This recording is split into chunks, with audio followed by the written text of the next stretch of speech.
Honourable members, the Speaker.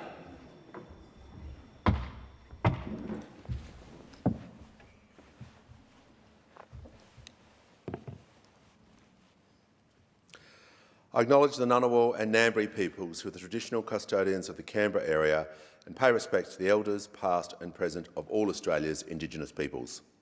Almighty God, we humbly beseech Thee to vouchsafe Thy blessing upon this Parliament. Direct and prosper our deliberations to the advancement of Thy glory and the true welfare of the people of Australia. Our Father, which art in heaven, hallowed be Thy name. Thy kingdom come, Thy will be done in earth as it is in heaven. Give us this day our daily bread, and forgive us our trespasses, as we forgive them that trespass against us. And lead us not into temptation, but deliver us from evil. For Thine is the kingdom, and the power, and the glory, for ever and ever. Amen.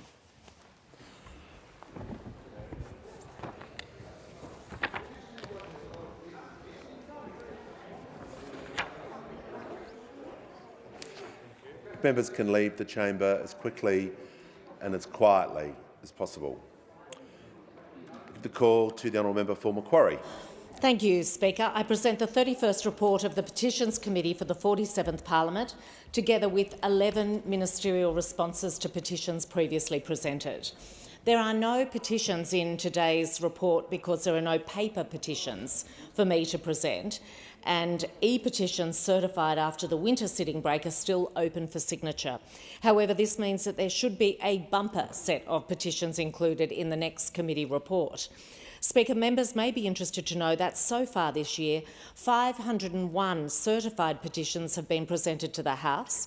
491 of those have now been included in committee reports, like the report I just presented now. Private members presented the other 10 petitions after they'd been ruled in order by the committee. Should members be interested in presenting a petition, advice can be obtained from the Secretariat. I thank the House. And I call the clerk. Private members' business. Notice number 1 for a motion in relation to political debate. The call to the honourable member for Kooyong. Thank you, Speaker. Australia is a country of immigrants forged from the first Australians who came to this ancient land. I'll just invite the member for Kooyong to move the motion in her name. Okay, apologies, Speaker. I move the amendment, the motion in my name. Member for Kooyong has the call. Speaker, Australia is a country of immigrants, forged from the very first Australians who came to this ancient land more than 65,000 years ago. Since that time, we have, unfortunately, wrestled with racial tensions. Those of us alive now are not responsible for white dispossession, but we live with its consequences. Despite many governments' efforts, we have not yet managed to right the wrongs inflicted on First Nations people at colonisation. And most recently, the Voice referendum was associated with the dramatic spike in racism and discrimination against First Nations Australians, resulting in an increase in Indigenous suicide rates across the country. In recent decades, our generosity to people seeking asylum in this country has also waned. We have falsely claimed that refugees have thrown their children into seas, that they've lied about rape and violence visited upon them. We have abandoned them on foreign soil. We have detained them to the point where they suicide because we have robbed them of hope. More recently, the horror wrought by Hamas on October the 7th, 2023 resonated around the world. It forced Israel to defend itself from those attacks and to fight to retrieve its hostages. It left the Jewish diaspora shocked and traumatised by the unspeakable physical and sexual violence inflicted by Hamas. But the extent and the nature of the Israeli response in Gaza has been utterly heartbreaking. Many, many thousands of innocent lives lost. Children, women, men, journalists, nurses, doctors, teachers, aid workers. Millions of desperate people repeatedly uprooted from their homes without safety, without medicine, without food, without water. Gaza has been raised before a disbelieving and grieving world's eyes. Speaker, sadly, anti-Semitism has been a well-documented and increasing concern in Australia for many years, but things have recently worsened, and it is to our great shame that in recent months Jewish citizens have, in many cases for the first time in their lives, felt discriminated and targeted against on the streets, in schools and on our university campuses. It is contingent on all of us to ensure that Australians feel safe. All Australians must feel safe and respected and free to profess their faith in their workplaces and in their streets, and we have to all stand together against anti-Semitism. We also need to recognise and respect the great sadness and anger felt by so many people about the terrible destruction and the loss of life visited upon the people of Gaza. Those emotions have been amplified by our feelings of helplessness in the face of an Israeli administration which seems intransigent to the urgings of governments, the UN and the International Court of Justice to halt the killing of innocents, to respect international law and to work for a sustained peace. In Australia, our democratic and our human rights-based values have to include respect for artistic and academic freedom and the right to peaceful protest. Two things can be true at the same time. We can be horrified by the actions of Hamas, but also devastated by the terrible tragedy of the devastation of Gaza. Like the hundreds of thousands of Israeli citizens who demonstrated against their government last week, we can support the state of Israel, but not its government's actions against the civilian population of Gaza.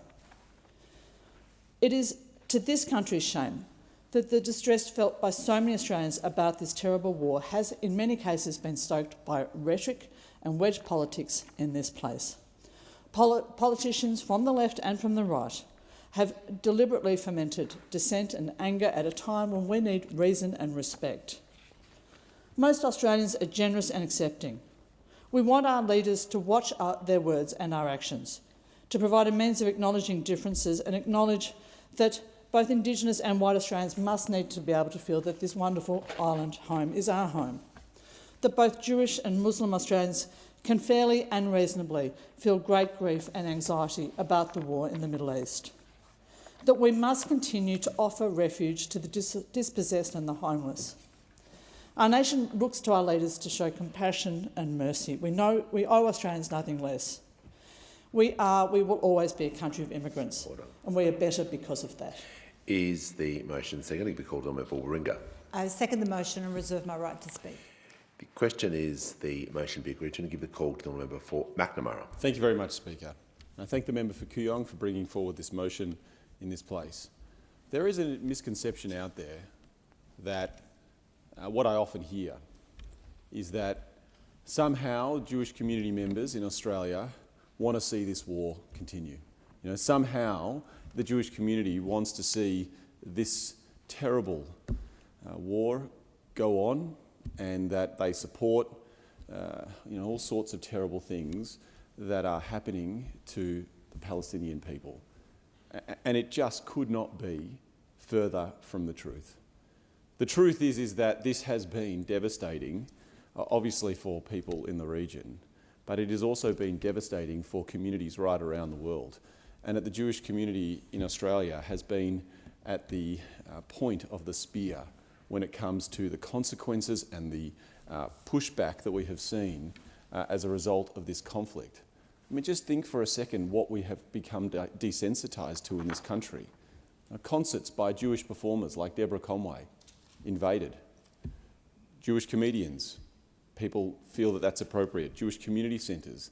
Last week, 2 Jewish boys were at Caulfield Station and were physically assaulted for being Jewish. I personally have had my office visited early hours in the morning by people who sought to cause damage.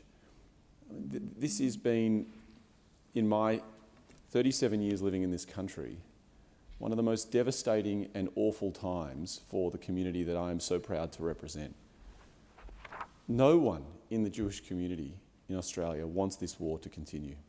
And no one. No one wants to see the devastation or the displacement or the loss of life of Palestinian people.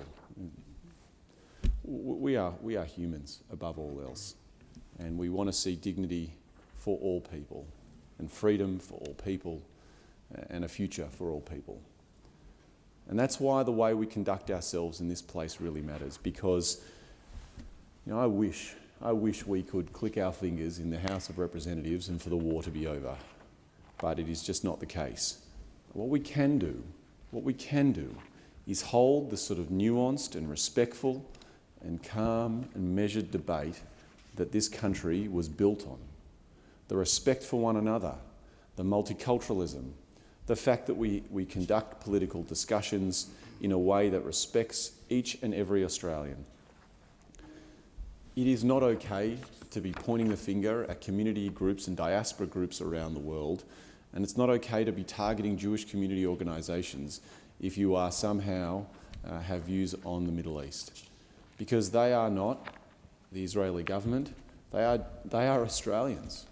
And if you are targeting Jewish people in Australia for your views on the Middle East, then you are crossing a line. You are crossing a line. And in the same way that the Palestinian diaspora community here in Australia or the Islamic diaspora community in Australia are off limits. They are off limits.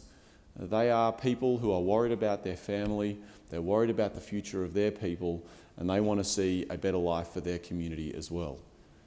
But they cannot be held responsible for the actions of Hamas, and they absolutely should not be held responsible for any of the devastation that we're seeing as part of this conflict. We're Australians. We're Australians first. And so we need to remind ourselves that there needs to be space, as I believe the member for Kooyong outlined quite articulately, that we are Australians, we are people, and we have a shared humanity. We need to respect each other. And I've seen people come into this place and say the most terrible things about the way in which we must be blamed for one another and that we must bring this conflict to Australia's shores and make it all about our political discourse. There are those in this place that have tried to do that, but that is the wrong approach, and it will divide our communities and divide our country further. Rather, what we need to do in this place is to remind ourselves that each and every Australian and every minority group in Australia deserve to live with respect and dignity in our country. That social cohesion isn't just a term, it's a philosophy that we all must adhere to. It's a practice that we all must adhere to ensure that each of us have a safe and respected place in Australian society. I have seen the destruction of social cohesion happen over the last 11 months over people's opinions of the war. But we must be better than that, and we must respect each other as this conflict hopefully comes to an end. The question is the motion be agreed to. Give the call to the member for Warringah. Thank you, Mr Speaker, and I'm very pleased to speak on this very important issue, and I thank the member for McNamara for his very important contribution. This motion calls for better political debate and for making sure that race and ethnicity is not used as a political tool in this place, especially when it comes to populist positioning. It's absolutely vital that we elevate the national debate in this place and call out when race and ethnicity are being used as a political tool to polarise the debate, often relying on misinformation. As democratic representatives, we should strive to provide leadership on difficult issues and learn from history the danger of using division for political gain.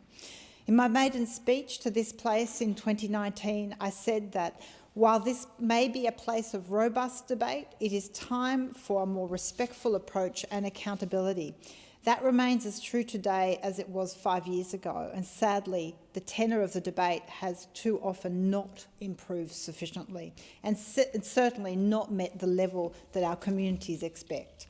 In the Set the Standards report illustrated we have a lot of work to do to reform the culture in this place. The Parliamentary Leadership Task Force, on which I sit, has worked diligently to implement the recommendations of Set the Standards, and another key recommendation will be actioned this week with debate on the bill to establish the Independent Parliamentary Standards Commission. But ultimately, culture has a way to go and can't just be about recommendations in reports. We've seen the implementation of the campaign Stop It at the Start, which seeks to tackle disrespect, and it's asking young Australians to consider disrespect and to call it out. And it's pivotal in this crisis of domestic violence we have. But as the member for Mackellar has said, we also need a campaign to stop it at the top, Disrespect starts from leadership. It's given permission when leadership shows disrespect. A few weeks ago, the level of noise, interjection and yelling that was experienced in this chamber by myself and others was nothing like I've experienced in any professional environment, and was totally unacceptable. Many of us on the crossbench frequently experience that behaviour, and it is unacceptable in any other workplace, as it should be in this place. Yelling, snide remarks, interruptions, and even intimidating behaviour on the floor of the House during divisions. This is just incredibly and unacceptable. Parliamentary behaviour needs to be modelled from the top, from party leaders, deputy leaders, senior government and shadow ministers and whips. Disrespect is not robust debate. I was seeking to bring, at the time, a human face to the refugee debate that is too often based on misinformation and fear-mongering in this place. The opposition's motion sought to target vulnerable Palestinian refugees in a way that we have not targeted any other group fleeing a war zone. I was calling for a humanitarian response to a conflict for people seeking safety. And an issue, as the member for Kooyong and the member for McNamara has identified, is really tearing at the fabric of our social cohesion because it is so polarising and so raw and emotional. And it's so important that race and ethnicity is not used in such a situation. And we do need to talk about racism in our society. Too often, calling racism out is castigated more than racist conduct itself. For those experiencing racism, it's deeply traumatising and a harmful experience. It harms social cohesion and it is a threat to national security. It's telling that those offended by racism being called out are too often not the ones who actually experience racism. Now, we all pride ourselves on being a multicultural society, but because of this multiculturalism and celebration of it, many believe racism cannot possibly be a major issue, even if it probably exists. Yet, a major survey recently conducted by the ABC found that 76% of Australians from a non-European background have experienced racial discrimination based on their ethnicity.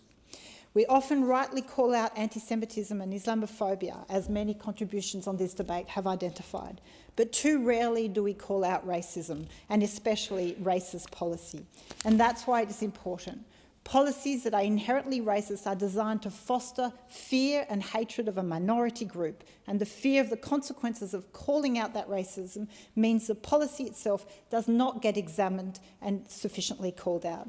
So I think it's important, and I hope that we can move on to a more respectful debate in this place, but also embrace our multiculturalism in more than just words alone. The question is the motion be agreed to, and give the call to the member for Wills. Thank you, Mr Speaker. I want to acknowledge and thank the member for Kooyong for moving this motion on social cohesion. Since I was appointed the Special Envoy for Social Cohesion, apart from every problem in the country coming my way because it was sort of interpreted as such a broad remit, a lot of people ask me what it actually means. What does social cohesion mean? I think, put simply, it means our ability to interact with each other as individuals and engage with each other as members of groups or members of organisations or parts of institutions which are made up of people in a way that interrelation and engagement is respectful and peaceful, and even if there is difference and disagreement, we navigate through that without it reverting into hate speech or vilification or violence or even conflict or stoking of division. I think that's the essence of social cohesion. And frankly, it is under threat. There are many challenges that are fraying our social cohesion: socioeconomic disparity, intergenerational unfairness, and of course political populism. Both ends of the spectrum, for short-term political gain, there is a stoking of division and a creation of distrust in our democracy. And of course there's social media, which there are great benefits in having our digital technologies that allow access to digital communications. But of course we know that algorithms in social media tend to move towards pulling people apart and creating division or exacerbating that division, discord and disharmony. And there are of course bad actors in our political and civil discourse who manipulate these platforms for that express purpose. That's why we as a government and all of us here as parliamentarians in this place have a responsibility to be mindful that our language makes a difference and has an impact on our public life. And so it was disappointing during just even the last parliamentary sittings to see members of the opposition and members of minor political parties choose to do the opposite and instead stoke division and discord. Political leaders, rather than politicians, especially know what they say has a real impact on people within society. Unfortunately, there are political actors and they know who they are. They're not taking their responsibilities and their obligations seriously. Instead, for their own short-term political gain, they're contributing to that fraying of social cohesion and the distrust in our democracy. Whether it's the Leader of the Opposition stoking division, whether it's the Leader of the Greens who talks about how the political establishment is letting people down or is failing people. I mean, I would ask the Leader of the Greens, hasn't he been part of the political establishment for the past 14 years as an elected member of this parliament? So whether it's the opposition or the Greens or even the crossbench or the Labor Party, we all have a responsibility to our democracy to not let it down, to not tear it down, to build it up. And Parliament will always involve robust debate. It will. And that's a good thing, something we shouldn't shy away from. But robust debate and respectful debate are not mutually exclusive. I agree with that. In footy terms, play the ball, not the man or the woman. I wish Carlton did more of that on the weekend. The member for Kooyong knows they should have. But it's crucial that as members of Parliament, we're doing everything we can to promote respect and that social cohesion, not fan the flames of hate and division. There has to be a greater good faith commitment to our society and to our democracy. When we talk about social cohesion, each of us as political leaders, not politicians, or community leaders, or business leaders, or leaders in sports, have that obligation and responsibility to unite Australians, to bring people together, not attack people based on their identity or their background. Or, as often happens in this place by certain actors, spread misinformation and disinformation willfully to get short-term political gain. We've got to have that commitment and that obligation to the society we value so much, because we have a relatively harmonious and a very cohesive multi-faith and multi-ethnic pluralistic society, but it is under strain and it is under threat, and we need to work together to protect it and enhance it from those challenges. Ultimately, Mr Speaker, in the end, this is really a moral question for all of us to really answer. What commitment do we have to our communities and to our broader society? As parliamentarians, elected representatives here, we should have the highest level of commitment. And there are normative and cultural behaviours that as leaders we must manifest. We must lead the way, be role models in order to achieve a more cohesive society. Thank you.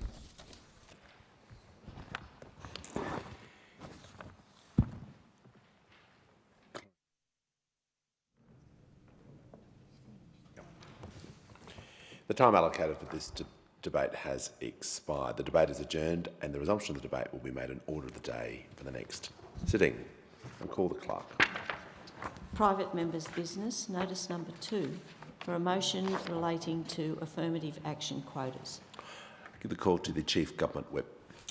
Thank you, Speaker. I move the motion relating to affirmative action quotas in the terms in which it appears on the notice paper. Thank you, Speaker. I rise as the 1,122nd member elected to this House, the 175th woman elected to this House.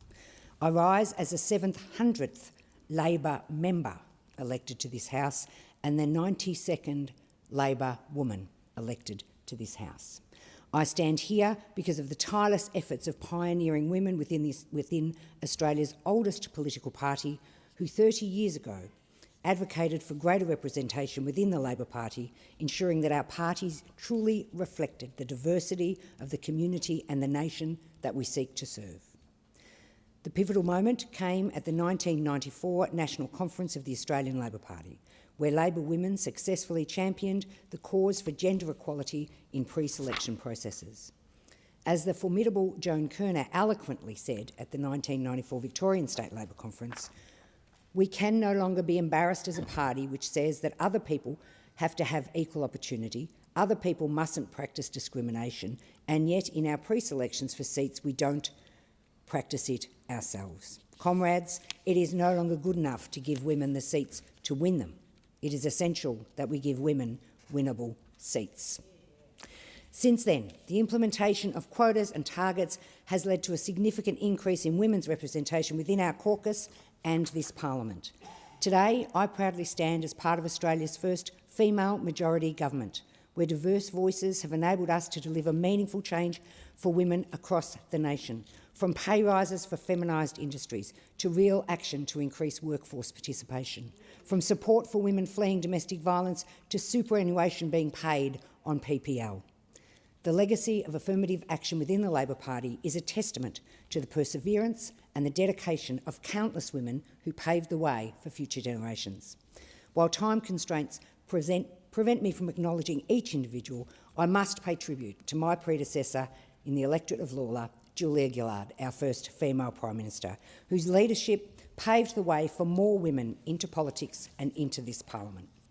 And as a born and bred Westie of Melbourne, I am proud to be from a part of the world that is also home to glass ceiling breakers such as Victoria's first female Premier, Joan Kirner, and the first female Attorney General, Nicola Roxon. I also want to pay tribute to two remarkable women I am lucky to not only call colleagues but friends. In Tanya Plibersek, the member for Sydney, who this year became the longest-serving female Labor member of Parliament, and Minister Wong, who this year became the longest-serving female Cabinet Minister in Australian history. Mr Speaker, the success of affirmative action within the Labor Party is undeniable.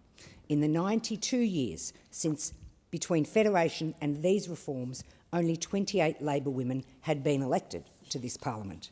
In the 30 years since, 109 Labor women have been elected. That's 3 times the number of Labor women elected in less than a third of the time. And if you look at our gender equal government, you will see too enhanced inclusion reflected in terms of faith, ethnicity and prior life experience, because you break one ceiling and you break others. As we celebrate the progress made within our own ranks, it is disheartening to see fewer women on the coalition benches than when I joined this parliament.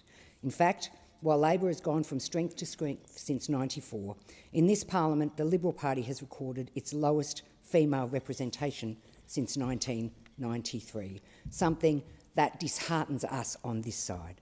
It is a stark reminder that the fight for gender equality is far from over. Mr Speaker, I look forward to celebrations tonight to honour the legacy of those who came before us in fighting for affirmative action in the ALP and paved the way for future generations of women I sit alongside today in the Albanese Labor government. And in case anyone needs reminding, a woman's place is in the House and in the Senate. I commend this motion to this House. Is the motion second? I give the call to the Deputy Speaker. I rise very happily to second this motion, Speaker, moved by my good friend and fierce advocate for Labor women, the member for Lalor. I stand very proudly as a Labor woman elected to this parliament and a member of Australia's first ever female majority government. But this significant milestone in our nation's history, it didn't happen overnight and it didn't happen by accident. Almost 30 years ago, on the 26th of September 1994, only 32 of Australia's then 225 parliamentarians were women. And women made up only 14% of the federal parliamentary Labor caucus. That's when the Australian Labor Party made the historic decision to introduce quotas for women. Affirmative action quotas were designed to give more opportunities to women, build our capacity at all levels and to improve the culture of politics within the Australian Labor Party.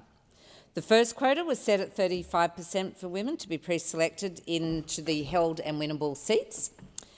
Crucially, at the same time, it was agreed that there would be a sanction applied if this was not met. And if the quota wasn't achieved, pre-selections would be overturned and the nomination process would start again. This sanction has been critical to the success of affirmative action and it is closely protected to this day.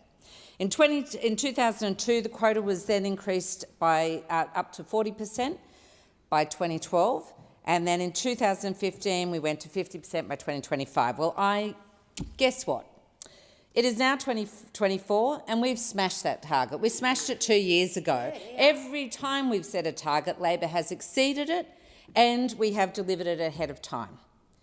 We know that quotas work. The evidence is there for everyone to see, and we have Australia's first female majority government, and parliaments right across Australia are teeming with strong, smart, capable women making smart choices for Australia and for women. Not only did affirmative action get more talented people elected, but it changed the culture of our party for the better too. It also changed the outlook for Australian women. Labor governments have always worked hard for women, and we are proud of the decades of accomplishments. Too long to list them all, but the fact that we value people who work in the care economy these days, we're improving women's safety, we've addressed, a stubborn gender pay gap in this country for so long, that we have a strategy to address gender equality in Australia. For the first time in our history, we've made women's health a priority. And we know that there's much more to do, and that's why we've got a laser focus on gender equity in this nation, and we are committed to working hard every single day. But as I mentioned, women's participation in politics didn't just happen overnight, and neither did that list of achievements. They come off the back of decades of hard work by so many women that came before us. There were women like Dorothy Tangi, the first Labor woman to have been elected into the federal parliament in 1943. First woman into the Senate. Joan Child, who was the first Deputy Speaker in 1984 and the first female Speaker in 1986. Julia Gillard, Australia's first and to date only female Prime Minister. And in this 47th Parliament, we have Linda Burney, who became the first Indigenous woman to be elected into the House of Representatives in 2016. We have Tanya Plibersek, the member for Sydney, first elected in 1998 and the longest-serving woman in this House. There are many in the other House, of course, with a lot of firsts as well, but these are just a few of our Labor women firsts. These are things we are proud of. We do not take for granted, however. We know that the women who worked so hard to pave the way before us, all those Labor firsts and all those Labor women champions that worked behind the scenes, they would never stop and rest up thinking, job done, we can all go and rest now.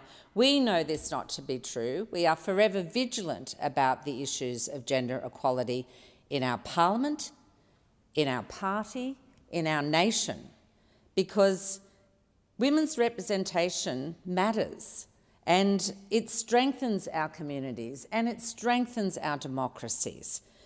We know as Labor women, our place is not simply in the House and the Senate, it's in the Cabinet and it's at every place where decisions are made. Yeah. I thank the member for Newcastle. The question is the motion be agreed to, and I call the member for McNamara. Thank you very much, Acting Speaker. And I'm very pleased to speak on the Chief Government Whip's motion in this place, because it is an important motion where this place needs to reflect the diversity, the wonderful different mixture that is Australian society. But more than that, this place should be a beacon of equality and opportunity. And the Labor Party has made decisions over the last decades to ensure that we achieve that, and obviously we have more work to go.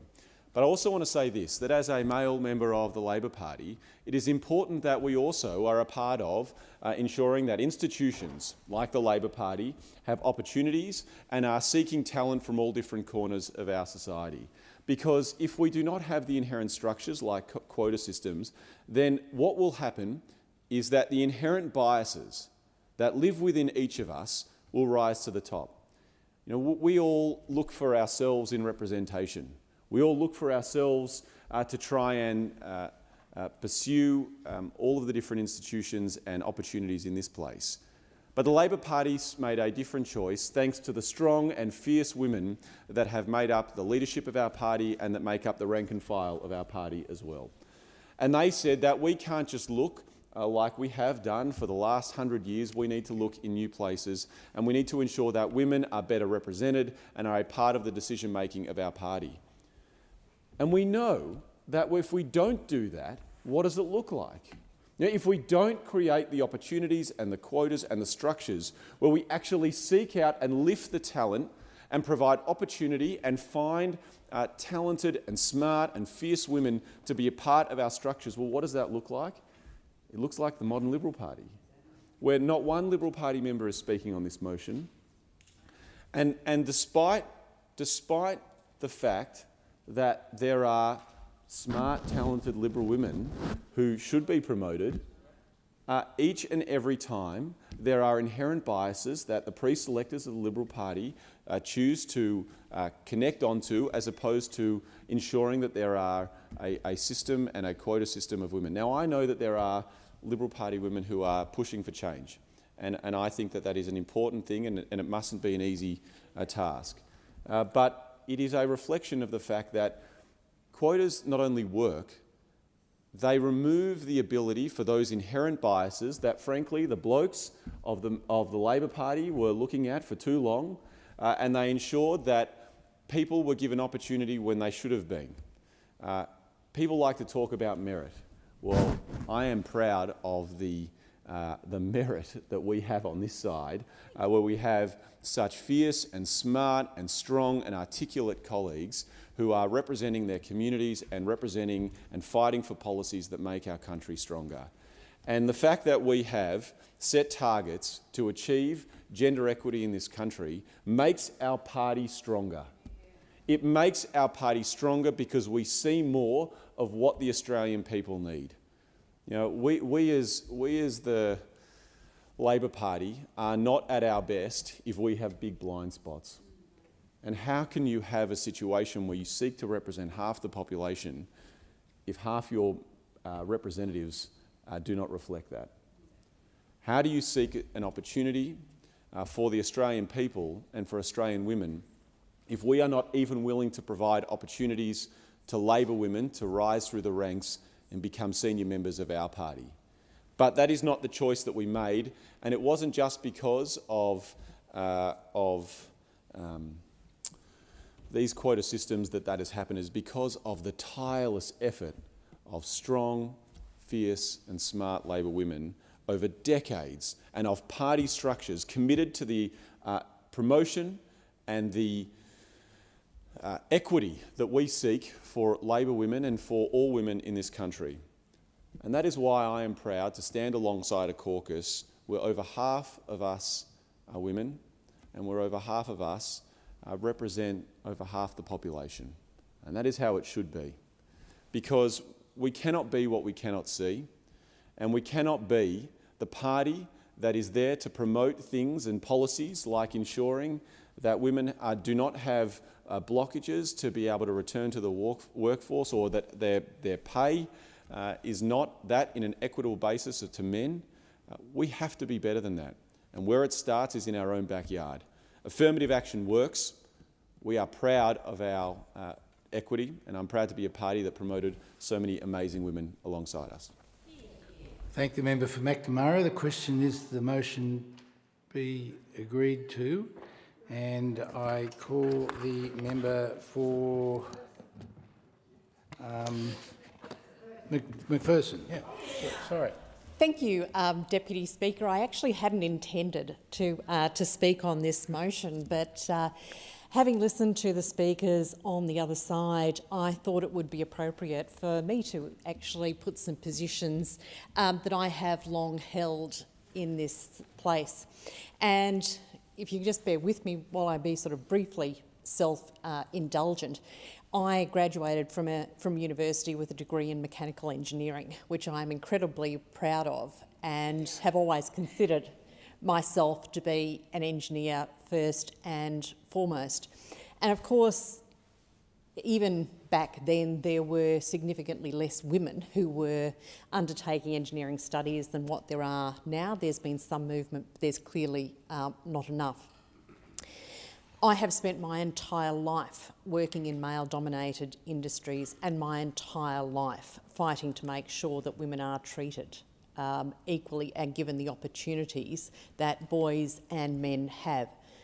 That was clearly a much easier task in engineering, because if you could do the work, then it was not an issue. When you went onto the factory floor, you were treated very equally based on your ability to actually do the job.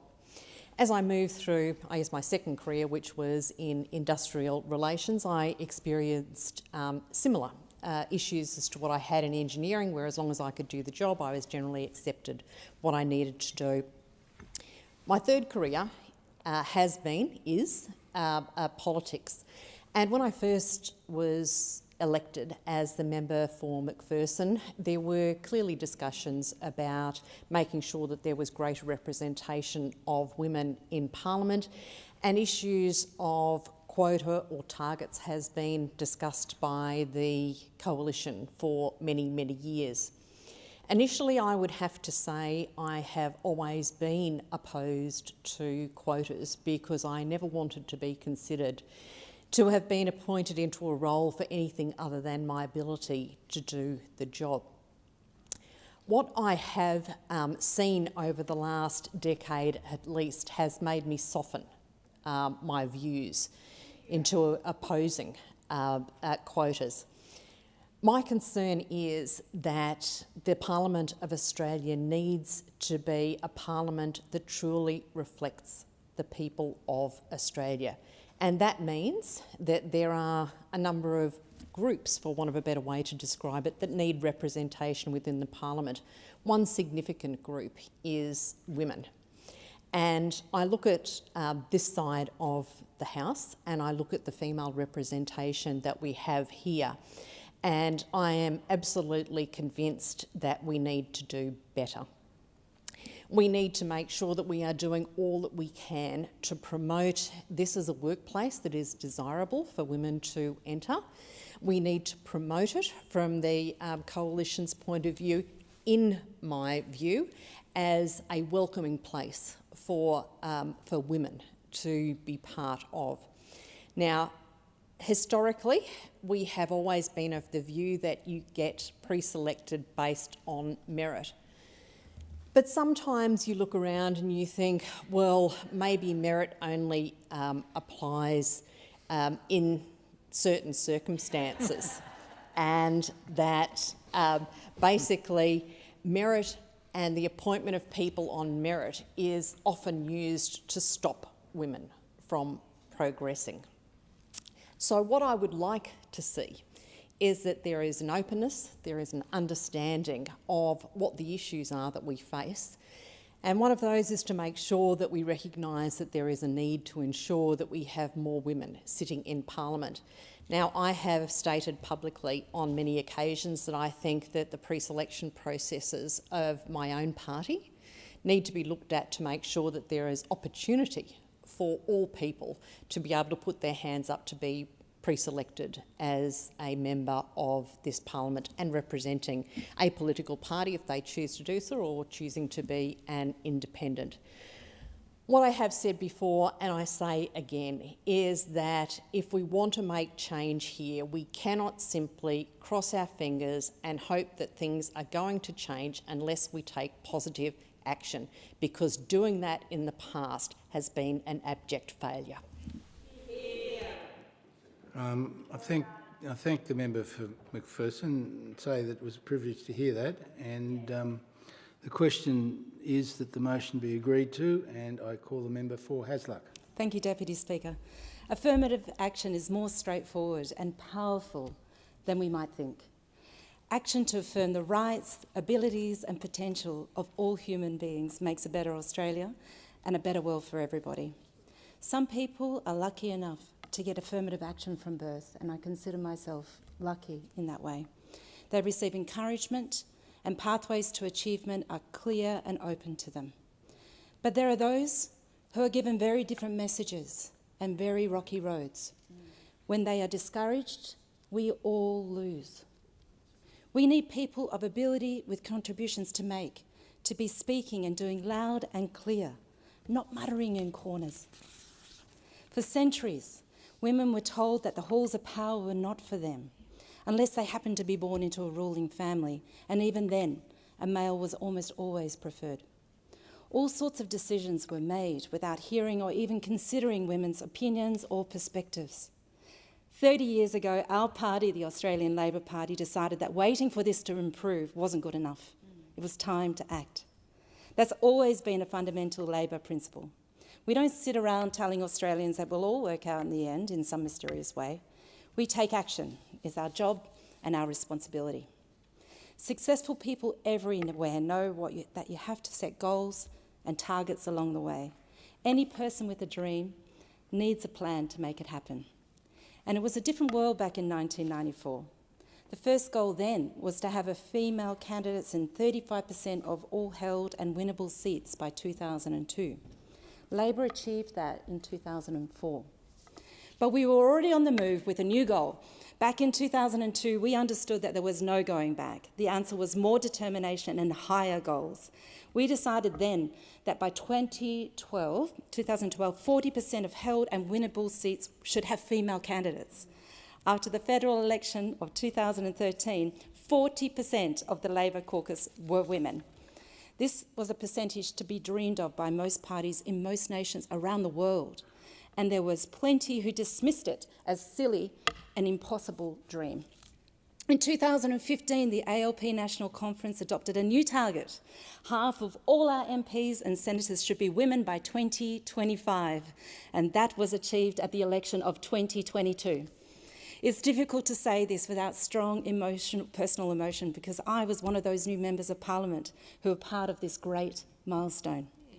I want all women, I want all the students up there in the gallery to know that whatever your political views and allegiances, that to be able to experience the intense mixture of emotions of being sworn in here to serve this country. It's a profound sense of duty and responsibility that's actually almost overwhelming. Being part of a group of women now representing a people of Australia on equal terms for the first time is thrilling. For Labor, this is happening in parliaments across the land. 50.2% of all Labor members of Parliament are women. Would it have happened anyway? Just part of an ordinary, everyday evolution? Well, let's see. We don't have far to look, just across the chamber. The Liberal Party in this Parliament, sadly, is going backwards with its lowest percentage of female representation in 30 years. How can I say this gently? You're heading the wrong way. In March this year, Labor launched Working for Women, a strategy for gender equality. The strategy has goals and targets in 5 priority areas: women's safety, sharing, valuing care, women's economic equality, health and decision-making and leadership. It's not a set of feel-good words. It's a statement of commitments with a track record to prove they can and will be achieved. And already the consequences of achieving parity is self-evident. The conversations change, priorities shift, funding gets committed. Here's just a sample of what can be achieved in 2 years. Pay increases in industries overwhelmingly dominated by women, including in aged care. A tax cut for every female taxpayer, with 90% of women now better off. Modernising and expanding paid parental leave to 26 weeks by 2025. Cheaper childcare, families to have more choice over their childcare arrangements. A $56.1 million women's health package with 22 endometriosis clinics now open. And a $4.7 billion national plan in preventing family violence. 10 days paid domestic violence leave. So, I represent the electorate of Hasluck, all, not just 50%. I'm proud to say that thanks to affirmative action, the debate about whether women should be reflected in this place as proportionate representation in Parliament is done. I thank the member for Hasluck. The question is the motion be agreed to, and I call the member for Swan. Thank you, Mr Speaker. I stand on the shoulders of my sisters, and I'd like to thank the member for Layla for bringing this important motion to the House. It's important to celebrate the wins and the significant progress we've made. On the 26th of September 2024, we will celebrate 30 years since the Australian Labor Party implemented affirmative action quotas for women in winnable seats. And in my mind, people see quotas as a dirty word. What I see it is setting a smart goal, specific, measurable, achievable, relevant and time-bound, and that's clearly what we've done. In 1994, we set a target of 35% women candidates, and we met that target. So in 2002, the target was raised to 40% by 2012, and again, we met the target. So then in 2015, we set the ambitious target of 50% by 2025, and we smashed that glass ceiling ahead of time. I am proud to be a part of a women majority government for the first time in Australian history. 50.2% of all Labor members in the Australian Parliament are women. And I'm also proud to stand here as the first female member for Swan in 101 years. As I said, we stand on the shoulders of our sisters, and we owe so much to trailblazers like Jenny Macklin. Macklin, thank you. Thank you. Jenny Macklin, the first woman to become the deputy leader of a majority party, and Julia Gillard, who made the history not only as the first deputy prime minister, but later as Australia's first female prime minister in 2010. And I'd also like to recognise Senator Penny Wong, who in 2013 became the first woman to serve as deputy leader of the government in the Senate and the first female leader of the government in the Senate. These women not only broke barriers, but they continued to inspire and lead the next generation of women in politics. So recently I had the privilege of hosting a roundtable of women in my electorate with Senator Penny Wong. She met with local leaders who were recognised at the 2024 Swan International Women's Day Awards. And so, as the first female member for Swan, I wanted to recognise the amazing women in the seat of Swan. And this included Michelle Burton from the Perth Football Club, Dr. Parvinder Kaur, a DNA scientist, Chloe Pereiras, a high school student, Marianne Sai from Reacher, and Sobia Shah from Professional Women Migrants Network, Joanne Sutherland from The Haven, and also Alicia Curtis from 100 Women. Senator Wong spoke about quiet courage, the behind-the-scenes work that often goes unnoticed, yet is essential for change. And that's why I wanted to recognise these amazing women on International Women's Day for their quiet courage and relentless work to make our community a better place. And so today I also want to acknowledge the quiet courage in the context of affirmative action. And so I want to recognise the rank and file women, the women in Labor branches and on conference floor who fought for these changes. So when I was 14 years old, that 30 years later, at the age of 44, that I'd get to stand here and be a part of this majority female caucus. They had difficult conversations, they showed up when they mattered, and they found talented women to run. It wasn't easy, it was hard, but they fought the good fight. Men and women worked together with quiet courage to lay the foundation of where we stand today. I remember when I ran for pre-selection for the first time, and I met a woman called Sue Bowers. She'd met me for like 10 minutes, but her support for me was astounding, and it left a profound effect on me. And what it made me realise is that there are people that will use their power to raise your voice and to elevate you. And so that's what we are doing here as members of the government. We want to raise the voices of women to make sure that we make meaningful change for all the women in our electorate. Standing alongside our allies in the Labor Party, we will continue to raise voices of women and work towards a more equal and just society. And this will be reflected in every decision that we make. As we celebrate this 30-year milestone, let us honour the pioneering women who led the charge of affirmative action and recommit our belief that a women's place, without question, is both in the House and in the Senate and in the Cabinet.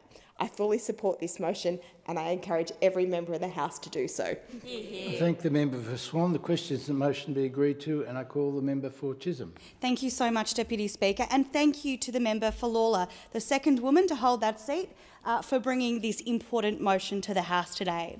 In 1994, at a Labor conference in Hobart, something remarkable happened. History was made when the party rules were changed to include affirmative action targets for the first time, which were initially set at 35%.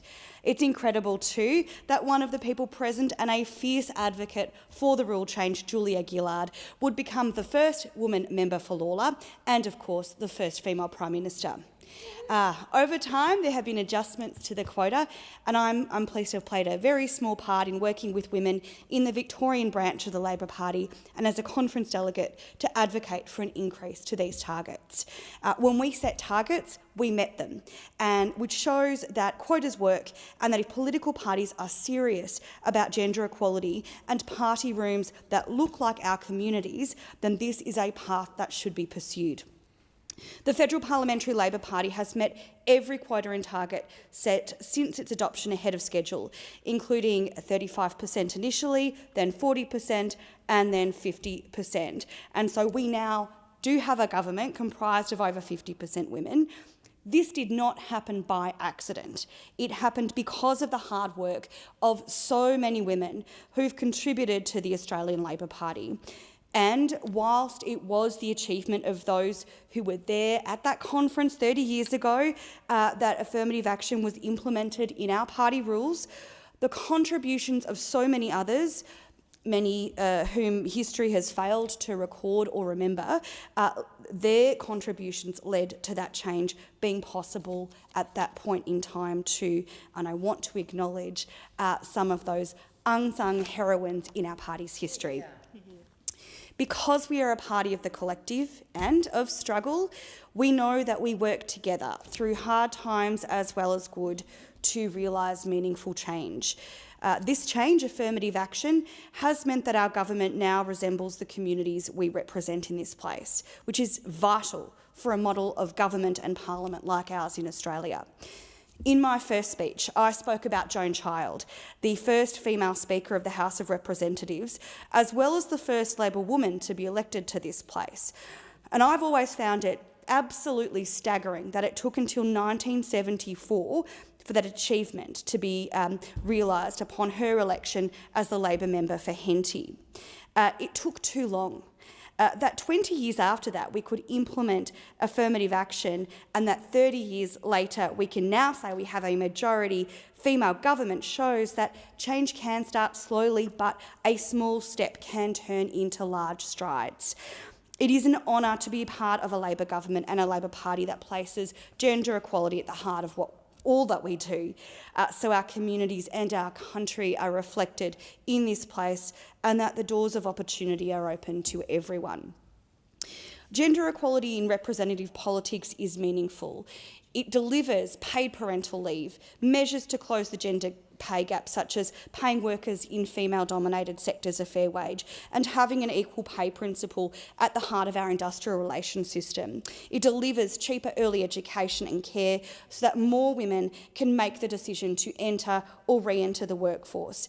It delivers a focus on women's health, on workplaces where women are respected, equal and safe, and legislated accountability when they are not. And this is just scratching the surface. A gender lens on the budget and on legislation means that we have better legislation and better spending programs. The work, of course, is not done. There's so much to do so that the horrific rates of gendered violence are reduced and eventually eliminated. We need to do more to address the gender pay gap, particularly its impact on women in retirement. We need to make sure that women are more equally represented in all sectors and at decision-making tables, and that there is intersectionality in that representation too, and that we see women from a diverse range of backgrounds and experiences playing a part in decision-making processes. But it is important to pause to note the achievements made so far. I'm so grateful to the work of the many women, including Julia Gillard, who delivered our affirmative action rules, and it is a privilege to mark 30 years of affirmative action as a member of the House of Representatives. I commend this motion to the House. I thank the member for Chisholm. The question is the motion be agreed to, and I call the member for Reid. Thanks, Deputy Speaker. And I wanted to first acknowledge the significant contribution from the member for McPherson today. I can only imagine the discussions and debates that are happening in your party room around this issue. And I think it's important that, given your extensive experience in male-dominated workplaces that you are such a strong voice in this place, but also outside of here, around the importance of greater female representation. So I applaud you, and I hope that for the sake of our Parliament, that the arguments you make are persuasive to your party. We are here to celebrate 30 years of affirmative action in the Labor Party, and I know that it was a hotly contested debate, and I can't imagine how difficult some of those discussions would have been for the women who have come before me. And so to the member for McPherson, I hope you keep making those discussions, because I imagine that the path that you pave in your party room will help women who come after you, as they have helped me within the Labor Party. And I have no doubt that me being a federal member of Parliament representing the Labor Party was only possible because of the women who were brave enough to be part of those discussions more than 30 years ago. It is because of them that the party truly recognise the important role that women have to play as elected representatives.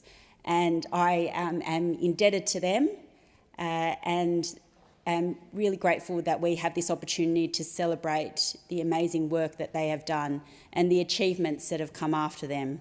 And I think the biggest achievement is one that I get to be part of, and that is a majority female federal government, the first in our country's history. And that I get to be part of that, it brings me such joy and is something that I will truly treasure. And I look around the benches here, and I am surrounded by some incredible female members of this caucus, and it is amazing what has been able to be achieved as a result of having the first majority female federal government. Because for us on this side of the House, it's not enough to have more women in this place. It's about what we then do with that. And it's been extraordinary to see the incredible strides that we have been able to take on the point of gender equality. And I just look at, I just wanted to take one policy issue in particular, and that is around the government paid parental leave scheme. It was a scheme that was introduced more than a decade ago by a Labor government. It has taken a Labor government to improve that scheme. So I benefited from the first government paid parental leave scheme when I had my son 8 years ago. And I think it's with great pride that I now am in a government that is helping to improve that paid parental leave scheme. And we are increasing it to 26 weeks by 2026. And importantly, there is a provision in there where we have set aside a portion of that paid parental leave scheme to be used by the other parent, to really encourage fathers to step up and take a greater parenting role. And that's the point of having more female representatives. It's not just good for women, it is good for our society. And there are big societal shifts that are happening, and I think good governments reflect what is happening in society. And just wanted to give you one example of that. On International Women's Day this year, I went to a construction company in my electorate because they invited me to speak there. So I spoke and I talked about the fact that we have this new paid parental leave scheme, this improved paid parental leave scheme. And this man put his hand up and he said, "When my daughter was born, I took an entire year off to look after her, and it was the best year of my life." So these shifts in society are happening, and good governments reflect that change, and that's exactly what we are doing. I thank the member for Reid. The question is the motion be agreed to, and I call the member for Boothby. Thank you, Deputy Speaker. 26th of September marks 30 years since the Australian Labor Party adopted affirmative action quotas for women to be pre-selected as candidates in held and winnable seats. I'm very pleased to be standing here as part of a majority female government caucus. Every quota and target since their adoption by the party has been met. In 1994, the National Conference set a quota of 35% female candidates by 2002. The caucus was made up of 35% women following the 2004 election. In 2002, this was lifted to 40% by 2012, and we hit that in the 2013 election. And in 2015, the ALP National Conference adopted a target of 50% women MPs and senators by 2025, and this was achieved at the 2022 election. The federal caucus is currently around 53% female, and across the parliaments of Australia, 50.2% of all Labor elected members of parliament are women. We look like the communities that we represent. This stands in contrast to the parties that form the coalition, with the Liberals at 33.2%, Nationals at 33.3%, and the Leader of the Opposition's own party, the LNP, at just 17.6%. Indeed, the Liberal Party at the 47th Parliament has recorded its lowest female representation in Parliament since 1993, and it's gone backwards since 2015 when they set a target of 50% female representation. And I think it's telling and frankly sad that no members of those parties opposite chose to speak on this important matter today. I hope that they're sitting in their offices. Oh, sorry? Oh, my apologies, Member for McPherson. Thank you. I hope that they are sitting in their offices reflecting on how this looks and how this shows their lack of commitment to gender equity, present company accepted. Labor's commitment has led to a history of firsts for women. The first woman to be Deputy Leader of the major party, the former member for Jagga Jagga, Jenny Macklin. The first woman to be Deputy Prime Minister and Leader of a major party, former member for Lawler, Julia Gillard. The first woman to be Deputy Leader of the Government in the Senate, Leader of the Government in the Senate, longest-serving female Cabinet Minister, Senator Penny Wong. Longest-serving woman elected to Federal Parliament, Member for Sydney, Tanya Plibersek. The first Indigenous woman elected to the Senate, former Senator Nova Peris. The first Indigenous woman elected to the House of Representatives, Member for Barton, Linda Burney. And the first female Attorney-General, former Member for Gellibrand, Nicola Roxon. In the Labor Party, I'm pleased to say that the debate about whether and how to include women is done. There are over 50% women around the table and 100% support for making sure we continue to include talented, experienced women in every aspect of life and in all of our policies. The key to this change over time has been affirmative action applying to all positions within the party: conferences, administrative committees, party office positions and candidates for public office. It is a broad culture change across the party that has delivered a better outcome. You wouldn't achieve more women in public office without giving women more opportunity, experience and exposure at those other positions within the party. And arguably, better representation at the parliamentary level has delivered better outcomes for women, 51% of the population across the country. We have a record low gender pay gap of 11.5%. Of course, the correct gender pay gap is 0, but the downward trend is as a result of deliberate policies implemented by this government, and it's delivered some welcome results. Cheaper childcare, paid domestic violence leave, pay rises for minimum wage workers and low-paid feminising industries, expanding paid parental leave, fairer tax cuts that left 90% of women better off, prac payments for nursing, midwifery, teaching, social work students who are majority female. We've opened 22 endometriosis and pelvic pain clinics across Australia for the 1 in 7 women who suffer from this debilitating condition. And of course, we have a gender lens on the entire budget. Deputy Speaker, as we recognise the amazing gains that a commitment to affirmative action in the Labor Party has delivered, we recognise that we still have a long way to go in the broader society. But I'd like to thank those members 30 years ago who recognised the problem, representation, and did something about it. Women belong in the House and in the Senate and in the Cabinet, and I'd encourage those opposite to do the same. I thank the member for Boothby. The time allotted for this debate has expired. The debate is adjourned and the resumption of the debate will be made an order of the day for the next sitting. I call the clerk. Private members' business, notice number 3, for a motion in relation to productivity. Call the member for Ford. Well, thank you, Mr Deputy Speaker, and I move the motion relating to productivity in the terms in which it appears on the notice paper. So, Deputy Speaker, we have seen under this Labor government that our economy is in trouble. Last week's national account figures revealed our slowest GDP growth since the 1990s, excluding the pandemic. We have faced the 6th consecutive quarter of negative GDP per person growth and are currently in the longest per capita recession in 50 years. In response to these dire economic outcomes, we have seen a failure to act from this Labor government. Instead, we've seen the Treasurer trying to blame everybody but himself or the government for the position the country currently finds itself in. This includes trying to blame the Reserve Bank, when last week the Treasurer outlined what he believed interest rates were doing to the economy. But, Mr Deputy Speaker, the RBA has only one lever to pull when it takes in relation to inflation and when it's out of control, and that is to increase interest rates.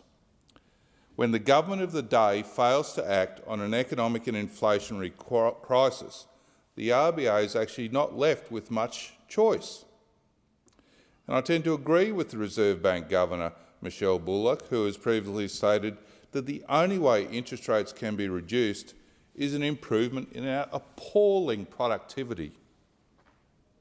Improving Australia's productivity must be front and centre in any national economic recovery debate. It is a key indicator to increases in our nation's economic welfare and prosperity. Unfortunately, Mr Deputy Speaker, since the last election, productivity has only gone in one direction under this government, backwards. Under this Labor government, productivity has collapsed an incredible 6.3%.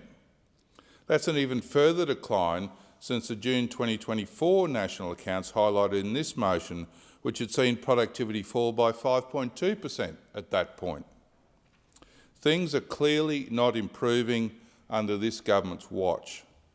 Now, you may ask, what is this government doing to positively impact the economic conditions which have contributed to this decline? Well, the simple answer to that, Mr Deputy Speaker, is very little to nothing at all. Not only has it failed to act on economic policy, it is also adding fuel to the fire by burdening business with further regulation and red tape and cost. Labor's failure on industrial relations legislation has caused many businesses to rethink expansion and investment efforts, delaying or cancelling projects which would have seen funds directed to improving efficiency or enhancing growth. And in turn, this decline in business investment, confidence and dynamism has slowed the rate of innovation and technology adoption by firms, which on a broader scale slows the nation's ability to increase productivity. And can I say, Mr Deputy Speaker, in the past couple of weeks, talking to business people around my electorate, is a significant degree of pessimism about the future direction of our economy. And they certainly had nothing positive to say about the current government. And I recently got an email in the last week or so from one of my textile businesses, who is a long-term business who has had a lot of work to do with defence.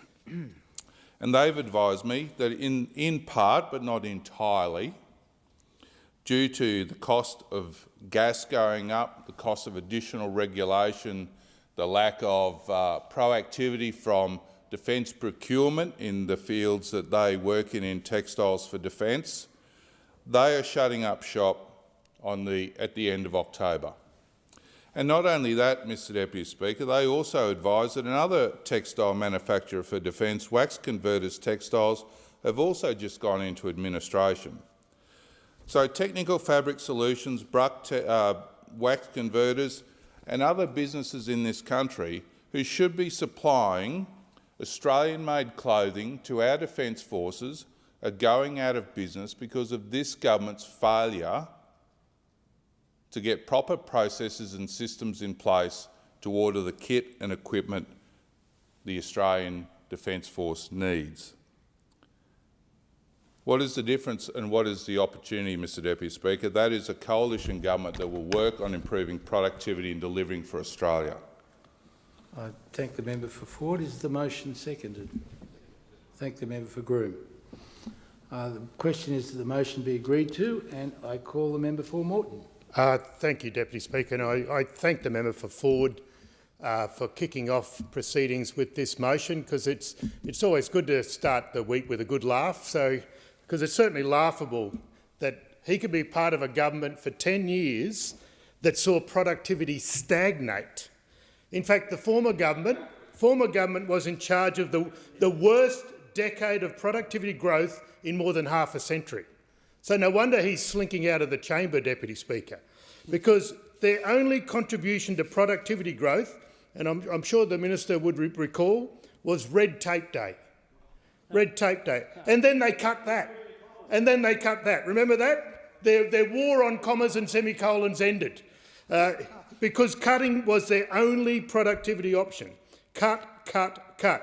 When we look back at that Abbott, Turnbull, Morrison conga line, all we see are missed opportunities and misplaced priorities that had nothing to do with boosting productivity growth. Scary days for commas, but nothing in terms of fair income productivity.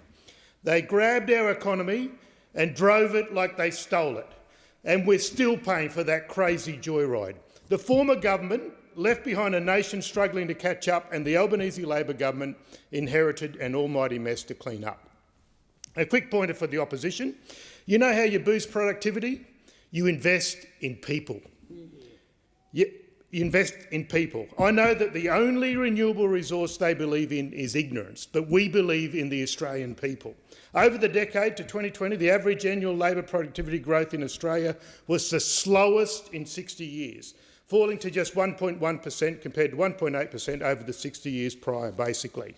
Inheriting the slowest labour productivity growth in 60 years isn't something that can be turned around overnight. It will take more than one term.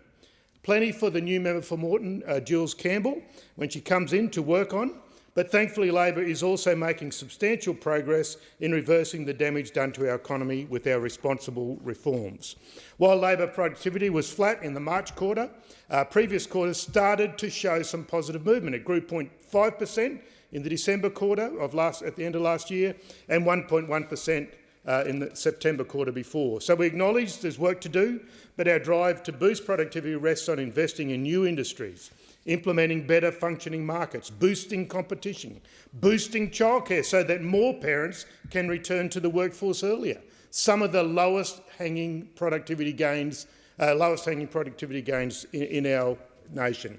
Crucially, Labor is also focusing on bolstering conditions and pay for hard-working Australians. Contrast this with the opposition, who want to make Australians work longer for less via cuts. That's the LNP DNA. The Labor government knows that making Australians work harder for less money is not the answer here, or in any situation. The Labor DNA is different. It's fairer, it's more equitable. Our approach combines strategic investment across a range of sectors, and investment in skills training is right up there. Payments to every priority apprentice, opening up more fee-free TAFE for construction courses, upgrading our clean energy training infrastructure and supporting women into male-dominated trades. When I go around to my businesses, the number one concern they have is labour, L-A-B-O-U-R, finding bodies that are skilled and ready to work. The Albanese government's fee-free TAFE initiative has exceeded targets. Since January last year, 500,000 Australians have enrolled in courses that directly address high skills demands. Fee-free TAFE doesn't just address cost of living pressures, it provides workers to bolster productivity growth. We're also looking towards the future, a future made in Australia. We're harnessing our natural advantages, natural resources, a thriving business sector, a diverse economy, a skilled and willing workforce, strong trading relationships to create job security and prosperity for all Australians. A future made in Australia focuses on attracting private investment to drive the development and growth of future industries. In fact, business investment is now higher than it was during the mining boom. Labor's policies are helping to attract large investments and seamlessly enable it. As I've said, all of our focus rests on supporting workers. The opposition views workplace relations as just another opportunity to say no. No to safer workplaces. No to closing the gender pay gap. Cuts, cuts, cuts are all we've come to expect from a party led by a walking Jeremiah and his echo acolytes. Labor's approach with work-race relations is to drive more agreements, not more conflict and division. And it is why our IR package ensures that all workers can access minimum standards in their workplaces. I thank the member for Moreton. The question is that the motion be agreed to, and I call the member for Groom. Thank you very much, Speaker, and I will miss the member for Moreton. I'll miss him terribly. He knows my personal regard for him, but on this particular speech, Speaker, there's much to be made of. I will just take issue with one of the points made by the member for Moreton, and it might show the lack of economic clarity that this government has demonstrated. During our last term of government, productivity growth was at 1.2%. 1.2%. Under this government, it's gone backwards. It went backwards initially 6.3%. It's now back up to about 5.2%, a very small recovery. That's worse. That's worse. 1.2 going up, that's improving. Going down is worse. So when he makes the argument, Speaker, that there was some great problem under our side, just put some facts into it. Put some facts into it. And those in the gallery listening, trust but verify. It's a great line from Ronald Reagan. Listen to this stuff, but then go and have a look at the facts. The RBA has all of this data. It's readily available to you. When they talk to you about productivity, it has gone backwards at the greatest rate since we've measured productivity under this government. That is an extraordinary statistic. Not only that, Speaker, not only that. We find ourselves at a time we've got national accounts showing the lowest growth outside of the COVID period since the 90s. We're in 6 quarters of a GDP per capita recession, and just to make things worse, to ram this down further, core inflation in Australia is higher than it is in every comparable economy around the world, the US, the UK, Canada, Japan, the Euro area. We are in a really bad situation right now, and it is not a situation which can be pointed to as being some global phenomenon that is the result of, I don't know, Vladimir Putin over in Russia or Houthi rebels in the Straits over there, or I'll get to the RBA if they want to blame them more, and to his eternal credit, the shadow treasurer hasn't chosen to attack the RBA governor. I think that's a wise move at this point. I don't think these attacks will play out too well in the long run, Speaker. But we're in a terrible situation, and if there is one metric by which you could genuinely address cost of living in Australia, it would be productivity. When we have productivity growth, we have real wage growth. And to take an example of that, look at the mining sector, a high productive industry, and it has highly paid workers. And the more productive it gets, the more it can pay its workers. That's how it works. And it's the same in an industry as it is across the economy. So you've got these incredible challenges weighing down on Australia. And the big question for the government is, what do you do about it? And sadly, Labor has chosen deliberately a series of policies that have made our productivity numbers worse. When you put on an additional 36,000 public servants, all of whom are working at a lower productivity rate than the private sector, you will see productivity across the board go down. That's just how averages and numbers work. When you kill off a gold mine in a high productive industry like mining, you are stopping the balance. You are stopping that high productivity work coming into the economy. That's what this government is doing. When you introduce IR legislation that every industry group across the country has slammed for attacking productivity, the Minerals Council of Australia, Master Builders, BCA, COSBOA, everyone who's been asked on this issue has said yes. This legislation will make things worse. When you introduce stuff like that, you are sending clear signals to the market. We are not interested in increasing productivity. This is not our focus.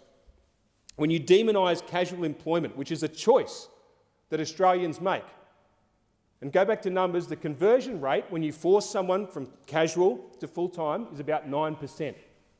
That's the amount of people who choose to go across. 9% of casual workers choose to go to full-time employment when forced with that question. So, Speaker, We've got a government that has taken a series of actions that have made things worse and will continue to make things worse. And this is on them. And I would argue, Speaker, that in these conditions, the biggest fall in productivity we've ever seen, these are the wrong choices. What will we do?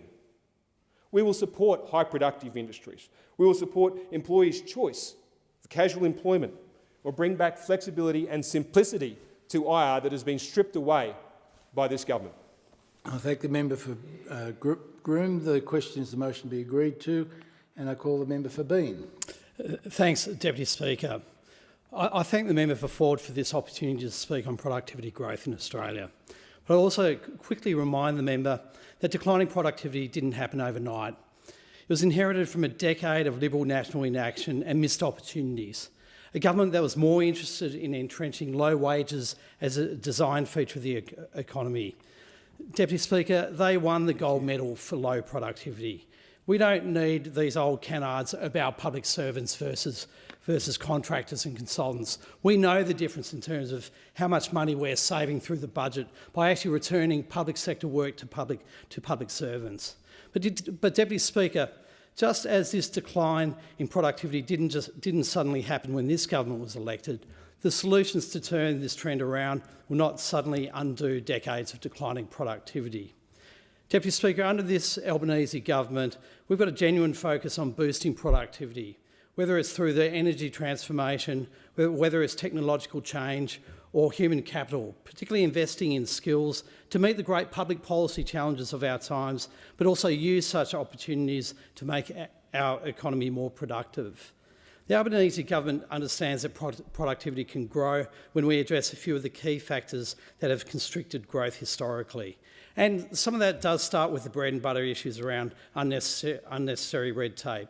The Albanese government announced this year that we would invest $27.9 million in funding over 3 years, with ongoing funding of around $10 million per year to continue reducing red tape, an area that was left unfunded despite the rhetoric by the former Morrison government, so that we can deliver reforms that make a difference for business and individuals. This investment will include making it quicker and easier for overseas health practitioners to come to Australia to work, streamlining and standardising requirements for national worker screening in disability, aged children and veterans care sectors while maintaining safety for care recipients, improving Australia's food standards to enhance consumer food choices by reducing costs for both industry and government, the modernising of regulation and improving regulator performance, including greater use of data and digital technology in delivering government services, which leads to another key area of focus for this government, the utilisation of technology to improve productivity. Earlier this year, the Minister for Industry and Science released Australia's first national robotics strategy. Robotics and automation technologies have enormous potential to transform advanced manufacturing, supporting our transition to net zero, combat workforce shortages and create safer and more productive work environments for Australians. Deputy Speaker, the strategy aims to support Australian industries developing and using robotics and automation technologies to strengthen competitiveness, boost productivity and support local communities. The strategy complements and is supported by the government's National Reconstruction Fund, Industry Growth Program and the Future Made in Australia, which seek to increase the commercialisation and adoption of critical technologies like robotics to support the growth of our economy. The government's continued investment in the NBN will also underpin economic activity and productivity growth across Australia, helping businesses stay internationally competitive and consumers to stay connected. It's the type of infrastructure that needs to be properly invested in for its productivity gains to be realised. But under the former governments, it was successfully gutted to be done on the cheap. You simply cannot replace high-tech, high-quality fibre optic with copper wiring and not have consequences. But Deputy Speaker, this government isn't just focused on the technology and red tape that's holding back productivity, it's also invested in the people behind our economy. Deputy Speaker, for a labour market to be productive and contribute to a growing economy, it cannot be burning out. It must have 8 hours of rest, 8 hours of recreation and at least 8 hours of work. Under the Albanese Labor government, unemployment is at historic lows. Wages are moving again after a decade of stagnation. Industrial action has fallen and the gender pay gap is at the lowest level on record. These are the strong foundations for a more productive economy. This government has made childcare and early education cheaper, allowing parents to return to the workforce sooner, or have freed them up to pick up more shifts at work. But Deputy Speaker, as the Prime Minister has made clear, when people are actually loyal to their employer and focus on what they should be doing and not being distracted for 24 hours a day, but instead focus on 8 hours a day or longer if that's agreed upon shift, you'll get a more productive workforce. And Deputy Speaker, productivity in this country had already plummeted under the former government, but under this government we are laying the foundations for a return to productivity with a real plan to grow productivity in Australia. I thank the member for being. The question is the motion be agreed to, and I call the member for Casey. Thank you, Deputy Speaker. Well, I always enjoy listening to the member for Bean. He's someone that I do respect, I do like. He's a good cricketer. That's always nice as well. But it was nice to hear him talk about technology, and technology is going to be crucial. So I hope he will join me. I hope he will join my call for the government to implement a minister for the digital economy. I've been calling for this since being elected. The previous coalition government had Senator Jane Hume, who was the Minister for the Digital Economy.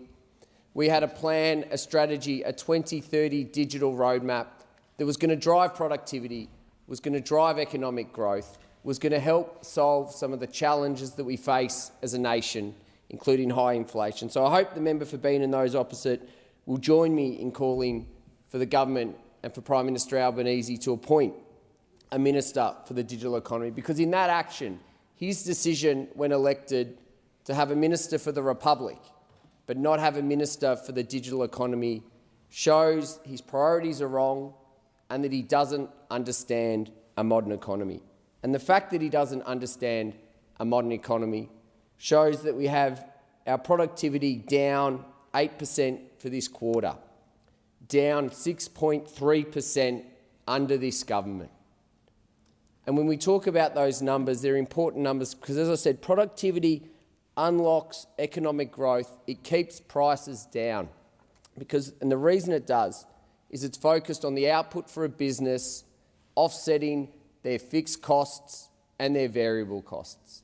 And if they're making more units per hour, it means the price stays lower. And I've been in those conversations prior to politics when I was in business, where we would look at our fixed costs, we would look at our variable costs, we would look at our output, and that gives us our unit price that we then set with supermarkets and others. And in a world where interest rates have gone up 12 times under this government, energy is up over 14% for electricity, insurance is going up. As all these costs go up on raw materials, the only way you can fight inflation, the only way you can bring prices down is not to fight with the RBA governor.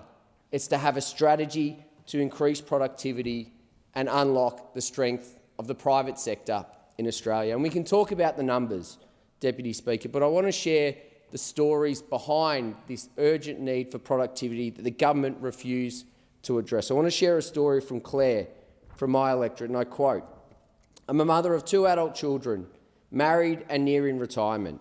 I live in Montrose and I'm an active environmental volunteer. My youngest has just moved out of home, aged 23, and he's finding it really difficult to afford groceries and rent, despite working full-time in a well-paid job.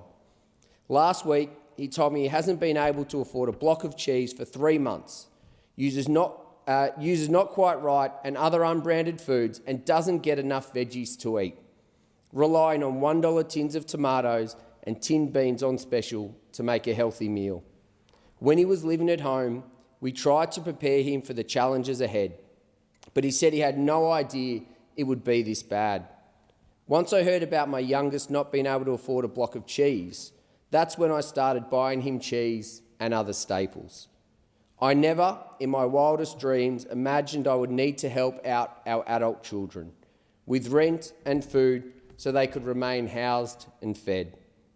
This is not only their burden, but mine too. At my age, it shouldn't be. I need to see real changes when I go to the checkout instead of exorbitant prices and no change at all." Claire's story is one of thousands I could share from my community, and this is the challenge people are having. And the way to bring prices down is through productivity. The way to bring interest rates down is not to fight with the RBA governor, it's to increase productivity. And to quote the Reserve Bank Governor Michelle Bullock, "The only way interest rates can be reduced is an improvement in our appalling productivity." But again, we don't hear about productivity. I commend the member for Ford for bringing this motion, because the government don't talk about productivity. They don't want to talk about productivity because they do not have a plan to increase it. It is going backwards, 0.8%, negative 6.3% under this government. With the changes to the IR laws, it's getting harder and harder for business to have flexibility.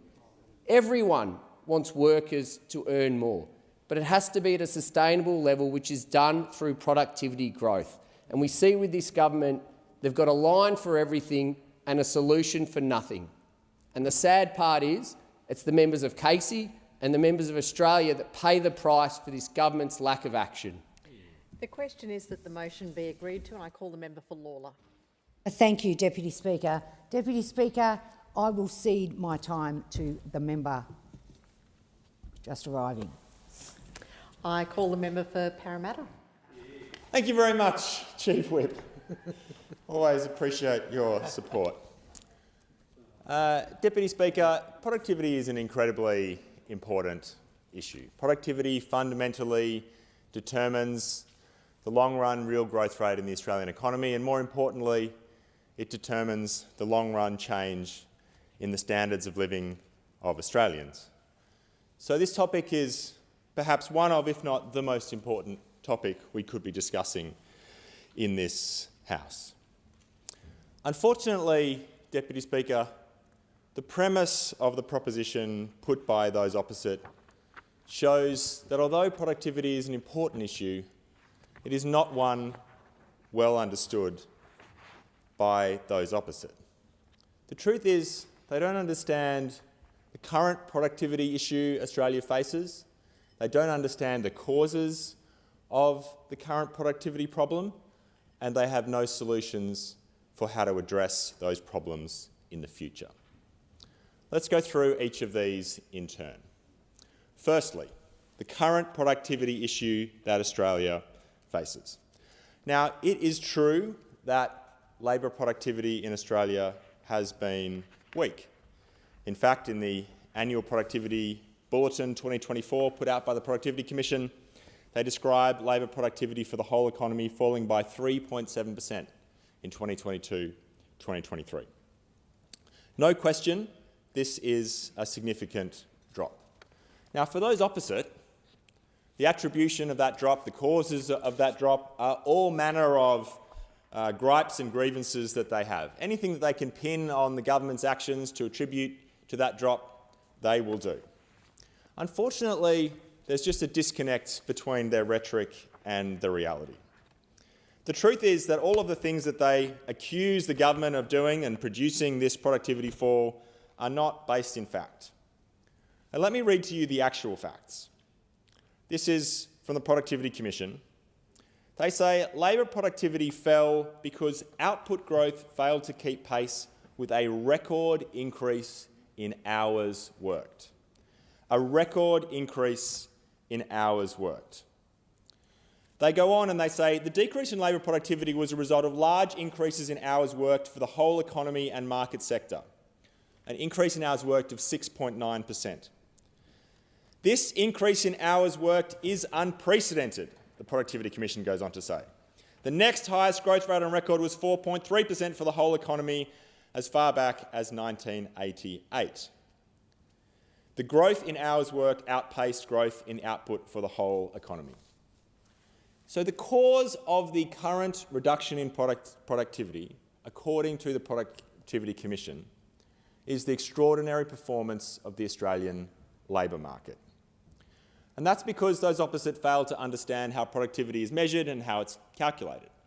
It's calculated as the ratio of output to hours worked and other inputs in the economy changing over time. And what the Productivity Commission is telling us is that we have an incredibly strong labour market that has produced an unprecedented boom in hours worked. And the consequence of that boom in hours worked is that productivity has fallen. So, Deputy Speaker, on the first point, the opposition simply fails to understand the cause of the current productivity slump. Secondly, they failed to understand the long-term drivers of productivity. Now, for them to come into this chamber and suggest that Australia has a contemporary productivity problem ignores their own record, which on productivity is frankly nothing less than disastrous.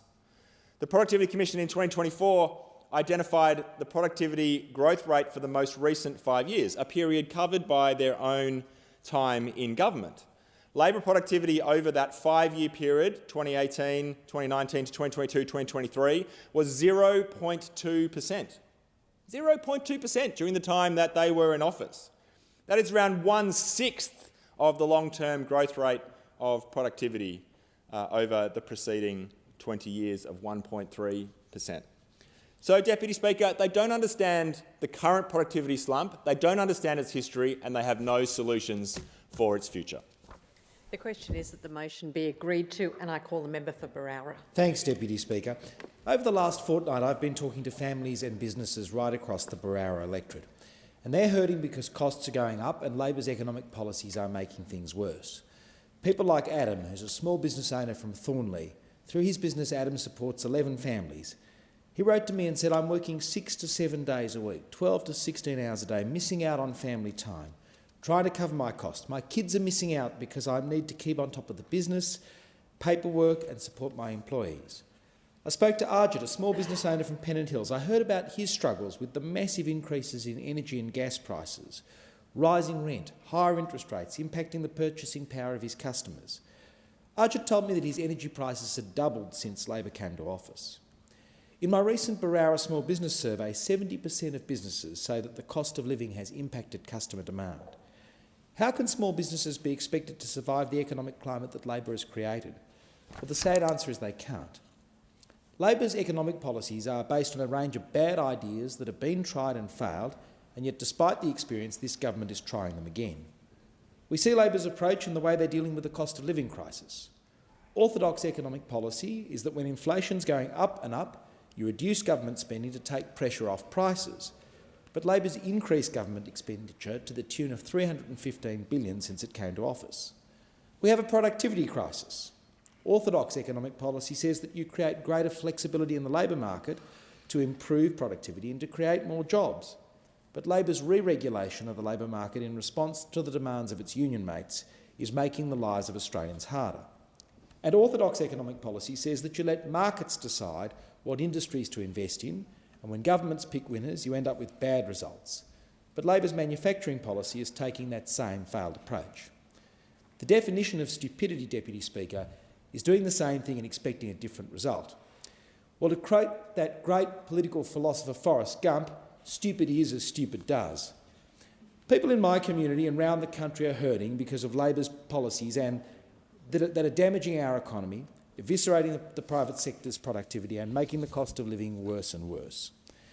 The Albanese government has failed to manage the economy, and last week's national accounts demonstrate how bad their management is.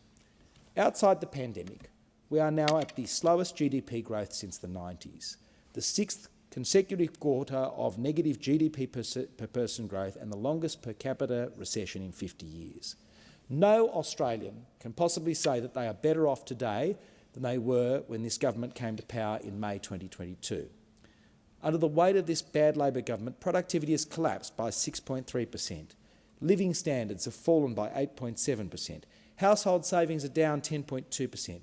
Personal income taxes are higher to the tune of 25.3%, and interest paid on mortgages has almost tripled. Labor inherited a strong economy with low unemployment, strong growth and recovering government finances, and they've wasted it. Our core inflation is now higher than all the comparable economies, including all the English-speaking democracies and most of Europe. Australians are paying more and getting less. Gas is up 33%, electricity is up 14%, rents are up 16%, the cost of food's up 12%. This winter, too many Australians in my community had to choose whether to put the heating on or to put food on the table. And the story for small businesses is terrible as well, as the Small Business Ombudsman has told us last week. 46% of small businesses didn't make a profit in the past year. 3 out of 4 self-employed business owners are earning less than the average total weekly full-time wage. 20% of small businesses are struggling to pay their energy bills on time, and 45% are concerned about their ability to pay future energy bills. Australians are seeing the highest number of insolvencies in the last financial year, with over 11,000 businesses going insolvent, and behind each of those insolvencies is the human tragedy, the story of a family which has put its house on the line.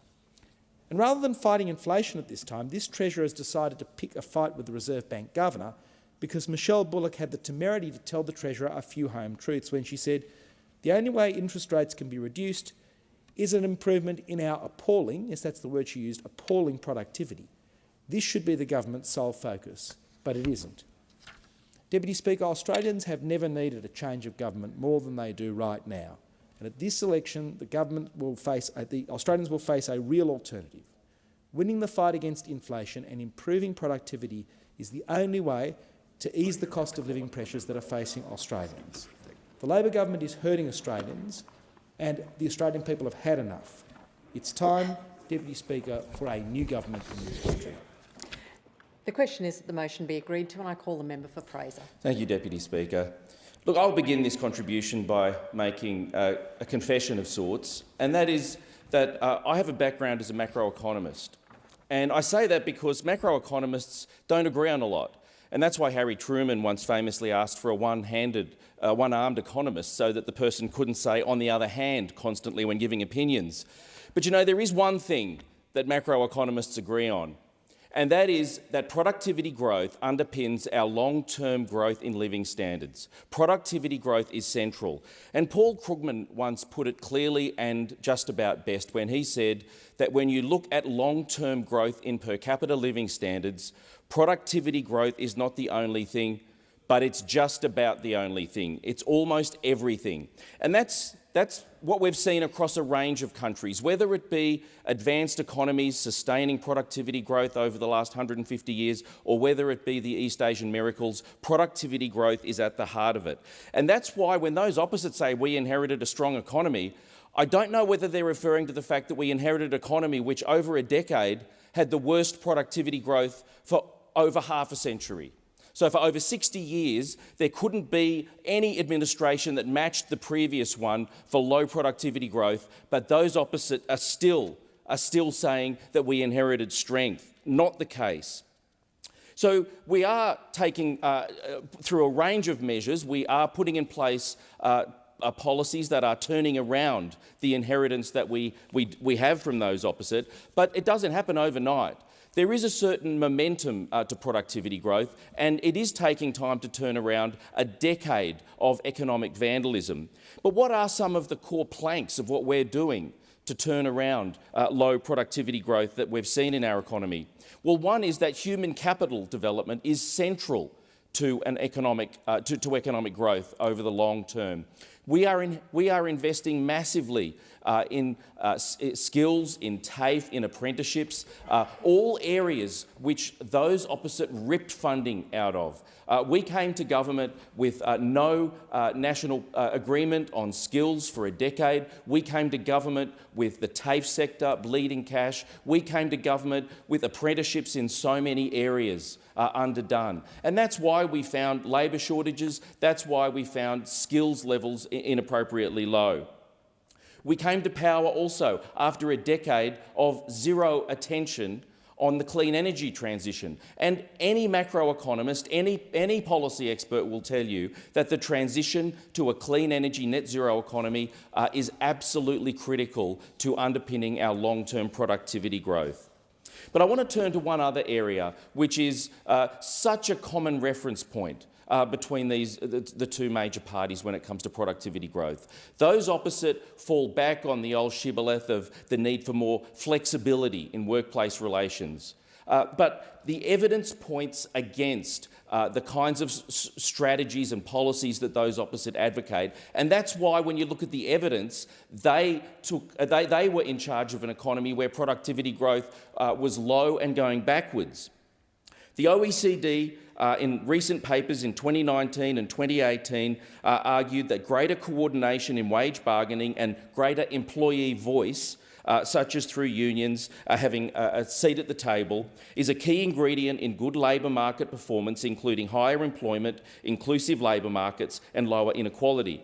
Moreover, more collaborative workplaces can also contribute to lower turnover and longer tenure, which can reduce hiring and training costs and increase productivity. So those are exact quotes from the OECD, and that goes to the points that the member for Parramatta raised earlier, which is that more hours worked is hardly a problem in the economy. What we're in fact seeing is that firms are more willing to hire, more willing to retain people, more willing to invest in people, all of which is leading to greater productivity. Professor Alex Bryson at the University College of London found that employee voice helps improve worker engagement, helping companies to innovate and adopt more productive practices. So those opposite fall back on flexibility, time and time again, this ill-defined term which seems to either mean people working longer for the same or less, or for more employer rights at the expense of more union rights or more worker voice. But the evidence points to more productivity when you have people sitting around the table and working together. So those opposite gave us the lowest productivity growth in half a decade. We're investing in our economy and our people to turn that around. The question is that the motion be agreed to, and I call the member for Riverina.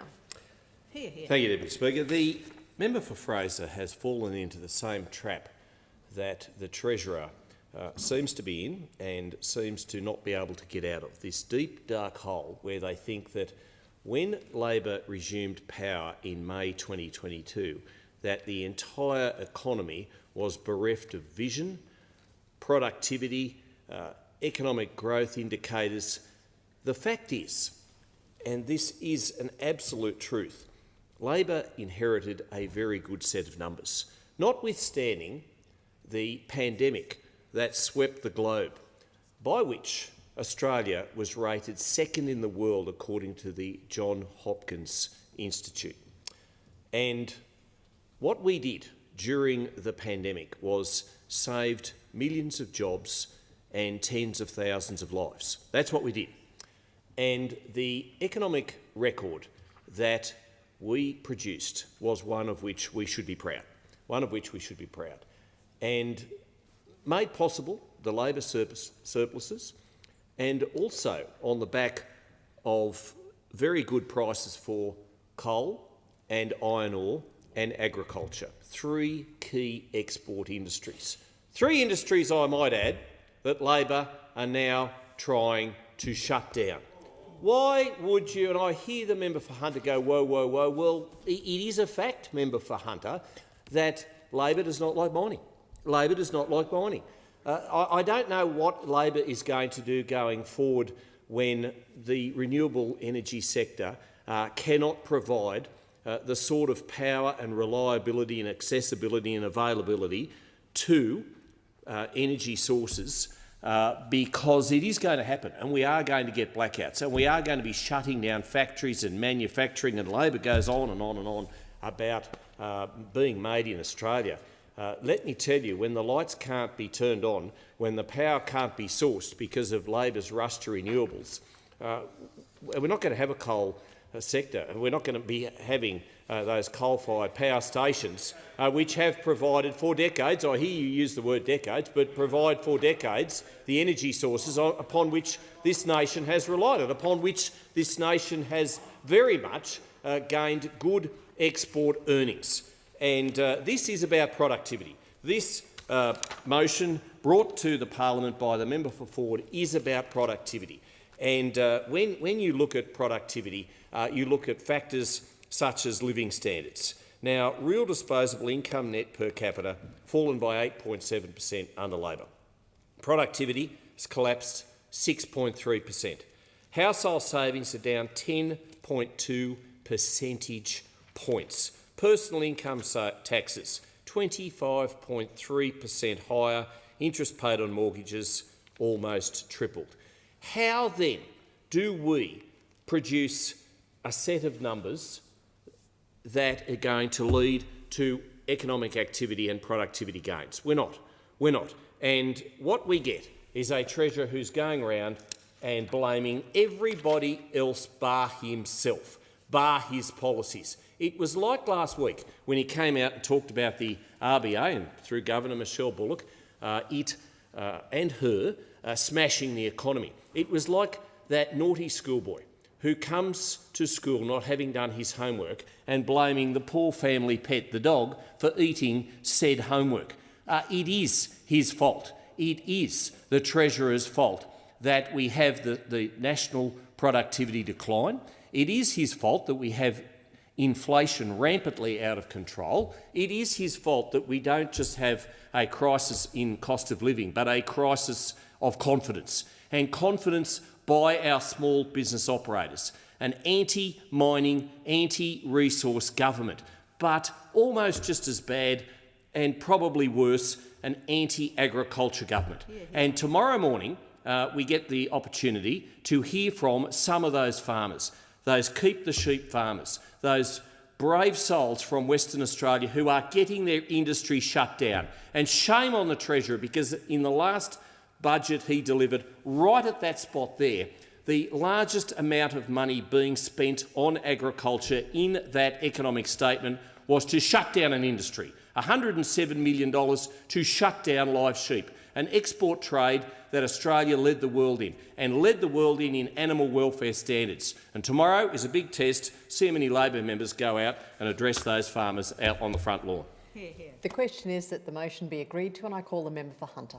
Thank you, Speaker. I'd just like to comment on a couple of the member for Riverina's comments there, saying that Labor doesn't like mining, Labor doesn't like resources, Labor doesn't really like anything is pretty much what he was getting at. But we support miners in the Hunter, we support miners all around Australia. And whilst people want to buy our coal, we'll continue to supply them our coal. 93% of the coal from the Hunter is exported out of this country. So it's not even used in our coal-fired power stations. And as I said, whilst people want to buy our coal, we will always supply them our coal. And thank you to the hard-working miners all around Australia for what you do. You put your lives on the line every day to go to work, earn a good income to come and support your family. So thank you for all you do. Speaker, I find it quite ironic that those opposite want to come in here and talk about productivity, when the only thing that they're productive at is pointing fingers. They had a decade in government and absolutely wasted it with misguided priorities and missed opportunities. This failure did not contribute to a more productive country, that's for sure. And it was those opposite who caused productivity to plummet. And it was those opposite who oversaw the worst decade of productivity growth in more than half a century. And now it is those opposite who want to come in here and lecture us about productivity.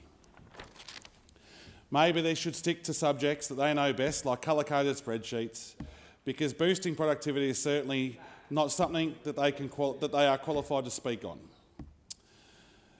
The way that they view productivity is the way that they view productivity, and the way that we view productivity are two very different things. We believe that workers drive our country forward, and if they are protected and paid properly, then they are going to do the best they can in their workplaces. We value our workers, and we know that it's because of them that our country is able to keep moving forward. But those opposite unfortunately see workers as pawns on a chessboard. They think they are there to serve the business they work for, and it's for the business to use them and treat them any way that they please.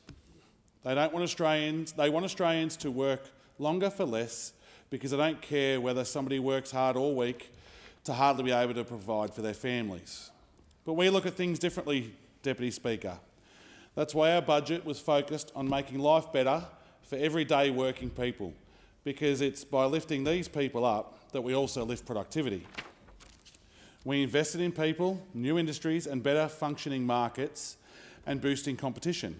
And Speaker, the best example of boosting productivity is by giving people opportunities that they've never had before. In my electorate, hundreds if not thousands of people have been able to go and get a trade, something that will set them up and open countless doors for good employment for years to come. And many more people having a trade means one thing: more productivity in our economy. All of this is possible because of our fee-free TAFE policies and the fact that we are opening more fee-free TAFE for construction workers, for plumbers, for chippies, as I said, with construction workers, but also for boilermakers, for fitters, for mechanics, in so many different areas of trades that we need in the hunter. Those opposite firmly believe that we could boost productivity by blocking wage rises, leaving workers struggling with the cost of living. They think that creating insecure jobs and unsafe working conditions will help productivity growth. We want secure jobs, Deputy Speaker. We want people to have good, healthy and safe conditions at work. And we want people to be able to be paid properly for the job they do, because everyone should be able to go home at the end of a long, hard day and feel like it's worth it because they are able to properly provide for themselves and their families. Speaker, for 10 years workers were neglected. The results are clear. The Coalition's report card on productivity has been a big fat F stamped on the front. They failed workers, they failed to increase productivity, and they left us in a hole that we are working hard to get out of. It will take time to repair the damage to Australia's productivity growth done by the opposition's decade of neglect. But we know that a new approach is needed, an approach that puts workers at the centre of everything we do, and that's what we are delivering on. We've had a focus on helping our business to be more productive, but we aren't doing it by neglecting workers, because we have learnt one thing from those opposites, it's that this approach definitely does not work. Instead, we have a solid pipeline for business investment, which is now above where it was during the mining boom, and our policies are helping to not only attract investment, but to better absorb it and enable it. So, Deputy Speaker, we want our country to be more productive, and we're doing the best we can to make sure that happens. Thank you. The time allotted for this debate has expired. The debate is adjourned and the resumption of the debate will be made in order of the day for the next sitting. I have received messages from the Senate returning the following bills without amendment.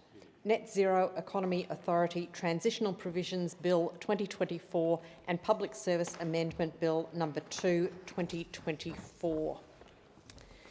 I have received messages from Her Excellency the Governor-General notifying assent to several bills.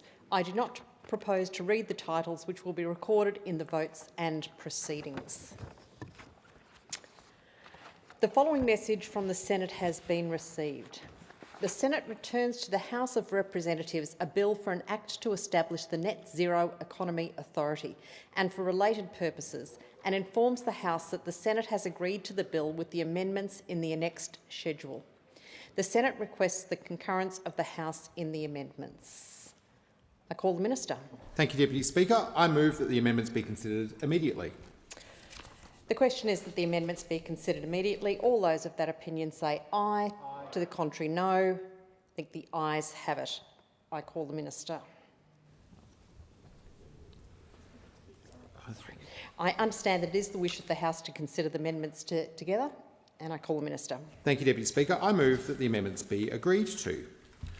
The Government supports these amendments made by the Senate. The Net Zero Economy Authority Bill 2024 is an essential piece of legislation. I am grateful to the Senate for its engagement and to senators for passing the bill last month. The Net Zero Economy Authority will support Australian communities to seize the opportunities of the transition to a net zero economy. It will help ensure that we successfully navigate this transformation. It will leave no worker, no community and no region behind as we build the industries and the jobs of our net zero future. The amendments passed by the Senate are constructive proposals. That is why the Government is supportive of these additional amendments. They clarify certain elements of the bill, confirm its intent and address matters raised by stakeholders.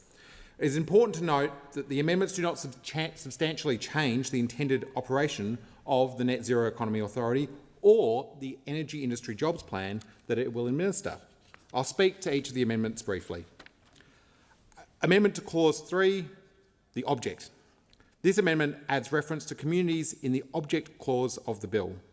The bill, as introduced by the Government, already made it clear that in performing its functions, the Net Zero Economy Authority will prioritise communities, regions, industries and workers that are or will be significantly affected by Australia's transition to a net zero emissions economy.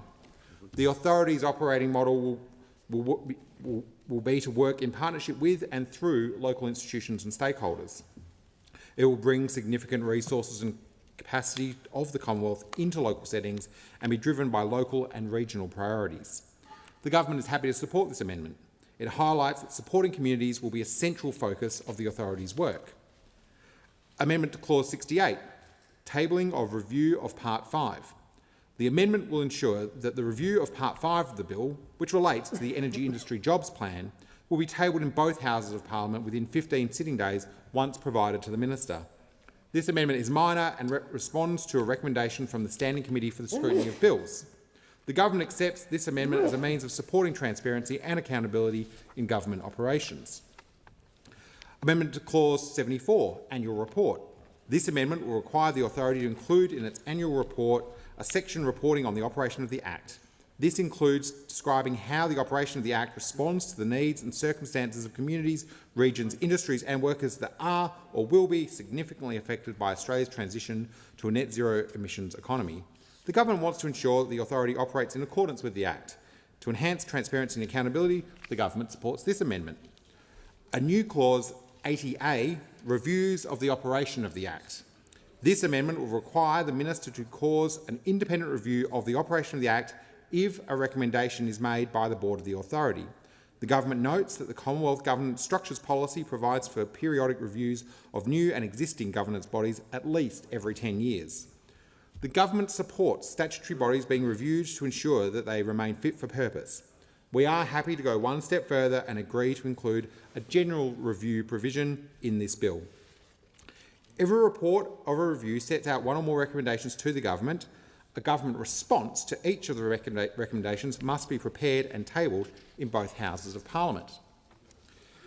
Amendments to Clause 23, Board Composition. These amendments would require that one board member have expertise or experience in Indigenous advocacy or community leadership. They would increase the minimum number of board members from 6 to 7.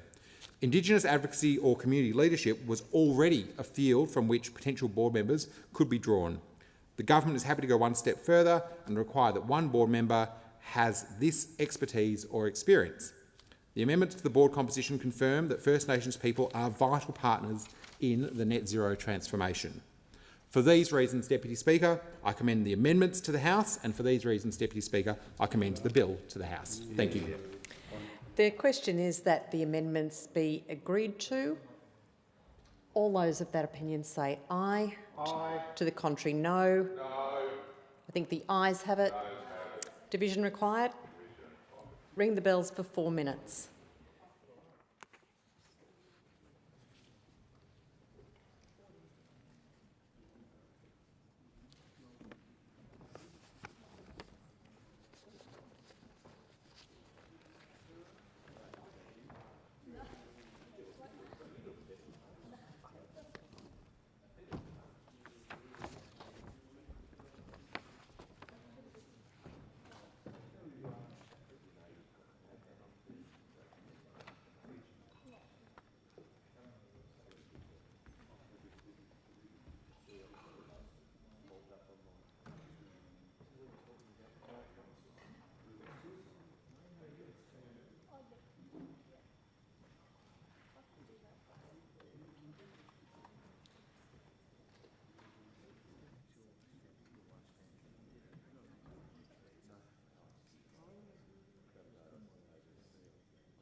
How are you? Good, how are you?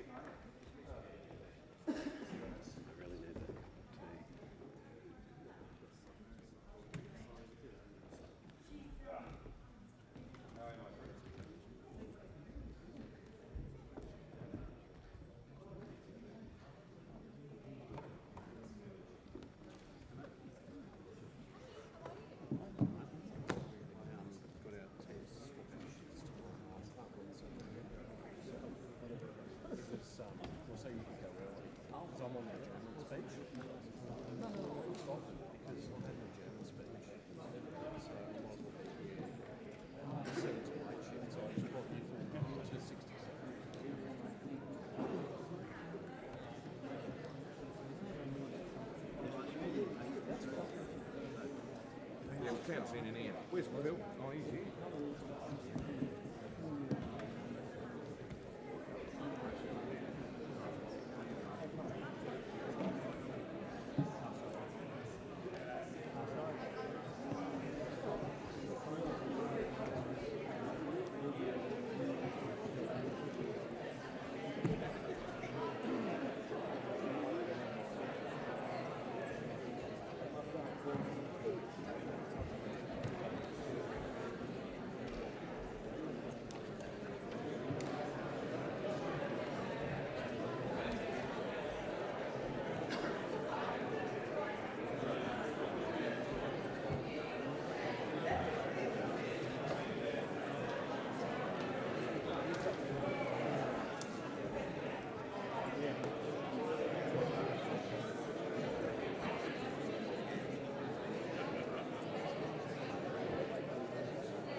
Lock the doors.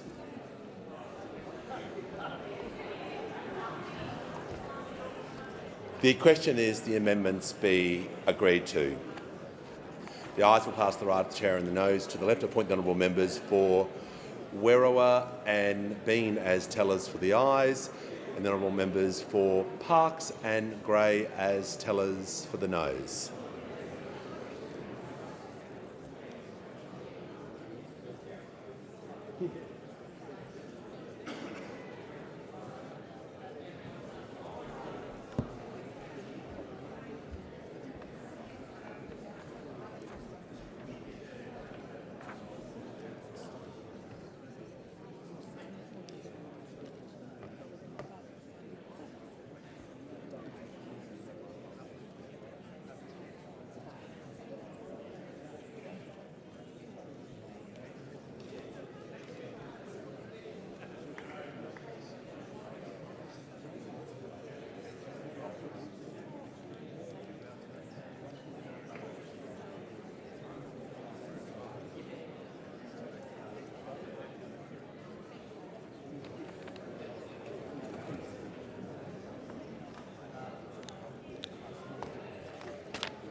Order. The result of the division is ayes 89, noes 51. The following message from the Senate has been received. The Senate returns to the House of Representatives a bill for an act to amend the law relating to corporations and for related purposes, and informs the House that the Senate has agreed to the bill with the amendments in the annex schedule. The Senate requests the concurrence of the House in the amendments. I'll give the call to the Assistant Treasurer. Thanks, Speaker. I move that the amendments be considered immediately. I'll put the question. Those opinion say aye. Against no. I think the ayes have it. I understand that it is the wish of the House to consider the amendments together. Call the Assistant Treasurer. Thanks, Speaker. I move that the amendments be agreed to. I'll put the question. So the question before the House that the amendments be agreed to. I'll put the question. Those opinions say aye. Against no. I think the ayes have it. Those have a division required. Ring the bells for 4 minutes.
Lock the doors. The question before the House is the amendments be agreed to. The ayes will pass to the right of the chair and the noes to the left. Appoint the honourable members for Werriwa and Bean as tellers for the ayes, and the honourable members for Parkes and Gray as tellers for the noes.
Order. The result of the division is ayes 90, noes 53. The matter was resolved in the affirmative. If members can leave the chamber as quickly and as quietly as possible, we shall move to orders of the day.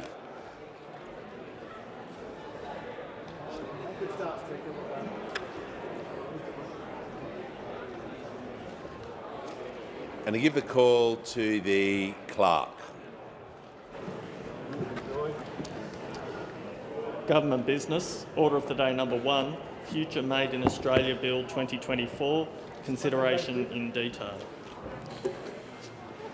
The House will now consider the bill in detail, and I understand it is the wish of the House to take the bill as a whole. The question is that the bill be agreed to, and I give the call to the member for Warringah. Thank you, Mr. Speaker. I ask leave of the House to move amendments 1 to 11 on the sheet revised 15 August 2024 as circulated in my name together. Is leave granted? Give a call to the Assistant Minister. Is granted. Leave is granted. The member may proceed. Thank you. I move amendments 1 to 11 on the sheet revised 15 August 2024 as circulated in my name together. This is important, and whilst I support this bill, it can go further and be much clearer. A future made in Australia is vital for our future, and I do support the intent of this legislation, but we must be very clear about the detail. The world is decarbonising, with demand growing for commodities and products that will enable global decarbonisation.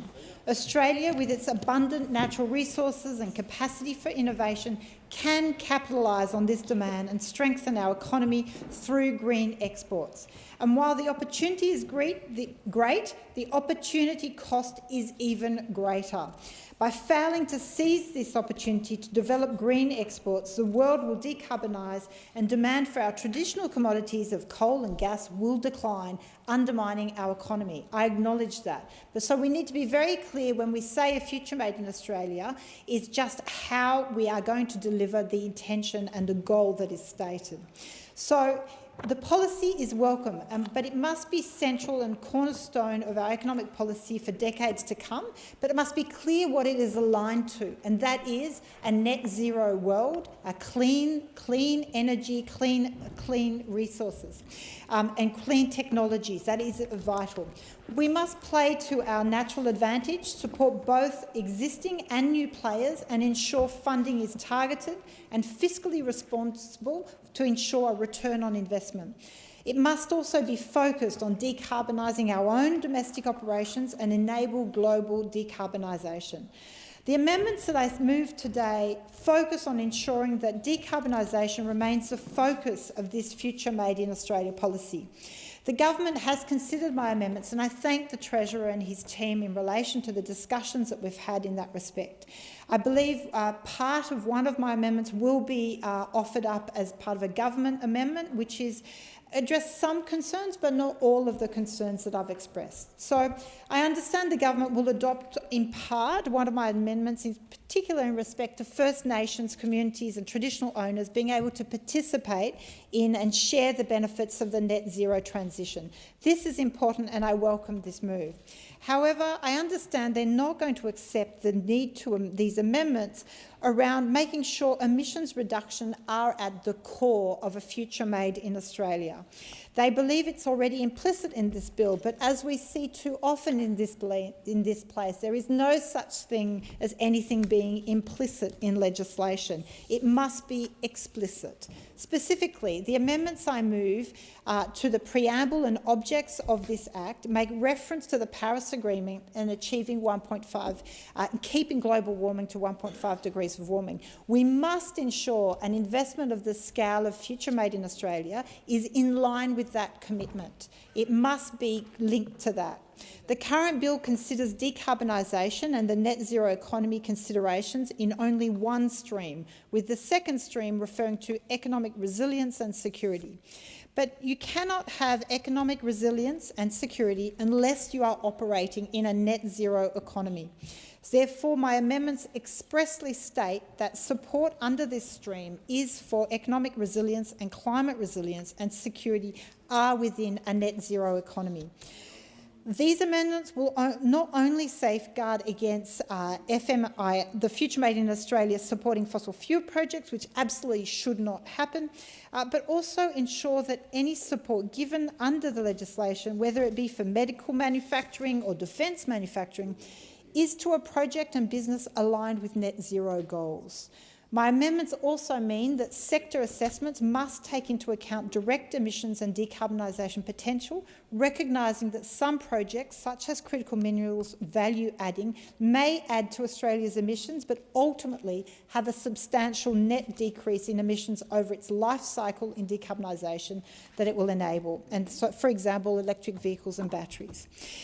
We must integrate decarbonisation in every aspect of legislation, especially when we are talking of substantial spending of public money. And I commend the amendments to the House. The question is that the amendments be agreed to. All those of that opinion say aye. To the contrary, no. I think the noes have it. Division required. Division required. Ring the bell for 4 minutes.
Thank you.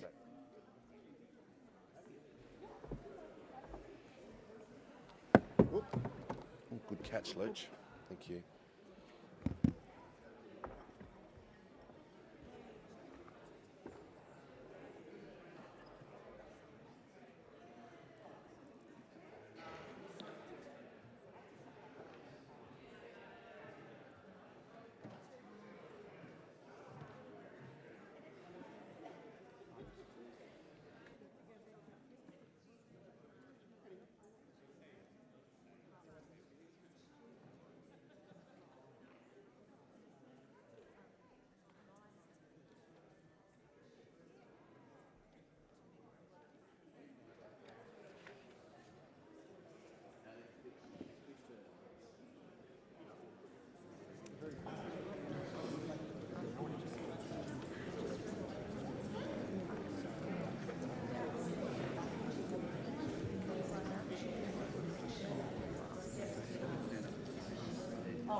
Lock the doors. The question is the amendments be agreed to. The ayes will pass to the right of the chair and the noes to the left. Appoint the honourable members for North Sydney and Warringah as tellers for the ayes, and the honourable members for Werriwa and Bean as tellers for the noes.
The result of the division is ayes 13, noes 55. The matter was resolved in negative.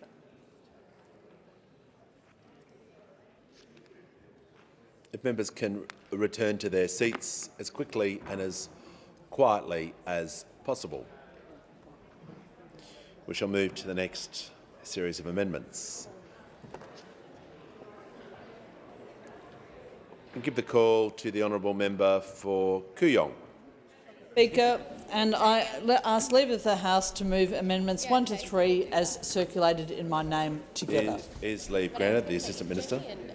Leave is granted. The member may proceed. Thank you, Speaker.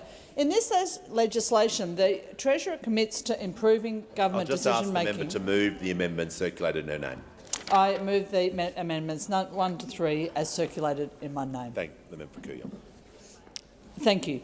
In this legislation, the Treasurer commits to improving government decision-making on significant public investments to help industry develop technologies necessary to decarbonise our economy.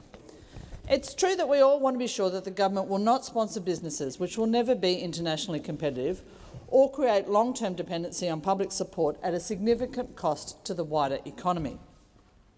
Within the next 2 decades, the world will stop buying fossil fuels and other countries will enforce carbon border adjustment mechanisms. If we're still then dependent on being a petrostate, we will tank economically. We have a clear competitive advantage in our sun, our wind and our critical minerals. We have the ability to become a green energy superpower, exporting decarbonised, value-added strategic metals and critical minerals, which will simultaneously earn income for Australia and contribute to global decarbonisation. But before we jump to subsidising new technologies and nascent industries, we have to identify those in which we have a demonstrable current or future competitive advantage and determine how best to support them while minimising risks to the taxpayer. All industry assistance comes at a cost to those who are not supported. There's always an opportunity cost in subsidising manufacturing and industry. In recent decades, much of our manufacturing has gone offshore. Supply chains are affecting us every day. We have not been effective enough in diversifying supply, stockpiling, forging alternate arrangements and switching technologies to minimise supply chain disruptions. We need to determine where supply chain issues really do generally require local manufacturing and where other means might be more economic. We should also remember that those areas in which we have a genuine sovereign risk and potential for development both of domestic surety and a significant export market. In some ways, this Act acts as an umbrella to better coordinate the suite of existing initiatives and funds aimed at decarbonisation of our economy. But the means by which it will intersect with and interact with other entities in this space, whether that be the Productivity Commission, CSIRO, ARENA, the CEFC or others, is not yet clear. To ensure value for money, any government assistance should be based on an independent, transparent and evidence-based assessment of the risks and the potential benefits associated with each proposal. There should be tight criteria specifying the outcomes to be achieved and mandated performance monitoring against those specified outcomes. The Secretary should be compelled to consult with the relevant authorities and entities in undertaking those assessments. Only those entities meeting strict criteria for funding in the national interest should receive public support. We want to streamline assessments, minimise duplication and increase accountability. Early indicators unfortunately have cast some doubt on the government's preparedness to adhere to these standards under this legislation. The government has already started to allocate funds under the scheme, and in some cases there are real questions around the integrity around the decision-making with those grant decisions. So the amendments I've moved today to this bill will increase clarity regarding sectoral assessments and the extent to which they will consider such questions as relevant international trade agreements, current national stockpiles and resources, and the need for diversification of our resources. There is more to national resilience than spending. We can achieve and address supply chain security in ways other than insourcing. I move here an amendment to ensure that funding under the FMIA framework does not proceed unless all other alternatives have been exhausted. We deserve more transparency over fund allocation. This should include processes which don't include NDAs, closed ministerial diaries and redaction of FOIs. Processes which involve open calls for tenders, not lobbying firms and negotiations facilitated by former Labor Party staffers, which don't waste the time, money and effort of other companies, which don't cause a loss of trust in government. The amendments I move here address those concerns and I commend them to the House. The question is that the amendment be agreed to. Those of that opinion say aye. Those against no. I think the noes have it. Division required. Ring the bells.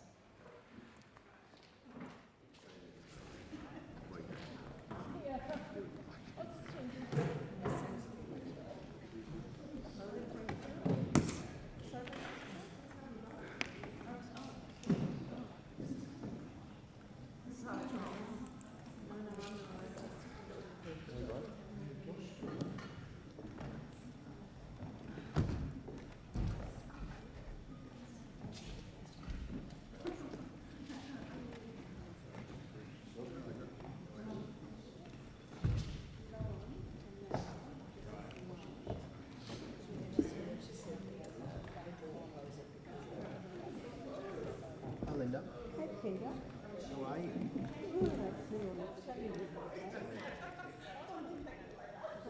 Talking about your new role. Oh, from the country comes everything. No money. How you feeling? It's been a big couple of weeks. I just can't believe how much I feel rather than go round and round.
I have a very good eye. I can see very well.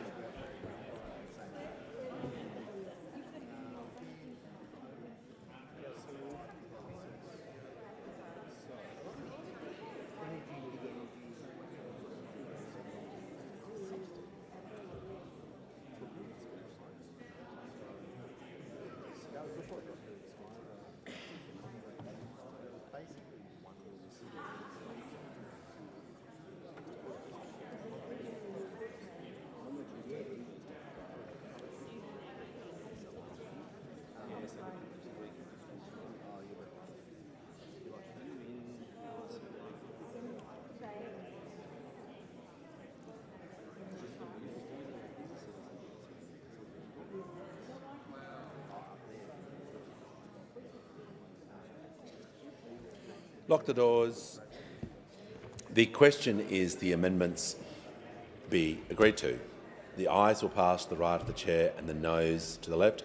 Appoint the honourable members for Kooyong and Goldstein as tellers for the ayes.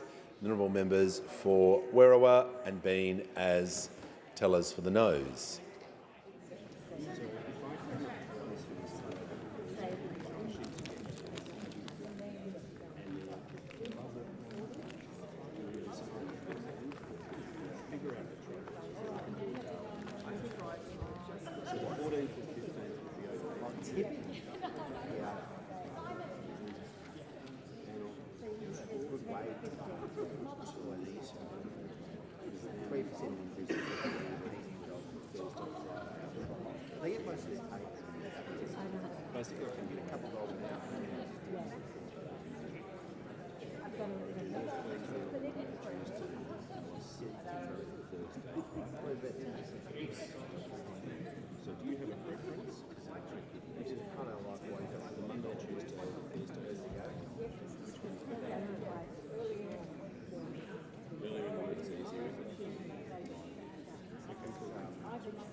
Funny.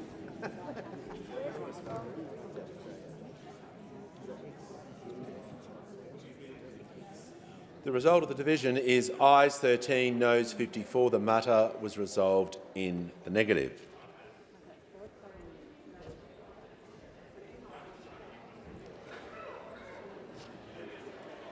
If members can leave the chamber as quickly and as quietly as possible, I'll give the call to the honourable member for Curtin.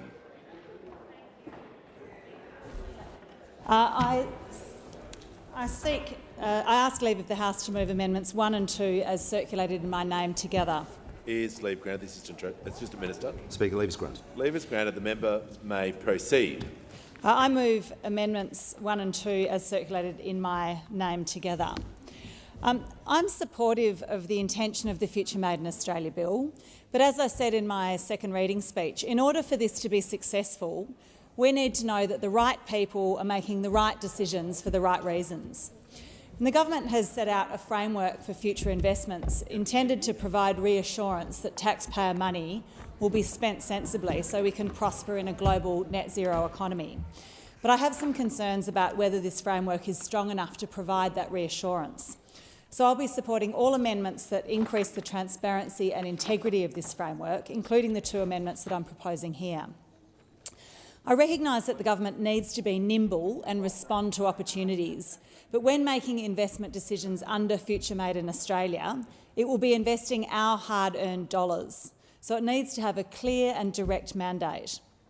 If the government tells Australians that an investment is being made as part of the Future Made in Australia package, that should be shorthand for we have undertaken a rigorous assessment and acted on the best advice available.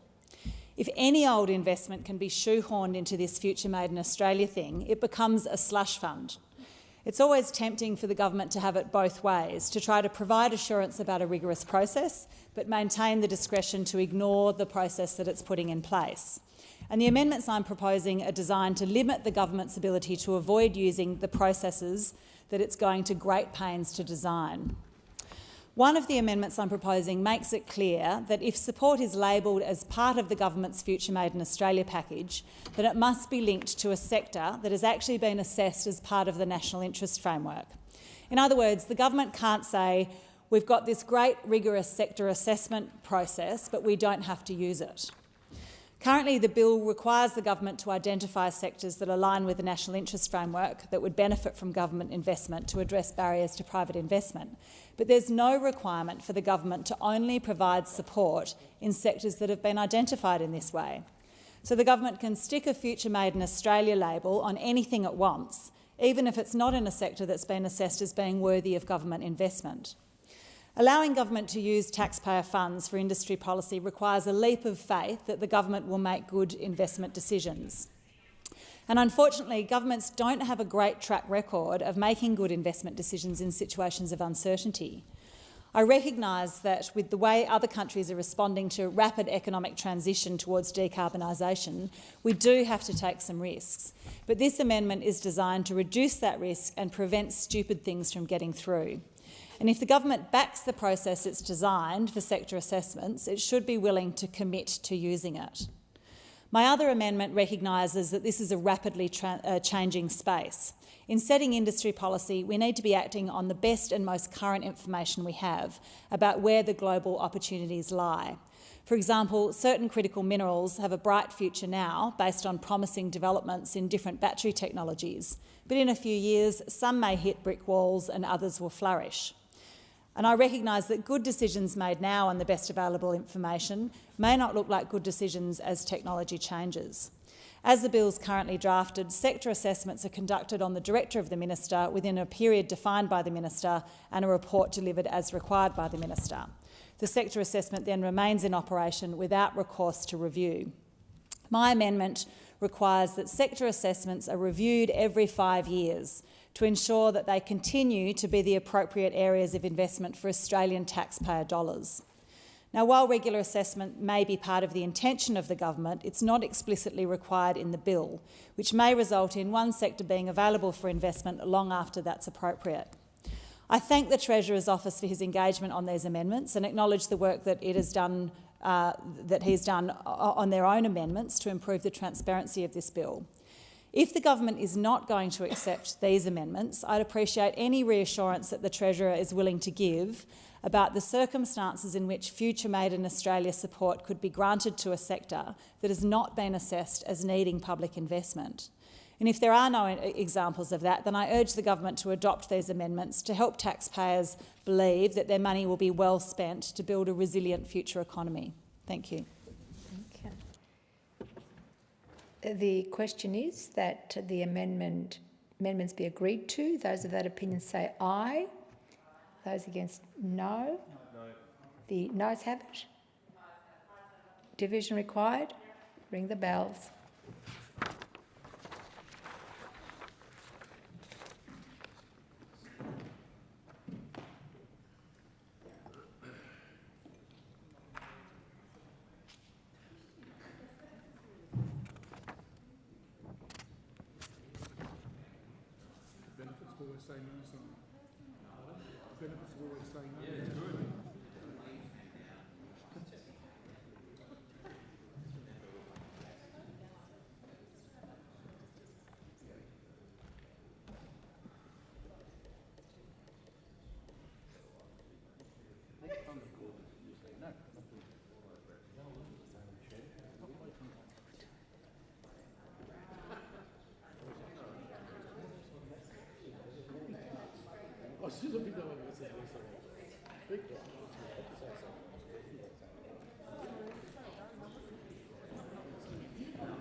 Yeah, no, that's all. Everybody feels like we're just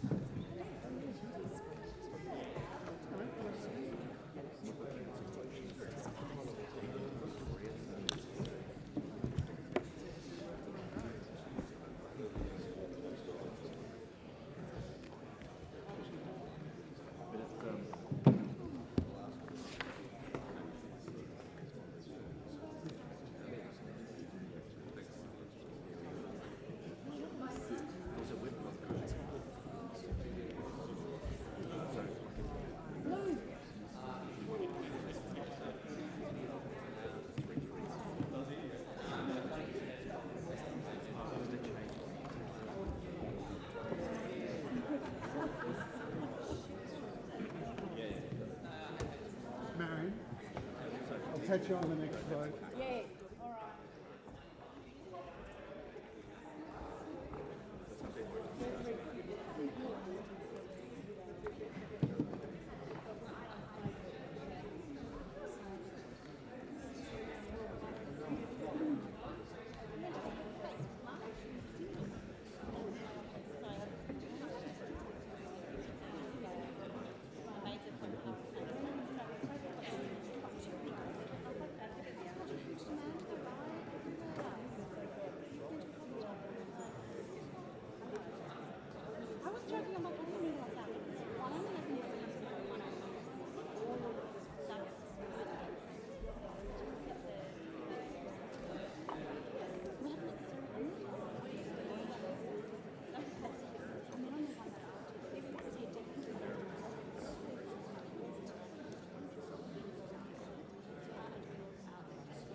Lock the doors. The question before the House is the amendments be agreed to.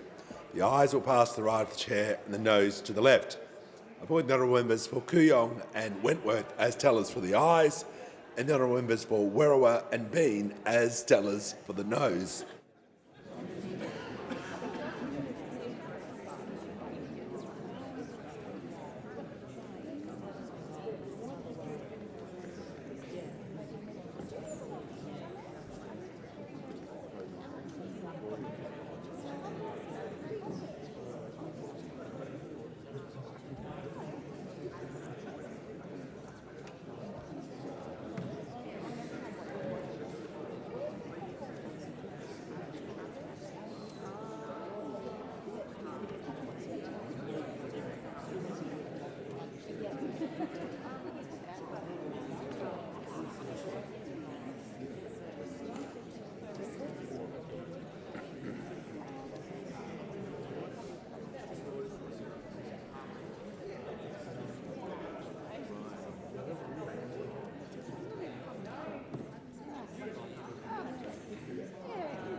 Order. The result of the division is ayes 10, noes 52. The matter is resolved in the negative. Give the call to the honourable member for Clark. Thank you, Speaker. Speaker, I move the amendment circulated in my name. Speaker, the Future Made in Australia bill is a welcome step in the right direction from the government, one which establishes strong foundations for world-leading Australian renewable energy, manufacturing and export industries. However, at present there is a glaring loophole in the bill that needs closing, and that is that despite being touted as a game-changing investment in clean energy industries, jobs and exports, under this legislation there is actually no requirement for these investments to actually be clean and green. Now, the Australian Conservation Foundation notes this in their submission to the Senate inquiry on the bill, and I thank them for working with me to redraft this amendment, which closes the loophole by ensuring that neither stream of the national interest framework can be used to invest in or support fossil fuels, nuclear power or carbon capture and storage. Speaker, my constituents in Tasmania, and indeed millions of Australians right across the country, know we're running out of time to reduce emissions and to mitigate the worst of the impacts of climate change. As I've said before many times, the fossil fuel industry is rapidly strangling our planet, and it's long past time this government acted with urgency on the climate emergency. It's simply unconscionable that Australia is currently one of the largest exporters of fossil fuels in the world. In fact, we're currently third behind Russia and the United States, and it seems all this government has done so far is double down. But most Australians know it makes neither environmental nor economic sense to continue to approve and invest in fossil fuel exploration, exploitation and infrastructure. Even the International Energy Agency is telling us that oil, gas and coal demand is expected to peak this decade, which means fossil fuel projects are rapidly becoming stranded assets. And at the same time, at COP28 just last year, world leaders agreed to accelerate efforts towards net zero in a just, orderly and equitable way. Speaker, it's become all too clear that neither the climate crisis nor the economic reality leave room for continued misguided investments in fossil fuels. And that's why my amendment ensures they aren't eligible for support and investment under the Future Made in Australia framework. And Speaker, the same goes for carbon capture and storage. Now, to be clear, I don't object to the technology in principle, but I do hold concerns that in its current state it's unproven, and in too many cases it's used as an expensive smokescreen to hide the continued extraction and burning of fossil fuels. The last issue my amendment deals with is nuclear power, because it's increasingly clear that when talking about a clean net zero future made in Australia, nuclear simply can't be a part of the solution. Indeed, we've seen report after report saying that nuclear is simply too slow and too costly to play any significant role in Australia's transition to net zero. Not to mention, of course, the risks associated with waste management. No, instead we need to be prioritising our efforts and seizing on our natural advantages to ensure we don't throw good money after bad. And Deputy Speaker, I'm optimistic about these advantages, and I'm optimistic about our ability to pull off a just transition and to meet our net zero commitments. Australians know that there is so much opportunity for us in the energy transition because we're blessed with abundant clean energy resources and with a highly skilled and educated workforce. In other words, we have what it takes to be a clean energy superpower and to lead the world in this economic and environmental transition. Deputy Speaker, the potential benefits for job creation and skills development, local communities and the environment are obvious to anyone who's been paying attention. We in this place just need to make sure it's set up and powered by renewable energy and industries, and not off the back of continued investment in climate-wrecking fossil fuels or greenwashed non-solutions such as nuclear and carbon capture and storage. Deputy Speaker, I'd love to believe that we can trust this and future governments not to use this legislation to prop up climate-damaging industries. But I've been around long enough to know that trust in government is built on solid mechanisms of transparency and accountability. That's exactly what my amendment provides for, Deputy Speaker, and I urge all members to support it. Thank the member for Clark. The question is that the amendment be agreed to. Those of that opinion say aye. Those against, no. Noes have it. Ayes have it. Division required.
Lock the doors.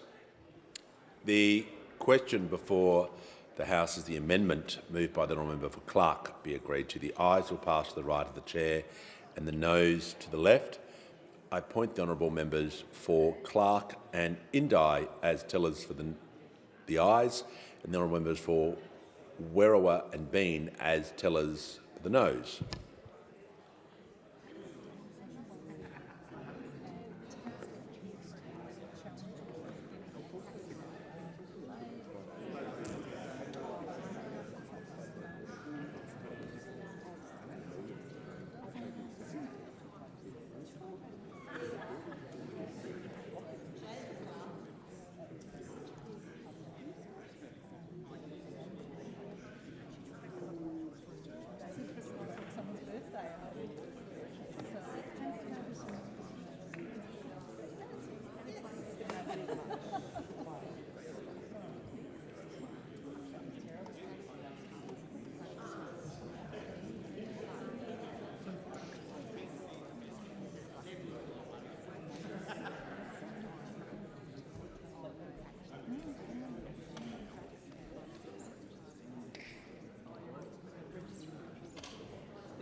Order. The result of the division is ayes 12, noes 45. The matter was resolved in the negative.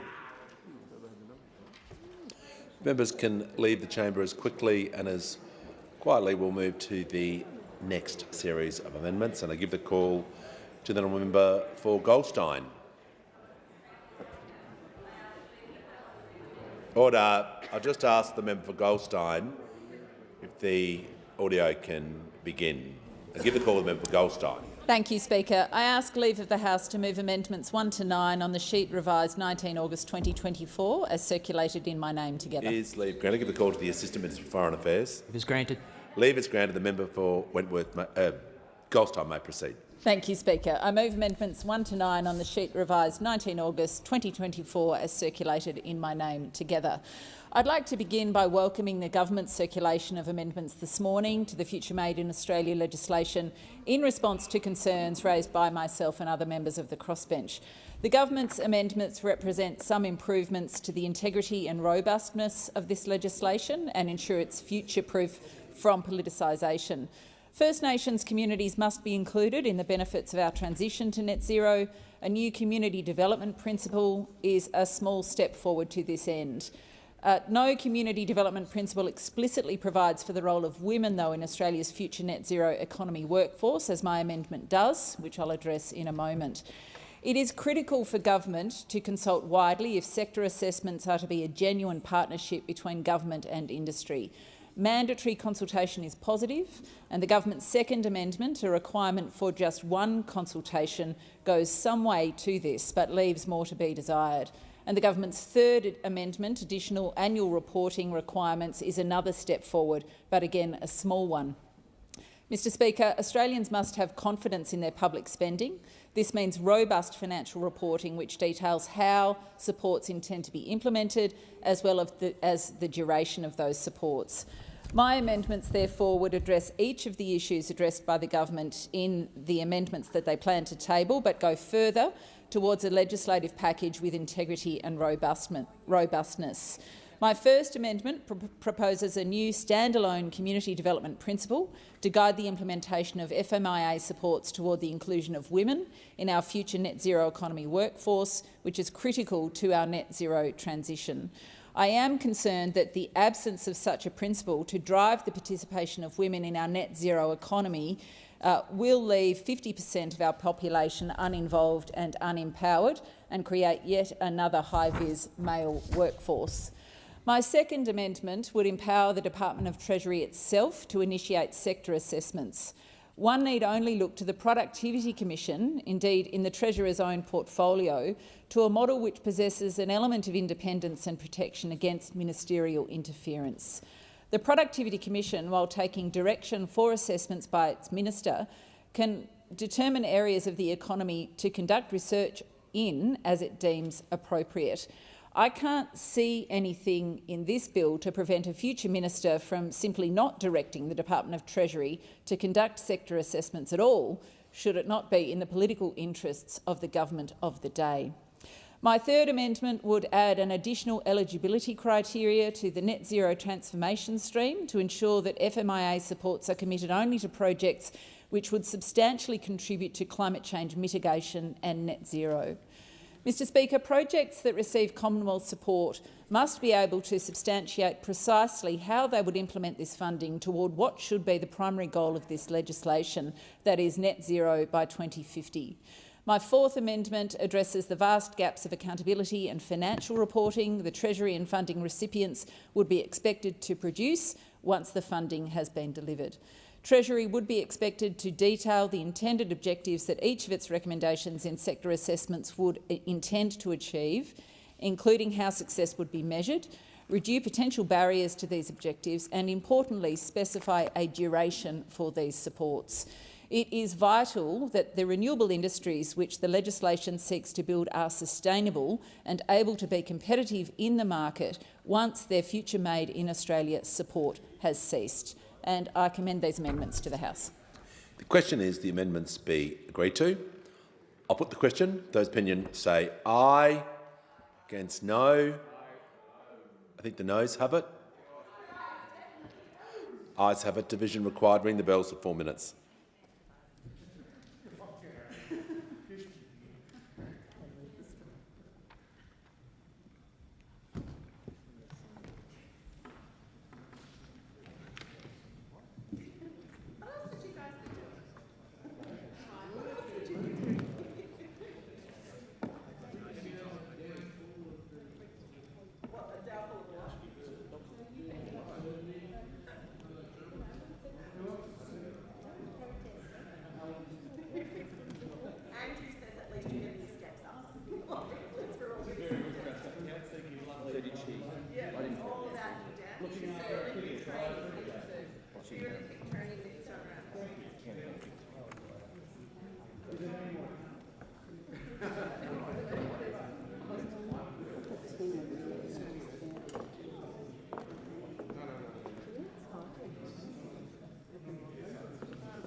Lock the doors. The question is before the House is the amendment. The amendments moved by the honourable member for Goldstein be agreed to. The ayes will pass to the right of the chair and the noes to the left. I point the honourable members for Goldstein and McKellar as tellers for the ayes, and the honourable members for Werriwa and Bean as tellers for the noes.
The result of the division is ayes 13, noes 40. The matter was resolved in the negative.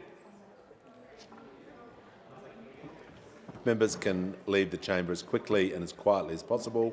Give the call to the member for Wentworth. As circulated in my name. Speaker, there are clear reasons to be optimistic about Australia's economic opportunities for the global transition to net zero. And market failures in green industries, including a lack of a universal carbon price, the need to move faster in the transition and spillover benefits of new technology, mean that there are clear reasons why government has a role to play. But it's fair to say that Australia has a mixed record when it comes to industrial policy, and stakeholders from across the political spectrum have raised a number of concerns about the government's proposal to date, about the risk of picking winners, about the degree of ministerial discretion, and about how ill-defined phrases like economic security could be used to justify every future minister's pet projects. These are valid concerns. They don't mean that we should not act, they just mean how we act is really important. We can't afford to make the mistakes of the past, where money was wasted on failing industries that never had a chance of standing on their own 2 feet. Instead, we need to provide support where there are market failures and where Australia can have a sustainable competitive advantage. And we need a robust and transparent framework to guide these investments, with decisions made wherever possible at arm's length from government. This bill provides for some of that, and I welcome the government's amendments, which go some way to addressing these concerns. However, there remains a concerning loophole in this legislation, which I believe needs to be closed, and my amendment seeks to do this.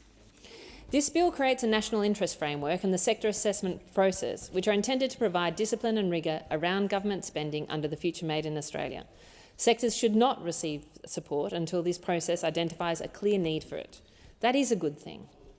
But whilst the government has lauded this new sector assessment project, you don't need to conduct a sector assessment before a sector can receive support under Future Made in Australia. In the current legislation, the sector assessment process is essentially optional. This creates the potential for the framework to be bypassed by a future government and for taxpayers' money to be invested in industries and pet projects without clear justification. This point has been highlighted by stakeholders as diverse as the BCA and ACF, and by many parliamentarians during the second reading debate. My amendment would help close this loophole. It would require the sector assessment is conducted and that the results are considered by the Minister before support for the sector can be made available under the Future Made in Australia. This is a common sense amendment which strengthens the guardrails on government spending under this bill and is aligned with how the Treasurer has said the process is meant to work. It does not unnecessarily constrain government investing. It does not prevent the government from acting quickly. It does not create an unrealistic expectation that every sector which is assessed will get government support. It simply seeks to legislate the guardrails the government has already told us they want to follow. I therefore urge the government and the opposition to support it. Thank you. Thank the member for Wentworth. And I'm now going to put the question. The question is that the amendment be agreed to. Those of that opinion say aye. Those against, no. The noes have it. Division required. Ring the bells.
Unless they've had a change.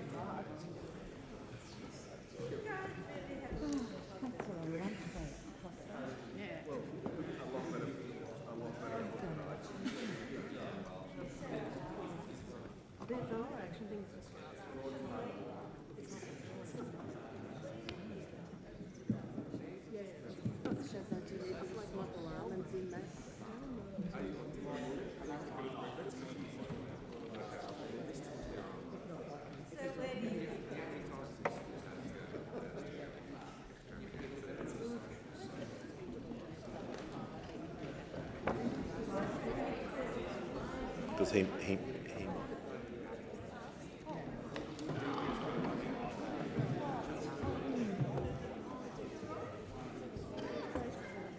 Andrew, how are you?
Lock the doors. The question before the House is the amendment moved by the honourable member for Wentworth be agreed to. The ayes will pass to the right of the chair, and the noes to the left. I appoint the honourable members for Wentworth and Indi as tellers for the ayes, and the honourable members for Bean and Werriwa as tellers for the noes.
The result of the division is ayes 10, noes 47. The matter is resolved in the negative. The debate is interrupted in accordance with Standing Order 43. The debate may be resumed at a later hour. Are there any statements by honourable members? And I give the call to the honourable member for Capricornia. Thank you, Mr Speaker. Last month, the Capricorn Coast lost a true legend, Brian Dorey OAM, a man dedicated to the service of his community. He leaves a lasting legacy that will be felt for decades to come. Brian served the Livingston Shire for over 3 decades as a councillor, fighting hard and working tirelessly to improve the lives and outcomes of his constituents. He had a deeply admirable work ethic, which, combined with his unwavering commitment to the people of Yeppoon, ensured he was deeply respected by many. In addition to his long service as Livingston Shire councillor, Brian was also a hard-working member of the Yeppoon Lions Club. He lived and breathed a life of volunteer service, a quality that many hold in high regard.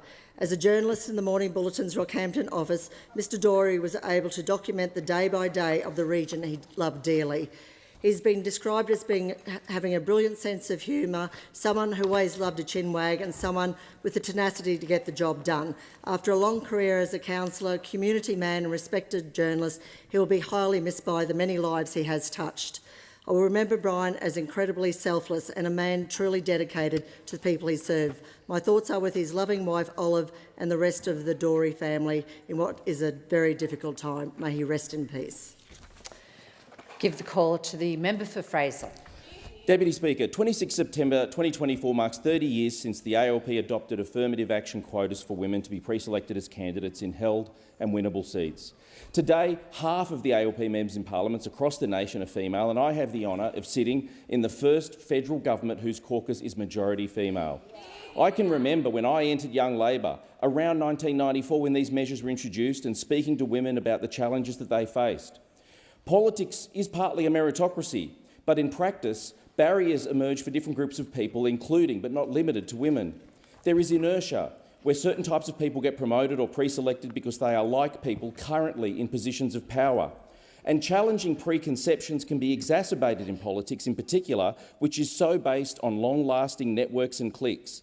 It's a numbers game, and this can make it hard to break into. Quotas were a way of helping to overcome these barriers, and it's worked.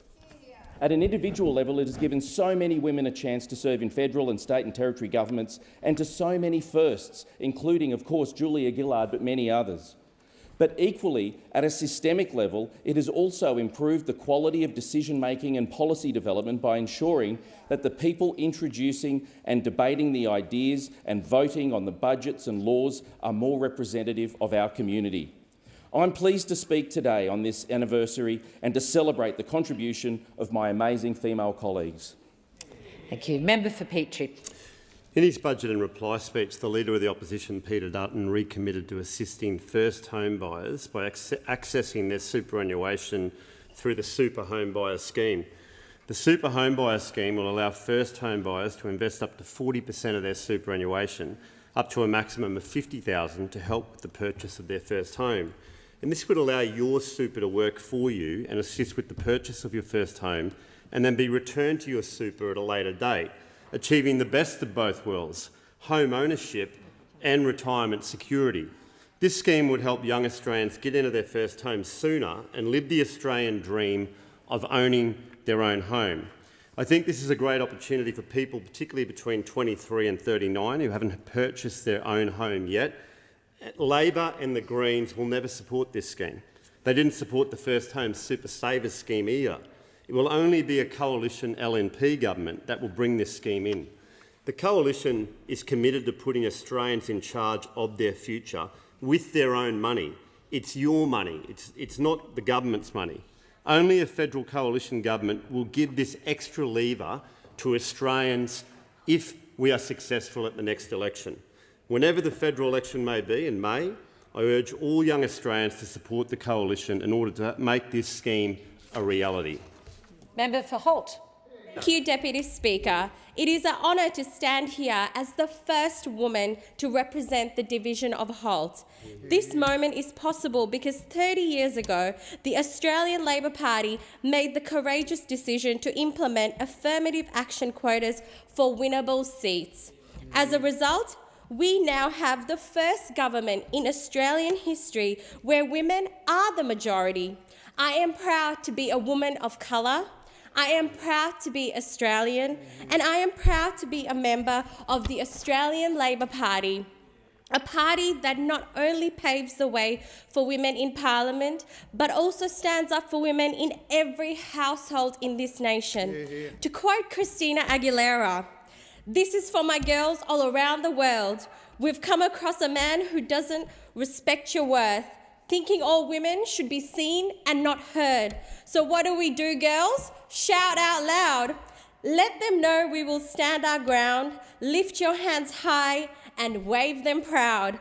Take a deep breath and say it loud. Never can, never will, can hold us down." Member for North Sydney. One of the most rewarding working groups established in the time that I've been the independent for North Sydney has been the Ageing Well group. This talented collection of individuals includes subject matter specialists, more mature constituents, carers and adult children. As a volunteer group, they are passionately committed to articulating and elevating the needs and interests of our whole community as we all hopefully age gracefully and healthily. At a time when our approach to aged care is undergoing a fundamental shift, it is essential lived experience is placed at the centre of important policy decisions. Last month, the group hosted a perspective-altering event on death, dying and grief, where the taboos of death and dying were addressed head-on. The group was determined this conversation should happen, as one of the key elements of living well is to try and prepare for a good death and a gentle transition to those we leave behind. Our audience came away from the event armed with valuable insights on preparing wills, tips for organising personal affairs, ways of holding uncomfortable conversations and surviving grief so we all grow stronger from loss. I'm deeply grateful to those who participated in the event for their candid and generous sharing of their stories and expertise. So, to Michelle Chaperone, Jill Nash, Margaret Blake, Bruce Fraser, Christina Sumner, Nikki Wilson and Glenda Hewitt, thank you.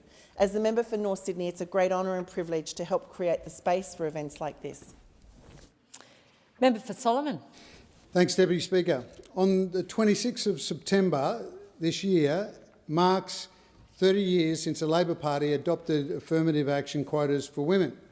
Over 50% of all Labor members of Parliament across this nation are women. This stands in contrast to the parties that form the coalition, those opposite.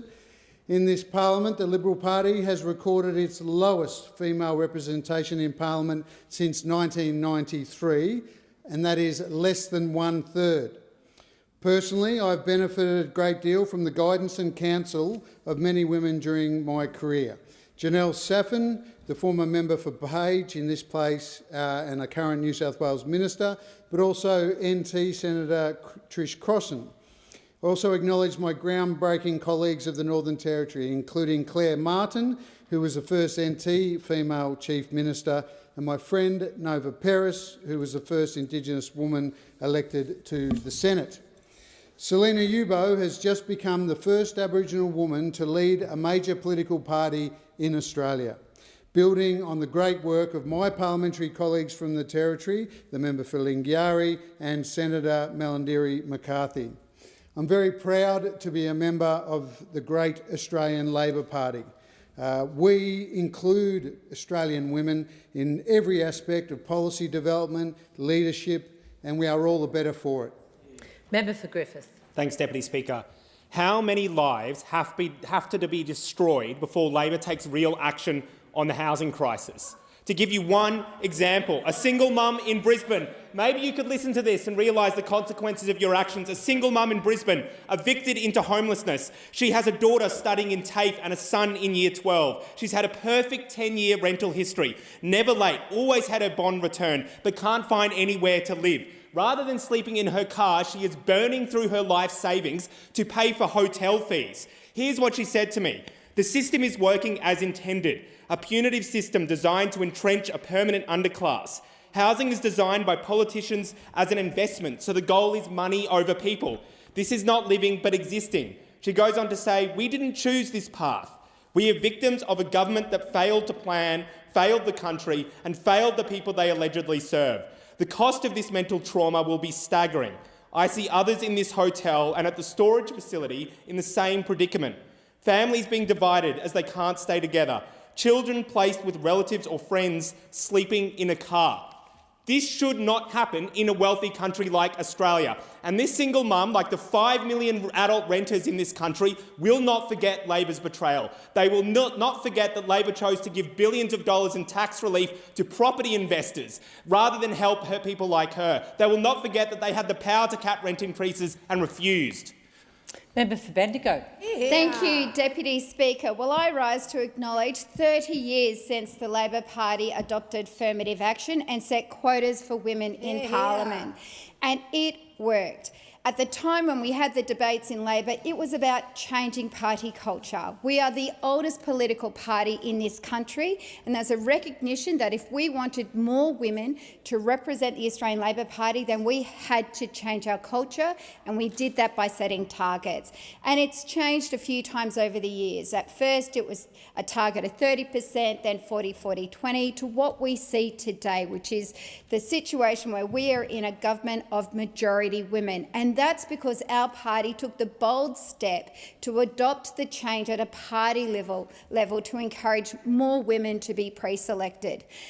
Yesterday, Deputy Speaker, yourself and I and the member sitting at the front desk there on Saturday acknowledged 11 years since we were first elected in Parliament. And I was the first woman ever to be elected to represent the seat of Bendigo. It is a federation seat, and it took 113 years for a major political party to pre-select a woman. I was a beneficiary of that, and as a result, we have a first in my seat. Like so many other seats on this side of the House, firsts because the Labor Party took the bold step to change its culture, to set quotas and give women an equal voice in this Parliament. Member for Barawa. Thank you, Deputy Speaker. I want to acknowledge the passing of a remarkable Australian, Ray Davis, father, grandfather, husband, veteran and volunteer. I met Ray in his role as a member of the RSL sub-branch in Hornsby, where he ran the Anzac services and remembrance services for many years. He was a great organiser with a great commitment to community. Ray moved to Hornsby in the late 1970s and immediately immersed himself in community. He became active in scouting, organising camps, phone book drives and fundraisers. He coached his 3 children's sporting teams and was a very active parent at Our Lady of the Rosary in Waitara. He headed up a couple of successful fetes and more recently he relished the role of grandfather and would volunteer at sporting carnivals and school events. Like his father before him, Ray served our country in the Royal Australian Army Service Corps. Ray joined in 1965 and was a corporal in the Vietnam War, where he was deployed in 1970 and 71. Ray's service shaped his later years. He had a deep commitment to his fellow veterans and their families. Ray became a qualified Department of Veterans Affairs Welfare Officer and took a keen interest in the administration of veterans' entitlements. He gave selfless service to the Hornsby RSL sub-branch and the Totally and Permanently Incapacitated Veterans Association, especially in the Hornsby branch. He encouraged young people to take an interest in Australia's tradition of service. The causes Ray championed were great. To Ray's wife Christine, his family and his mates, thank you for sharing Ray with our community and our country. May his memory be a blessing. Member for Corangamite. Thank you, Deputy Speaker. This month we mark 30 years since Labor introduced affirmative action and quotas to get more women into government. And let me say, quotas work. As a result of Labor introducing quotas, our caucus is now majority female. I do want to pay tribute to some of the trailblazing women who have helped us to get to this position. Labor is the home of the first deputy leader of a major political party in this country, Jenny Macklin, and of course our first female Prime Minister, Julia Gillard. In the Labor Party, we know that having women in the room and in Parliament works. It gets us the results we need. And as a result of having majority women in caucus, we are introducing policies like cheaper childcare. We're putting superannuation on paid parental leave, 6 months paid parental leave. This has expanded the scheme. We are increasing wages for aged care workers and early childhood educators, and we are funding frontline services to end family and domestic violence. We are also doing much to reduce the gender pay gap. And this week, we will be introducing legislation to make sure that early childhood workers get a pay rise before Christmas. This all comes because we have women in the room. When women are in places of decision-making, we do better. I know this as patron of the wild, Time. women in Member democracy. for Herbert. Last night, tonight, tomorrow night and every other night, someone's home will be broken into in Townsville. People will feel like prisoners in their own home. They'll feel unsafe. And just last week, we heard of the Townsville Fire basketball team's coach get their house broken into. Shannon Seabom wasn't home, but his pregnant wife was. She woke up to a noise, encountered the intruders and screamed at them to leave.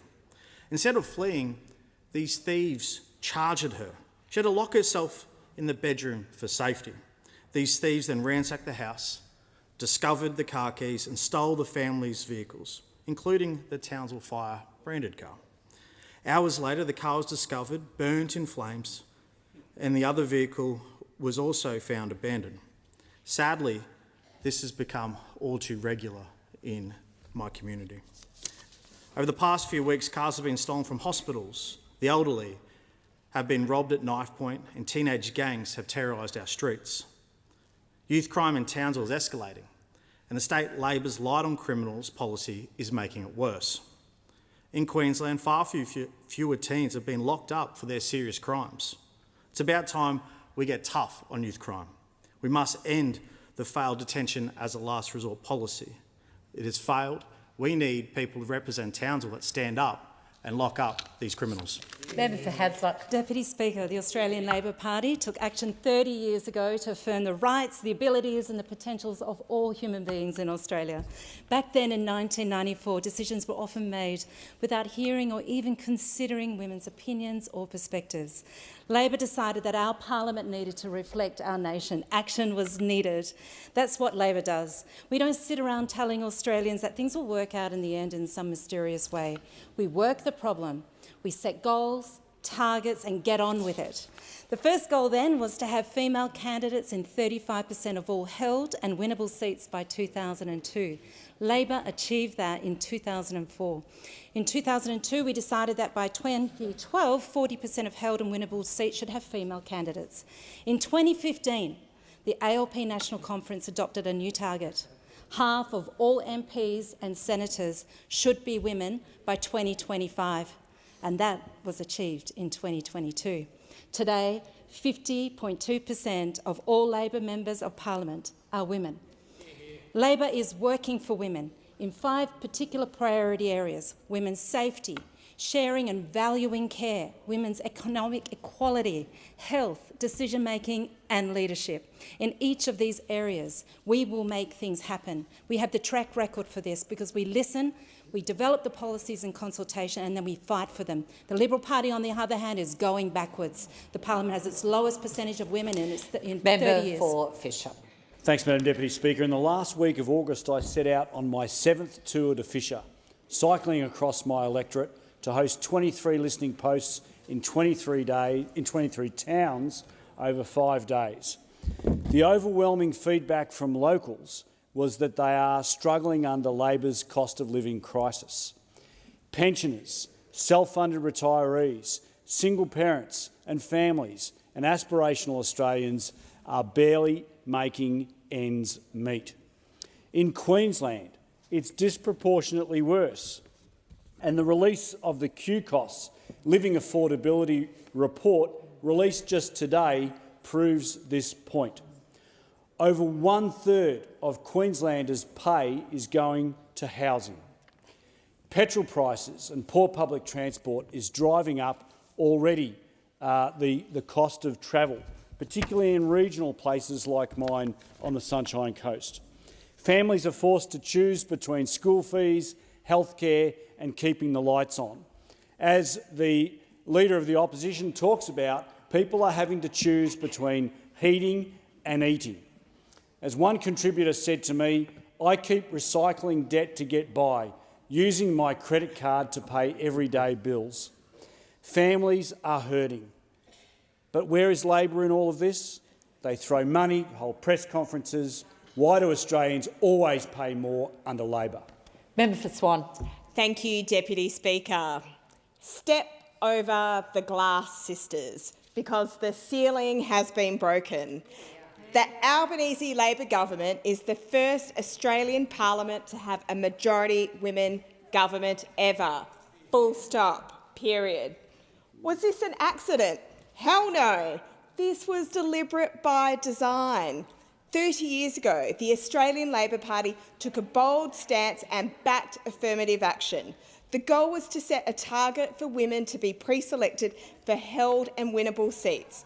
We met our 2002 target of 35% and again our 2012 target of 40%, and then we finally smashed the 50% target in 2022. The Liberals got smashed by women in the West. The member for Hasluck, a woman. The member for Pearce, a woman. My crossbench colleague, the member for Curtin, a woman. And me, the member for Swan, a woman. The first in 101 years. And what has the WA Liberal Party pre-selected in the West? Hasluck, a bloke. Pearce, a bloke. Curtin, another bloke. Swan, yet another bloke. But there are other seats with new candidates. Bullwinkle, Tangi, and even more. All blokes. Frankly, I'm astounded. Women want more, and I'm not just talking about the seat. Member for Forrest. Thank you, Speaker. I want to really congratulate Alex Safi, who won a bronze medal in the men's 100-metre butterfly S10 final at the Paris Paralympic Games. Known as the Bunbury Bullet, Alex comes from our southwest in Western Australia. With his bronze medal win, Alex also set a new oceanic record for the category. What a great job. He's only 16 and he comes from the Southwest Academy of Sport. He's one of the alumni and he made the move from Bunbury to Canberra, leaving behind his family and friends to take up a scholarship with the Australian Institute of Sport and to begin study at the University of Canberra as an elite athlete. Well, in spite of all that change in his life, I know right now that Alex would believe, as his family would, that this has been worth it. This bronze medal proves that all of the sacrifices Alex and his family have made have really been worth it. He was cheered on by his parents, his younger brother, his older sister, and some friends as well who travelled to Paris. So given that this is his very first Paralympic Games, I think it's safe to say that we're going to see much more from Alex Safi in the future. He's a great young man. There's an extraordinary amount of work and commitment going into his role in swimming and as an athlete, and an extraordinary amount of sacrifice by his family as well as himself. and our local community. So congratulations, Alex. We look forward to what's ahead. Member for Bennelong. Deputy Speaker, today we celebrate a monumental milestone in the history of the Labor Party, 30 years of affirmative action. This policy has transformed our party and reshaped Australian politics for the better, paving the way for a more inclusive and representative government today. As a member of Australia's first ever female majority government, I've had the privilege of serving alongside some of the most inspiring women in politics. Learning and observing from ministers such as the Minister for Environment and Water, the Minister for Housing and the Minister for Infrastructure, just to name a few, has been an enriching experience. Throughout my political career, from local government to federal government, I've had the opportunity to work with remarkable elected representatives. Gender diversity makes Labor better. It makes our government stronger and it makes our country greater. More women in the workforce, around the boardroom and in decision-making positions makes a difference for the better. This Saturday, as New South Wales heads to the voting booths for local government elections, I'm very proud to support outstanding female candidates for council in Bennelong. And unlike the others, Labor will have females at the top of their tickets. In Ryde, we have Penny Pedersen and Lyndall Howson. In Willoughby, Cathy Juloy will top the Labor ticket for the first time in that local government area, and Katie Little will spearhead our team in her ward in Lane Cove. Their voices will lead to better decisions for our community. Member for Riverina. Thank you, Deputy Speaker. And I refer to the Canberra Times article at the time where it said July 1, 1985 is likely to be remembered as the day when Australia's rural community re-emerged as a crucial political force. And, Deputy Speaker, the more things change, the more they stay the same.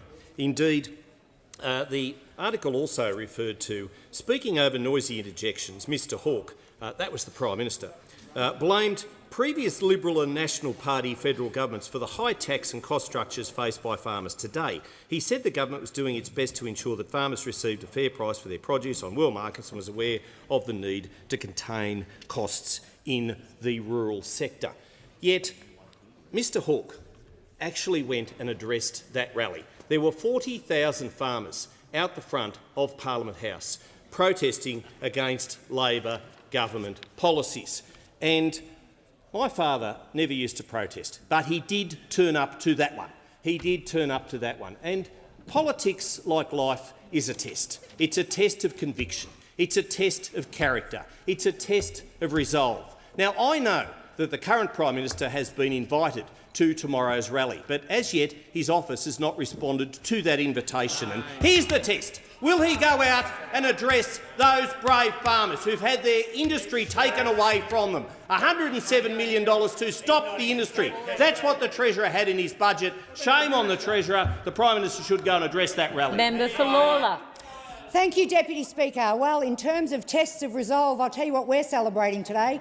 30 years of affirmative action. Now, that's a test of resolve from the oldest party in the country. Diversity represented on the seats in this House, in this government.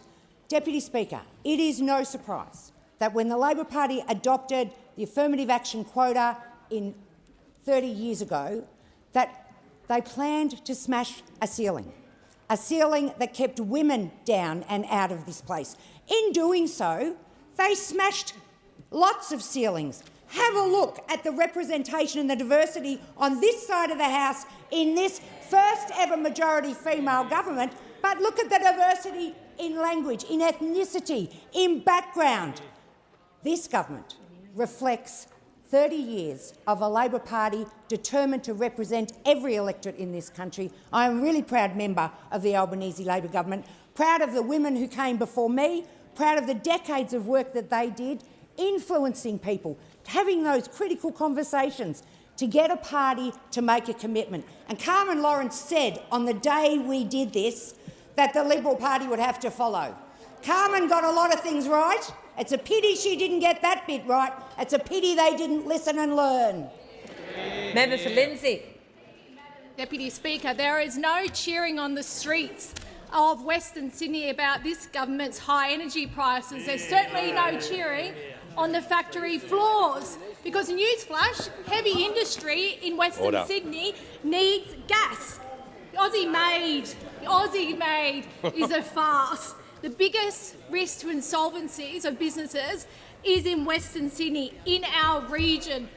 Heavy industry at risk of closing under this government's renewable-only energy policy. But I'm glad the minister's here because I was very fortunate to visit his electorate just last week with the opposition leader, where we went to Brickworks. And guess what? Brickworks needs gas as well. And they're quite concerned that if we have a blackout or a brownout over summer, then they'll be not operational for up to 6 days. That's extraordinary. Australia's biggest brick manufacturer. But you know what? They've got bricks lined up for miles, thousands of bricks not being used because young Australians just can't afford to build their own homes. The costs are just too high, so these bricks are lined up. But the big story here is on energy prices and Western Sydney manufacturers. It's time the Albanese Labor government comes clean with Australian businesses because they are destroying Aussie-made and every small business in this country. In accordance with Standing Order 43, the time for members' statements has concluded. Order, if members can take their seats as quickly and as quietly as possible, give the call to the Prime Minister. Thanks, Mr Speaker. I inform the House that the Minister for Early Childhood Education and Minister for Youth will be absent from question time today, and the Minister for Education will answer questions on her behalf. Move to questions without notice. Are there any questions? I give the call to the Honourable the Shadow Treasurer. Thank you, Mr Speaker. My question is to the Treasurer. Can the Treasurer confirm that Australia has been in a household recession for the past 6 quarters and that this is the longest straight run of falling per capita output on record? The call to the Treasurer. Thanks, Mr Speaker. There he is. He's there after all. He is there after all, Mr Speaker, and what a relief for all of us that he is. Mr Speaker, as I said when the national accounts came out last Wednesday, the Australian economy barely grew in the June quarter.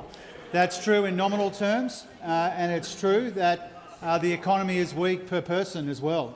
And that's why it would be absolutely diabolical if we pulled $315 billion out of the economy, as the Shadow Treasurer wants us to do. Now, Mr Speaker, if we had taken the free advice of those opposite, if we had taken their advice, the economy would be in recession right now. The economy would be in recession right now. When we came to office, inflation had a 6 in front of it and it was rising. Interest rates were already going up. There were deficits as far as the eye could see. Real wages were falling when we came to office, Mr Speaker. And because of our collective efforts, we got wages moving again. We're rolling out cost of living relief. And if they truly cared, Mr Speaker, if they truly cared about household incomes in this country, they wouldn't have called for an election over our tax cuts for every taxpayer. If they really cared about household incomes, they wouldn't be against our cost of living relief. If they really cared about household incomes, they wouldn't be wanting Australians to work longer for less, Mr Speaker. Now, we take a different approach to those opposite, and it's clear in the response to the national accounts that came out last week. Those opposite were desperate for the economy to go into recession. They desperately want higher interest rates. They desperately want higher inflation.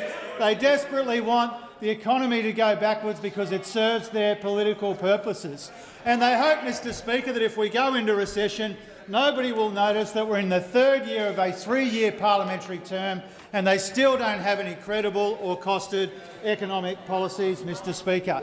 And they still won't come clean to the Australian people what their $315 billion in cuts means for Medicare, what it means. The Treasurer will pause.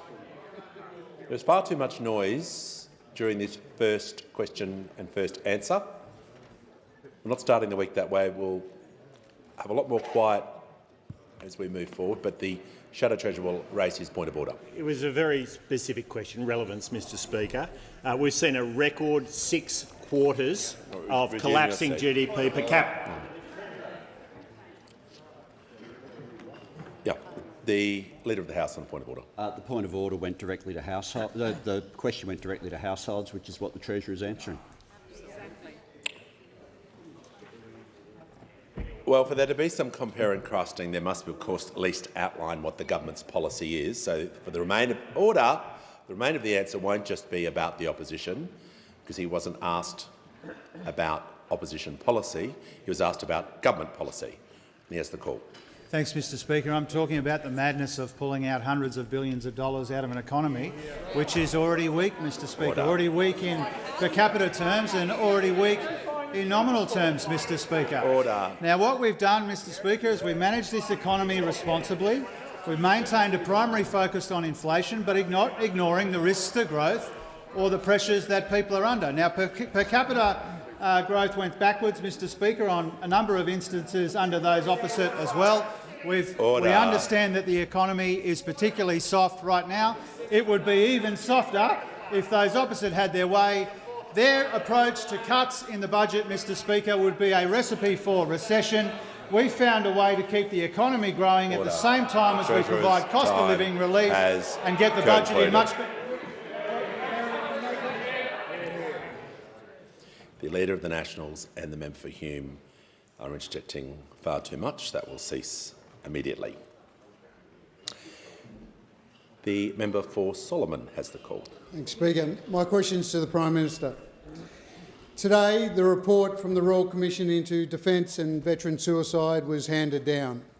Why was this Royal Commission so important? Call to the Prime Minister. I thank the member for Solomon for his question and for his strong advocacy of the need for a Royal Commission. And on behalf of the Government, the Parliament and indeed the people of Australia, I want to thank everyone who contributed to the Royal Commission into Defence and Veteran Suicide. In particular, I want to acknowledge the Defence Force members, veterans and their families who've shared their experiences to shape the final report that will be tabled later today. For many, this has meant revisiting the darkest moments of their lives.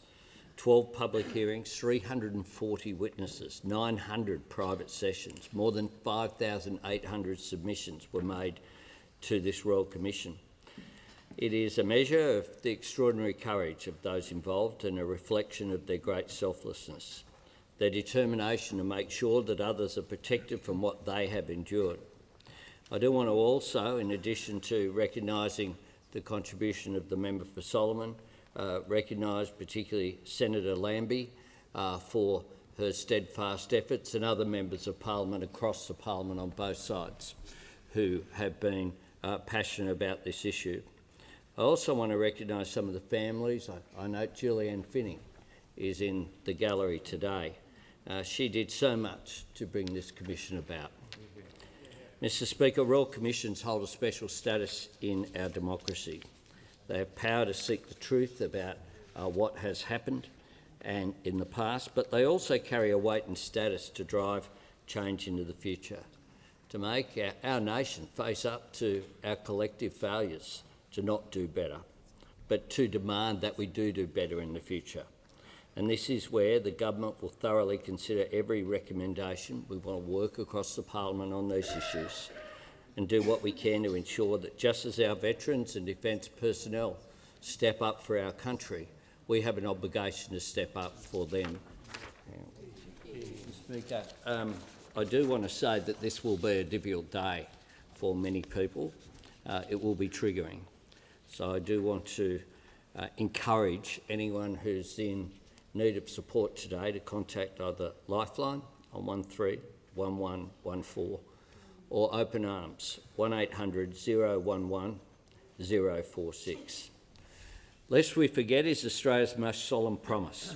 It's a promise we make to remember the fallen, to honour their sacrifice, to care for the loved ones who are left behind, and to ensure that all those who have worn the uniform of this nation have access to the support and services they need and deserve. This will be a difficult day for many Australians, but I pay tribute to all those who've endured a difficult day today in order to make tomorrow better for those veterans. On indulgence, the Leader of the Opposition. Well, thank you very much, Mr Speaker, on indulgence, and I thank the Prime Minister for his update to the House, and on behalf of the Shadow Minister for Veterans Affairs and the Shadow Minister for Defence and all of my colleagues, We join with the government in what necessarily is a bipartisan response to one of the most critical issues facing our country. Every country, and particularly ours because of the values that we adhere to, should always treat with respect and dignity those who have served our country in uniform, people who have left their families, left their parents, left their loved ones to go and fight in another part of the world. When we remember back to those who came back from the Vietnam War, the shameful way in which our country treated those people on return had an enduring, scarring impact on them individually, but on their families and on subsequent generations. When we think about the way in which we have provided support most recently to those who have served in the Middle East, many particularly on successive rotations, being away from their loved ones, coming back from that high-impact service that they were performing in the Middle East, to expect them to lead a normal life, picking kids up from school or sport, all of that takes an enormous toll. And the fact is that over a long period of time, our country hasn't done well enough in providing support to those people. I thank the Prime Minister for his words today, and I thank all of those who have been involved in providing evidence to the Royal Commission. And as the Prime Minister says, this will be impactful again today for many. I was with the member for Herbert in Townsville only a week or so ago, speaking to some veterans up there about their own impact, the way in which the services still don't do justice to the support that's required to help them through their mental and physical ailments. And Defence has let people down. The Department of Veterans Affairs has let people down. Both sides of politics over a long period of time, despite the best of intent, have let these diggers down as well. And so in providing support to those who have given evidence and those families who remain, we pay tribute to all of them. I thank the families that I've met with over a long period of time, including the Halloran family, but many others whose stories will stay with us forever. And we must do better into the future to provide support for those who serve us with great dignity and keep our name as a country so well respected right throughout the world. Call to the honourable member for Hume. Thank you, Mr Speaker. My question is to the Treasurer. Can the Treasurer confirm that since the Albanese government was elected, Australian families have suffered a bigger fall in real disposable income per person than any other OECD country? Order. Order. Just don't need sound effects but after a question before the Treasurer begins his answer. Treasurer has the call. Mr Speaker, we understand the pressures on living standards, and that's why we're doing something about it. That's why we're rolling out cost of living support that those opposite don't support, Mr Speaker. That's why we're giving a tax cut to every taxpayer with those opposite wanted to call an election over, Mr Speaker. It's why we're helping people with their energy bills. It's why we're helping with what people pay at the pharmacy. It's why we're providing rent assistance. It's why we're doing cheaper early childhood education.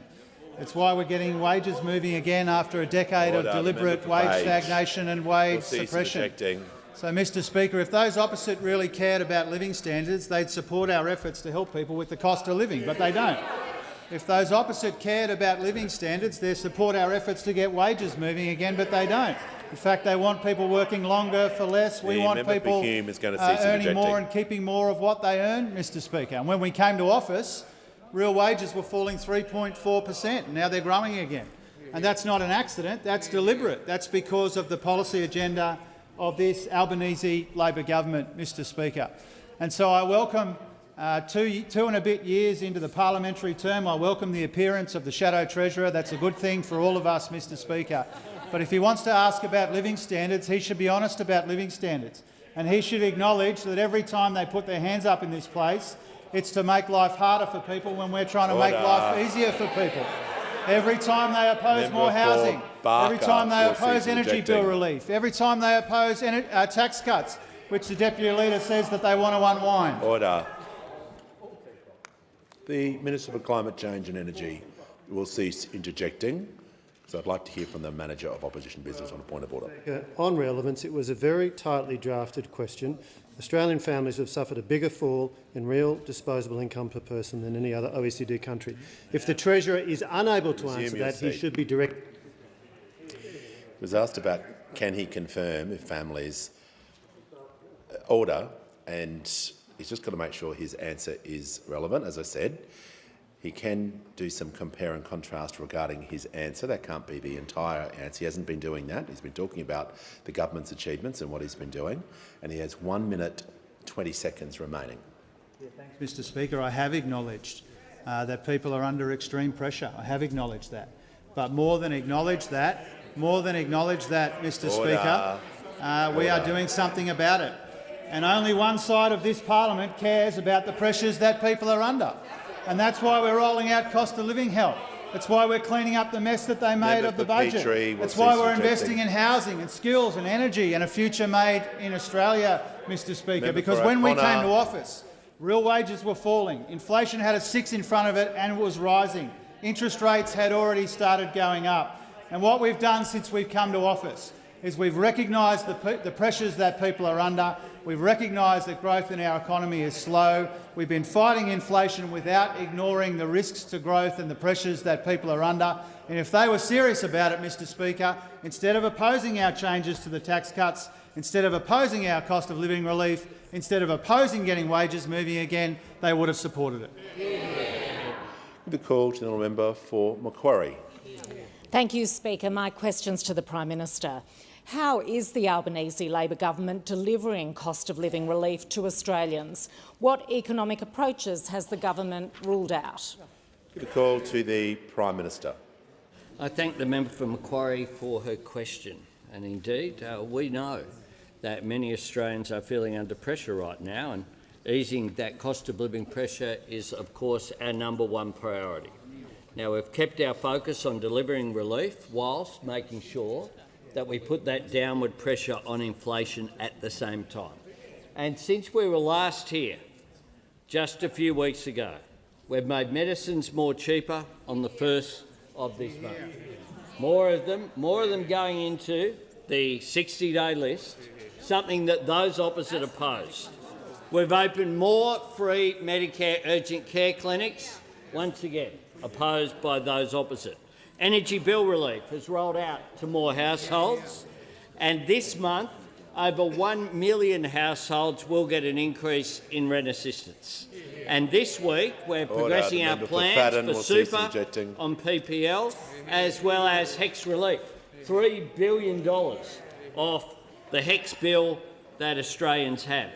We're introducing legislation this week to deliver a 15% pay rise for early childhood educators. At the same time, we're ensuring that we keep costs down for families who have their children in childcare. Now, a typical childcare educator will be $155 a week better off when these rises kick in. Now, the opposition, of course, have opposed every cost of living relief we've provided. We know they support lower wages, not higher wages, so we'll wait and see what they have to say about the early educators. They've offered no help, no plans for people doing it tough, just relentless, pointless negativity, including their planned $315 billion in cuts. And I'm asked, have we rejected it? And we sure have. We sure have, Mr Speaker. Now, the Shadow Finance Minister made it clear. She said, I can tell you exactly what we wouldn't have done, that additional $315 billion of spending. Now, what does that mean to people? It means cuts to the pension costing $146 a fortnight, cuts to the single parenting payment, $123 a fortnight, cuts to affordable housing, cuts to Medicare and cheaper medicines, cuts to fee-free tape. She's out there saying we're against that $315 billion on spending. Now, we're cutting the cost of living. The Leader of the Opposition is cutting Medicare pensions and cutting funding for housing. That is their objective. We're fighting inflation They're fighting amongst themselves. Order. When the House comes to order, we'll hear from the honourable member for Brisbane. Thank you, Speaker. My question is to the Prime Minister. Prime Minister, why did you make a captain's call to not include LGBTIQA+ people in the census? And do you think the pain caused by this decision underscores the need for an LGBTIQA+ Human Rights Commissioner? Good question. Call to the Prime Minister. I thank the member for Brisbane for his question. And the 2026 census will include sexual orientation and gender for the first time. We value every Australian. That's who we are as a political party and as a movement. Now, the ABS came to the government with potential changes it planned to trial, including changes it had not recommended for the 2026 census. We paused that process to get it right, and that is precisely what we have done. The government's position follows further engagement with the community and additional discussions with the ABS. We ensured, for example, that only people aged over the age of consent will be asked questions on the new topic, and that people can choose not to answer. Now, regulations to add this new topic will be finalised before the end of the year. This is how you get a common-sense solution, by working with people in order to achieve the objective that we have set. And when I sat in my first term as a member of the House of Representatives, I was the first person to move a private member's bill to give equality for same-sex people in any bill that had been brought before this House. That goes back to 1998, and ever since then I have argued the case for equality, regardless of people's sexual orientation, regardless of their identity, regardless of their race, regardless of their faith. What the census is about is recording the state of Australia in 2026, and that's precisely what it will do. Call to the honourable member for Lyons. Thank you, Speaker. My question is to the Treasurer. How is the Albanese Labor government's responsible economic management right for the conditions that we confront, and what approaches have been rejected? Call to the Treasurer. Thanks, Mr Speaker, and thanks to the honourable member for his question. Since the Parliament last sat, we got inflation data which showed that underlying inflation, monthly inflation and non-tradable inflation all continues to moderate. And we also got new numbers last week in the national accounts. And what that showed is that the economy barely grew in the June quarter, 0.2% and 1% through the year. That is the slowest growth in our economy since 2020, Mr Speaker.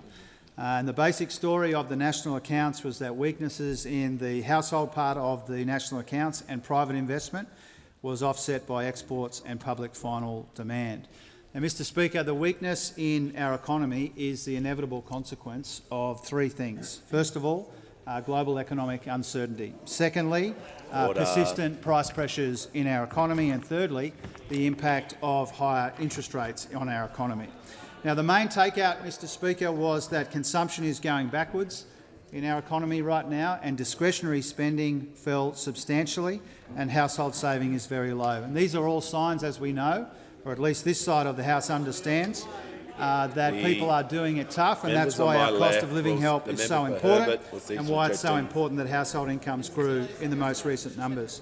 Now, as I said earlier, Mr Speaker, those opposite don't support cost of living help, and they want higher interest rates. They want a recession for political reasons, and they're very disappointed when they didn't get one, Mr Speaker. And we know this by their reaction right now, and we know this from their reaction last week. We also know that if we had followed their advice, Mr Speaker, we'd be in recession right now, and we're not.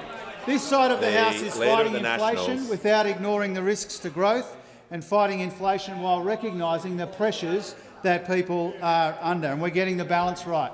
Budget repair, cleaning up the mess that we inherited from those opposite, turning big Liberal deficits into big Labor surpluses. Rolling out cost of living help and helping in the fight against inflation. Investing in housing and skills and energy and in a future made in Australia, Mr Speaker. Now, when 2/3 of the OECD has had at least one negative quarter in recent times, we are managing the economy responsibly. We're rolling out that cost of living help and we're avoiding recession, Mr Speaker. And here there's a very important contrast. The Australian people know that we're helping them with the cost of living, we're fighting inflation, we're cleaning up the budget and we're investing in the future. But we are in the third year of a three-year parliamentary term, and those opposites still have no credible or costed economic policies to speak of, and they won't come clean on what their $315 billion in cuts will do to push our economy into recession and what they mean for Medicare or for pensions and payments or for the other services that Australians rely on. Time has concluded. Give the call to the honourable Deputy Leader of the Opposition. My question is to the Treasurer. Last week, the Treasurer accused the RBA of smashing the economy. Then, Labor's National President and the Treasurer's mentor, Wayne Swan, said the RBA is, quote, punching itself in the face. Treasurer, why does the Albanese Labor government think it's acceptable to bully the independent RBA in this way when all they're doing is cleaning up Labor's economic mess? Why is the government fighting the Reserve Bank of Australia while Australian families go backwards?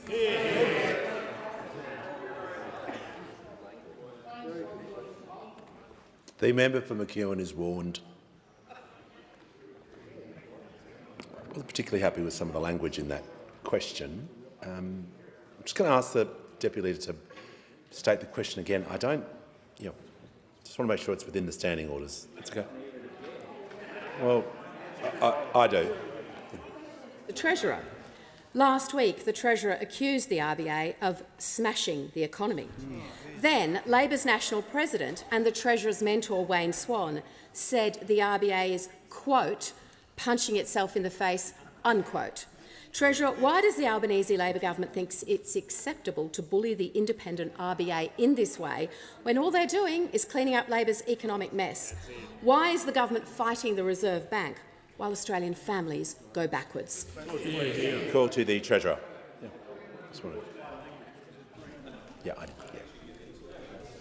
Yep, the Treasurer has the call. Thanks very much, Mr Speaker. A number of elements to the question. First of all, the Governor of the Reserve Bank doesn't consider it the way that the Deputy Leader has said. That's the first point. She made that clear. Order. She said it last week, Mr Speaker. The Treasurer she said it last week and those opposite... Yeah, there's far too much noise on my left. I want to hear... The Deputy was given the courtesy. I want to hear the answer. This noise is not going to continue. Otherwise we won't be here. Treasurer has the call. Thanks, Mr Speaker. The Governor made it clear last week in her public comments that she doesn't agree with the assessment put forward by the Deputy Leader. Second point is I'm asked about cleaning up the mess. It's ironic, Mr Speaker, when you consider the mess that we inherited, turning those deficits into surpluses, getting real wages moving again. Inflation is half of what its peak was in the year that we were elected, Mr Speaker. But in terms of the rest of the question, Mr Speaker, it is self-evident. It is a factual point to say that a combination of global economic uncertainty, persistent price pressures and higher interest rates are slowing our economy.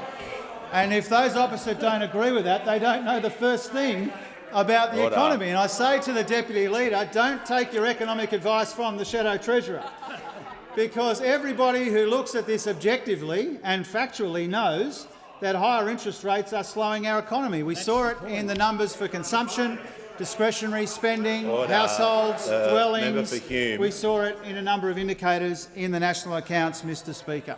Now, more broadly, when it comes to the fight against inflation, I take responsibility for our part of the fight against inflation. I take responsibilities for surpluses when those opposite only ever delivered deficits. I take responsibility for $80 billion in savings when those opposite had none in their last budget. I take responsibility for banking almost all of the upward revisions to revenue when those opposites spent most of it. I take responsibility for helping inflation moderate further after we inherited much higher inflation from those opposite and it was still going up. I take responsibility for helping the Reserve Bank Governor fight inflation without ignoring the risks to growth. And I won't be taking lectures from those opposite, Mr Speaker, who left us huge deficits and $1 trillion in debt. They left us with inflation with a 6 in front of it and rising. The same people who cheer for higher interest rates and a recession because it serves their political interests. The same people who'd have us in recession right now, but with no help for people who are doing it tough and lower wages. The same people who can't tell us where those $315 billion in secret cuts are coming from. The same people who don't have a costed or credible alternative economic policy, Mr Speaker. As the Governor of the Reserve Bank said last week, the government and the Governor are aligned when it comes to the fight against inflation. We've got the same objective, but we've got different responsibilities. I take responsibility for our part in the fight against inflation, and we are making welcome progress since inflation was north of 6% when you were in office. Give the call to our member for Pearce. Thank you, Mr Speaker. My question is to the Minister for Education. What is the Albanese Labor government doing to properly fund public schools and tie that funding to reforms that will help children catch up, keep up and finish school? Thank you. Give a call to the Minister for Education. Thanks, Mr Speaker, and can I thank my friend, the sensational member for Pearce, for her question from the great state of WA. And last week we signed an agreement with the WA government to fully fund all public schools in Western Australia. And what that means is that Western Australia will become the first state in the country to get public schools to that full funding level that David Gonski said all those years ago. It involves the Commonwealth Government chipping in. It also involves the WA Government chipping in as well. All up, it's worth an extra $1.6 billion for public schools in WA. But it's not a blank cheque. This money will be tied to real and practical reforms to help our children who fall behind to catch up and to keep up and see more children finish high school. And that's important because over the last 7 or 8 years, we've seen the number of children in public high schools complete high school go backwards, from about 83% down to 73%. And that's what we've got to fix. It's what we've got to turn around. It's what this funding is all about. Investing in things like a phonics check and a numeracy check in year one to identify children when they're very young who are already falling behind and need extra help. And things like evidence-based teaching and catch-up tutoring to make sure that they get that extra help. Catch-up tutoring involves getting children out of a class of 25 or 30, 4 or 5 days a week for 40 minutes at a time, into a class where there might be 3 or 4 of them and one teacher. And what we know is when you do that in the right way, that a child learns as much in 6 months as they'd otherwise learn in 12 months. In other words, they catch up. In other words, this works. And this investment will also fund extra investments in mental health support. There is an obvious link between health and education. We know children who experience mental health challenges are more likely not to be at school, and that by year 9, on average, they're about 1.5 to 3 years behind their classmates when it comes to literacy and numeracy. We also need to make sure that this money glows in the dark, and that's what this agreement is all about as well. And in the next few weeks, I'll introduce legislation to make all of this happen, to lock all of this in. And when we do, Mr Speaker, we know what will happen. The Liberal Party will vote against this. London to a brick, they will vote against this. They've already said as much. They've said that they don't think we should be putting extra money into our public schools. Well, Mr Speaker, good luck explaining that to the parents of WA. Order. With the call to the honourable member for Hume. The question is to the Prime Minister. Despite Labor's pre-election promises, under this government, living standards have fallen by nearly 9%. The household savings rate is down 10 percentage points. Personal income tax payments are over 25% higher, and a homeowner with a typical mortgage is over $35,000 worse off. Why won't the Prime Minister admit his government has been a disaster, as more Australian families are working harder and longer but still going backwards? Order. Give the call to the Prime Minister. Well, the Shadow Treasurer, I thank him for his question. He's exhausted his annual quota of questions to the Treasurer 2 years worth of questions in one morning, and now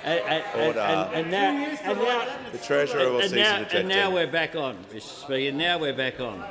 I'm asked about the economy and the comparative performance of the former government compared with our government, and I'm happy to answer. Because inflation peaked under the former government when we came to office. It had a 6 in front of it. Now it's got a 3 in front of it. 6 or 3, which is better? We prefer 3, and that's why we've been delivering, including delivering not one but 2 budget surpluses, something that those opposite, I'm not surprised, can't recognise.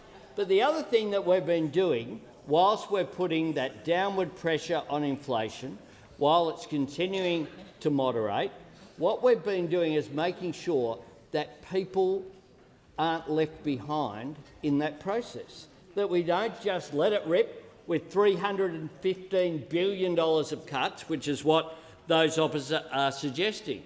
So we make no apologies for the fact that we came into this parliament at the beginning of this year and we changed the Liberals' tax cuts for high-income earners into Labor's tax cuts for every working Australian, all 13.6 million of them, because we want to make sure that people do earn more and they keep more of what they earn.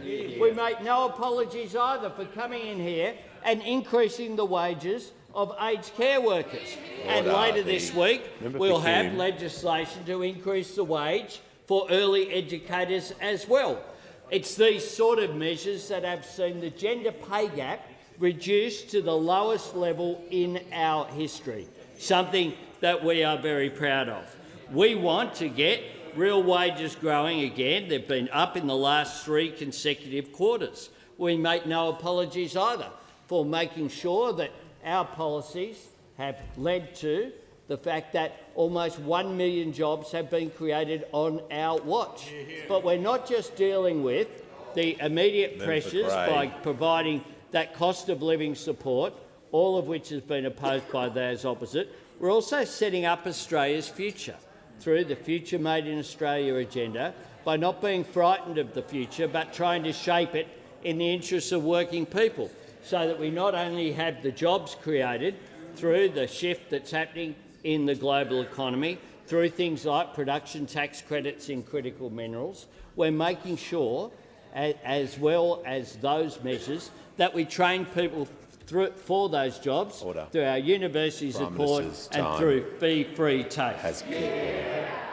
Call to the honourable member for Hasluck. Thank you, Speaker. My question is to the Deputy Prime Minister. How is the Albanese Labor government preparing a capable AUKUS-ready workforce in the West, and how does this differ to other plans?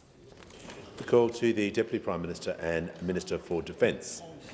Well, can I thank the member for her question and acknowledge her service. Right now, the USS Hawaii, a Virginia-class submarine, is undergoing intermediate-level maintenance at HMAS Stirling at Rockingham, Western Australia. This is the first time that an American nuclear-powered submarine has undergone maintenance outside of the US or a US base, and it's also the first time that non-US citizens have participated in the maintenance of such a submarine. This is a very significant moment. As Australia evolves its capacity to operate Virginia-class submarines and indeed our future submarines from HMAS Stirling, as we establish the Submarine Rotational Force West, a critical element of this will be building our ability to engage in the maintenance of these submarines in increasing complexity. And that journey really starts with the USS Hawaii. It really is the biggest AUKUS moment this year. And so on Monday, the Prime Minister and I were at HMAS Stirling and we met American and Australian naval personnel working together on this project. We also met a number of employees of ASC, because this is a great opportunity for West Australian defence industry. In time, we will see thousands of jobs created in Western Australia's naval industry, and it's why the government announced that we will be funding an additional 200 entry-level positions over the next 2 years at ASC, graduates, trainees and apprentices, so that ASC can have the skilled workforce that it needs, but so at the same time this great opportunity can be presented to young Western Australians. Jobs for subs. Mr Speaker, AUKUS is happening. Real jobs are now being created. Real progress is now being made. Real capability is now being built. And this is such a contrast to the thought bubble that we inherited from those opposite. Because when the Liberals were in government, they opened up a 10-year submarine capability gap, and Mr Speaker, right now that gap is being closed as we speak at HMAS Stirling, because while the Liberals were all about defence hoopla, the Albanese Labor government is all about real defence action. The member for Canning. Just on indulgence, Speaker. No. That's not how indulgence works. Give the call to the honourable member for Hume. Thank you, Mr Speaker. My question is to the Treasurer. Last week's national accounts revealed the true impact of Labor's economic failures. KPMG Chief Economist Dr Brendan Rinn says the government, quote, has its foot on the accelerator, the Reserve Bank's foot is on the brake, it's stalling the economy. Why is the government fighting the Reserve Bank and leaving Australian families going backwards? Give a call to the Treasurer. Thanks very much, Mr Speaker. When it comes to government spending, we have turned 2 very big Liberal deficits into 2 big Labor surpluses. And the Governor of the Reserve Bank has made it clear that those 2 surpluses are helping in the fight against inflation. We have found almost $80 billion in savings, and those opposite found none in their last budget, Mr Speaker. We've banked almost all of the upward revision to revenue in our budgets. Those opposite used to spend most of the upward revisions to revenue in the budgets, Mr Speaker. So we've been managing the budget in a very responsible way, getting the budget in much better nick, cleaning up the mess that we inherited from those opposite at the same time as we roll out cost of living relief and fight inflation and invest in a future made in Australia and in the future of our economy, Mr Speaker. Now, I'm asked about the government's position and the Reserve Bank's position. And honourable members and the public beyond should be aware that the Governor of the Reserve Bank has itself said that we are completely aligned when it comes to the focus on inflation and being concerned about maintaining the gains in the labour market. Her quote, the Governor's quote on the 16th of August, quote, "We are completely aligned on this," Mr Speaker.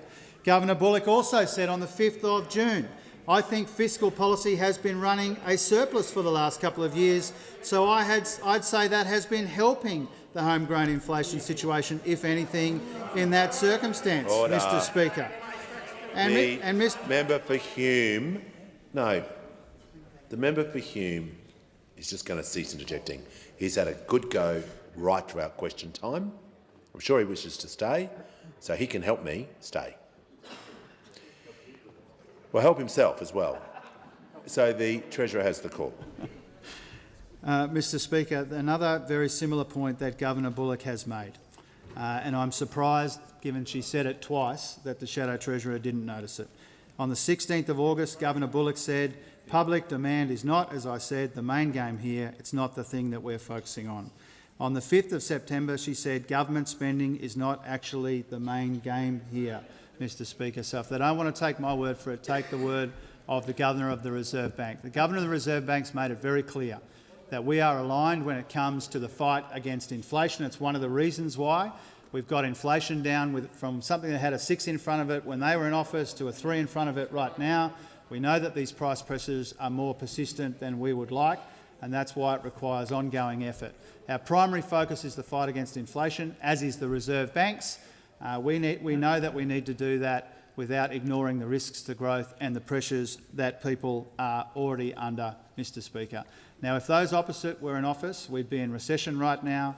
They'd be running huge deficits rather than a couple of big surpluses, and that would have implications, Mr Speaker. We're managing the budget responsibly. It's the third year of a three-year parliamentary term, and they don't have any policies. Call to the member for Macon.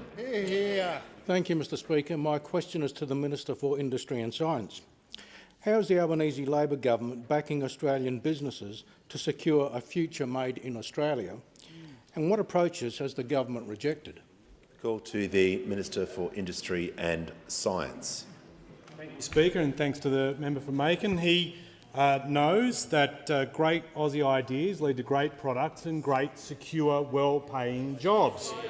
And we know the right support at the right time for emerging Australian manufacturers is crucial to securing those jobs. And our $400 million industry growth program is setting us up for a future made in Australia by doing exactly just that. Like the $3.1 million that the IGP is providing for Seed Terminator, a family business in Adelaide that is looking to expand its exports. The brainchild of a South Australian engineer, Nick Berry, Seed Terminator's harvester attachment smashes 99% of weed seeds, chemical-free, dramatically increasing crop efficiency. And then there's the $4.3 million the IGP is providing in support to Cauldron Molecules in the electorate of Calare to scale up their world-leading hyper-fermentation demonstration facility to full industrial production. And as co-founder Michelle Stansfield says, critical support helps position Australia as a global leader in biomanufacturing, tapping into a $700 billion global market, backing Aussie know-how to make more things here, create more secure, well-paid regional jobs. That's our approach. But, Mr Speaker, I'm asked if there are any approaches that have been rejected, and the Coalition's offered those approaches in spades, and they're all awful. Their approach, weighed down by a shameful legacy, driving out manufacturers and jobs in government and then refusing to back anything to strengthen manufacturers while in opposition. And in terms of the opposition, in their frenzied rush to talk down manufacturing, the mouths are working, not so much the brains. A few examples from our Future Made in Australia bill and the debate around it. The member for Sturt declares, "We are not the party of picking winners," and yet he was in the government that invested billions to bring Moderna and mRNA manufacturing to Australia. The member for Groom asked, "Do we choose to be directed more firmly by the government, or do we allow the invisible hand to make its way?"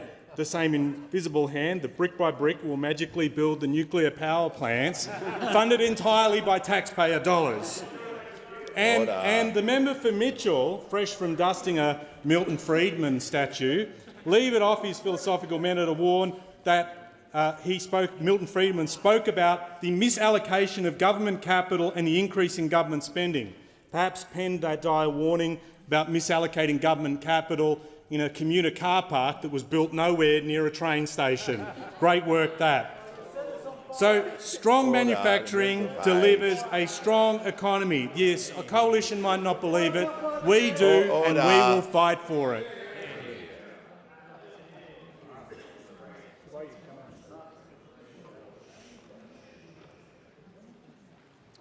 The call to the member for North Sydney. Thank you, Mr Speaker. My question is to the Treasurer.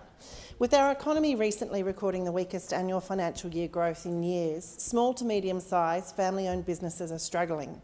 Yet these business owners from North Sydney and beyond, and tax experts, have raised serious concerns with me about the ATO's aggressive debt enforcement action increasingly targeting them.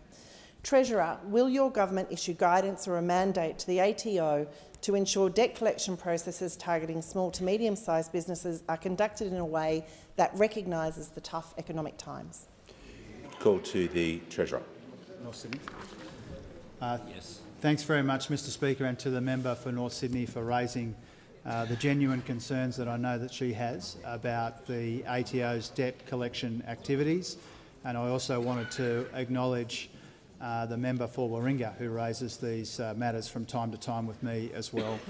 This is something that I speak with the Tax Commissioner about from time to time, because I do understand that in the context of an economy where growth is slow and subdued, where consumption is weak, particularly when it comes to discretionary spending, I do know that a lot of small businesses, like a lot of Australians, are doing it tough. And so we do need to make sure that when the ATO does its important work, which is recovering tax debts, so that we make sure that there's a level playing field between the people who do their best to keep up to date and those who are unable to. We do need to make sure that there's an even playing field. But whenever these activities are undertaken, we need to make sure that they're undertaken in the most sensitive and understanding way that they can be.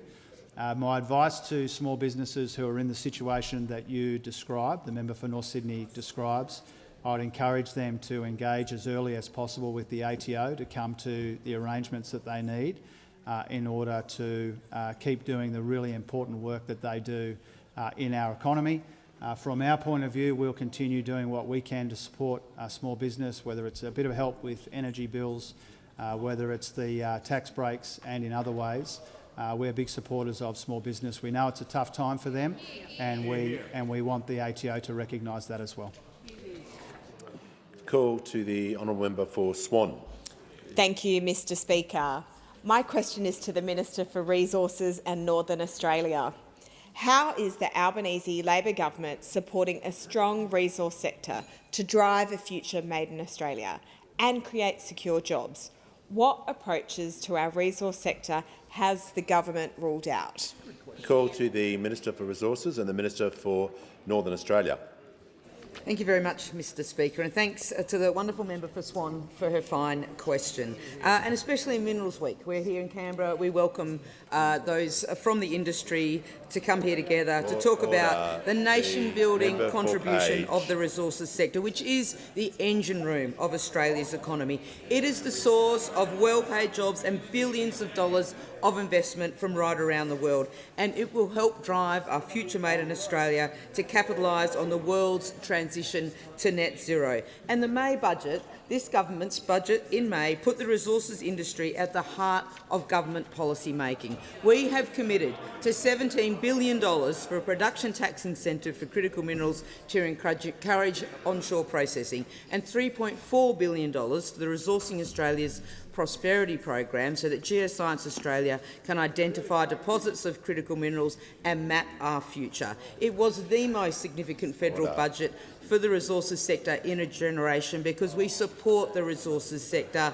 through industry-backed policy, not by simply attending dinners and parties in the Pilbara. There have been alternative approaches and we have rejected them. For instance, we won't measure our support for the industry by the number of resources ministers we have at any one time. We also won't kick the resources portfolio around like a political football, kicking it out of the cabinet room because of a Nationals leadership squabble. What they are doing, Mr. Speaker, is standing in the way of reduction tax incentive and doing communities out of jobs and investments. As well as the production tax credit, this government supports the resources sector through the NAIF and the Critical Minerals Facility. We have financed 7 important resources projects under the NAIF and more under the CMF. The 7 resources projects will create more than 7,000 jobs in resources, which is more than double what the opposition managed to do with the NAIF when they were in government. And the total value of those 7 resources projects is $13 billion, which is more than quadruple the support those opposite ever provided to the sector via the NAIF.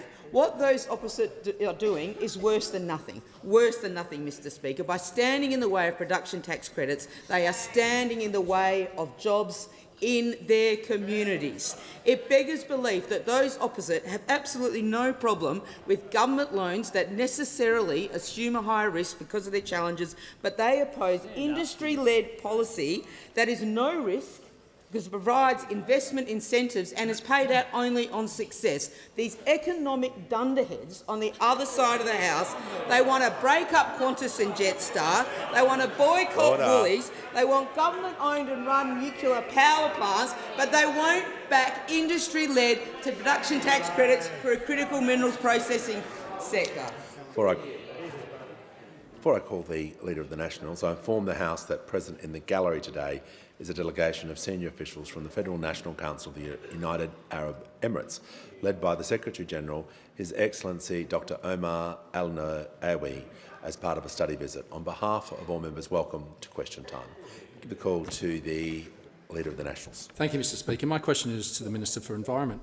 Regis Resources has confirmed the Blaney gold mine is no longer viable following the Minister's decision to block a critical part of the project against the advice of the legislative authority, the local Aboriginal Land Council. Why won't the Minister release the statement of reasons for her decision that has jeopardised a $1 billion investment, some 800 jobs, and creates sovereign risks, which will see companies withdraw investment from Australia? Call to the Minister for the Environment and Minister for Water. Thanks so much, and I want to thank the Leader of the Nationals for his question.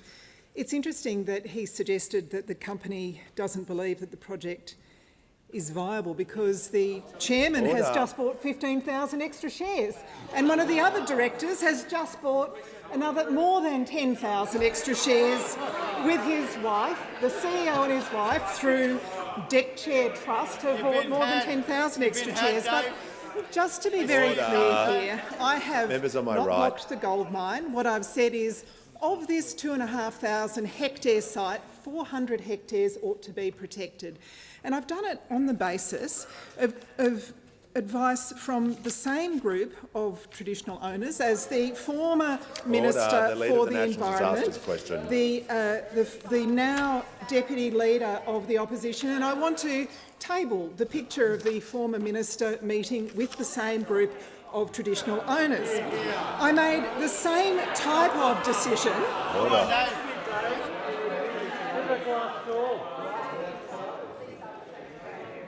Order. The Deputy Leader of the Opposition is going to pause so I can hear from the Leader of the Nationals. Relevance, Mr Speaker. This was to a specific project, not the one the Minister is talking about. There was no ask for compare and contrast. Totally different reasonings around different projects and different cultural. So how can the Minister be relevant, Mr Speaker? In the question, she was asked about the process that she undertook and included, I heard, the traditional owners. So, order. And she's giving the reasons and talking about the project. So she is being directly She's being directly relevant, and I'm just going to invite her now to return to the question. The Deputy Leader of the Opposition, same principle. Help me, help you. Okay. I'm trying to make sure the Minister is being directly relevant because the Leader's taken a question. And I'm just going to ask her to return to the question. It is the same group of traditional owners, and I'm going to table the map that shows that the two projects are about 50 kilometres apart, about half an hour's drive. It's also the same type of decision. I made a declaration under the Act. in the same way that the previous minister did. That's a Section 10 declaration. I'll table that. I've made the decision for the same reasons as the minister, the former minister, made. Is going to cease interjecting. And I'll read to you from her press release. The decision acknowledges the cultural significance that this area has for the Wiradjuri people in contributing to local Aboriginal narratives, songlines, ceremonies and cultural heritage. It's the same reasons. Mr Speaker, I was asked about the reasoning and I am explaining the reasoning, and just the fact that you don't like it, and I've said to the company that I will provide them with the statement of reasons. No, we're going to deal with this. The Minister's going to pause. The Leader of the Nationals simply talking over the Minister throughout the remainder of the answer. He's now warned. The Deputy Leader of the Opposition is also warned. The Minister is not giving the answer you'd like. I get that. But she's being directly relevant to the question, talking about the reasons, talking about the issues. So we're not going to have any more interjections. The Minister has the call. The Deputy Leader of the Opposition and the Leader of the Nationals have asked about the statement of reasons. I've made it clear to the company that they'll get a statement of reasons. But just as the previous Environment Minister made this decision for the same reasons, based on advice from the same group, for an area not 50 kilometres away, her decision was also not universally popular. And in fact, when she made her decision, there was an ABC News article which says, from the Mayor, from my point of view, and I quote, "She got it wrong. We've done all the homework we could. We've got all the advice, and I'm disappointed she didn't take this on notice." I table that media report from the Mayor of the time. Not everyone was happy with the reasons that were provided. And here is an article from the Western Advocate that also complained about the Minister's time reasons. has concluded.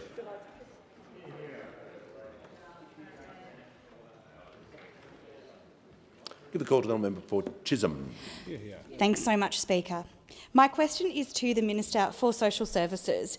How will the outcomes of last week's National Cabinet on gender-based violence deliver on the priorities in the National Plan to end violence against women and children? Give the call to the Minister for Social Services. Well, thank you, Speaker. I'd like to thank the member for Chisholm for her question. Of course, family, domestic and sexual violence destroys lives, and it must end. Since the day we were elected, our government has made the safety of women and children experiencing family, domestic and sexual violence a national priority. Our government, along with states and territories, are united in our efforts under the National Plan to end violence against women and children. The National Plan is a roadmap for change and was developed in partnership with victim survivors and outlines our shared goals of ending violence against women and children in a generation. Now, our government has already invested more than $3.4 billion into women's safety, and this investment is guided by our National Plan. Now, last Friday, as part of this government's concerted effort, the Prime Minister convened all states and territories for the second dedicated National Cabinet meeting on gender-based violence. The Commonwealth, along with all states and territories, confirmed further action to tackling family, domestic and sexual violence. Now, part of this extra effort was announced by the Albanese Labor government of an extra $4.4 billion in investment to fund action. As part of ensuring support for victim survivors, frontline legal services will benefit from the largest injection of funding to legal assistance sector in the last 20 years. And our government will also provide much needed support for family, domestic and sexual violence frontline services through a 5-year national partnership agreement with funding to be matched by states and territories. This will provide long-term funding certainty and focus on specialised services for women, services to support children exposed to family, domestic and sexual violence, and working with men, including men's behaviour change programs. In addition, the Albanese Labor government is providing $80 million to expand existing programs that support children and young people to address the impact of violence on children's development and well-being. Our government also will lead the development of a national minimum standards for men's behaviour change programs to ensure that these programs make a real difference. And along with that, we will develop a new best practice family and domestic violence risk assessment principles and framework. Of course, the Attorney-General will also be leading work with jurisdictions to improve information sharing and policing response for high-risk perpetrators. Mr Speaker, our government has and will continue substantial action under our national plan to end violence against women and children. We all have a role to play to end violence in one generation, and our government will work with everyone, governments, business, communities and individuals to achieve this goal. Give the call to the member for Mayo. Thank you, Mr Speaker. My question is to the Minister for Defence. The Woodside Barracks, established in 1927, is historically, militarily and economically important for my Mayo community. The base also hosts over 100 Army and Air Force cadets, regional young people, many of whom are interested in a military career. Minister, will the Woodside Barracks remain an operational base, and will you rule out selling off the land as currently speculated? Call to the Deputy Prime Minister and Minister for Defence. Well, I thank the member for her question. As the member would be aware, the government has undertaken a review into the defence estate to ensure that the defence estate is the appropriate platform that it should be for the Defence Force that we need and for the Defence Force to achieve the strategic aims that we need it to achieve in what is a very difficult world. I'm not going to go into the specifics of any defence site and walk down the path of that before the government releases its response to the estate review. We are currently in the process of working that response through. We've received the report from those who have undertaken it. We need to be ensuring that all the implications in relation to personnel associated with the thorough review of our defence estate are completely worked through, and that will take some months to do that. It is not our intention to respond to the review until sometime next year because of the work that is involved in relation to that. Having said that, I acknowledge what the member has said about the Woodside Barracks and its significance. Of course, for pretty well every member of this place, they will have a part of the defence estate within their electorate. Defence is one of, if not the biggest landowner in the country, and so this is an important process to go through. But as I say, the government is working this through in detail, and I'm very happy to brief the member at greater detail at a later stage. The call to the honourable member for Wills. Thank you, Mr Speaker. My question is to the Attorney-General. How will the measures announced last Friday help end the crisis in legal assistance in this country and enable more women to get the help they need to safely leave a violent relationship? Good question. Call to the Attorney-General. I thank the member for Wills for his question. The Prime Minister's announcement following National Cabinet on Friday was very significant, demonstrating the commitment of the Albanese Labor government to ending violence against women and children in a generation. As the Prime Minister said on Friday, the $4.7 billion package includes $3.9 billion for the 5-year National Access to Justice Partnership, and that includes an $800 million increase on current funding levels for the legal assistance sector, plus, and this is very significant, a commitment to ongoing funding. Every part of the legal assistance sector will benefit from this $800 million boost, which will be shared between community legal centres, Aboriginal and Torres Strait Islander legal services, women's legal services, legal aid commissions and family violence prevention legal services. It's the biggest single investment by the Commonwealth in the legal assistance sector ever. This package will provide pay parity for the community legal centre sector so that lawyers and other workers in community legal centres, in Aboriginal legal services, in women's legal services and FVPLSs, themselves mostly women, because most of the workers in this sector are women, will no longer have to accept being paid up to 30% less than their counterparts in legal aid commissions. Legal assistance providers, such as the Northern Community Legal Centre, which serves the electorate of Wills, are on the front line of the fight to end gender-based violence. But community legal centres, including women's legal centres, are currently turning away up to 1,000 people per day. This investment in legal assistance will ensure that those services can help more Australians. This investment in legal assistance services will ensure that these services can help more women, including First Nations women, safely leave and recover from violent relationships. By providing ongoing funding to the sector, we help end the destructive uncertainty created by the former government. Now legal services can hire new staff, they can take up new premises, they can plan with confidence for the future.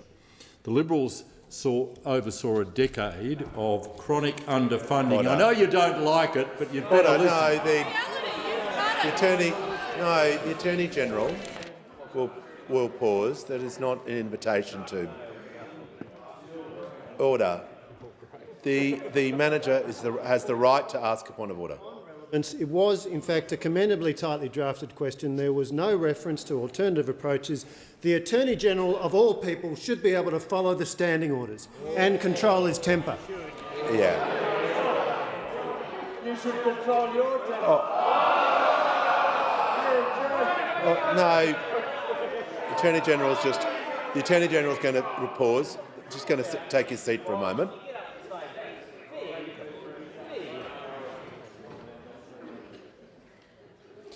The Attorney-General was not asked about alternative approaches in the question.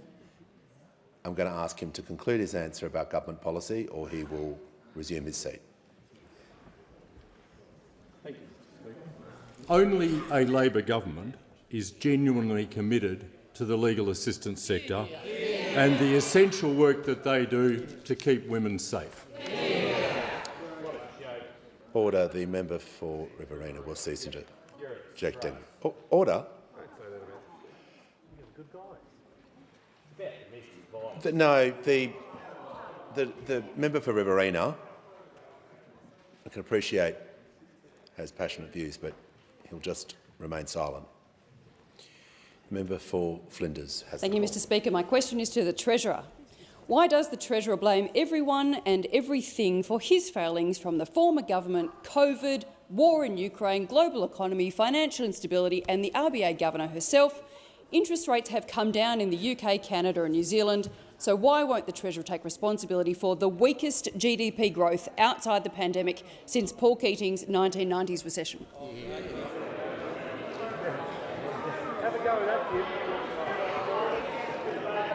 Order. The order was a broad question. The Treasurer has the call. Well, Mr. Speaker, they couldn't even stick with the Shadow Treasurer for one full question time. They had to go up the back. Mr. Speaker.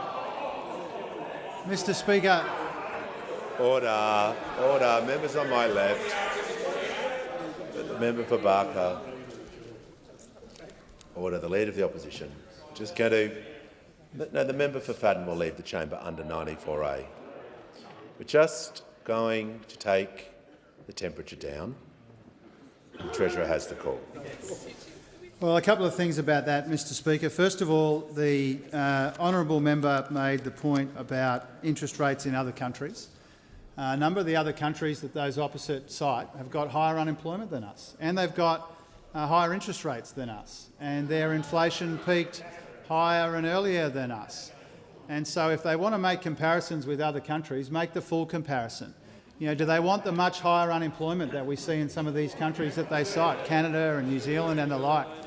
And so they should be upfront about that when they ask these questions with international comparisons. Now, we know that they desperately want higher interest rates to serve their political purposes. We know that they desperately want a recession in this country to serve their political purposes.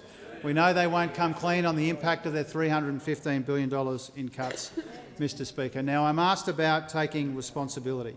And as I said a moment ago to the Shadow Treasurer before he was benched again, I take responsibility for our part in the fight against inflation. And in doing so, I take responsibility of working with all these colleagues to deliver two surpluses that those opposite were incapable of delivering, Mr. Speaker. I take responsibility for $80 billion in savings, which those opposite had $0 in savings in their last budget. I take responsibility for banking almost all the upward revisions to revenue when those opposite used to fritter those upward revisions away.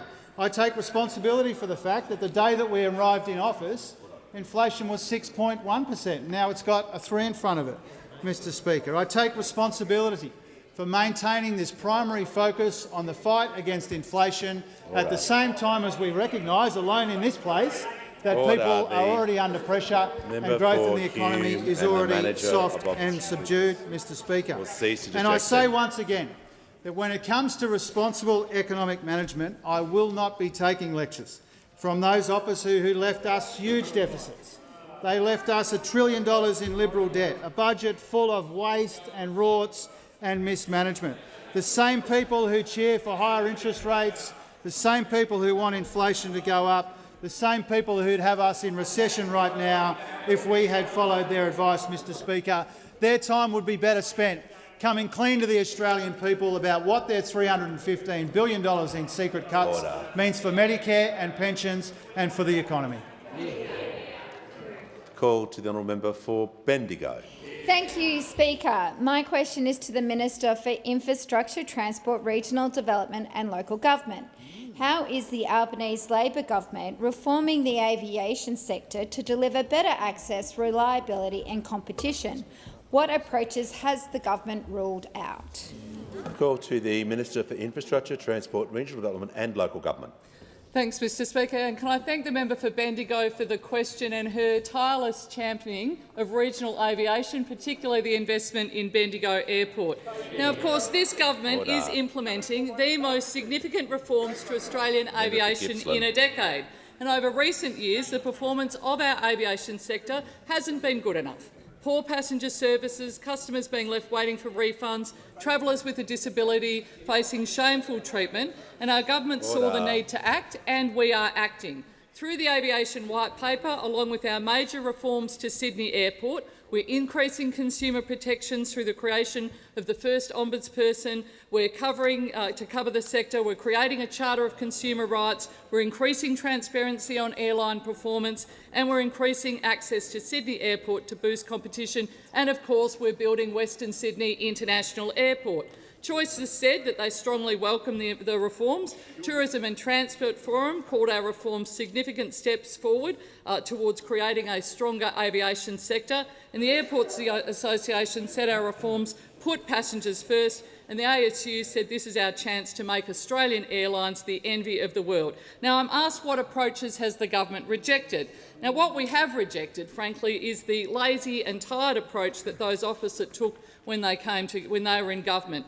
When they were in government, they did absolutely nothing to reform aviation. They didn't act on consumer rights, didn't act on disability rights, and they didn't act on competition. Now, of course, we all woke up this morning to see the Shadow Transport spokesperson having a bit of a big idea. She's decided that she wants to divestiture of Jetstar, breaking up aviation, seeing Jetstar go the way of Tiger Air. This significant policy, you would think any serious political party would have thought deeply about such a significant policy. But this thought bubble didn't last the light of day. While Australians were still having breakfast, the member for New England and Senator Hume refused to back it in, quite rightly, and just after breakfast the Leader of the Nationals quite rightly killed it dead forever. That's it. He not only confirmed that it hadn't been to shadow cabinet, he said, and I quote, "Well, it's not coalition policy because we haven't got the evidence." By lunchtime, not even Senator McKenzie backed Senator McKenzie, forced to front a press conference walking back her comments. Another evidence-free and damaging thought bubble from people who've proved once again why they can't be trusted with managing Australia's economy. The only divestment the Liberal Party should have a good look at and now consider is divesting themselves of this loose National Party. Call to the Prime Minister. I ask that further questions be placed on the notice paper. Move to papers. I present the annual report of the Australian National Audit Office for 2023 to 2024 and call the Deputy Prime Minister and Minister for Defence. Thank you, Mr Speaker. I present the Royal Commission into Defence and Veteran Suicide Final Report, Volumes 1 through 7. And in doing so, say that the Albanese government welcomes this report. As the Prime Minister said earlier today at the beginning of question time, I'd like to acknowledge the many people across this parliament who have advocated for this Royal Commission, of which the report is its product. But I particularly want to acknowledge Julianne Finney, who is in the gallery today. I know, and the Prime Minister knows, and I am aware that so many across this parliament know, that this report would not be tabled today but for Julianne's advocacy. I have had the honour of meeting Julianne and hearing firsthand her story, and her advocacy has been singularly brave. And I want to say to Julianne that this report is for David. It is for David and the many others like him who have worn our nation's uniform. The Albanese government called for the Royal Commission when in opposition in December of 2019, and the Morrison government commissioned the Royal Commission in July of 2021. Throughout this time, the Royal Commission has conducted 12 public hearing blocks comprising of 340 witnesses, 900 private sessions and more than 5,800 submissions. The report and its 122 recommendations over 7 volumes and more than 3,000 pages marks the culmination of the most significant, the most comprehensive inquiry conducted into suicide and suicidality in the defence and veteran communities.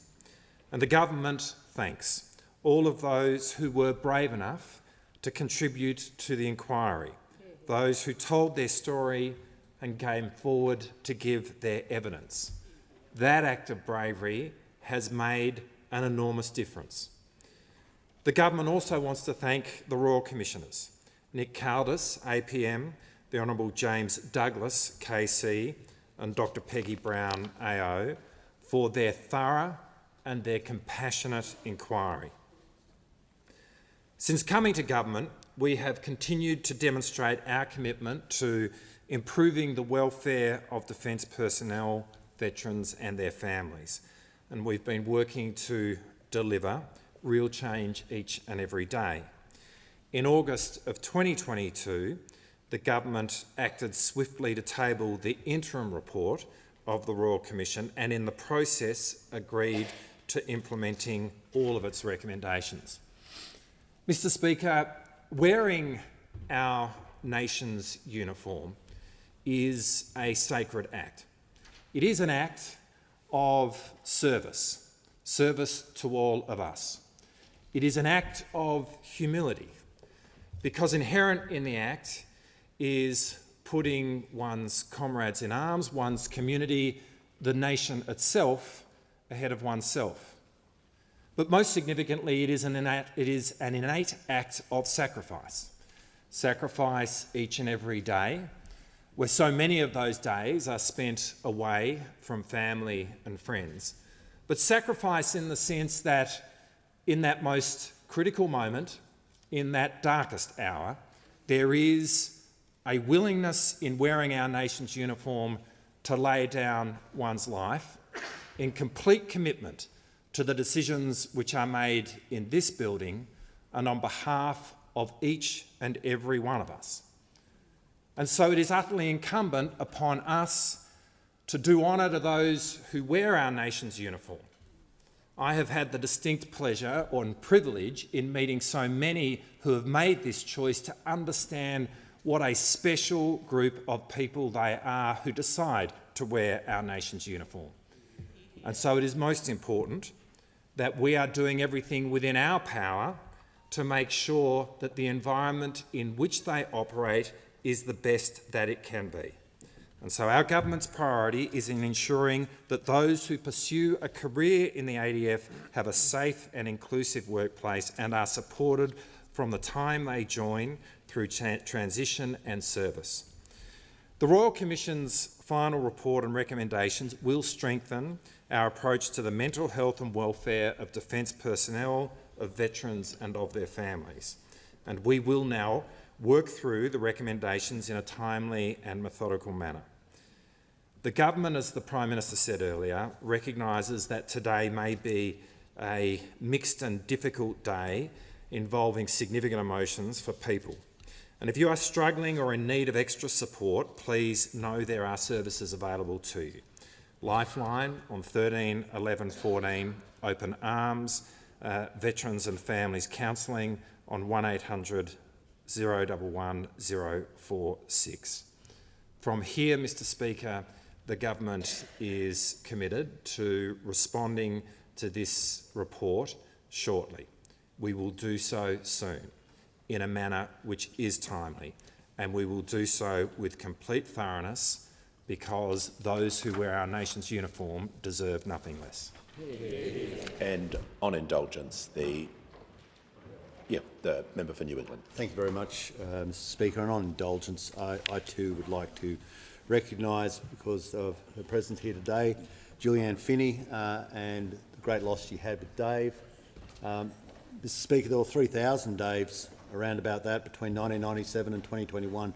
3,000 lives lost absolutely tragically to suicide.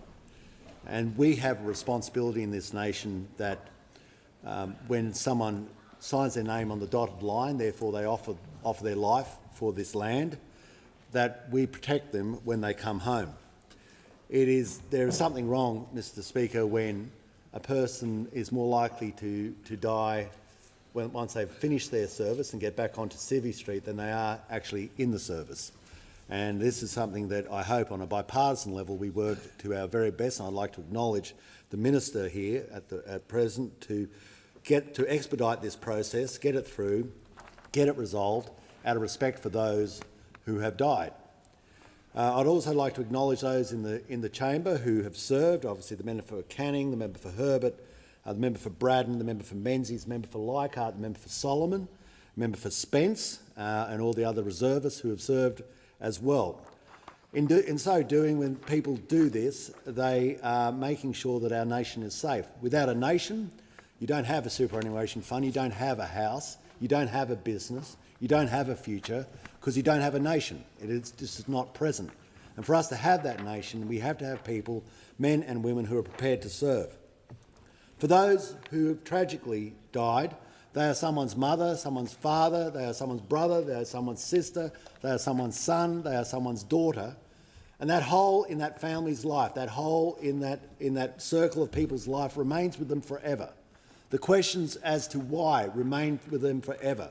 The photos on the wall of their family member in a service uniform will stay on the mantelpiece for as long as they are alive and then be handed with pride onto family members.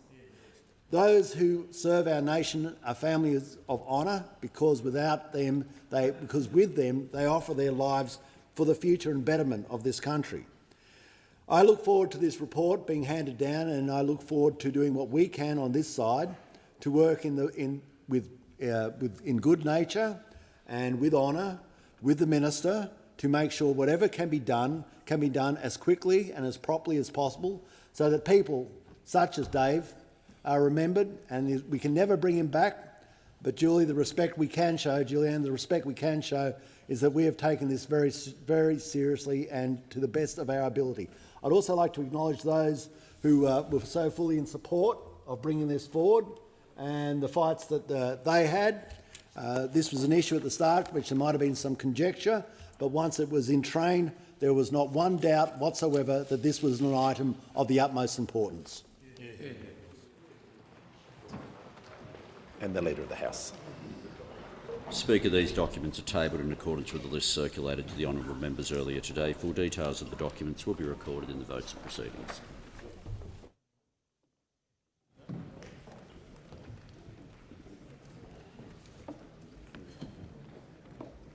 I've received a message from Her Excellency the Governor-General notifying assent to the following bills: Customs Amendment Strengthening and Modernising Licensing and Other Measures Bill 2024, Customs Licensing Charges Amendment Bill 2024, the National Disability Insurance Scheme Amendment Getting the NDIS Back on Track No. 1 Bill 2024, Net Zero Economy Authority Transitional Provisions Bill 2024 and Telecommunications Amendment SMS Sender ID Register Bill 2024.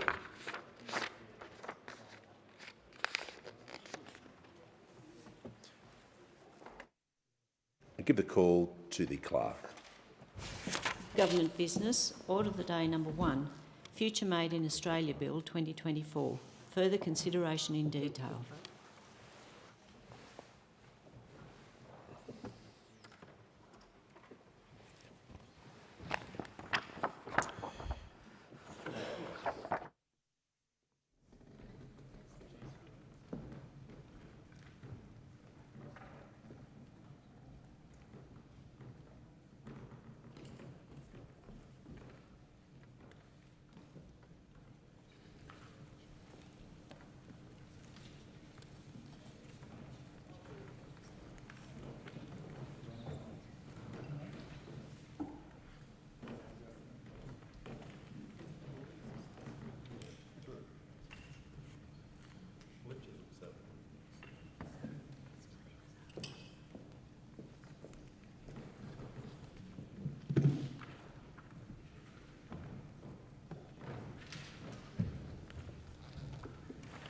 Okay.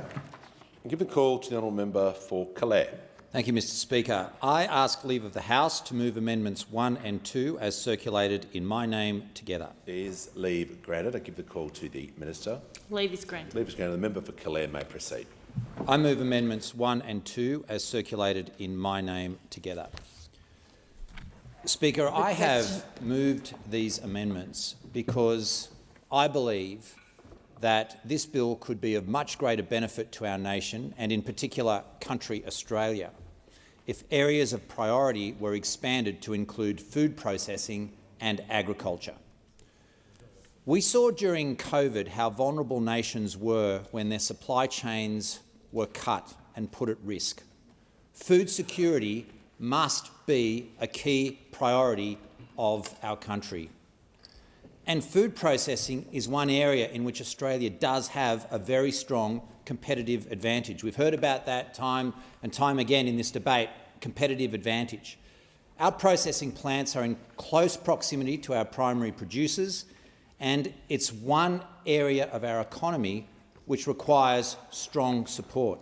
I mentioned in this House on a previous occasion about the enormous food processing industries that are taking place and that are operating in the Central West, from Chico rolls at Bathurst to canola oil at Manildra to Tic Tacs and Nutella at Lithgow.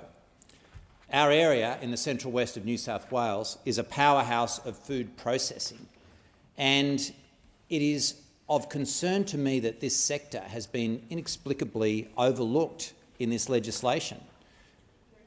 Food processing needs all the support it can get. Our manufacturers need all the support they can get. They're a huge employer in our area, and it really surprises me that food processing has not been identified as a key area of national priority and support.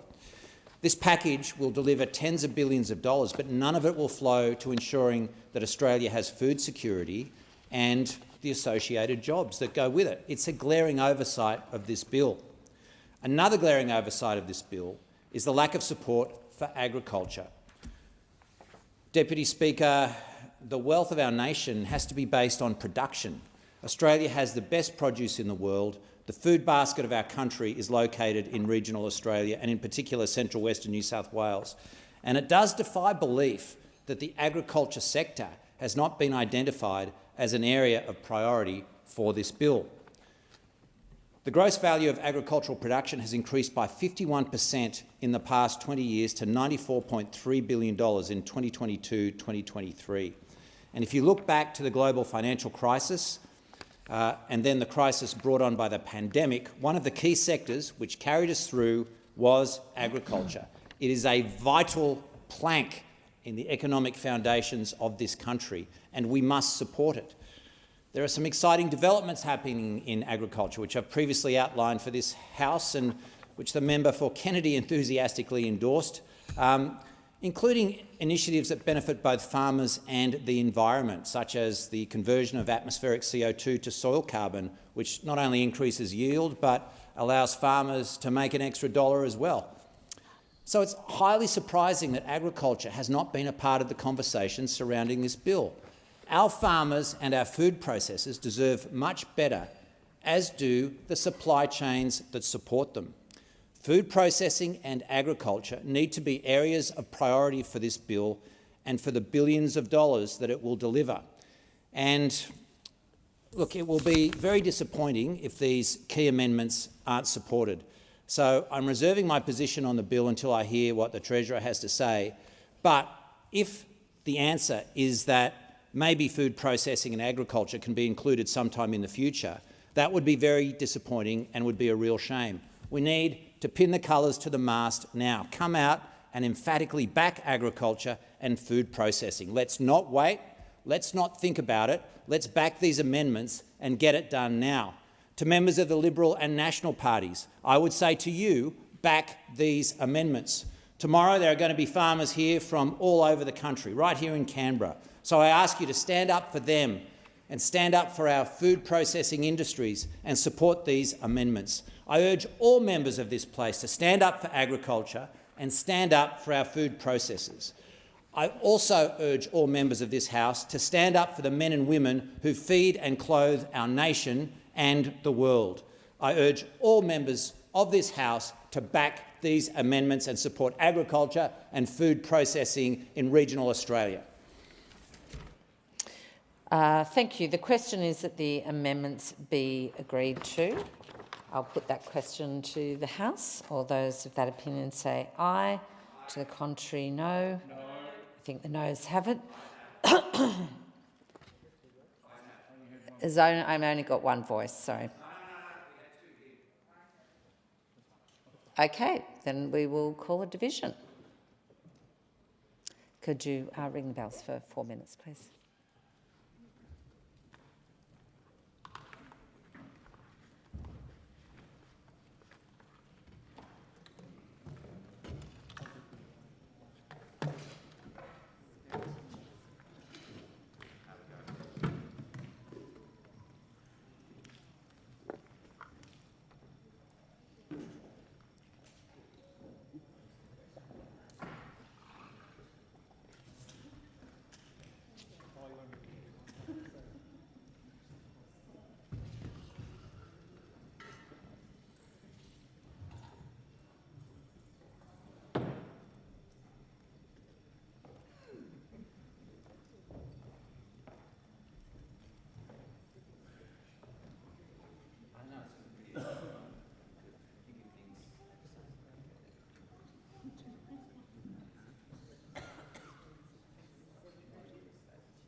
Have we got a diabetes event?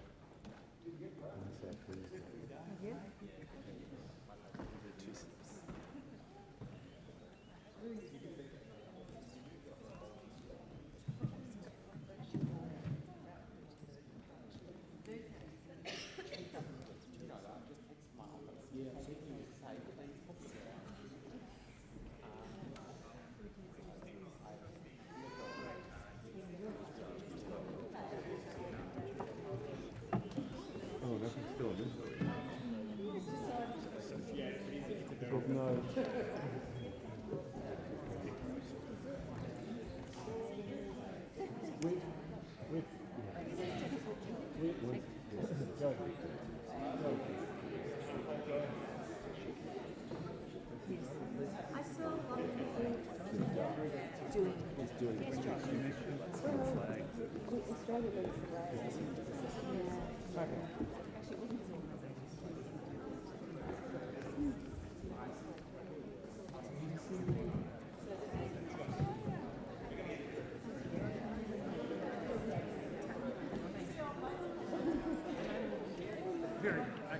That's great. Very good.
Lock the doors. The question before the House is the amendments moved by the Honourable Member for Calare be agreed to.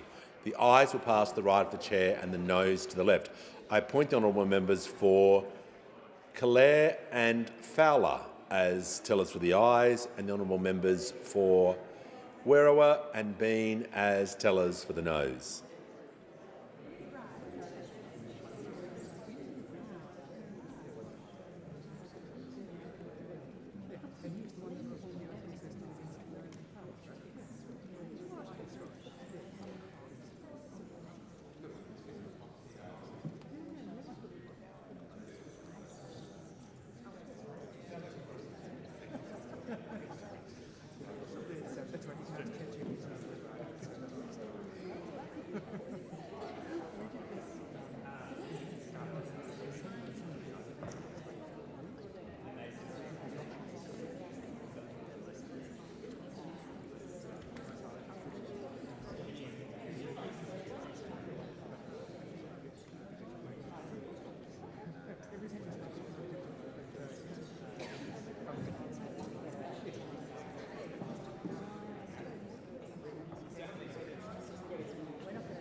The result of the division is ayes 11, noes 54. The matter was resolved in the negative.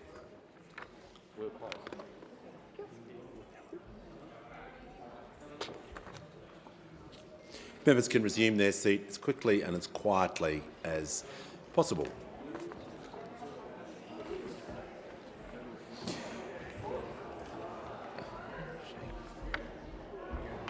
And I give the call to the honourable member for Indi. Thank you, Speaker.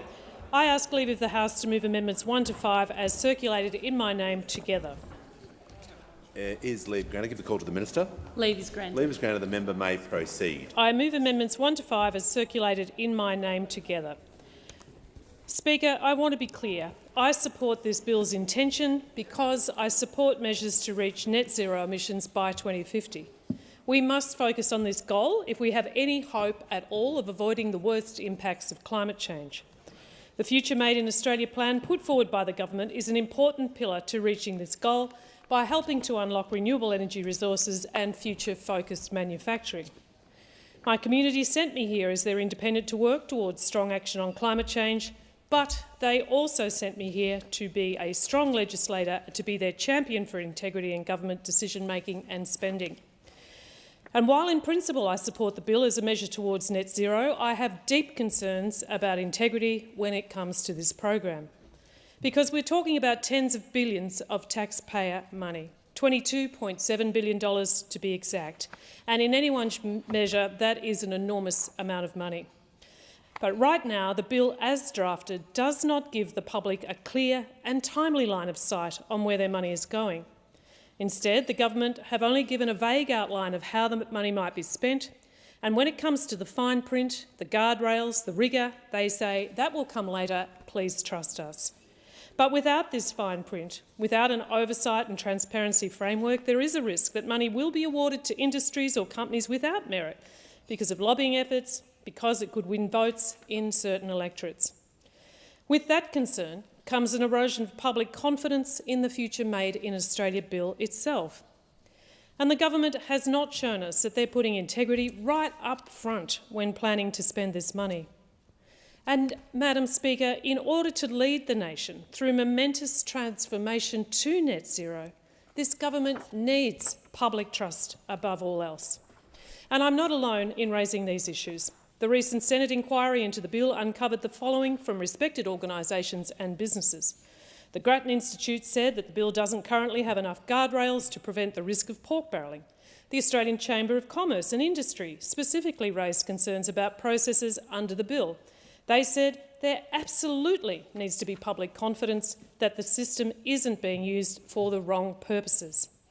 Now, the amendments I'm putting forward aim to address some of these concerns. They are simple and straightforward, yet they would give the public greater assurance about how their money is being spent.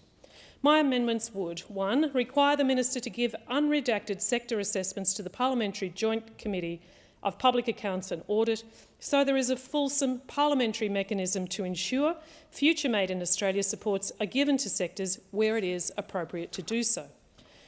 2, they would require sector assessments to be tabled in Parliament within 7 sitting days of the Minister receiving that assessment. Currently, the bill says 30 sitting days, and in practical terms, this means that if the Minister were to receive a report on 2 December 2024, it would not be required to be tabled in this Parliament until around the 25th of June 2025, some 127 business days after the Minister has received it.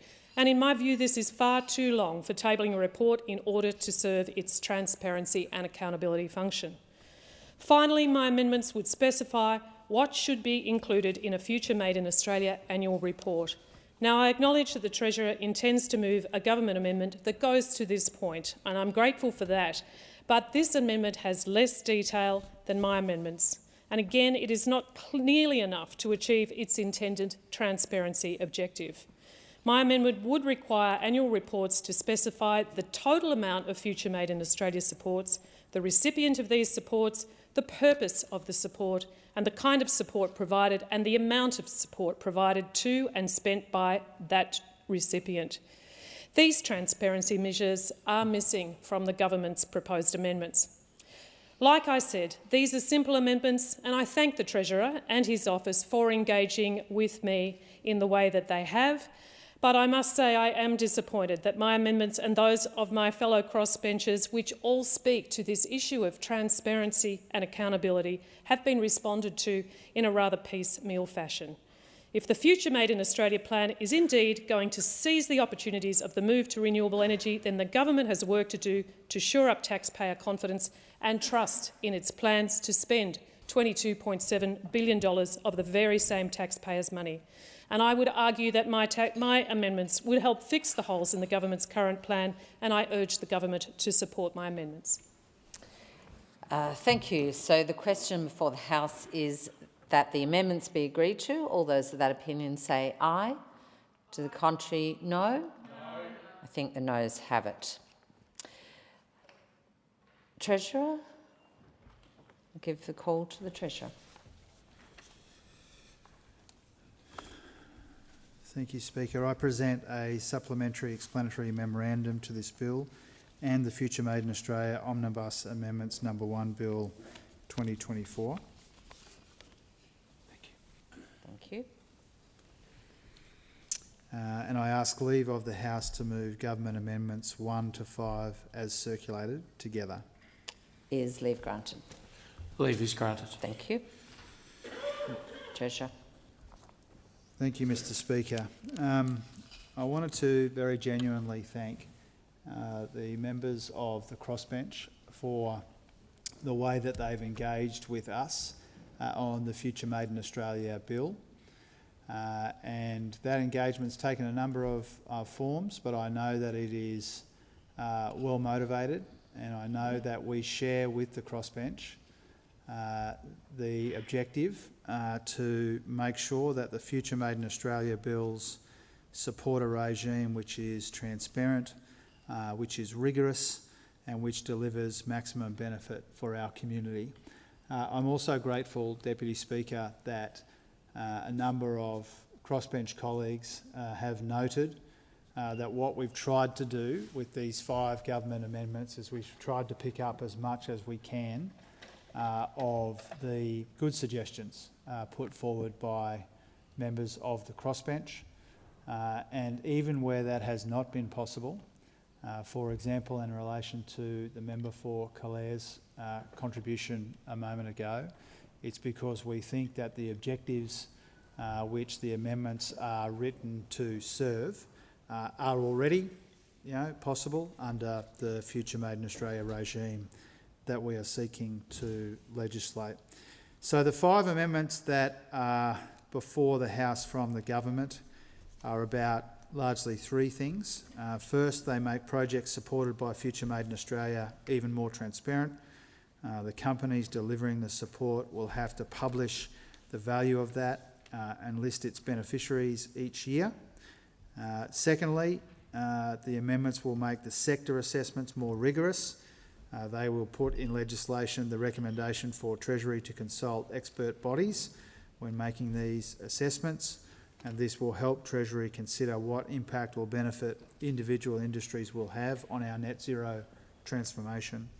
Thirdly, they clarify the importance of First Nations Australians participating in and sharing the benefits of our transition to net zero, with an extra community benefit principle ensuring the benefits of projects on those communities are always properly considered.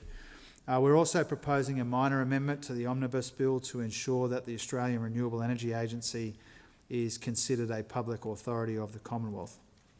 Now, these bills are all about helping to make Australia a renewable energy superpower, making sure that it's Australians who benefit from our transition to net zero. Making our future here in Australia is about making the most of our nation's potential and making sure everyone shares in the benefits. This legislation will help us maximise the economic and industrial benefits of the international move to net zero and secure Australia's place at the forefront of a changing global economic and strategic landscape. Again, I want to thank the crossbench for working closely and collaboratively with us on the amendments and on these bills.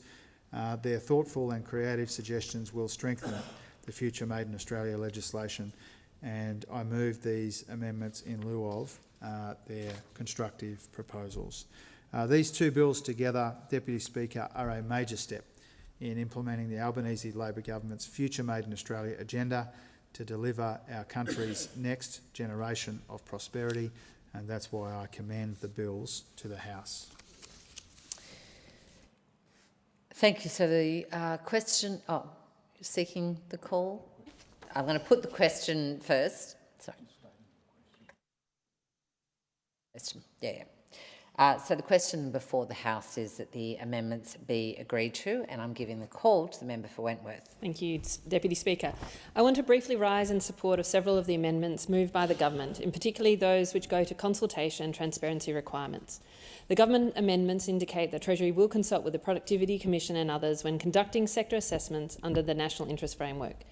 This is a positive step and aligns with the amendments I put forward during the second reading debate, as well as put forward by the member for Kooyong. I recognise the government has legitimate reasons for retaining ownership of the sector assessment process within Treasury. However, I'm very glad that the government has acknowledged that the Productivity Commission has deep expertise and experience in conducting similar kinds of analysis. For instance, the PC's annual trade and assistance review covers much of the same ground as the sector assessments proposed in this bill, and the Commission have established a robust and road-tested set of reforms, set of methodologies for looking at the consequences of different forms of government intervention. The Commission will also, I believe, contribute a healthy degree to independence and scepticism to the process. And I note the comments that its chair, Danielle Wood, has made in relation to some of the announcements made under the Future Made of Australia so far. Deputy Speaker, the Productivity Commission are experts, and we would be foolish not to consider their views. And embedding consultation sends a strong signal of the robustness and independence of the sector assessment process, and should prevent a situation where this or any future governments could bypass their feedback in favour of their own pet projects. I'd like to thank the government, in particular the Treasurer and his staff, for engagement on these issues and for, I think, a very constructive set of amendments in relation to these areas. And I give the call to the member for Goldstein. Thank you, Deputy Speaker. I have a couple of questions for the Treasurer, if I may, in relation to the government's amendments. In regard to the duration of any support given under Future Made in Australia, how will the legislation with these amendments ensure that funding recipients are competitive and self-sufficient in the market once support ends? Treasurer seeking the call. Yeah, thanks to the member for Goldstein for a question and her engagement. One of the key considerations as the Treasury does this work independently for public release will be to make sure that the public investment, any public investment which is being proposed, is not instead of private investment or private viability, but in addition to, and so the considerations that the member mentioned in her question will be a part of the Treasury's considerations.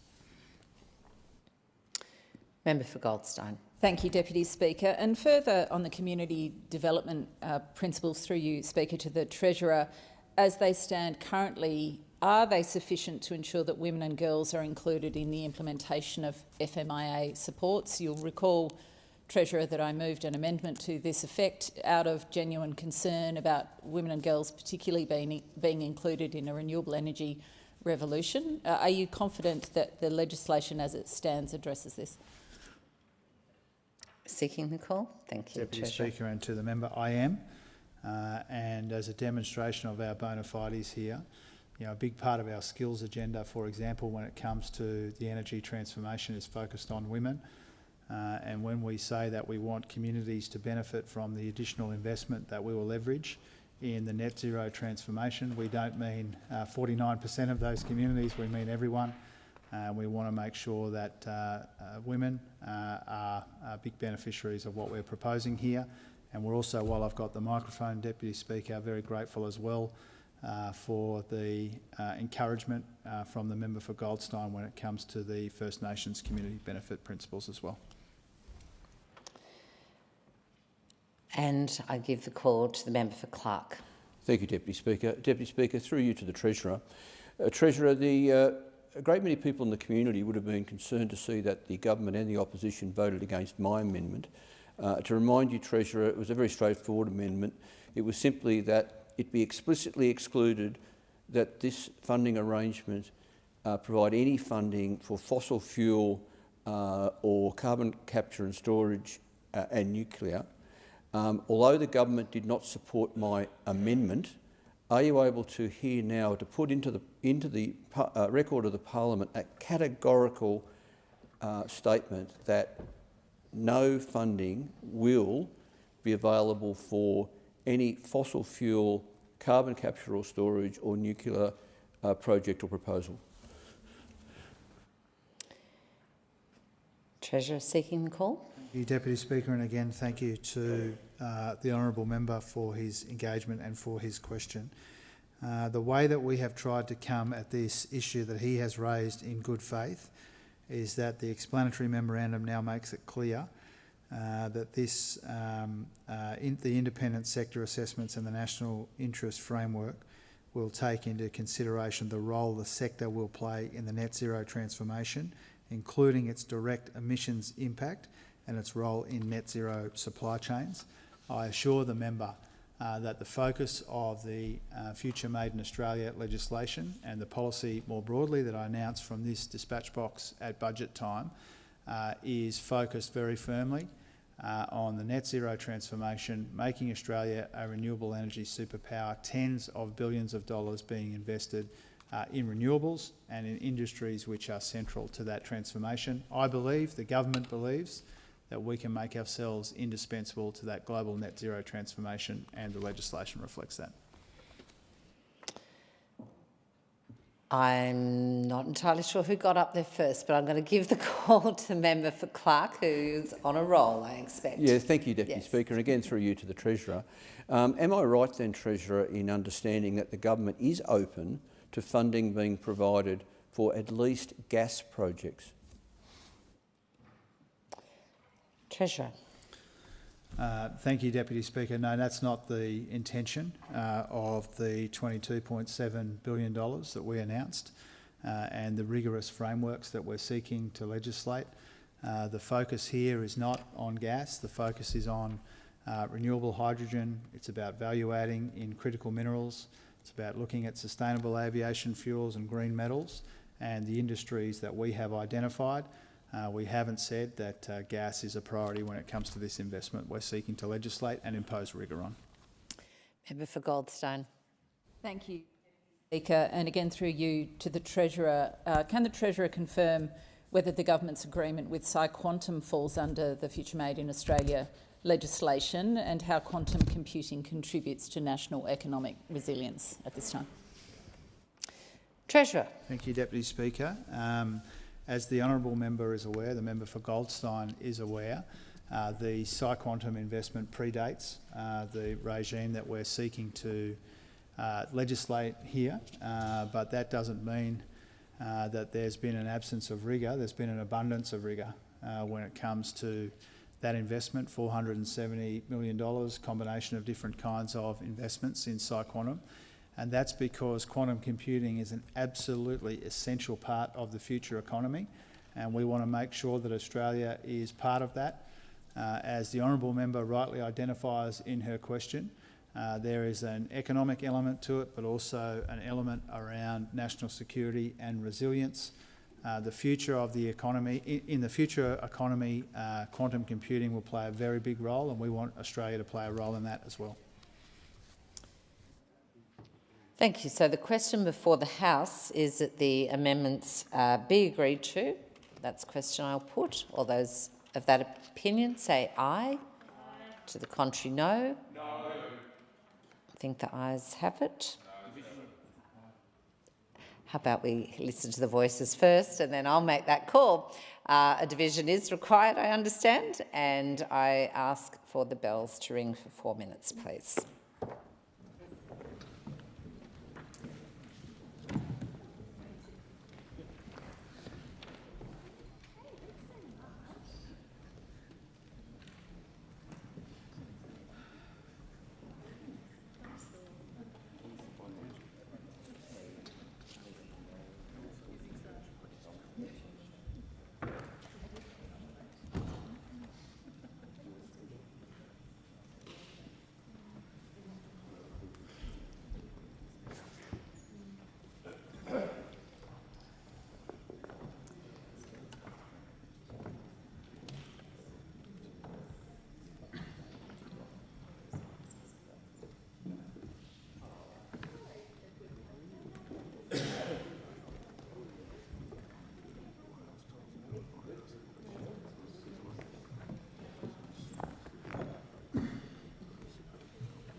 Lock the doors. The question before the House is the amendments be agreed to.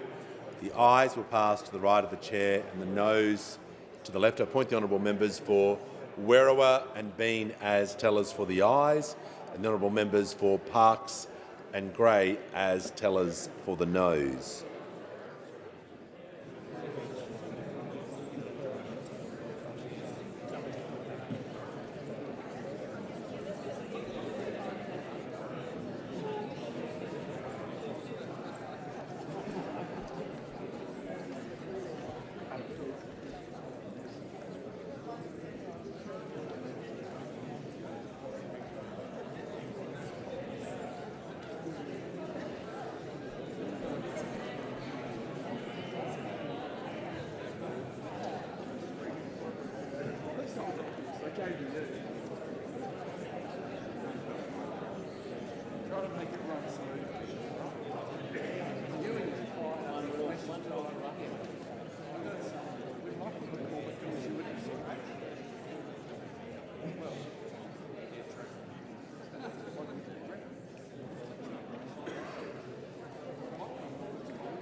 The result of the division is ayes 87, noes 53. The matter was resolved in the affirmative.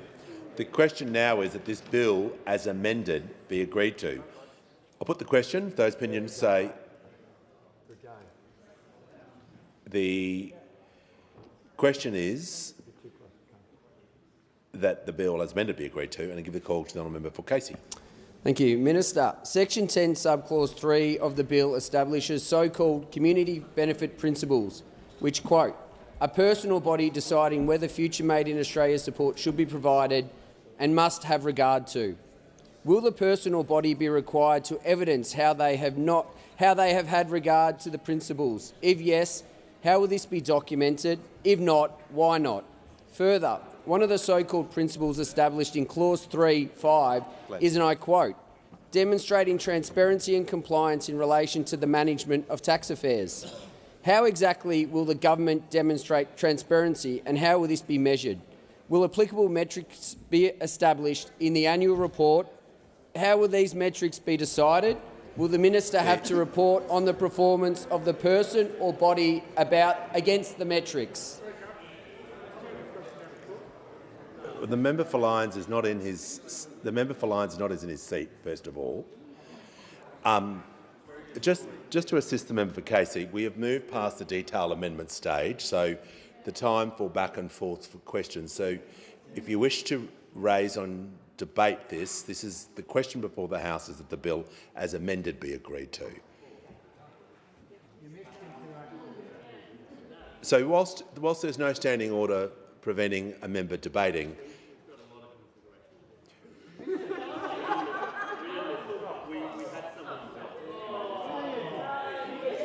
order. No, we'll deal with this. We don't need commentary on. We have gone through a series of detailed amendments, of which we've gone through one by one, through the crossbench and now through the government, right? So we've finished the detailed amendment stage. The question, and we just voted that the bill, the final stage of detailed amendments from the government. If there are extra detailed amendments, have they been circulated and have they been... Well, in that case, if there's...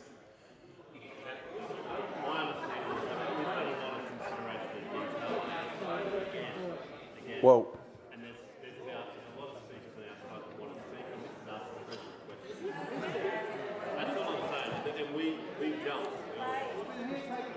So, no, the member for Petrie, I understand where you're coming from.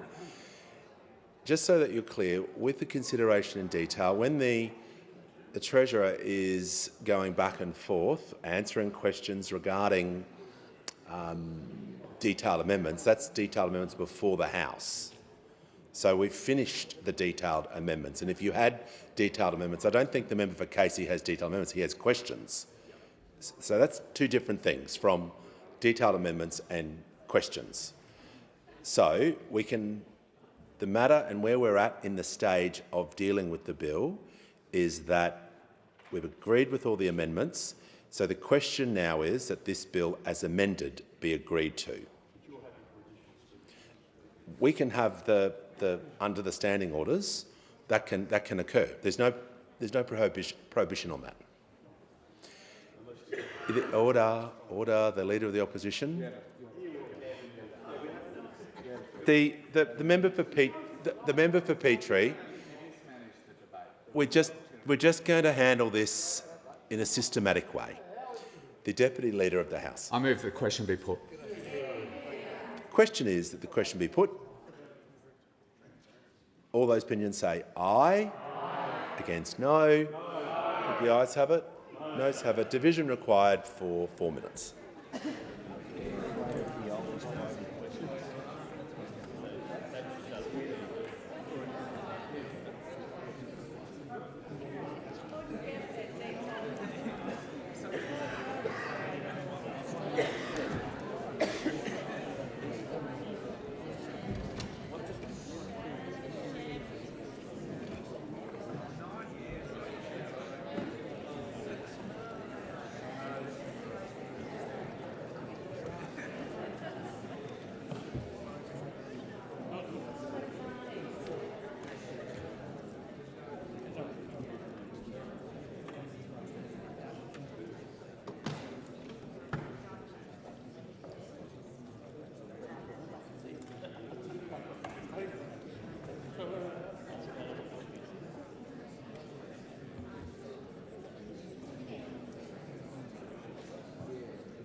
Lock the doors.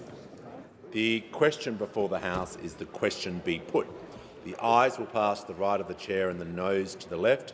I appoint the honourable members for Werriwa and Bean as tellers for the ayes, and the honourable members for Grey and Parkes as tellers for the noes.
The result of the division is ayes 74, noes 63.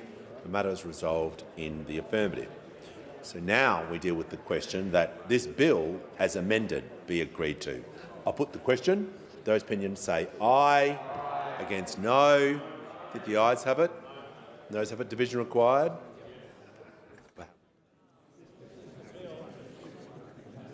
Ring the bells for 1 minute.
Lock the doors.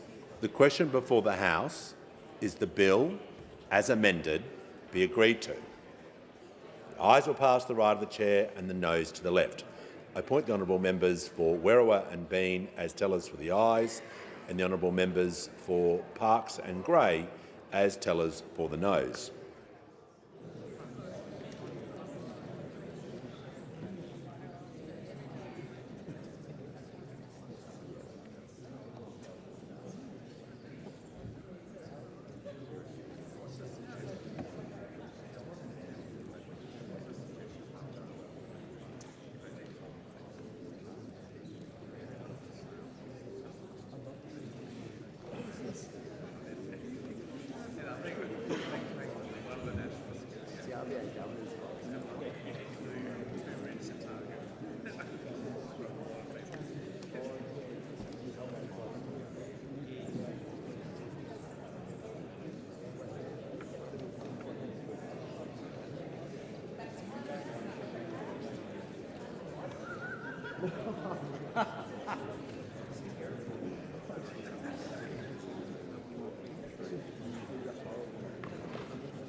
The result of the division is ayes 82, noes 54. The matter was resolved in the affirmative.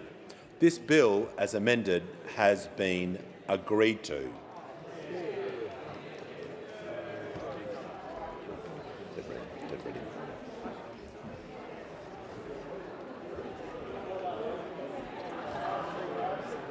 The order, if members can leave the chamber as quickly and as quietly as possible. Give the call to the Treasurer.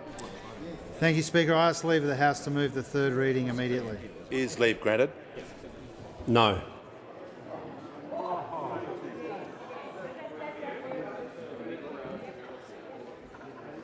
Yep. Leave has not been granted. Order. The Leader of the House. Mr Speaker, I move the contingent notice of motion that so much of standing orders be suspended as would prevent the motion for the third reading being moved without delay. I'll put the question. Those opinions say aye. Against no. The ayes have it. No, so ring the bells for 4 minutes.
lock the doors.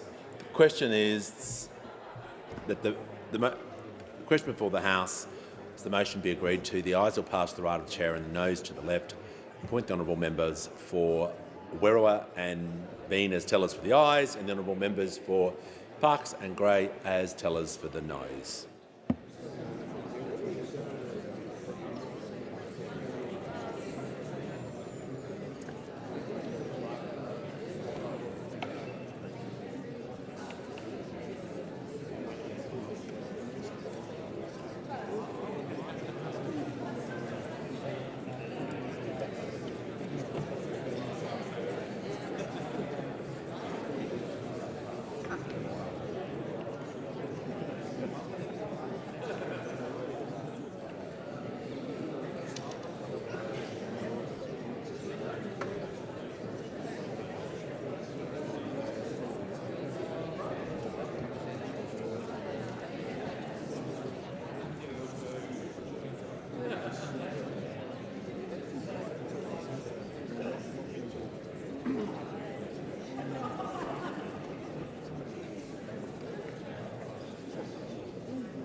The result of the division is ayes 85, noes 54. The matter was resolved in the affirmative. Call to the Treasurer. Thank you, Speaker. I move that this bill be now read a third time. The question is that this bill be now read a third time. I put the question. Those opinions say aye. Against no. I think the ayes have it. I call the clerk.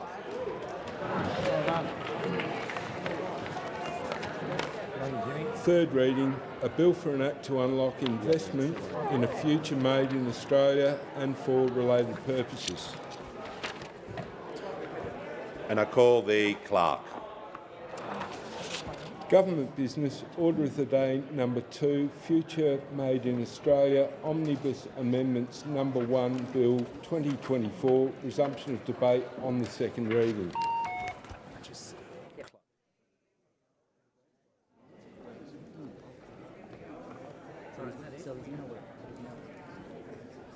The question is that this bill now be read a second time.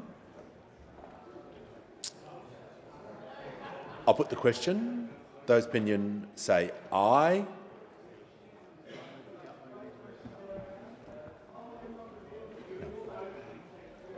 I'll put the question that this bill... Hang on. The member for Petrie is seeking a point of clarification. The member for Petrie, just stand and go to the microphone because I won't be able to hear you otherwise. So the member for Petrie on a point of clarification. My understanding is the Treasurer is speaking on Omnibus Amendment number 1 next. Is that correct? We're dealing with the future made in Australia Omnibus Amendments number 1 bill. That, because we have questions after that if he's speaking to it. Well, I'm just stating the question that the bill be now read a second time. If someone wishes to speak on the bill, under the standing orders, they're able to do so. Yep.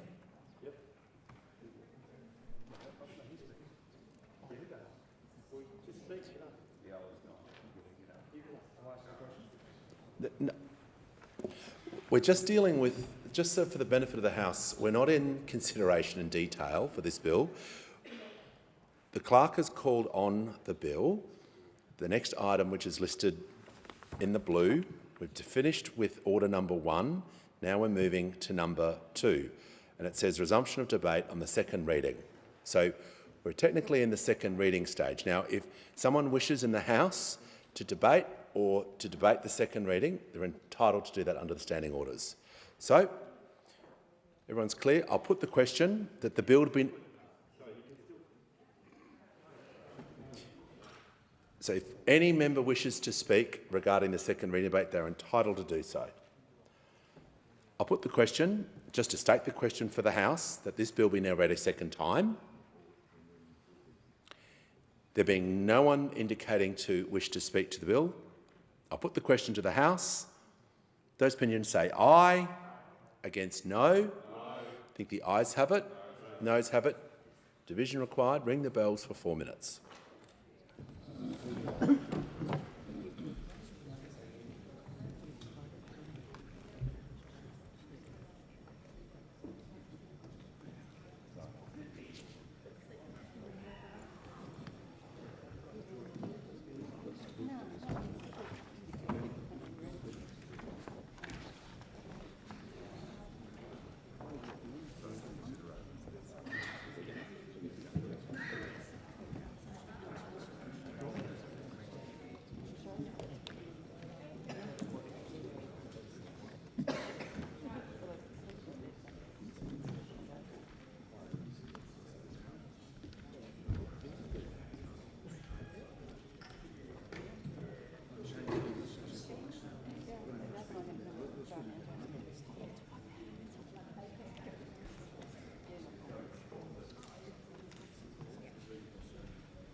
lock the doors. The question before the House, that the House is dealing with, is that the bill be now read a second time.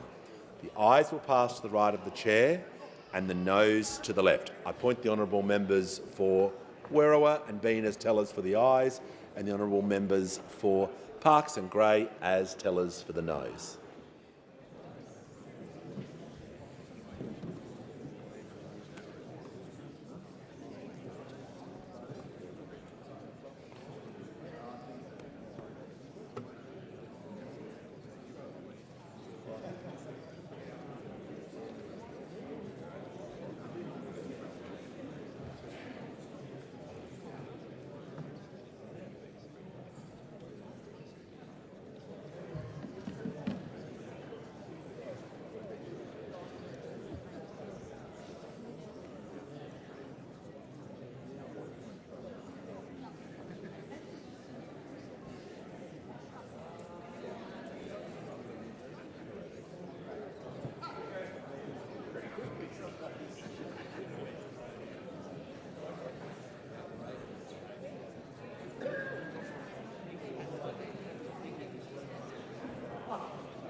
Order. The result of the division is ayes 82, noes 55. The matter was resolved in the affirmative. And I call the clerk. Second reading, a bill for an act to amend laws to unlock investment in a future made in Australia and for related purposes. I have received a message from Her Excellency the Governor-General recommending, in accordance with Section 56 of the Constitution, an appropriation for the purposes of this bill. The House will now consider the bill in detail. I understand it is the wish of the House to take the bill as a whole. The question is that the bill be agreed to. I call the Treasurer. Thanks, Speaker. I move the government amendment as circulated. The question is the amendments be agreed to. I give the call to the Manager of Opposition Business. Well, thank you, Mr. Speaker. The bill before the House contains a series of amendments, including those in relation to the Export Finance and Insurance Corporation Act, which deal with the operation of the Export Finance Corporation. And, Mr. Speaker, I want to ask a number of questions of the Treasurer about the operation of the Export Finance Corporation, because, of course, we've seen that body used to provide funding in relation to the recent commitment of almost $1 billion for PsiQuantum, an American company. The manager will pause. The Leader of the House on a point of order. No, I move the question be put. Order. Order. The member for Petrie will just cool it. The question is that the question be put. Put the question. All those opinions say aye. Against no. The ayes have it. Division required. Ring the bells for 4 minutes.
Can you get Paul?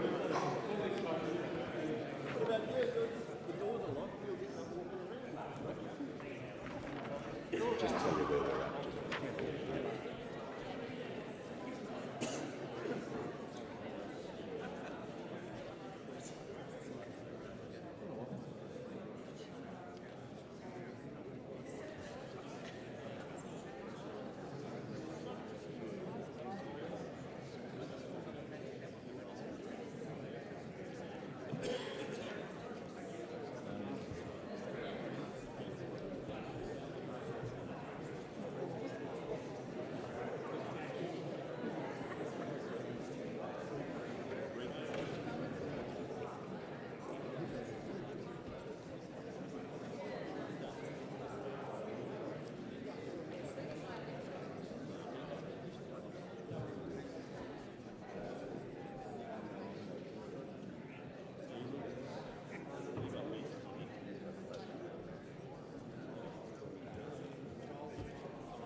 Lock the doors.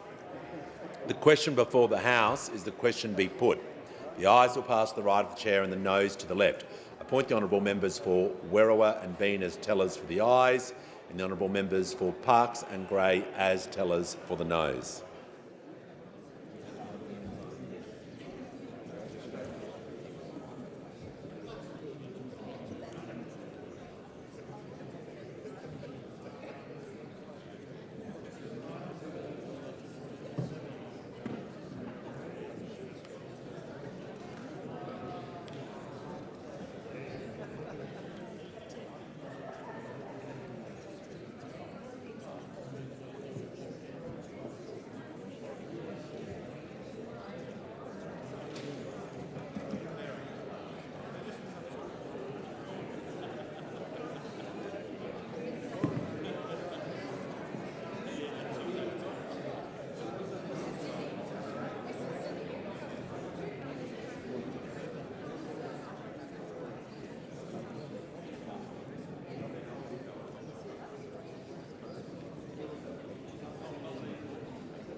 result of the division is ayes 75, noes 63. So the question now is that the amendment be agreed to, moved by the Treasurer. I'll put the question. Those opinions say aye. Against no. I think the ayes have it. Noes have it. Ring the bells for 1 minute.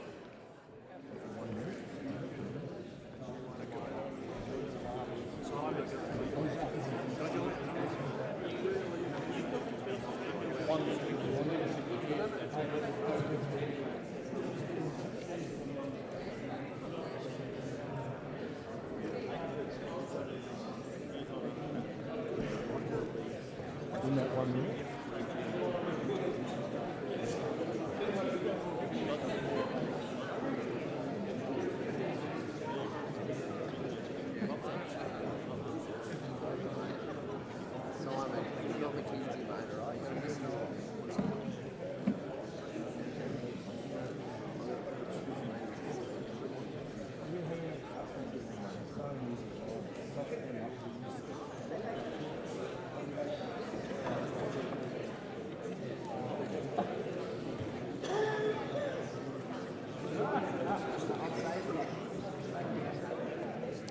Lock the doors. The question before the House is the amendment moved by the Treasurer be agreed to. The ayes will pass to the right of the chair and the noes to the left. I appoint the honourable members for Werriwa and Bean as tellers for the ayes and the honourable members for Parkes and Grey as tellers for the noes.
The result of the division is ayes 86, noes 55. The matter is resolved in the affirmative. The question now is this bill, as amended, be agreed to. The call to the Manager of Opposition Business. Well, thank you, Mr. Speaker. I rise to raise some issues, given that we're in consideration in detail, which is of course a process in which detailed policy questions can be asked and the Minister can have the opportunity to respond. And the Minister, of course, has put a motion or put a bill before the House this afternoon which relates to amendments to the Export Finance and Insurance Corporation, now known as Export Finance Australia. And this bill, including the amendment which the government has just moved, seeks to make some amendments to the Future Made in Australia bill that the government brought forward. And of course the Future Made in Australia bill, and particularly the Omnibus amendments, for example, deal with the Export Finance and Insurance Corporation, or Export Finance Australia. Morton will cease suggesting the Manager.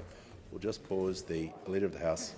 Point of order. Just to clarify, I know it says consideration in detail, but my understanding is the question before the House now is simply that the bill as amended be agreed to? Yes, the debate we're having in the House... the debate... Sorry. Yep.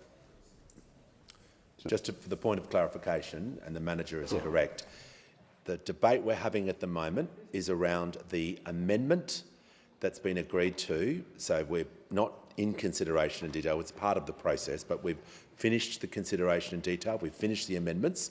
So all the debate the House is looking at now is the bill as amended being agreed to. Mr. Speaker, to solve the embarrassment of the confusion from the Manager of Opposition Business, I'll just move the question be put. Question before the House is the question be put. Order. I'll put the question. Those opinions say aye. Against no. I think the ayes have it. Those have it. Division required. Ring the bells for 4 minutes.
Lock the doors. The question before the House is that the question be put.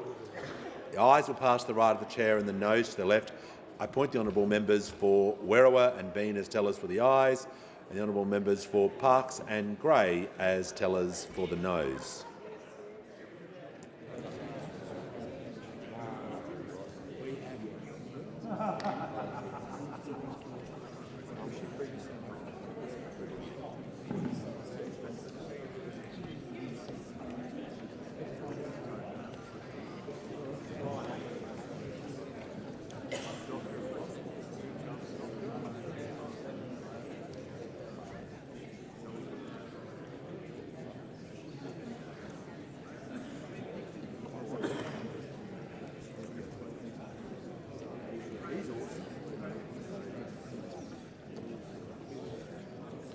Order. The result of the division is ayes 76, noes 63. The matter was resolved in the affirmative.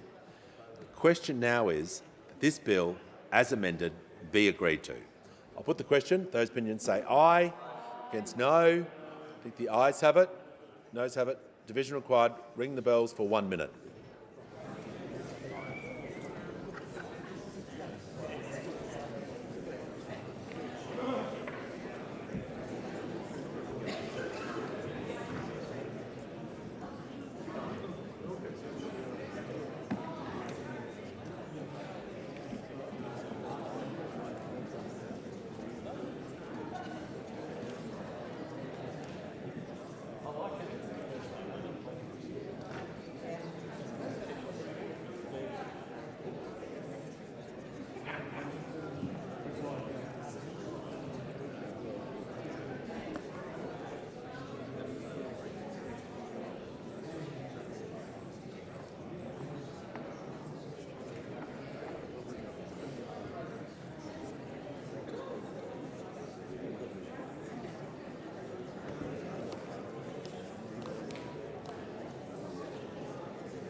Lock the doors. The question before the House is the bill as amended be agreed to.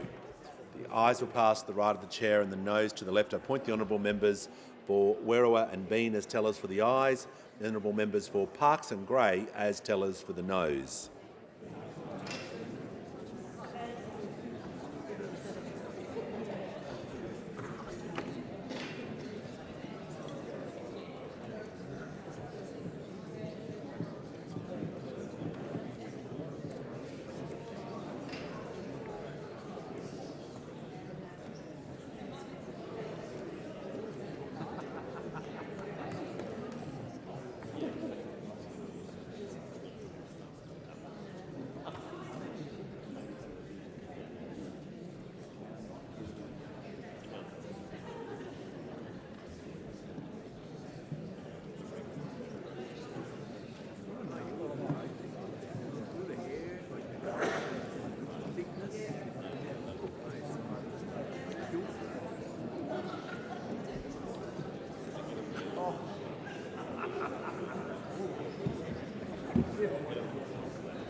The result of the division is ayes 82, noes 55. The matter was resolved in the affirmative. This bill, as amended, has been agreed to. I call the Treasurer. Thank you, Speaker. I move that this bill be now read a third time.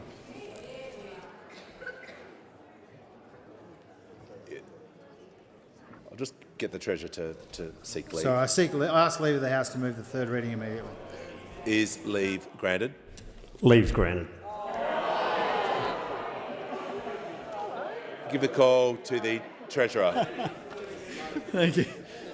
Thank you, Speaker, and thank you to the member for Petrie. I move that this bill be now read a third time. Say something nice. I'll put the question. Those opinions say aye.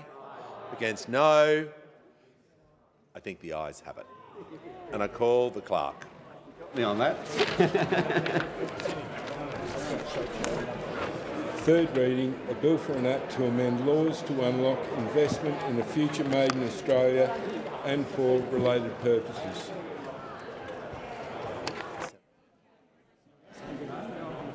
But if members can leave the chamber as quickly and as quietly as possible.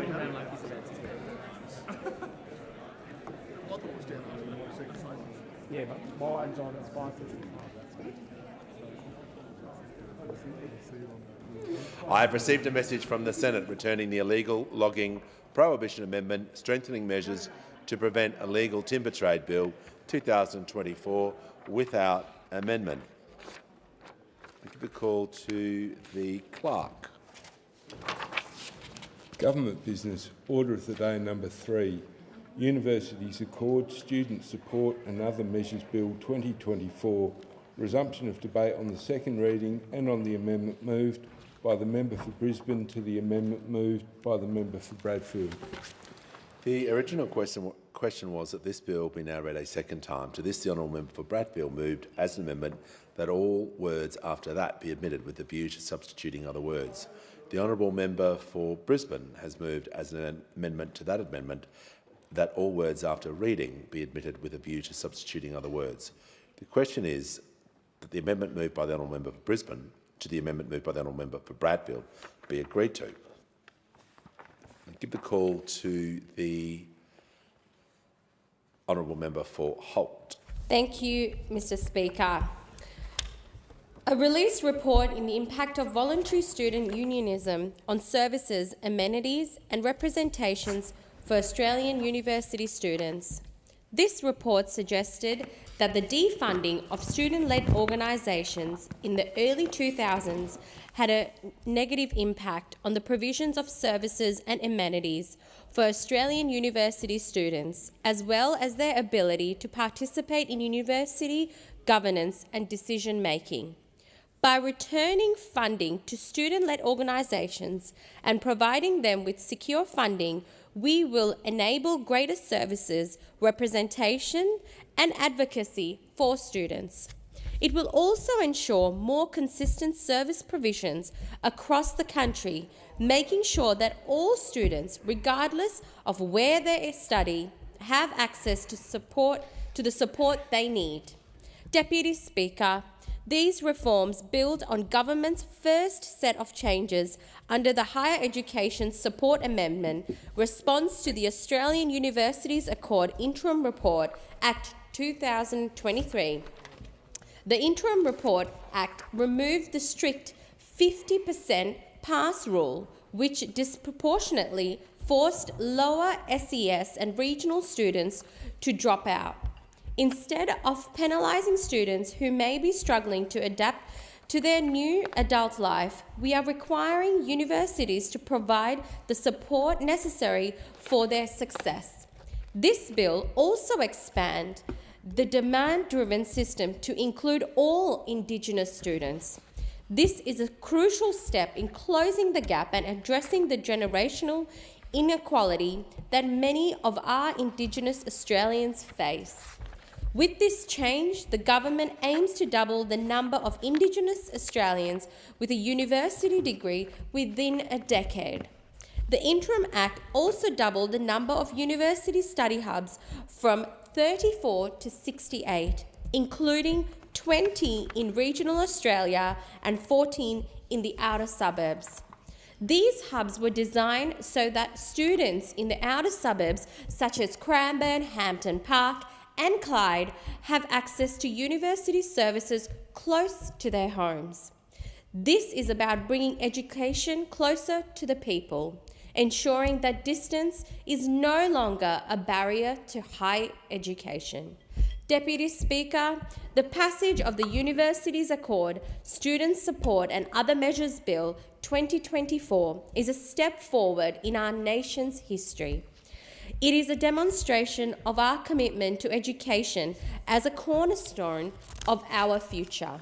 By reducing student debt, supporting our essential workers to complete their placements, expanding access to university prep courses and ensuring strong student representation, we are laying the foundation for a more equitable higher education system.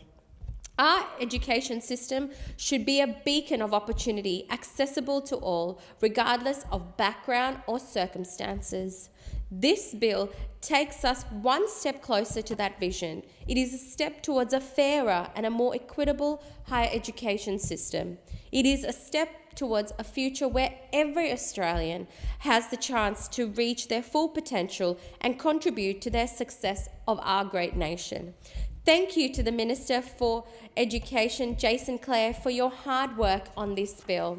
Thank you for standing up for working class students and those from the outer suburbs like Holt. It is truly commendable to see a minister who places communities like Holt at the heart of our nation's future, rather than as an afterthought. I commend this bill to the House and urge all my colleagues to support it wholeheartedly. Thank you. The question is that the amendment moved by the honourable member for Brisbane to the amendment moved by the honourable member for Bradfield be agreed to. The member for Indi. Thank you, Deputy Speaker. I rise to speak on the Universities Accord, Student Support and Other Measures Bill 2024. This bill implements recommendations of the Universities Accord, whose final report was released in February this year. The Universities Accord involved an expert panel led by Professor Mary O'Kane, undertook vitally important work that produced a long-term plan for our universities sector. In particular, I want to recognise panel member the Honourable Fiona Nash, who is Australia's first Regional Education Commissioner and a former Minister for Regional Development. I acknowledge her particularly important role on the panel in advocating for university students from regional and rural Australia. Indi, a regional electorate, has one of the lowest rates of higher education attainment in the country. Just 17% of Indi residents have a bachelor's degree or more, compared to the national average of 26%. And we must close this gap. This bill implements 4 recommendations of the Universities Accord.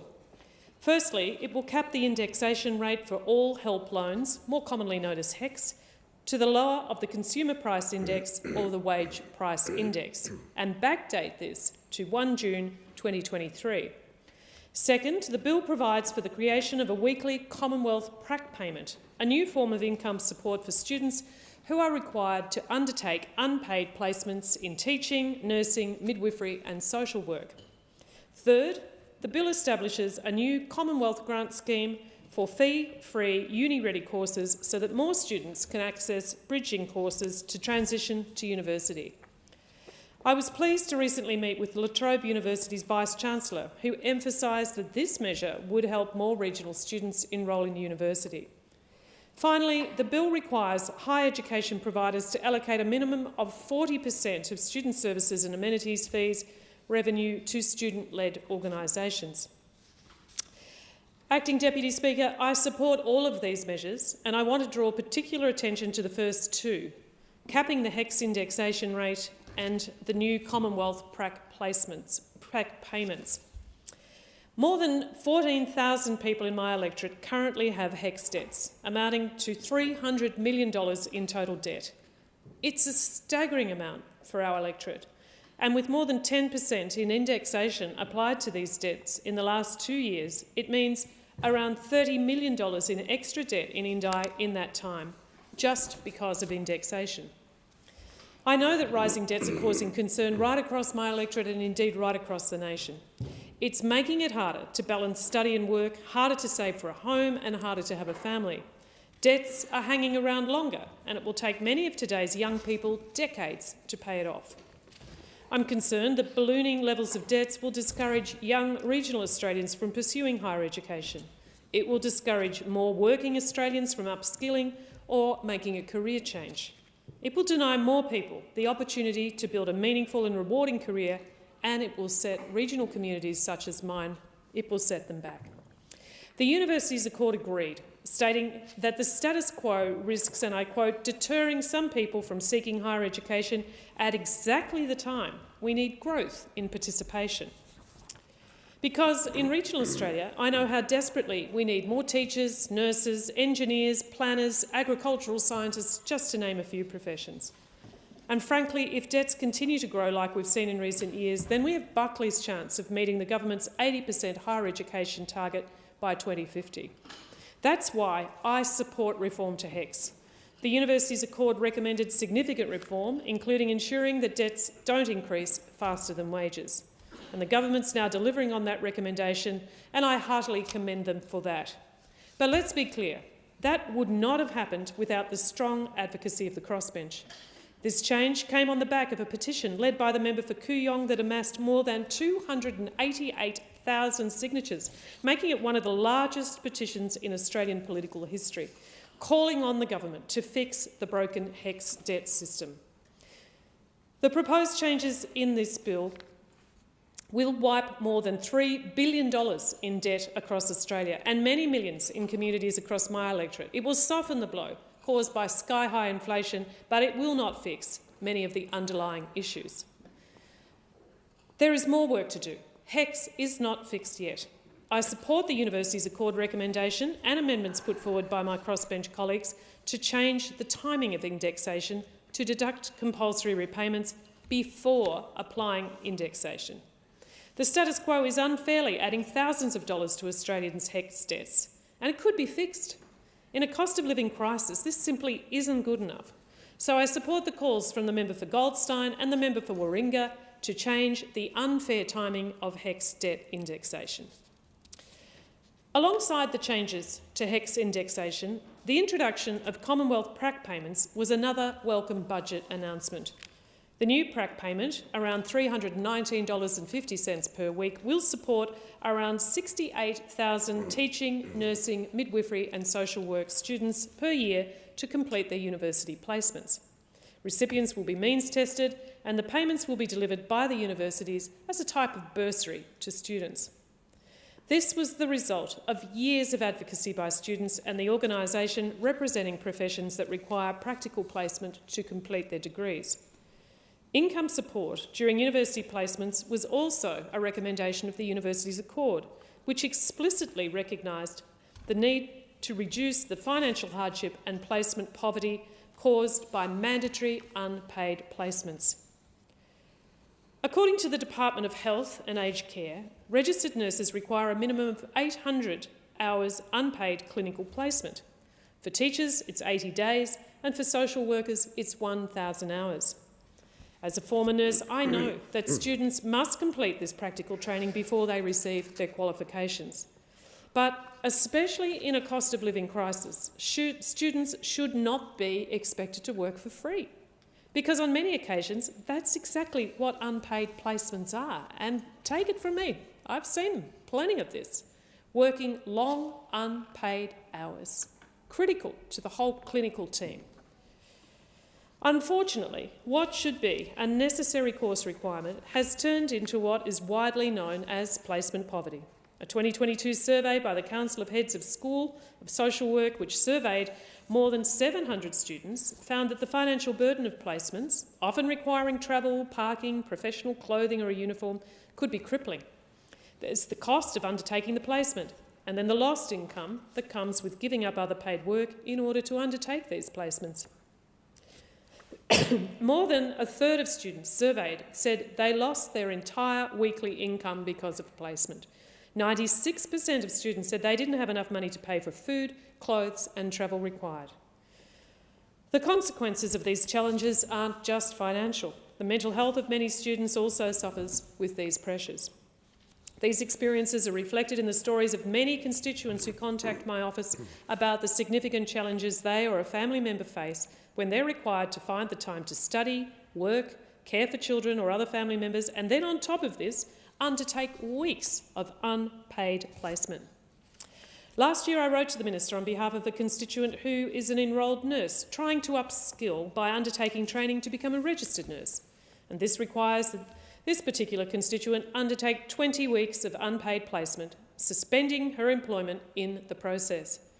The constituent noted that if the placement is at a hospital far away from home, then they also have to find and pay for their own accommodation, not to mention childcare and all the other expenses. Now, for some nurses, this means they must choose between working and completing a degree. And as this constituent said, have you ever heard of apprentices not getting paid? I've also heard from a family member of a woman trying to obtain a childcare qualification requiring 60 days of unpaid placement. She highlighted to me the absurdity of a struggling industry who can't attract workers due to abysmal pay getting 60 days of free labour. I want to acknowledge that women are much more likely to have careers in the professions we are talking about: teaching, early childhood education, nursing, social work. According to the latest census, in my electorate, more than 9,000 women are employed by the healthcare and social assistance sector, compared to almost 2,000 men. In education and training, almost 5,000 women are employed compared to around 1,500 men. And we know only too well about the gender pay gap in this country. Underpaid, overwhelmingly feminised professions like teaching and nursing contribute to this. The gender pay gap is exacerbated by the requirement to undertake weeks or months of unpaid placement. We must support women to expand their professional opportunities. The Commonwealth PRAC payment will provide more financial assistance to help women complete qualifications and therefore improve their income. And truly, this is a step in the right direction. So, I strongly support the new PRAC placements, but here's the thing. I don't just want teachers, nurses and social workers to be eligible. The government must consider expanding the payment to allied health students and other important professions that require unpaid placements. Deputy Speaker, I draw attention to allied health because they are an absolutely vital, a critical sector of our health workforce, providing crucial services in aged care, the NDIS, in schools, in our acute hospitals. Unpaid placement hours are a real barrier to training in this profession. And again, I know I've worked alongside allied health professionals. We cannot deliver the care that we must without them. As the chair of the Australian Council of Deans of Health Sciences, Professor Terry Haynes said, placement poverty does not discriminate. For example, occupational health therapy requires 1,000 hours of clinical placement. Dietitians require a minimum of 100 days of placement. Physiotherapy requires 1,000 hours of unpaid placement across 12 months. And medical radiation practitioners require 52 weeks of placement over 4 years. Again, we can't do without these people. This is why I will move an amendment that will require an independent review on the operation of the new PRAC payments 3 years after they commence. This review must consider expanding payments to students undertaking courses that require placements, including allied health courses. I want to see allied health courses included before 3 years, I absolutely do. But if this doesn't happen, this amendment will make sure that the government considers including them, and that's really important. This review will also consider whether the new PRAC payments are effective, whether they're accessible to the teaching, nursing and social work students and working as they should. It's important to note that the bill itself doesn't specify the eligible courses, the means testing method used, or even how students will receive the payment. This detail will be laid out in guidelines and regulations determined by the Minister. Higher education policy expert Professor Andrew Norton has raised concerns that universities who will administer the payment don't have the resources to run means testing. A mandated review of the payments should consider things like this so we can make any necessary improvements. We want this to work. I want to thank the Minister and his office for the productive discussions we have had. I appreciate his understanding of this and I really encourage him to think more broadly about the other professions who need to be included in these payments. The measures included in this bill are important. Progress has been made in acting on the University Accord recommendations, but if we are to achieve the 80% tertiary education attainment target by 2050, there's a lot more work to do.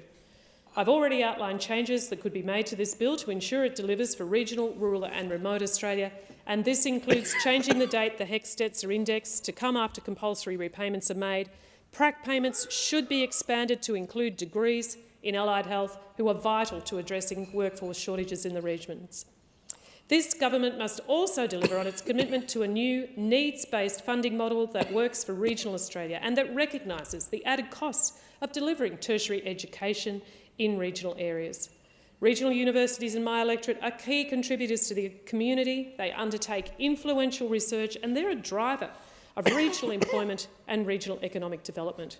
But the status quo is failing them, their staff and their students, and the government must ensure they are set up to succeed.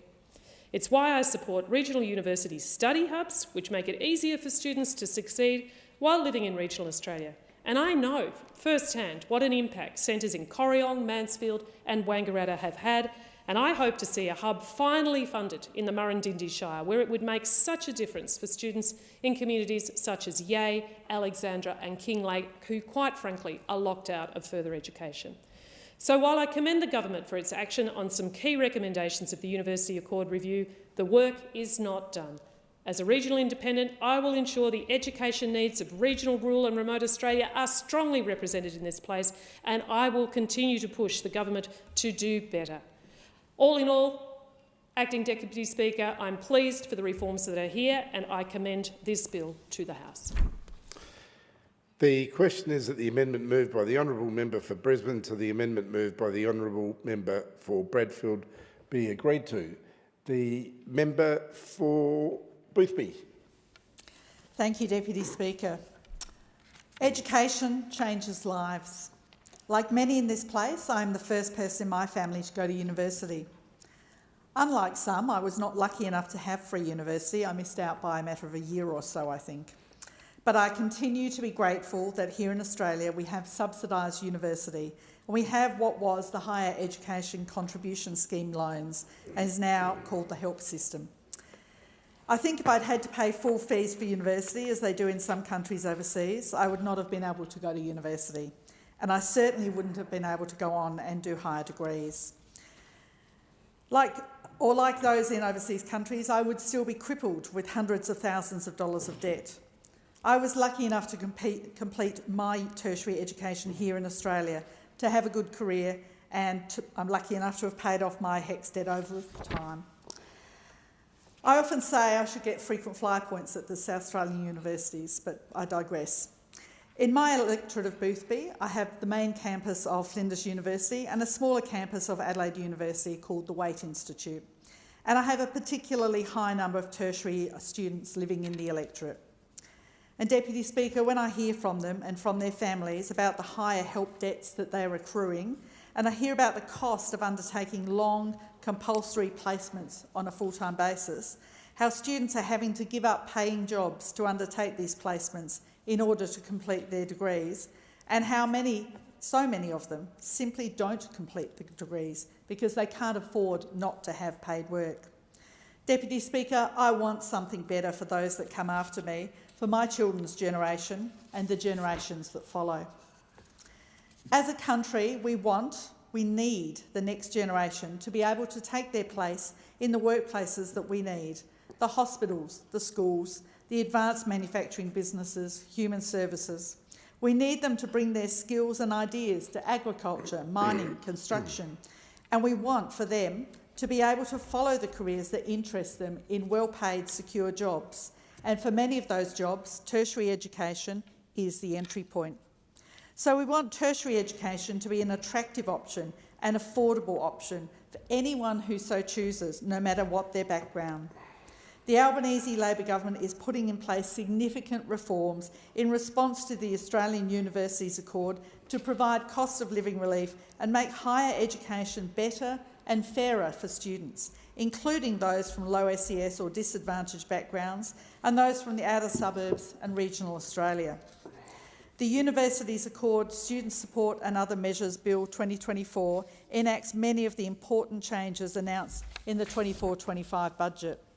We're making the HECS help system fairer for all Australians and wiping around $3 billion in student debt from 3 million Australians.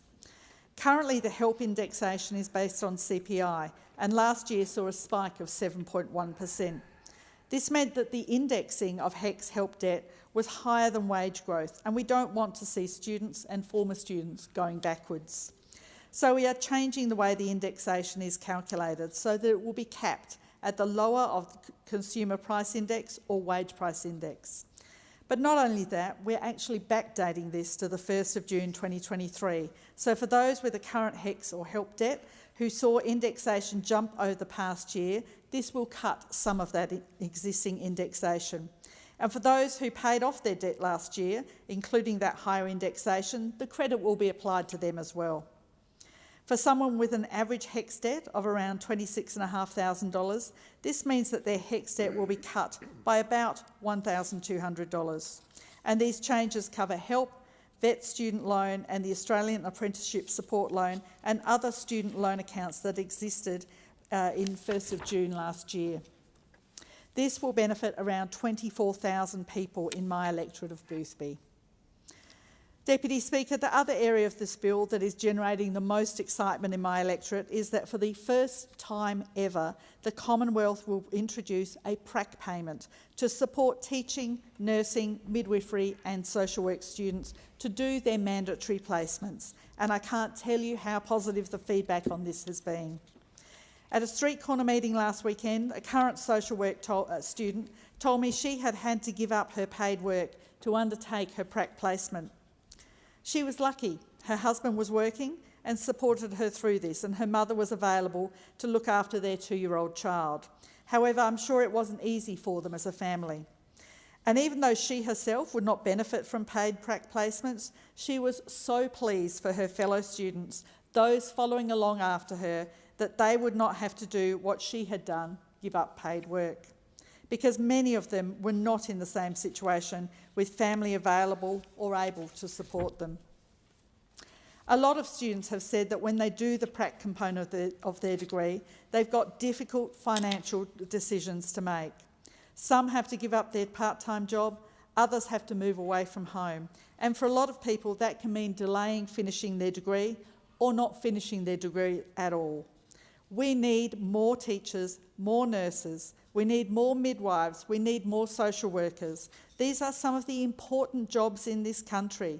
These are people who are going to teach our kids, who are going to look after us when we're sick or we're old, who will help women during pregnancy and childbirth and support women in domestic violence refuges. Supervised practical placements are an important part of these qualifications to ensure that when graduates enter the workforce, they are experienced in practice as well as in theory. These jobs have a direct impact on the health, welfare and education outcomes of the people they work on and with. And we want these to be attractive courses to study and attractive career options. Reducing these financial barriers of unpaid prac placements will help, and that's why this is important.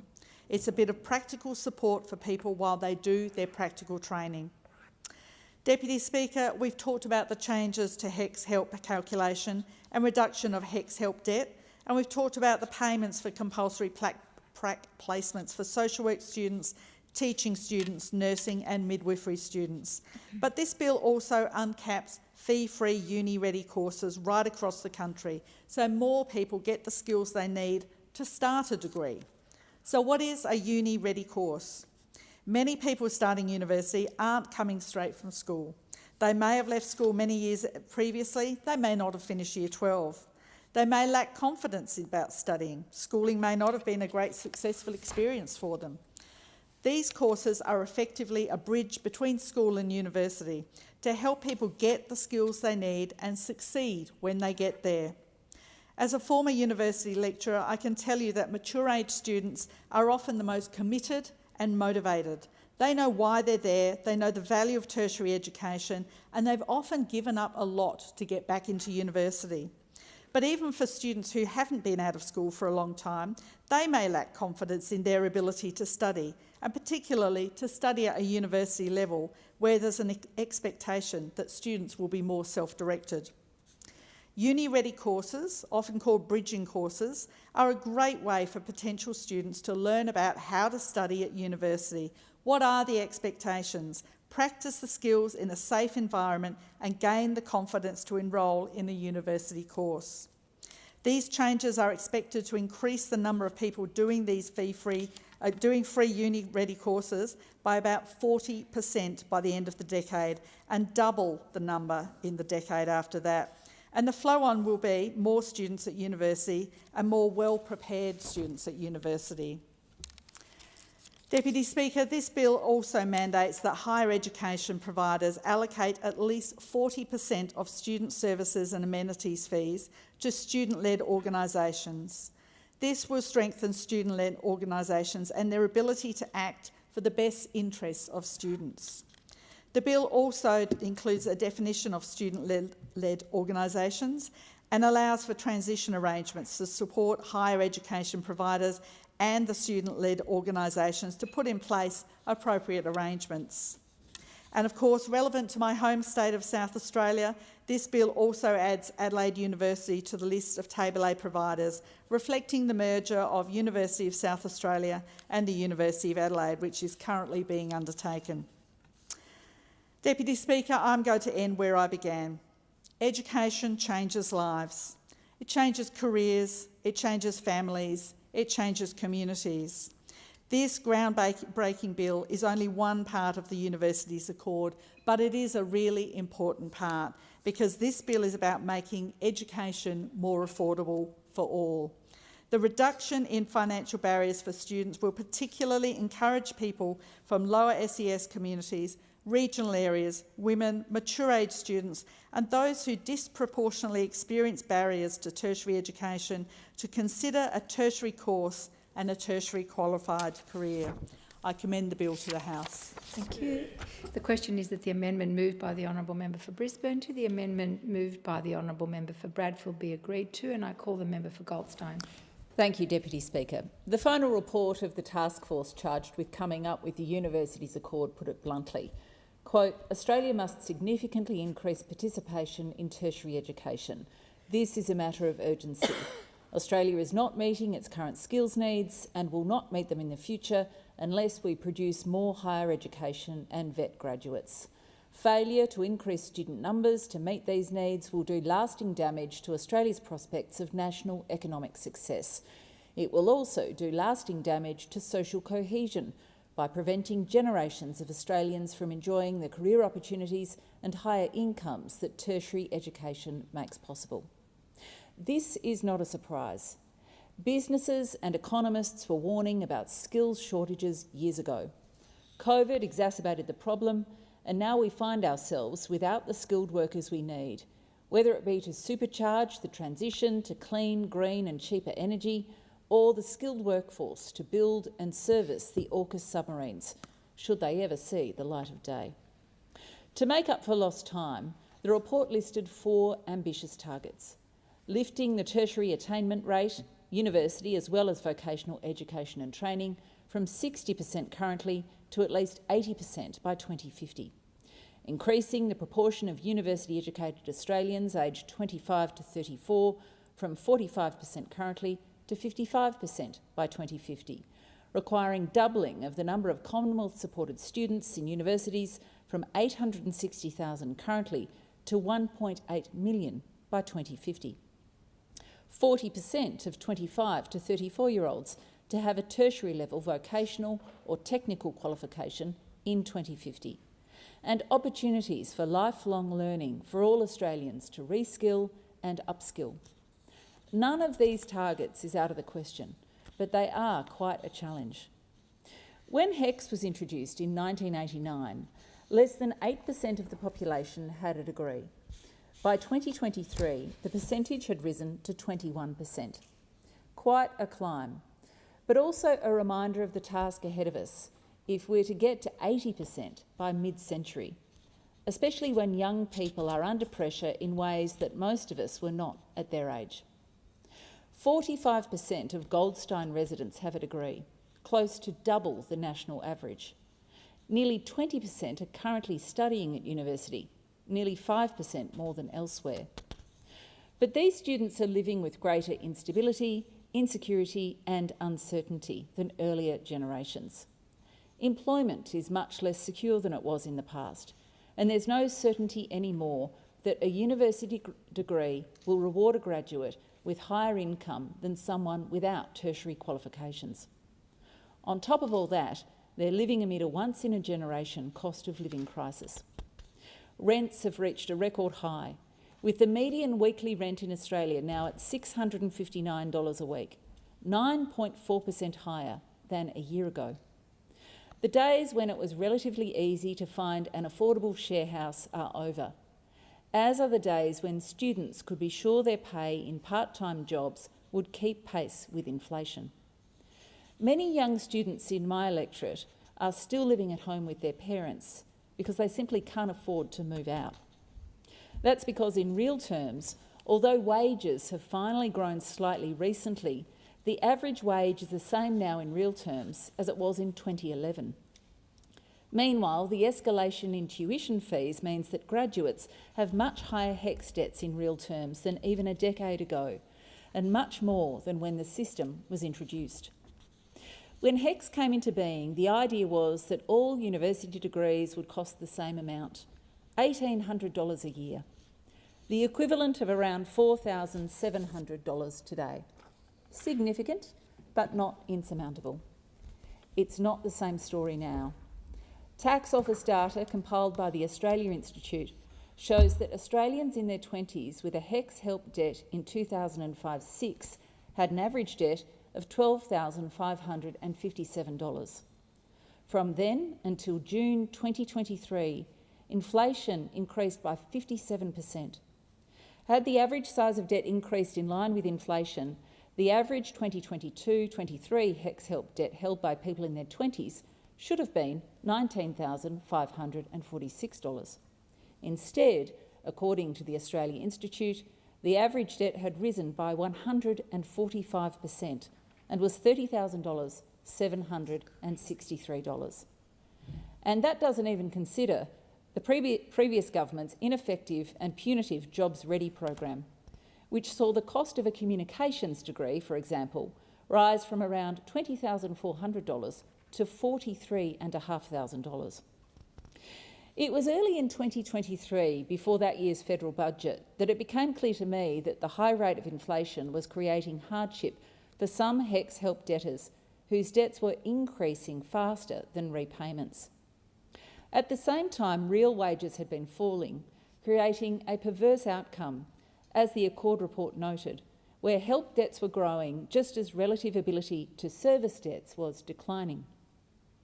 I spoke to the Education Minister about recognising the difficulties that high inflation was creating for students and recent graduates by reforming the indexation formula for HECS help debts. I suggested that the formula should be determined based on whatever was lower, the Consumer Price Index or the Wage Price Index, as happens in some places overseas. Although it took a year, to his credit, the Minister added this to the work program for the Universities Accord Review, which accepted and recommended the change in this year's budget, helped along by a massive petition launched by the member for Kooyong. The result is this legislation, which, by backdating the change to last year when HECS indexation was pegged to an inflation figure of 7.1%, is wiping out around $3 billion in student debt for more than 3 million Australians. Those with an average debt will see their liability cut by $1,200. I truly appreciate the efforts of the Minister and his staff and that he has listened to the crossbench on this matter. But the job in relation to HECS help is only partly done. The government has yet to give effect to two other elements of its recommendation for HECS help reform. That is, to reduce repayment times by changing the timing of indexation for help loans so that amounts withheld for compulsory repayments can be accounted for before indexation is applied. And secondly, by reviewing bank lending practices to ensure that banks recognise that help loans are not like other types of loans and are not treated in a way that unduly limits people's borrowing capacity for home loans. In the 1980s, when HECS came in, the average house cost about 3.5 times average salary, according to esteemed finance journalist and my former ABC colleague, Alan Kohler. Today, it's more than doubled to 7.5 times average income. And that means that every single dollar that can be scraped together for a deposit matters deeply to a first home buyer. Unfortunately, for new graduates who've started a family, their HECS help debt definitely does not help, because banks penalise people for the amount of HECS owing, adding it to what's owed in genuine debt, on a car loan or a credit card, for instance. The Minister promised to talk to the banks about this inequity and told reporters, as he announced the HECS indexation change, that the Assistant Treasurer had written to the banks and the Australian Bankers Association seeking more information on the way in which banks treat HECS debt. We have yet to hear about any outcome from the Assistant Treasurer's inquiries. I am sure, Deputy Speaker, that the House would appreciate knowing the result of any discussions whether lending institutions are prepared to regard HECS debt differently from other debt. Students and other stakeholders also approached me about another inequity in the system, relating to the timing that the annual rate of indexation would be imposed. As the Accord Review notes, though this timing, which is late in the financial year, assists with the administration of the help system, amounts withheld during the year are not applied to reduce help debts until the following June. In some circumstances, help debts may have been acquitted if not for the application of indexation prior to repayments being recognised. What this means is that the way that compulsory repayments and indexation are set up means that the extra tax withheld for HECS help repayments on individuals' salaries do not actually apply until they submit their tax return after indexation has been applied.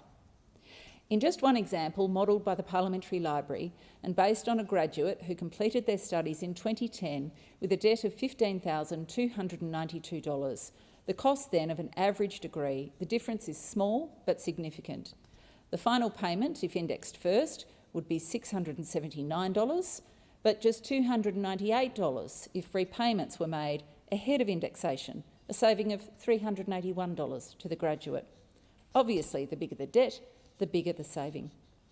The Accord Review recommends that the timing of help debt indexation be changed to allow the ATO to ensure that amounts withheld from debtors' income during the financial year can be applied as a compulsory repayment before indexation occurs. This change must be made, and I urge the Minister to finish the job and get it done. In the context of the most severe inflation crisis the Australian economy has faced this century, our laws guiding accessibility to tertiary education must serve our students, not saddle them with more and more debt. We know, and so does the government, that the calculation of a student's help loan prior to the processing of their end of financial year tax return amounts to a double dipping of debt repayments. This results in many Australian students often paying more than they otherwise would have, more than their fair share, if calculation occurred later in the year. We also know, and the government does too, that help debt is often yet another barrier for graduates and young Australian families seeking a loan or mortgage. Banks and financial institutions consider existing help debt as they assess an individual's eligibility. This practice must end. For these two reasons, and to alleviate the financial burden of Australian students who choose to pursue tertiary education, I move the second reading amendment as circulated in my name. I will be supporting this legislation as a step in the right direction, but there is much more to do. Thank you, Deputy Speaker. Thank the member for Goldstein, and I give the call to...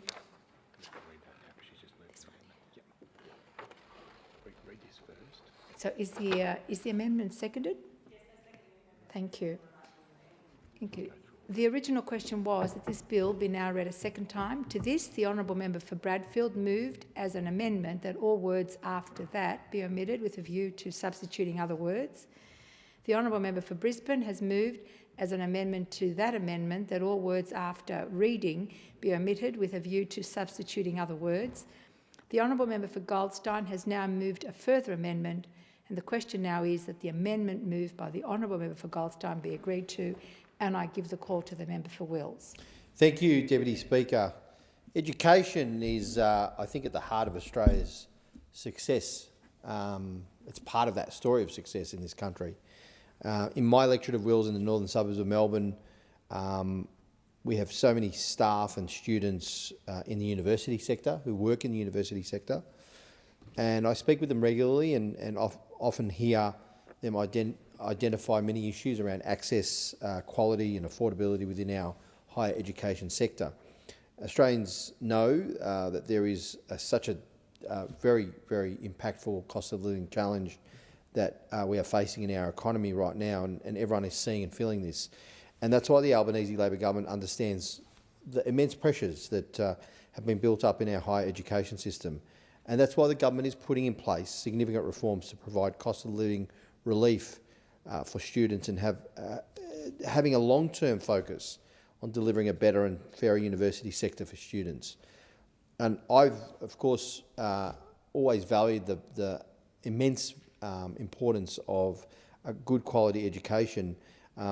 As you'd know, Deputy Speaker, as a migrant coming to this country, being given that opportunity, especially when you're escaping a region where my parents escaped a region where there was war and there was persecution, and having that amazing opportunity to get a good education was so special and so important for us. It allowed me really to be standing here today, because a good education, a quality education, access to quality education is really the key that unlocks opportunity. It unlocks the opportunity, it unlocks the potential that we can fulfil. And we can make a contribution if we're able to fulfil our potential through a sense of purpose as well. So I thank the Minister for Education for introducing this legislation in response to the Universities Accord as well, and the government has consulted widely and ensured that the views of key stakeholders have been heard on this legislation. The Universities Accord was headed by eminent Australian and industry expert Professor Mary O'Kane, and she delivered her final report, which set the blueprint for how higher education could be reformed to deliver a higher education system that can be the envy of the world. A key aspect of that is affordability of university. This bill, Deputy Speaker, will allow students who go on practical placements as part of their degree to finally be paid for the work that they do. And I cannot stress enough how important that cost of living relief will be to the hundreds of students in my electorate who will get money back in their pockets as a result of this policy. We know for a fact that young women, in particular, are more likely to study degrees with practical placements who currently receive no wage or payment for this work that is essential to completing their course. I can think and relate to you a story of a young woman in my electorate who is studying to become a social worker. Aliyah has completed several units of practical work which had to be completed in order to receive her qualification. I spoke to her about her work, and she said that juggling these shifts along with study and trying to get paying for the groceries was a real struggle. It's really difficult. There are many stories like this that I'm sure we hear about all too frequently. But it's fantastic to be able to say that the Albanese Labor government is responding to this issue so that women like Aliyah, who will not have to cut back on essentials like groceries, just so they can realise their dream of completing their studies. And why should they? Education opens the doors of opportunity, as I said. It has unlocked the potential for millions of Australians who, regardless of their background, whether they are from regions or the city, whether they're socioeconomically disadvantaged, whether Indigenous Australians or from migrant families or from different faith backgrounds, education has been the ticket to a better future. And it is that great level of society. And I think in this place, Deputy Speaker, many of us have been fortunate through the facilitation of these policies to be given that opportunity to get a great education and fulfil our potential. That's why this bill is important in providing long-term relief to students through the facilitation of a weekly Commonwealth prac payment to protect the place of education as the great leveller, and not the thing which pushes people into financial hardship, for instance, but takes people out of that and gives them a confidence to be able to move forward. This will support approximately 68,000 students studying teaching, nursing, including midwifery, and social work students per year to complete their university placements. That's not only good for students, it provides cost of living relief and is an investment in the future of Australia, ensuring that no one is shut off from realising their potential and that no one is left behind. Now, I know there's more work to do. In May, the RMIT Association of Pharmacy Students and Victorian Pharmacy Students Association contacted me on behalf of all the pharmacy students in my electorate, asking for the government to extend prac payments to them.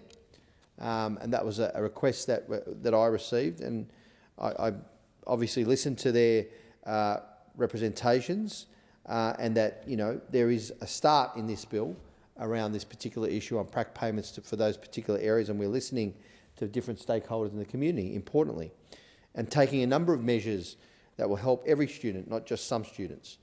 And this includes the really important ameliorating of the big hike in HECS help debt last year, indexed to inflation. This meant that HECS help debts across the country would have increased by 7.1% at their peak.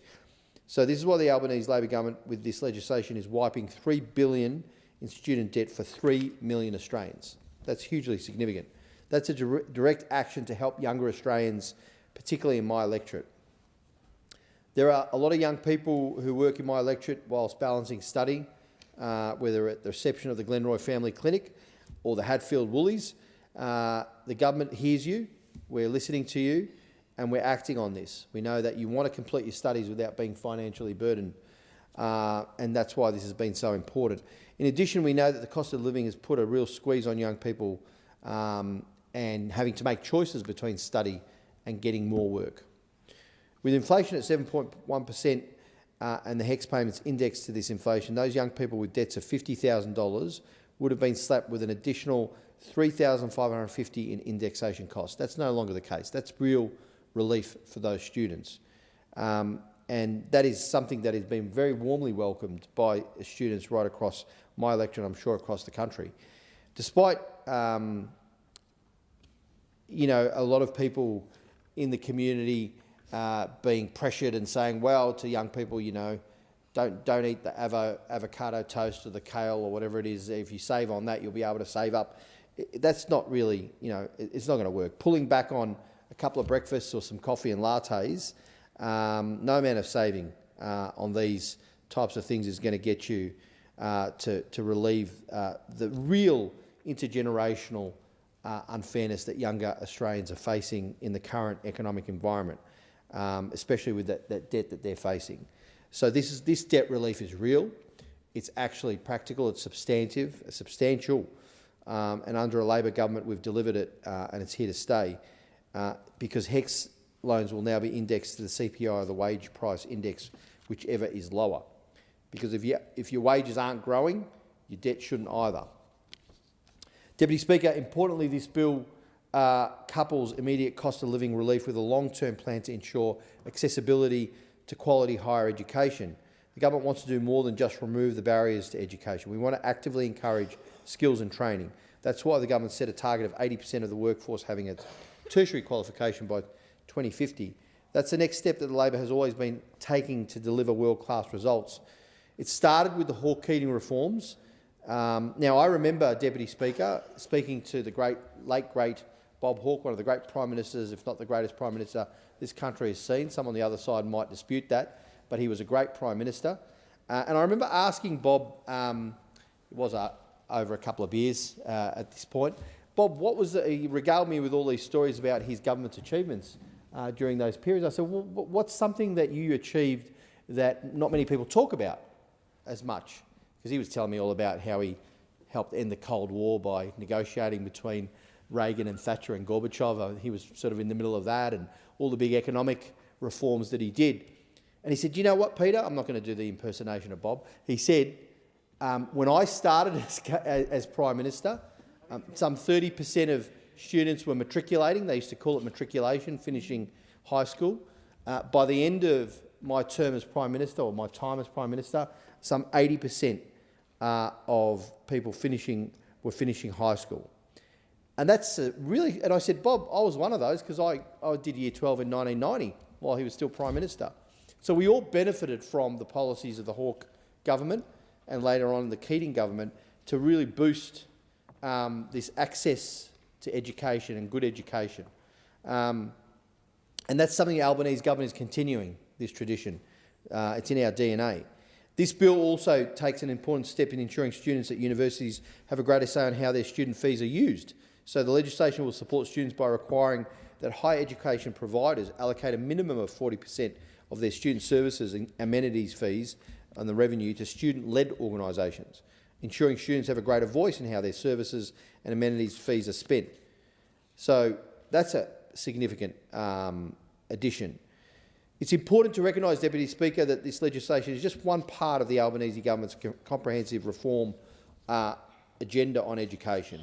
Whether it's providing fee-free TAFE places for 500,000 students to give them the skills and the training they need for the jobs of the future, expanding access to scholarships for Indigenous students and students from low socioeconomic backgrounds, or delivering the largest increase in federal funding to public schools since Federation, the Albanese government is delivering the necessary reforms to deliver a world-class education system. Under this government, Deputy Speaker, young people will be able to pursue their studies without being crushed with debt. If you are a child of migrants, like I am, and you are, Deputy Speaker, we know, and I think people know who have come from the regions or from socioeconomic backgrounds that are somewhat disadvantaged. We know what it's like to have your parents say, no matter what you do, get a good education. Please focus on your studies. Get it done, because we don't want you not being able to fulfil your potential. And not everyone's going to go to med school in that context. When your parents say that to you, get a good education, get the skills, get the training to have a good life and a purposeful life, doesn't mean everyone's going to be a lawyer or a doctor, yeah, or study law or medicine. But it's important they've got the opportunity to study, to go to TAFE or go to university or do whatever skills and training that is required to give them that opportunity. So whether you choose to go to TAFE, get a degree or two, you shouldn't face any barriers because of where you come from, what your background is, what your socioeconomic circumstances are. The Minister of Education has spoken of his story about being the first member of his family to go to a university, to go to get higher education. There's a lot of people in my electorate that share that experience. So we understand, I think Labor understands that the investment in education is an investment in people and it's an investment in this country's future. When we invest in education, it's a statement of what we want this country's future to be. We want to give people this opportunity. We want to give people the key that unlocks the door to opportunity and to allow them to step in and fulfil their potential in whatever they wish to do and make their life one of purpose and meaning through that. And that's what education does. You don't want education in the future to be an exclusive club for only a few, where people are shut out from learning. You want a future in which we deliver that opportunity for any Australian that wants to take that step. And a future where education is an open door to that success that makes us who we are. The dedication, the hard work is rewarded, where education is the foundation for realising a better future for those individuals and their families and their communities and the society more broadly, where none of the Australians are held back because of where they come from or what their background is, and no one is left behind. Thank you. Thank you, Member for Wills. And the quorum, ring the bells.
Quorum present.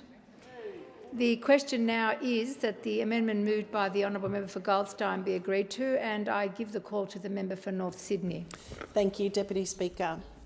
You know, there are a number of topics that we get to debate in this chamber in a particular parliamentary term where I think it's really important that we take a stand on the sort of nation that we want to be. And today I've actually had 3 primary schools come through the House. So to have an opportunity to stand and talk to this piece of legislation tonight for me is particularly timely.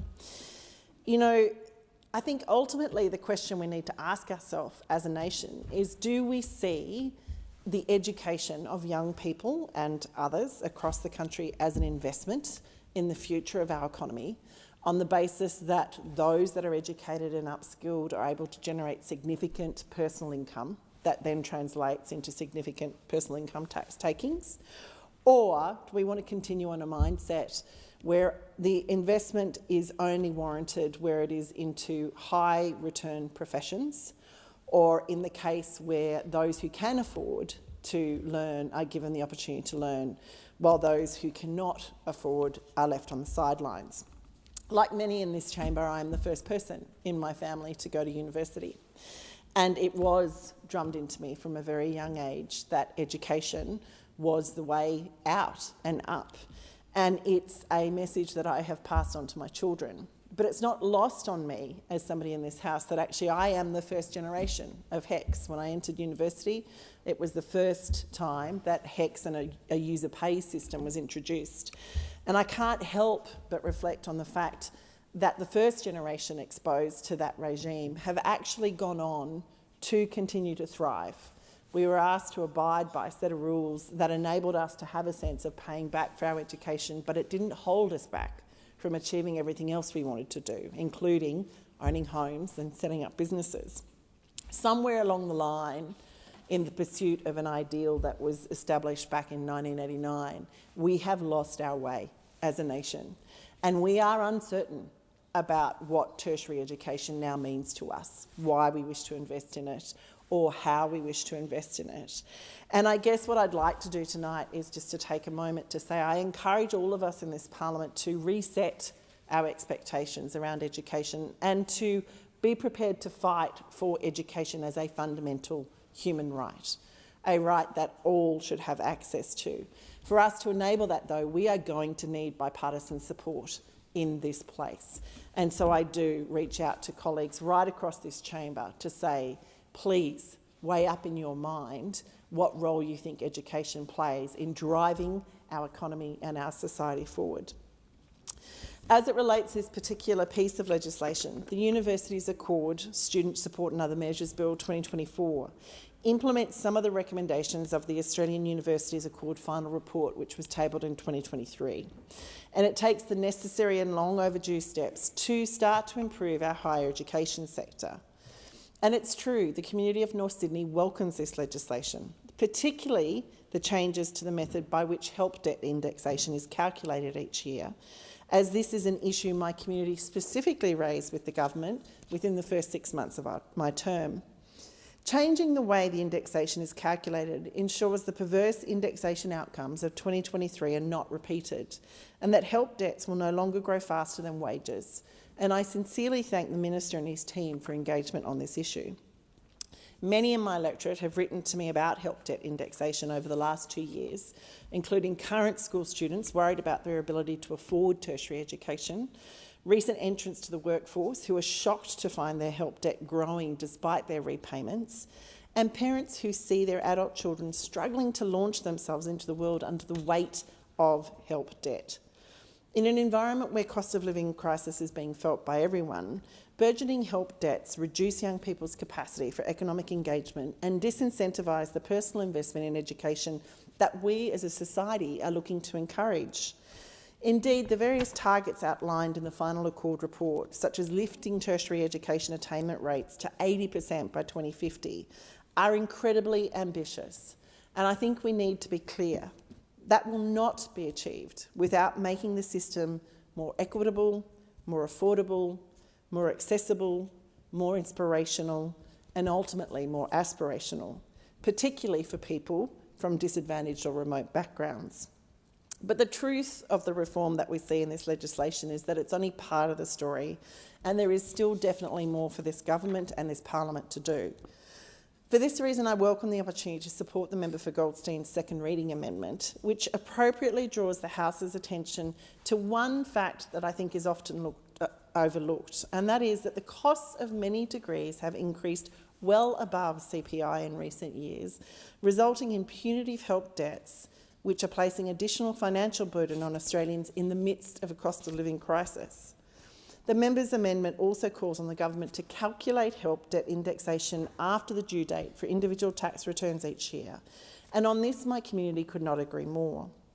For while changing the rate of debt indexation will make a difference, and it is very welcomed, the truth is my community believes the government should consider whether the equity ambitions underlying this legislation could be furthered by changing the date of help debt indexation to allow indexation to be applied to the truly reduced balances, one that takes into account the payments that have been withheld against a debt in any given year. Alongside addressing the rate of debt indexation, changing the date of indexation was a recommendation in the final Accord report and is something I have previously written to the Minister about. In an ideal world, I think we can agree, debt repayments would be applied in real time, in the same way that they are when you pay off any other debt, be that your credit card or a mortgage, for example. And sadly, the ATO, however, have previously stated this is impossible because their systems can't cope with that. The ATO systems can't cope with what should be a fundamental truth. So my community would strongly advocate that the ATO systems need to be fixed, that if we've identified this challenge, we should step into it and address it, and that indexation should be changed from the current 1st of June to the 1st of November each year as a pragmatic middle ground that goes some way to addressing the current inequity. A date of the 1st of November would allow time for those with a help debt to complete a tax return and have the indexation applied to the reduced debt. While it's not perfect, this would at least reduce the extent to which withheld payments are accrued without benefit, whilst incentivising those with a help debt to complete a tax return before the 1st of November. And surely that's a win-win. My community is also pleased to see the legislation seeks to address the financial hardship that comes with students completing mandatory practical study, including in critical areas like teaching, nursing and social work. Because, Deputy Speaker, placement poverty is absolutely an issue that has been experienced by people living in my electorate, and it's been raised with me time and again by both students and parents as they struggle to afford to support themselves or their child through extensive periods of mandatory placement, which often take place in locations far from home and necessitating foregoing individual income-earning opportunities. Indeed, according to the government, some 68,000 students studying teaching, nursing or social work and 5,000 eligible vet students will benefit from this Commonwealth PRAC payment. And conceptually, this is a welcome initiative, but the lack of detail on what percentage of existing enrolments it will cover and what increases this might encourage is conspicuously missing. And it's also quite inconsistent with other employment law in other places. As somebody who's run businesses, I remember with clarity when it became illegal for me to bring an intern into my business without paying them, whether that was in a communications role or in a marketing role.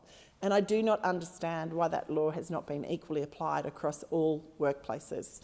We are essentially putting these students out as free labour in specific areas.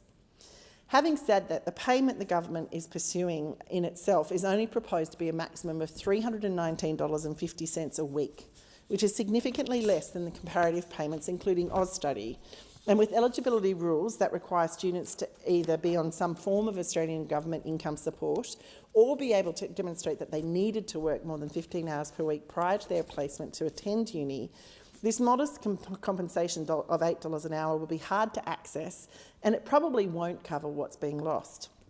It is, of course, better than nothing, but I question whether the payment will actually really shift the dial on student decision-making. It will certainly not be enough to cover the cost of city-based students undertaking their prac placements in rural communities, or reciprocally to enable students located in remote areas to experience a placement in the city. Interestingly, I witnessed this firsthand recently when a daughter of one of my friends took a social work placement in Orange. Far from home and with no time for another job, my friend's daughter relied on her limited savings and her family to cover her rent and basic living expenses for just on 4 months. And I saw the pressure it placed on everyone. Not that anyone begrudged her the opportunity, and everyone was ecstatic that she was headed to a regional community. But the challenge was real, and while this legislation provides a good headline, I can't see how it is going to help a young person like my friend's daughter, and to me it's a missed opportunity. There are also many other important studies requiring significant student commitment to unpaid placements not covered by this proposal, including medicine, vet science, allied health and psychology. And given that we're in the middle of a mental health crisis, I wonder at the exclusion what I think we can all agree is a critical and in-demand profession. With mental health in mind, I'm conflicted in accepting this payment must be targeted using economic imperatives rather than being driven by student welfare, although I understand there is only so much money to go around. If we are to truly encourage young people to undertake degrees, however, and STEM shortages in professions identified as key enablers in our economy, we need to do better than $8 an hour. And I implore the Minister and his government to open these payments to other courses as quickly as possible. Finally, Deputy Speaker, this bill mandates that 40% of student services and amenities fees, or SSAF revenue, is to be distributed to student-led organisations. And from what I can tell, most organisations are comfortable with this, as are the universities. However, it is imperative that the organisations have a demonstrated capacity to manage the funds, and I note that some universities, including the Australian Catholic University, which has a campus in my electorate of North Sydney, currently actually provide student services directly, and in the ACU's case, there is no student union arrangement. This poses obvious challenges insofar as ACU has dedicated, trained, permanent staff providing student services and support, and no immediately qualified student leadership groups to which the SSAF funds could be redirected. The ability, therefore, to seek transitional relief from this mandate is both sensible and welcome. In closing, Deputy Speaker, I believe my community will welcome this as a good piece of legislation that could be made better by the adoption of the amendments moved by both the member of Goldstein and others on the crossbench. And for this reason, I commend the amendments to the government. Thank you. I thank the member for North Sydney and I give the call to the member for Canberra. Thank you, Deputy Speaker. This bill implements the first stage of the Australian Universities Accord, focusing on measures which will have an immediate impact on students in higher education, including changes to HECS indexation, the introduction of the Commonwealth Prac payment, the introduction of fee-free uni-ready courses, and changes to student services and amenities fees. Since I was elected in 2019, I've engaged thoroughly with our university sector here in Canberra. My electorate is home to the most universities of any electorate in the country: the Australian National University, the University of Canberra, the University of New South Wales at the Australian Defence Force Academy, the Australian Catholic University and Charles Sturt University all have campuses here in the Canberra electorate. And we're also looking forward to UNSW opening their Reed campus in the next few years as well, and it looks amazing what they're planning and already a lot of great things happening there. So it is safe to say that Canberra is a university town. Almost 53% of Canberrans in my electorate hold a university degree, which is around double the national average, and 43% of Canberrans are currently either studying at a university or in vocational education. Higher education is the third biggest employer in the electorate, following the government sector and defence. It's clear that reform to the sector is important for my constituents, and I'm very proud to be part of a government that's committed to making our universities stronger for their students, their staff, and for the research they produce, which makes our nation and world stronger. Today, with this bill, we progress some of those core reforms recommended in the Universities Accord. The Universities Accord provided us with a blueprint to reform higher education over the next several decades. It's a long-term plan to make the sector even stronger. Funding and implementing it will take more than one single budget cycle. This bill is the first phase of the implementation of the recommendations. A key part of this is reforming the higher education loan program that used to be known as HECS. And I note that Although much better, the acronym HELP has never seemed to have caught on so much as HEX. The changes mean that the indexation of help debts will be based on either the Consumer Price Index or the Wage Price Index, whichever is lower. This change applies to help loans, vet loans, Australian apprenticeship support loans and other student support loans.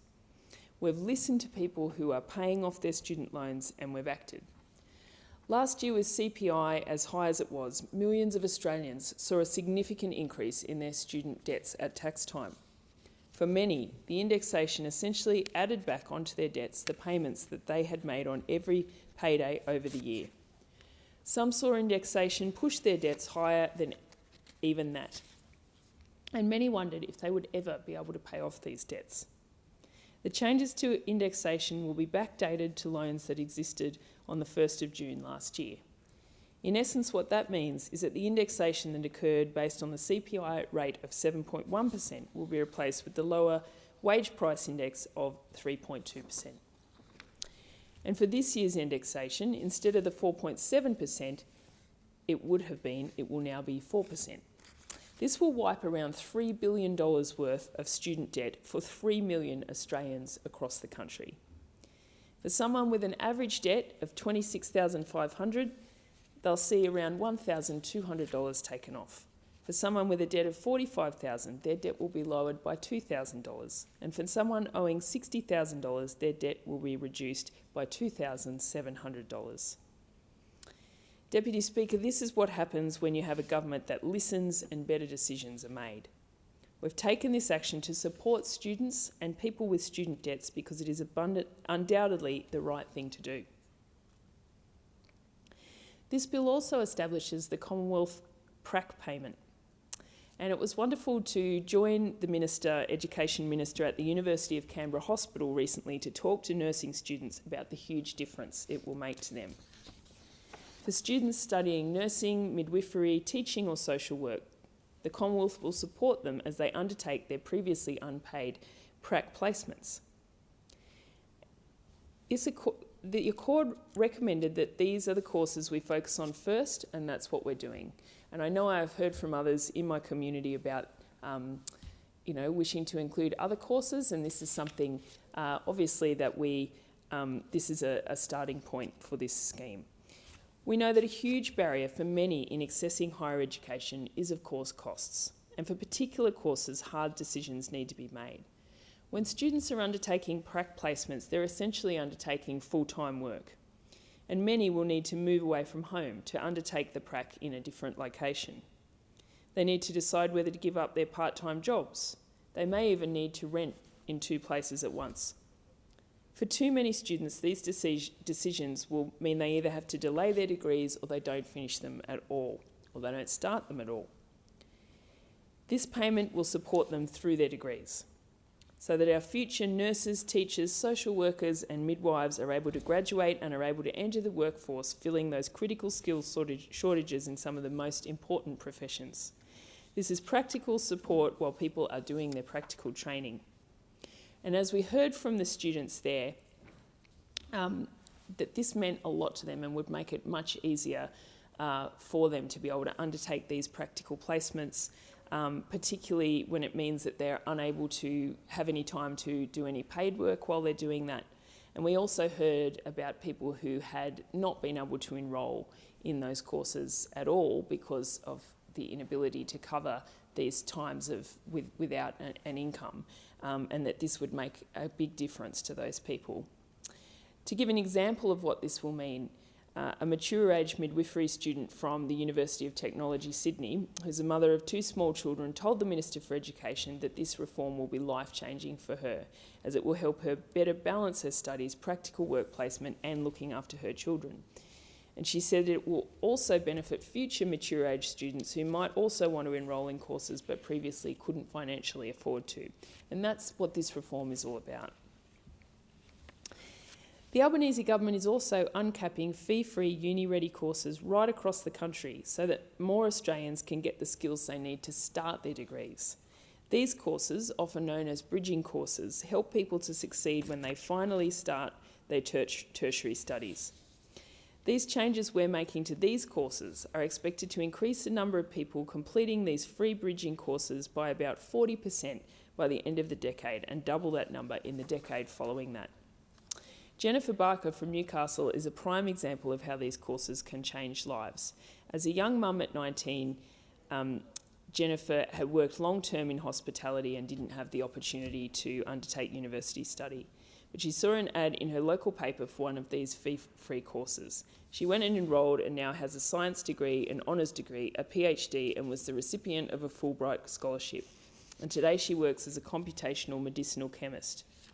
This government wants to ensure that higher education is available to everyone who wants it, that every person in Australia is able to pursue those dreams and not held back by a relatively minimal cost, which can be such a barrier to people to undertake a bridging course or something like that. We don't want people's chances in life to be decided by their bank account or their parents' bank account or their postcode. This bill also mandates that higher education providers allocate at least 40% of the student services and amenities fees to student-led organisations.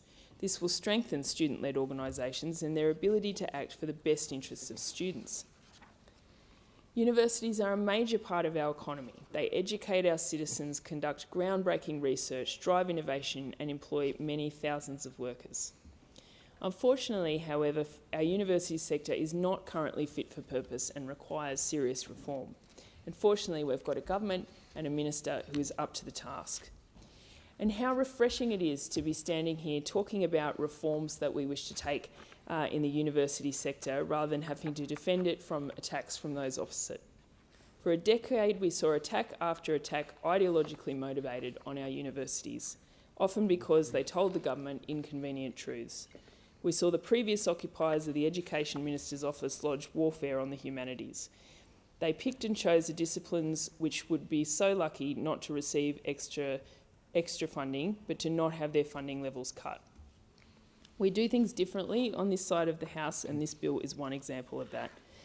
Australia's education system is already world-class, but it can do a lot better and it can be a lot fairer. The reforms in this bill are just the beginning. We've got an ambitious agenda for higher ed, and work is already underway.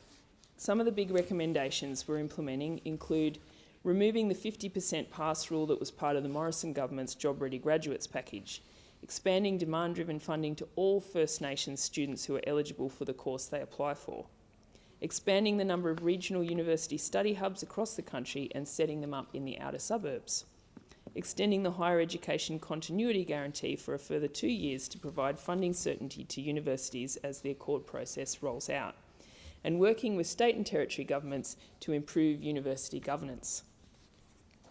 2 years ago, we announced a review of the Australian Research Council, the first in more than 20 years. And we're implementing all of the recommendations of that review, including the most important one, the establishment of an independent ARC board responsible for the approval of grants instead of the minister. This is getting the politics out of ARC grant funding, where it shouldn't play any role. Since then, both of those reports have been turned into legislation and have been passed by the government and are now law. Our government is also acting on the appalling rates of sexual violence on campuses around the nation. Shockingly, 1 in 20 students have been sexually assaulted since they started their university studies. 1 in 6 have been sexually harassed, and 50% of those feel their voices aren't being listened to. We've agreed with the states and territories to establish a national student ombudsman. The ombudsman will be an independent body to investigate and resolve disputes, giving students a stronger voice. And I want to acknowledge the really important and groundbreaking work of some students right here in Canberra at organisations such as End Rape on Campus and the Stop campaign, who put in incredible work to protect students from sexual violence. You spoke up when your institutions failed you, and the government has listened. Labor has also always been the party of education and higher education. When Bob Hawke came to government, the number of Australians finishing school stood at 40%. At the end of the Keating government, that number had increased to 80%.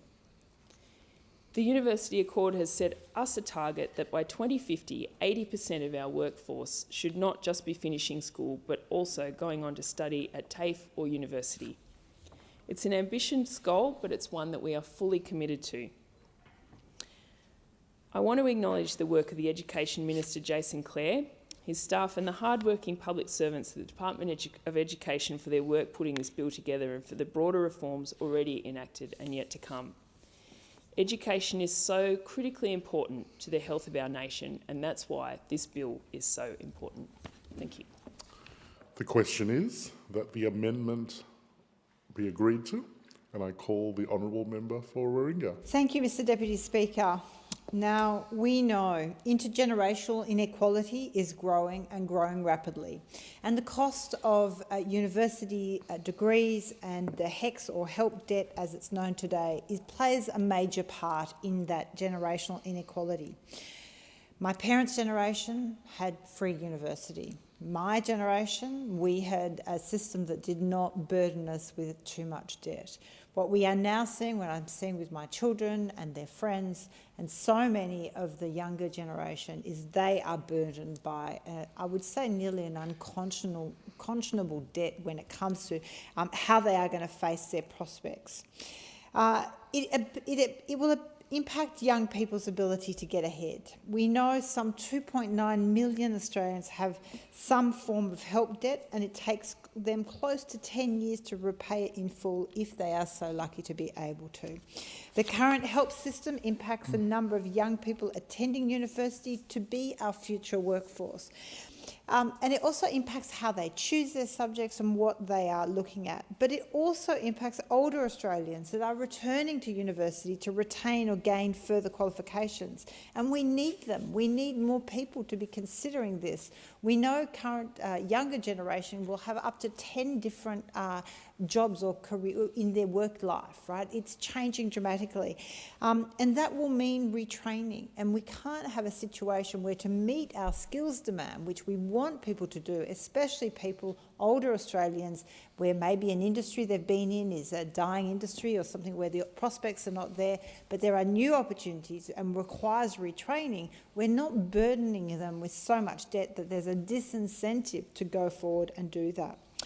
We know also many in that category in relation to retraining or gaining further qualifications, that it's all too often it's women, older women, and that really impacts them and creates a really big inequity. So I'm strongly urging the government, and I support this bill. We must do all we can to ensure younger generations and those looking to retrain and upskill can do so confidently without being burdened by this unreasonable amount of debt. We know so much of our economic future as a nation relies and is linked to many being able to retrain and us being able to fill all the areas where we have significant skill shortages. So this bill is a start, but let's get real, much more needs to be done. And that includes the further reform when it comes to how and when indexation of help loans occur. It's just unacceptable that the ATO can withhold from someone's salary, from their pay, a help loan repayment on a monthly basis from their salaries during the year, but that amount is not applied to their help debt in real time. Essentially, indexation is applied to help loans by the ATO on the 1st of June each year, but the ATO does not process the loan repayments that it has withheld, that a person has not had the benefit of, until after personal tax returns are processed. So you have this inequity whereby, despite payments being withheld from someone's pay, that's not applied to reduce the debt that is ultimately indexed and grows. So whilst it is a welcome change in this legislation, it just does not make sense that this system, the timing and how indexation occurs, continues to be as it currently is. So the government should legislation to either allow for repayments in real time or move the day of indexation from 1 June to later in the calendar year to reduce the burden on those paying back their debt and stop the double dipping effect, in essence, that it has on people with their help loans. It's certainly not a system we see in any other real area that the ATO engages in, and it's just quite nonsensical that it remains in this case. The government, I know, is well aware of this, and I thank the Minister for the discussions around this, but I think we need to hurry up with the change. This really is a burden on top of so many younger people and people that are looking to further their skills, to retrain and do further study.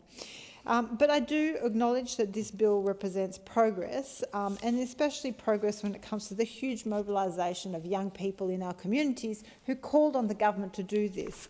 In fact, we first met with the Minister back in 1st of June 2023 and raising the issue because at the time we had this situation of 7.1% of indexation, meaning debts were just growing at a rate that was incredibly alarming for so many. So what this bill does, the help debt indexation rate will now be linked to either the consumer price index or the wage price index, whichever is lower. So that is welcome. That is creating a significant reduction. And it is also really good to see the establishment of the Commonwealth PRAC payment.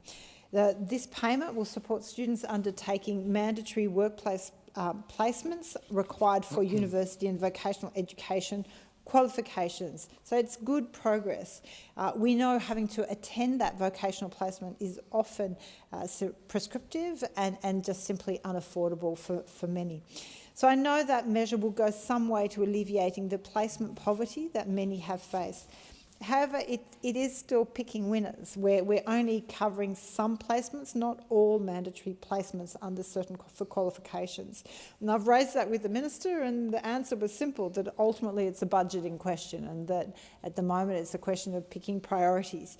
Now, I would argue that this is an important aspect. If we're going to fill skill shortages, we need to make sure any qualification that requires a vocational placement has access to the PRAC payment. So it's a good start, but I think more needs to be done to reform the student debt system and support those already in study. Now, there's no doubt that a lot of the work and the progress of this bill is as a result of the final reports of the Universities Accord. And that important work, led by Professor Mary O'Kane AC, with some expert support from a range of individuals with expertise in higher education. And it's important to note the final aspects in that report, that higher education is integral to Australia's future, and that the knowledge, skills and research it produces enables us to be an economically prosperous, socially equitable and environmentally sustainable nation. If we do not invest in our future in training and in qualifications, we simply will not be at the table of the future economy of a net zero world, and we're really selling our future generations short if we don't take care of that. We're already having pressure. We know there are a lot of pressures around many sectors in relation to skills shortages. We need more teachers from early childhood through to secondary, more doctors and nurses, more engineers and skills tradespeople. It's particularly key as we look to that transition to the net zero economy. In the next 5 years, 90% of new jobs will demand tertiary education, yet we're seeing a decrease in completion of bachelor degrees and a worsening skilled worker shortage looms. For example, in the area of, for example, AUKUS, we know there is going to be a significant demand for engineers, and there's a requirement that they be Australian-born or Australian citizen engineers. We don't qualify anywhere near the necessary number of engineers through our university system to meet that demand. That's just AUKUS alone, let alone the requirement we know we will have around the transition to clean energy and the transition of so many of our industries need to do. And so that's just one other area where we don't talk about it enough, but this is a major problem to many. We know the cost of living crisis and the spike in inflation hasn't helped around the sector and this debt. It's put many under pressure. And I know, for example, many businesses in Warringah are also deeply affected by skill shortages. And it's where we need to really look for innovation. We need to look for ways to get efficiencies and to really support so many more of our industries. For the government to meet Australia's needs and create the future we want for our society, our education system needs to be equitable, especially for marginalised groups. So I do wholeheartedly support the bill. It shifts the dial ever so slightly on an issue of fairness and an equitable future. And I want to thank all the many who raised their voice on this issue, because it's a real power of, I guess, democracy in putting pressure on government to move on an issue. And I think it's also an important one from a gender equality point of view. We know many women are impacted by this. According to the 2022-2023 Australian Tax Office data, women make up to 60% of those who still owe repayments on their help debts. The average debt is $26,000, and women's debts are larger because they owe 58% of the overall debt. Writing for Australia's agenda earlier this year, Dr. Marge Rogers noted that the indexation of help debt is more likely to hit women harder as women take longer to pay off their student loans.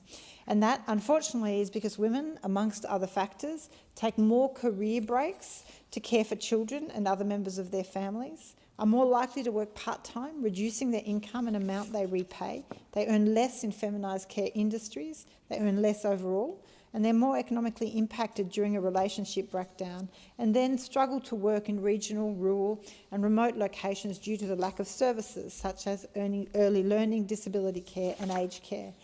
But still, young women studying at universities are set to benefit from the measures in this bill. The prac payments for those training in teaching, nursing, midwifery and social work is a welcome development.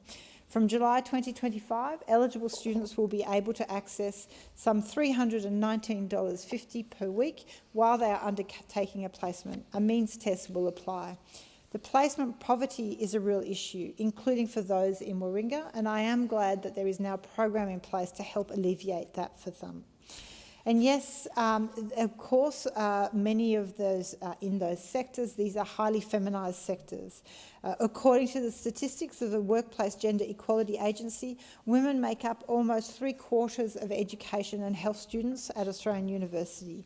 In nursing, nearly 90% of the workforce in Australia are women. So there's no doubt that this will is another step that the government has taken in relation to greater gender equality, and I very much welcome it. That, along with paid parental leave, superannuation and childcare, are all steps in the right direction, but of course more can be done.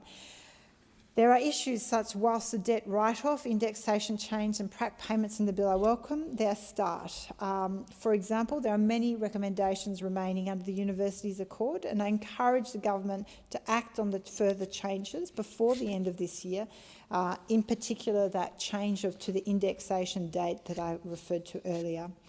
We know that will make tangible difference to students, and we really need to go a lot further.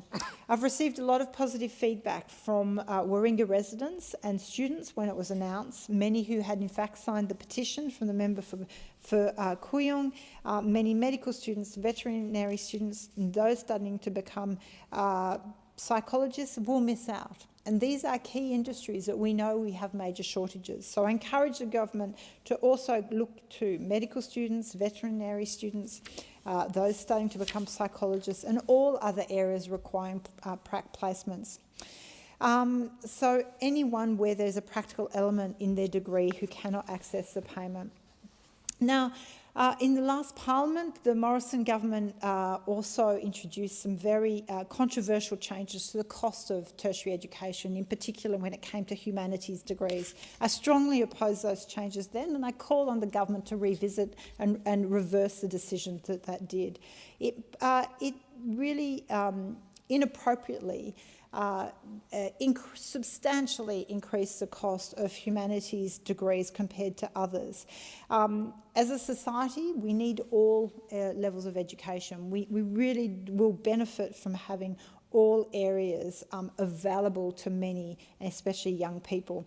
And so I think it's really important that whilst the government is making improvements here, that it really look to reviewing the changes that were done by the previous government when it came to the cost of university degrees, in particular humanities degrees. I know there's a number of amendments that will be discussed that will go to some of the points that I've raised, and so I look forward to the further questions with the Minister in relation to that process. But I do commend the government for taking this good first step in relation to this problem. The question is that the amendment be agreed to, and I call the honourable member for McNamara. Thank you very much, Acting Speaker, and I'm very pleased to be speaking on the Universities Accord Student Support and Other Measures Bill, and I thank the member for Warringah for her contribution previously.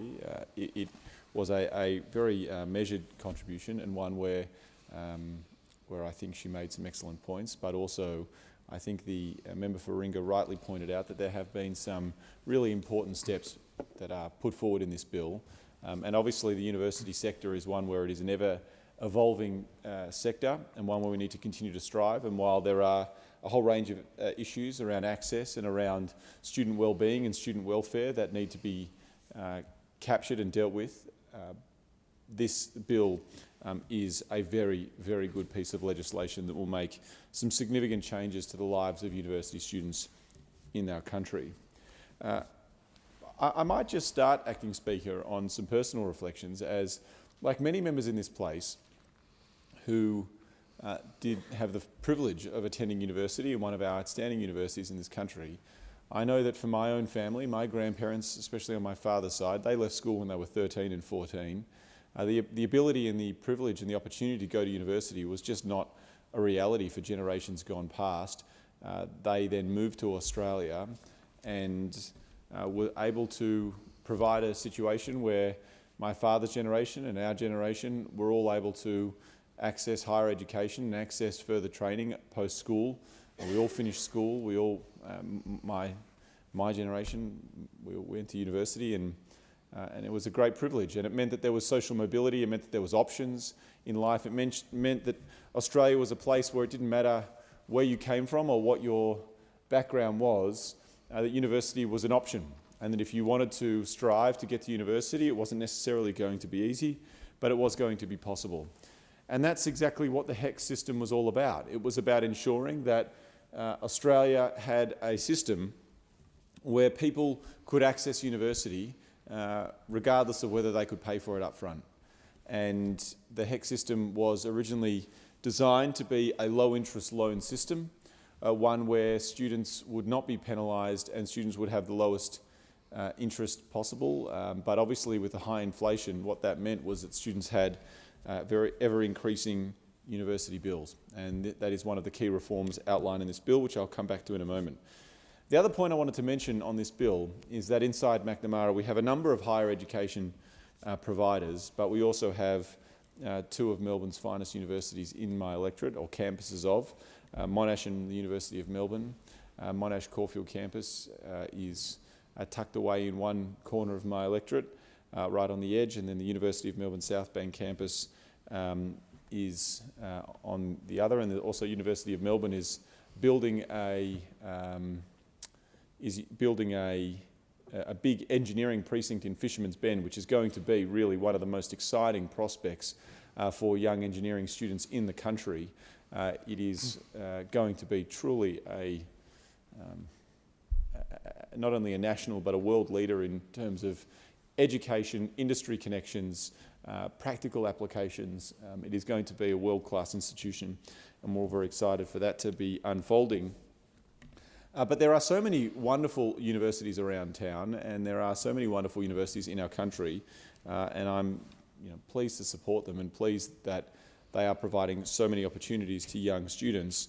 But what we know is that the university, or access to university, is not straightforward, and that students are being left with significant debt, and that a whole range of issues, including student welfare and student well-being, are real and are live, and they are things that were examined under the Universities Accord, which was the product of 12 months' work by the expert review panel There were 785 public submissions, 150 meetings with stakeholders, and a comprehensive report of 47 recommendations to make our higher education sector fairer and more accessible.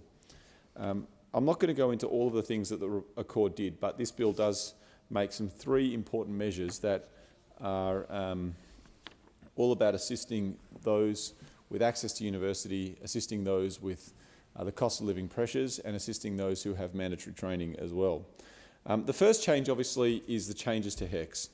And as outlined in this bill, it will wipe $3 billion of student debt for more than 3 million Australians.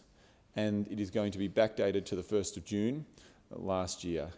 Now, what this means in practical terms is that if you've got a HECS debt of $26,500, for example, this means that your HECS debt will be cut by around $1,200, which is significant.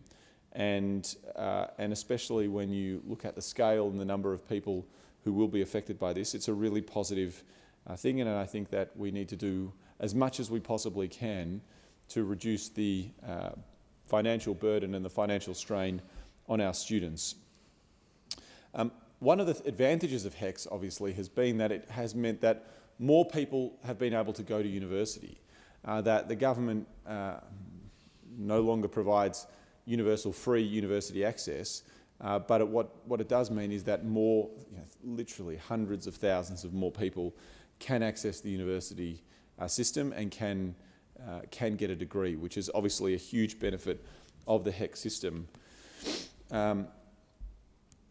And this bill makes a fundamental reform to that system, which changes the way in which the debt is indexed. So this bill caps the indexation rate to the lower of either the consumer price index or the wage price index. Once this legislation passes, individuals will receive a credit to their outstanding student loan debt balance for the difference between the indexation rate under the current legislation and under the new indexation rate. So, for example, last year the CPI was 7.1%, and we're replacing it with the lower wage price index rate of 3.2%. Now, in my community of Macnamara, this means that nearly 27,000 people will be benefiting from these changes. I'm really proud of that, and I'm really proud that for all of those 27,000 people that they are going to get much deserved support and financial credit in order to help them deal with the very real challenges around cost of living. Now, the second important measure that this bill introduces is around paid prac. And for the first time, the government will introduce paid prac to the support of teaching, nursing, midwifery, social work, to do mandatory placements. Now, these are critical workforces, Acting Speaker, and we know that we absolutely need to be doing more to support our teachers, our nurses, our midwives and our social workers. But also we expect them, as part of their training, to go to schools, to go to hospitals, to be in the field, working, supporting those who they will be ultimately working for and throughout their social work placements. We know that as part of their training, it is not just theoretical. In order to create a student into a teacher or a student into a nurse, we need to ensure that those young people or those trainees are able to have access to practical placements. And we also know that there are other industries that also have a similar arrangement. But what we have said as part of this bill is that these 4 will be covered. And obviously, Speaker, when you have a track record of supporting people through these sorts of arrangements, then you always look to do more, and let's make sure that this bill gets passed, ideally in a bipartisan way. Let's get that support in for teachers, nurses, midwives and social workers. And then obviously, in the future, we always look to do as much as we possibly can. And I know that I'll be advocating for those, and I've had conversations with people who are doing mandatory placements in other fields. And I absolutely think that we can certainly advocate on their behalf and ensure that their voices are heard inside government decision making. But to say that, I'm really proud of these reforms, and I'm really proud that those four categories of training and paid prac will be covered. So students will be paid for their placement, and that means also that if you are a young person, you're thinking about a career in teaching or nursing or midwifery or social work, that is also an incentive to really consider those pathways and to know that you will have the option of being supported while doing your paid prac. Now, I also want to read this quote from Universities Australia, the peak body for universities across the country, which said this about paid prac. The government's Commonwealth prac payment will mean fewer Australians will have to choose between paying the bills and studying for the qualifications that they need. And I think that for too long, students in so many fields, but especially these four, have had to move mountains to finish their paid prac and continue on with their daily lives, and this will hopefully mean that they get the support that they absolutely deserve. And also, I mean, these are four industries that are ultimately, not the highest paid industries, and the people who go into them, we desperately need them, and we rely on them, and we value them, and we want them to look after our young people, to look after our patients, to look after some of the most vulnerable people and those people who need social services. That is exactly what we want to do, and we want quality people in those fields because they make our whole community and our whole society better as well. The third measure in this bill is the free uni ready courses, and that was very clear that the Universities Accord was very clear that we need a lot more people going to university and enrolling in vet courses to deliver the large skilled workforce that we need for our future. And these reforms will assist people in taking that in-between step of getting more Australians into university. The free uni ready courses are described as a bridge between school and universities to equip young people with the skills they need at university. And we'll be investing $350 million over 4 years to deliver this new and vital scheme.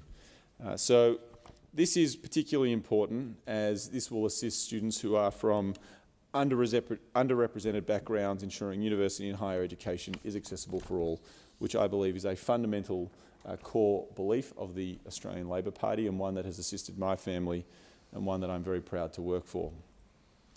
So this bill, Acting Speaker, in summary, is a bill that supports students. It's to support those who have finished their studies by reducing HECS debt. It supports those who are accumulating studies, and it reforms HECS debt so that it is always the lowest form of interest in their loan, and it is always going to be as affordable as possible for our students. And we know how challenging it can be for our young people, and we want to support them. That is the first measure that I'm really proud of. It's going to create and help create that bridge between school and university, and also, Acting Speaker, it is going to pay people to do the mandatory prac for those people studying those four incredibly important professions in their time in university. So I want to thank the Minister for Education for his work in putting this together.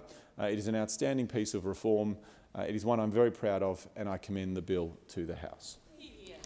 The question is that the amendment be agreed to, and I call the honourable member for Kooyong. Thank you, Deputy Speaker. When it was first introduced in 1989, the HECS scheme was the world's first national income contingent charging mechanism for higher education. In 1989, only 12% of Australians had a university degree. The idea was that students who benefited from their tertiary education by earning average or higher incomes would then contribute to the cost of that education, primarily by making repayments after finishing their studies, such as to enable creation of additional spots for students from lower socio-economic backgrounds. The growth in higher education over the last 3 decades, with expansion of student loan schemes and tightening of repayment arrangements, have damaged students' experience of tertiary education in Australia. It now costs much more for students to study at a university. For courses with government subsidies, the expected contribution has increased from about 20% to about 48% of student course costs. Students now finish their degrees with average debts of $50,000 to $60,000. They're taking on average about 12 years to repay their debts. Repayment times are trending upwards. This in a cost of living crisis. Graduates are struggling to get home loans. Many are deferring having a family. The burden of HECS debts is greatest on women, who take longer to pay back their debts, and they end up paying back more. In this country, income 10 years after graduation is more strongly associated with gender than with field of study. Men earn $27,000 more than women 10 years after graduation. The lower payment threshold enacted in 2019 to 2020 now reduces the incentive for women to work, and it can create poverty traps for families. A single parent with 2 children and an income between $46,000 and $100,000 will lose on average 70 cents of every extra earned dollar due to reduced family benefits, increased tax, Medicare and HECS repayments. The recent Australian Universities Accord recommended significant reforms to make this HECS system more fair. This legislation goes some way towards that, but not nearly far enough. We need this government to act more quickly and more effectively to fix the broken HECS system. Federal funding of Australian universities has now decreased from 80% in 1992 to around 35% today. In 1996, student fees constituted about 10% of universities' income. For some tertiary centres, that figure is now 70%. Most university revenue is from domestic and international student fees. In pivoting to a revenue stream dependent on very high proportions of international students, the larger universities have now resorted to workforce casualisation and to increased class sizes. They've reduced contact hours for students and they've increased workloads for academic staff. Our universities have lost more than 46,000 full-time academic staff over the last decade alone. But at the same time, the dilution of course requirements, larger class sizes, soft marking for international students and forced group assignments have lessened the educational experience for Australian students. Domestic enrolments have plateaued. Dropout rates are at a historic peak. An increasing number of school leavers are deferring commencing their studies, and more young Australians are undertaking their tertiary education overseas because it is cheaper. HECS is a really big part of this problem. In recent years, the annual indexation of HECS by the rate of inflation has resulted in significant increases in residual student debt. The outstanding HECS debts owed by graduates has ballooned from $22.5 billion in 2011 to $78 billion in 2023. Many young Australians had no idea what they were getting into when they signed up to university at the age of 17 or 18. Greater inflation has resulted in indexation of 3.9%, then 7.1% in the last 2 years. The Tax Office collects HECS payments on an ongoing basis during the year, but it doesn't adjust the balance owing until a tax return is filed. That's after indexation is applied. So graduates have been finding that their debts have been increasing despite their best efforts to pay them off. It is outrageous that payments made during the year are not taken into account when a student's debt is indexed. My generation would not put up with this creative accounting on our mortgages, but we're expecting the next generation to put up with it with what amounts to cynical gouging by the Treasury. To add insult to injury, that in 2020 the Morrison government introduced not only a more challenging regime for repayments, but also the Job Ready Graduates program for degrees such as arts, commerce, accounting and business. The cost of these degrees more than doubled overnight, from about $16,000 to as much as $51,000, purely because of the Morrison government's wish to dissuade students from undertaking courses which it, in its infinite lack of wisdom, felt to be of limited value. This, while other courses, nursing, foreign languages, others, cost less than $5,000 a year. And the gap between the cheapest and the most expensive courses doubled to more than $10,000 a year. The indexation of these fees rubs further salt into the wounds. The truth is that in a post-truth world plagued with populism and polarisation, we need more, not fewer, graduates with high levels of literacy, the capacity for nuanced thought and debate, and the ability to communicate complex ideas. Graduates from varied ethnic and socio-economic backgrounds will be the thought leaders of tomorrow, and they should reflect the diversity of Australian society. The job-ready graduate scheme didn't align with labour market outcomes. It didn't align with national priorities or projected skills shortages. It left a frightening number of students facing debt far higher than was anticipated when HECS was first introduced. That is debt which is vastly disproportionate to their future earning potential. The job-ready graduate scheme succeeded in decreasing the number of students undertaking arts, commerce, law and psychology degrees, but by only 1.5%. It markedly increased the disparity in debts incurred by students from lower socio-economic backgrounds, First Nations students and women. Debts of $30,000 to $50,000 are common. Debts over $100,000 are not rare. The program was not just flawed and ineffective policy. It persists as an indictment of the Morrison government's intellectual poverty. It should be dismantled immediately. To add insult to injury, since September 2023, banks must, under updated regulatory guidelines, include HECS debts in home loan application calculations. This means that residual HECS debts reduce graduates' borrowing power by between $15,000 and $104,000. The Universities Accord also recommended that we address this inequity. It's in this setting that the University Accord has suggested significant changes to HECS system, some of which are being enacted through this legislation. A significant initial change is reform of HECS indexation to cap it to the lower of the Consumer Price Index or the Wage Price Index. This change will ensure that outstanding loans will not grow faster than the average wage. The new indexation cap has a retroactive effect from June 1st, 2023, introducing an indexation credit to HECS accounts, which will help more than 3 million Australians. These changes are in response not only to the Universities Accord report, but also to the sustained and unified efforts of the 2.9 million Australians with HECS debts, who have for 2 years represented as strongly as they can to the Albanese government their need, their want, their desire for it to change the system. The efforts of the 288,000 Australians who signed my petition to fix the broken HECS system.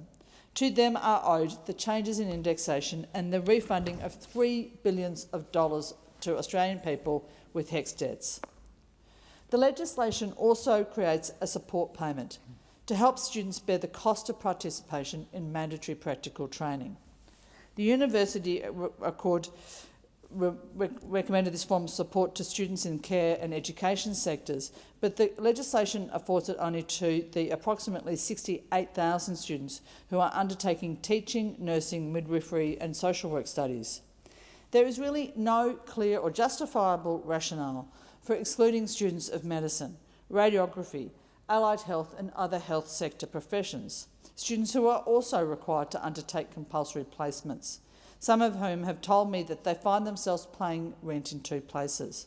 Some of them find themselves sleeping in cars on the country placements. Some have to take time off to save before they can take those placements. Placement poverty doesn't distinguish between different academic disciplines. The payment will be means tested and it will be matched to the single Austudy rate of about $8 an hour, but all details of the scheme have been left at this point to the delegated legislation, which renders it very susceptible to repeal. The government intends that payments will be administered by the universities, but they do not generally administer Commonwealth supports. It appears that there may be a cap on the number of supported placements allocated to each institution. We have limited insight into the practicality of this scheme. We have doubts about its equity and residual concerns regarding the potential for it to be repealed by subsequent governments. The scheme should be administered by the government. It should include all care sector degrees necessitating practical placements away from home for anything more than 4 weeks. It's time to show real commitment to students who are making sacrifices to undertake the courses that we need them to take. If we value education and we value the skills that graduates bring to our society, and we wish to ensure Australia's future, we have to ensure that all Australian students share in the opportunity to benefit from our world-class educational institutes, and that all of us can benefit from the fruit of their studies. Students should be able to make choices in line with their strengths and preferences. Course funding should include an appropriate balance between student and government contributions, recognising both the public and the private benefits from higher education. Equal or flat rate student and government contribution rates should be the starting point, with differentiation based on clear evidence for this. This would be simpler. It would minimise inequality and it would be more justifiable to the public. For student contributions, graduate employment is the clearest and most valid evidence for differentiation of costs, which approximate the private benefits from education. A government contribution system differentiated by cost of delivery, but not employment, would ensure that universities supply a higher cost courses of interest to students which are aligned with national priorities. A government which is truly serious about improving educational outcomes and stimulating research and innovation would commit to the full funding of our universities. That would ensure adequate places for all competent students. It should adequately and actively address the inequities in our education system. There's a lot more to be done to make the HEC system simpler and more fair. Let's remember that in many cases, the graduates who are now experiencing bloated HECS debts are the generation of young Australians who are still making up for time lost during the COVID-19 crisis, a time in which we confined them to their homes, and they often received a third-rate educational experience delivered online. That educational experience has not improved in the post-pandemic years. This is a generation which now, in the face of a cost of living crisis and a crisis of home affordability and availability, is being burdened with unprecedented levels of personal debt, arising from their attempts to equip themselves with the skill sets required for their adult lives. A generation which understands that Australian university students contribute more to government revenue than the oil and gas revenue pays in its super profits tax. The government must immediately reverse the gross inequities visited upon arts students by the Job Ready Graduate Scheme. I will move an amendment to that effect in the consideration in detail stage of this legislation. I will also move an amendment allowing for the payments made by Australians to be accredited to their accounts before indexation is applied each year, to stop this government from gouging extra money from the young and the vulnerable. The Australian tertiary education system is at this time broken. A government really believes in it, will demonstrate the commitment required to fixing it, and it will do that now. The question is that the amendment be agreed to, and I call the Honourable Minister. Thank you, Deputy Speaker. This is a positive day for our country. This bill is incredibly important, and it is an effort from our government to wipe $3 billion of student debt. 3 million Australians right across the country will benefit from this, including 22,264 people in my local community. This bill will reform our HECS help system to ensure that outstanding student loans never again grow faster than average wages. And in doing so, our government is making it easier for young Australians with student debt to prepare for their future, to save for a home deposit, to set themselves and their families up for the best possible future. Our government does understand that at the moment people are feeling cost of living pressures. We are determined to support Australians, and we are, through measures like this, reducing student debt through tax cuts for every taxpayer, energy bill relief, cheaper medicines and much more. We also understand that higher education is transformative and that access to it is important, not just for individuals, but for us as a community and a country as a whole. And so for all of these reasons, this bill is very important. Through this bill, our government is providing direct cost of living relief for students who in the past were facing the impost of having to do prac placements that they weren't paid for. So the introduction of a weekly Commonwealth prac payment to support around 68,000 teaching, nursing, midwifery and social work students a year to help them complete their university placements. It is absolutely clear to all of us that people in these sectors are essential to keeping our communities going. And so our government is backing them in, demonstrating just how much we value the contribution they are making as students, but also the contributions we know they will make over time to our country. This support will help those students directly where we know the financial impact of a mandatory prac placement may otherwise have meant they had to defer their studies or withdraw altogether due to those increased costs and the reduced capacity to undertake paid work. And Deputy Speaker, we've heard about this directly from people who have been affected by this. For example, Elijah, a nursing student who lives out of home. He's said that having a paid placement would mean a great deal to him because over the 6 weeks of the prac, he'd still have money coming in, even if he couldn't do his part-time job, and that would help take some of the financial pressure off him during a busy time. Or Claire, a midwifery student, who is also a mum to 2 young kids.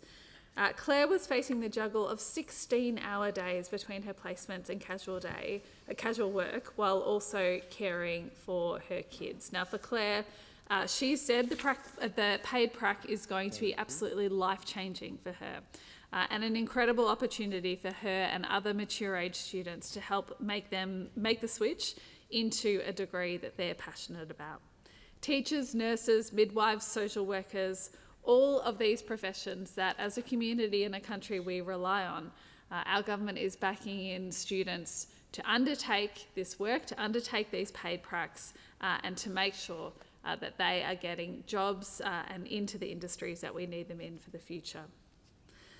Deputy Speaker, through this bill we are also effectively uncapping fee-free uni-ready courses across Australia, which will help more students make the jump to university study and succeed when they get there. We are establishing the Commonwealth Grant Scheme funding cluster for these courses, which will act as a bridge between school and university to provide foundational skills.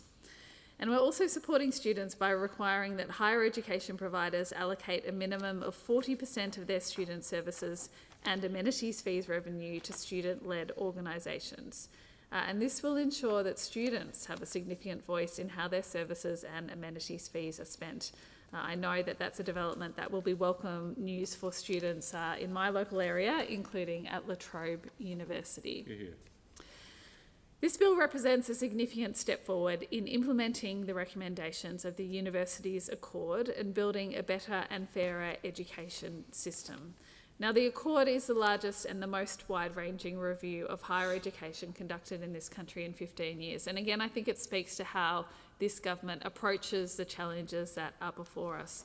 We do the hard work, we look at what needs to change, and then we get on with it. We do recognise how important it is to be planning for our country's future, ensuring that we're supporting Australians not just for today, but for tomorrow.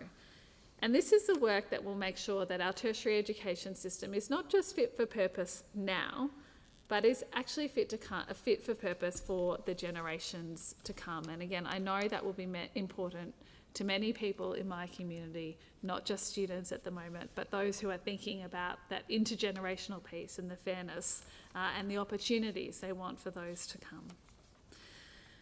Deputy Speaker, our government's wiping of $3 billion worth of student debt will be a game changer for so many Australians, and I do really want to highlight how that will include a number of women. This reform will benefit more than 1.8 million women with an outstanding student loan. As of June last year, women represented around 61% of all people with a student debt, and they held around 59% of outstanding student debts. So again, this isn't just good on an individual level, it is good for our entire country and good for Australian women. Particularly as well, the Commonwealth prac payment, I know, will have a very positive impact for gender equality. As I mentioned earlier, this payment is supporting around 68,000 teaching, nursing, midwifery and social work students a year to complete their university placements, targeting cohorts of people who can be typically disadvantaged and helping to address these gender segregated industries. We know that these are workforces that are dominated by women and that women want to work in, and that this payment will make such a difference to them. Female education is concentrated in female-dominated occupations, and these occupations are too often characterised by lower levels of status and earnings. According to 2022 higher education enrolment data, women make up 88% of nursing, 75% of teaching, and 85% of social work enrolments. So for these women, the training to do this critical work in our community, they will be receiving direct support through the Commonwealth PRAC payment. And I hope that it will not only support these women, but also that we continue to see more men seeing that they can take up roles in these industries and that they can do it without financial disadvantage, and that we see men pursuing careers in teaching, nursing, midwifery and social work. Deputy Speaker, I have heard from many people in my community concern about HECS debt. That comes from young people who are studying at the moment at La Trobe University, which is just over the border in Bundoora, those who are jumping on the train to the University of Melbourne or RMIT or heading across the city to Monash. They have all been clear with me. The prospect of student debt is one that they genuinely has made them worry about their future.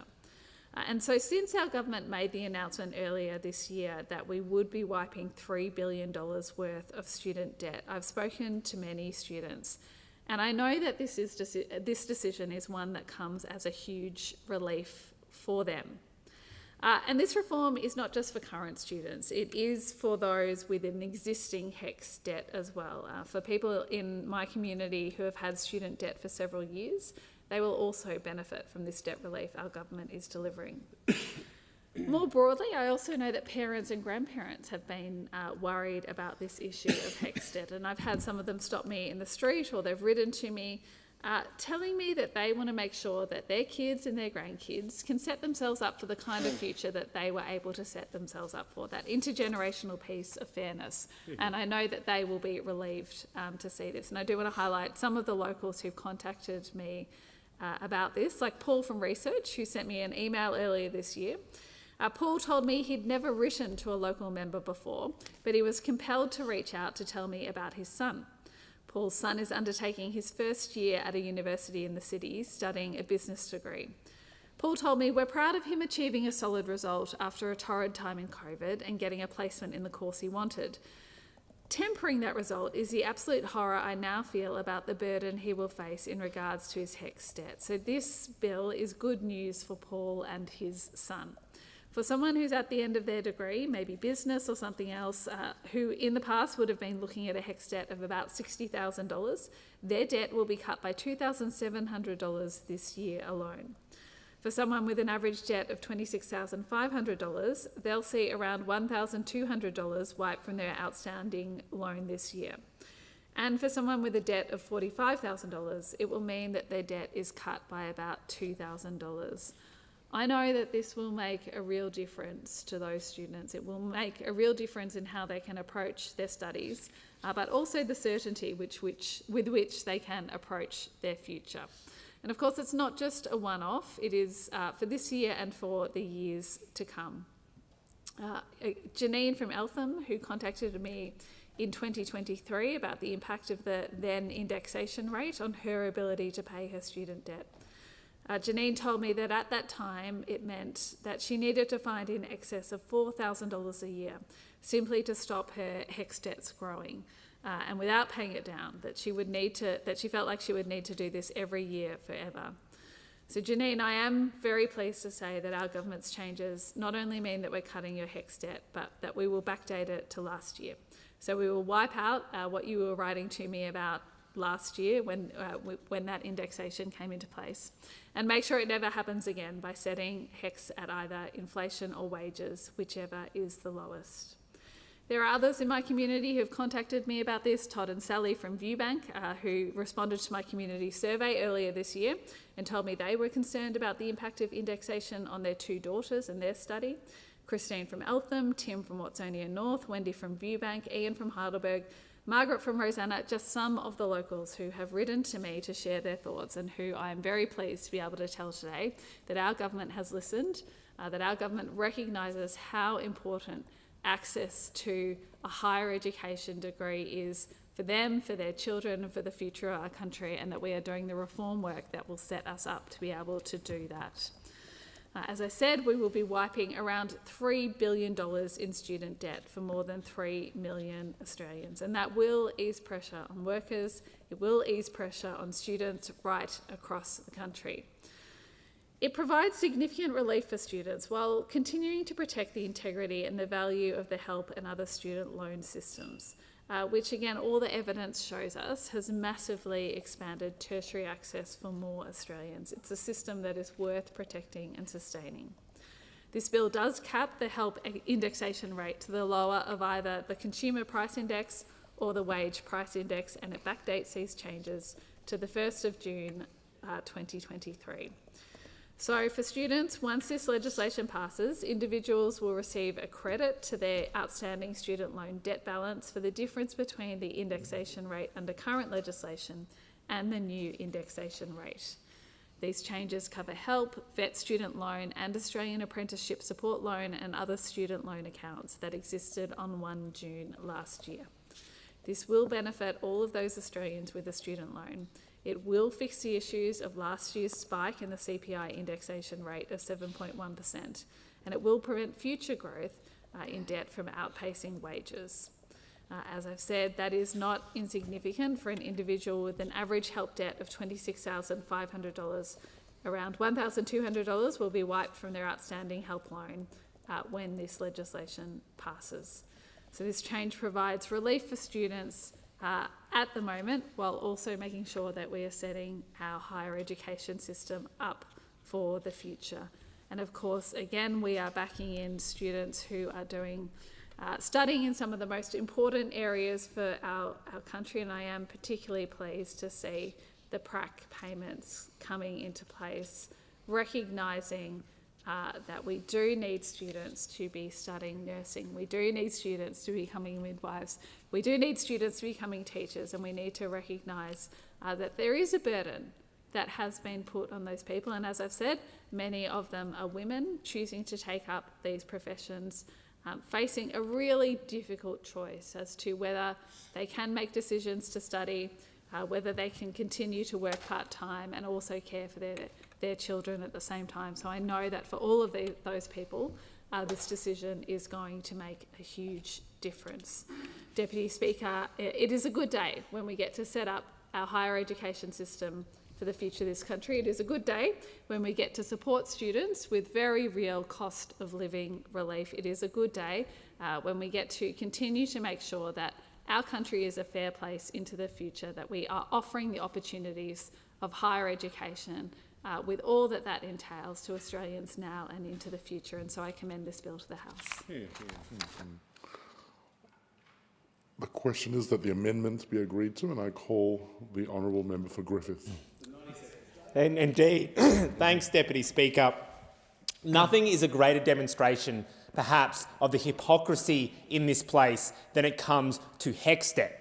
The fact that so many politicians in this place got to go to university for free, graduate without any student debt, often buy a house for a much smaller fraction of their income than it is now. And then those same politicians in this place turn around and declare that it's okay for students to cop tens of thousands of dollars in HECS and HELP debt, in student debt, and pay tens of thousands of dollars just to go to university, often when they're told that the only way they're going to get a job is by going to university. Nothing is a better demonstration of the rank hypocrisy in this place than both Labor and Liberals in this place declaring that it's okay to charge students tens of thousands of dollars to go to university, cop massive HECS debts that are barely being changed by this government bill. The idea that this is something to be crow about and brag about, to make a marginal reduction in the indexation rate for HECS debt. That's still going up, by the way.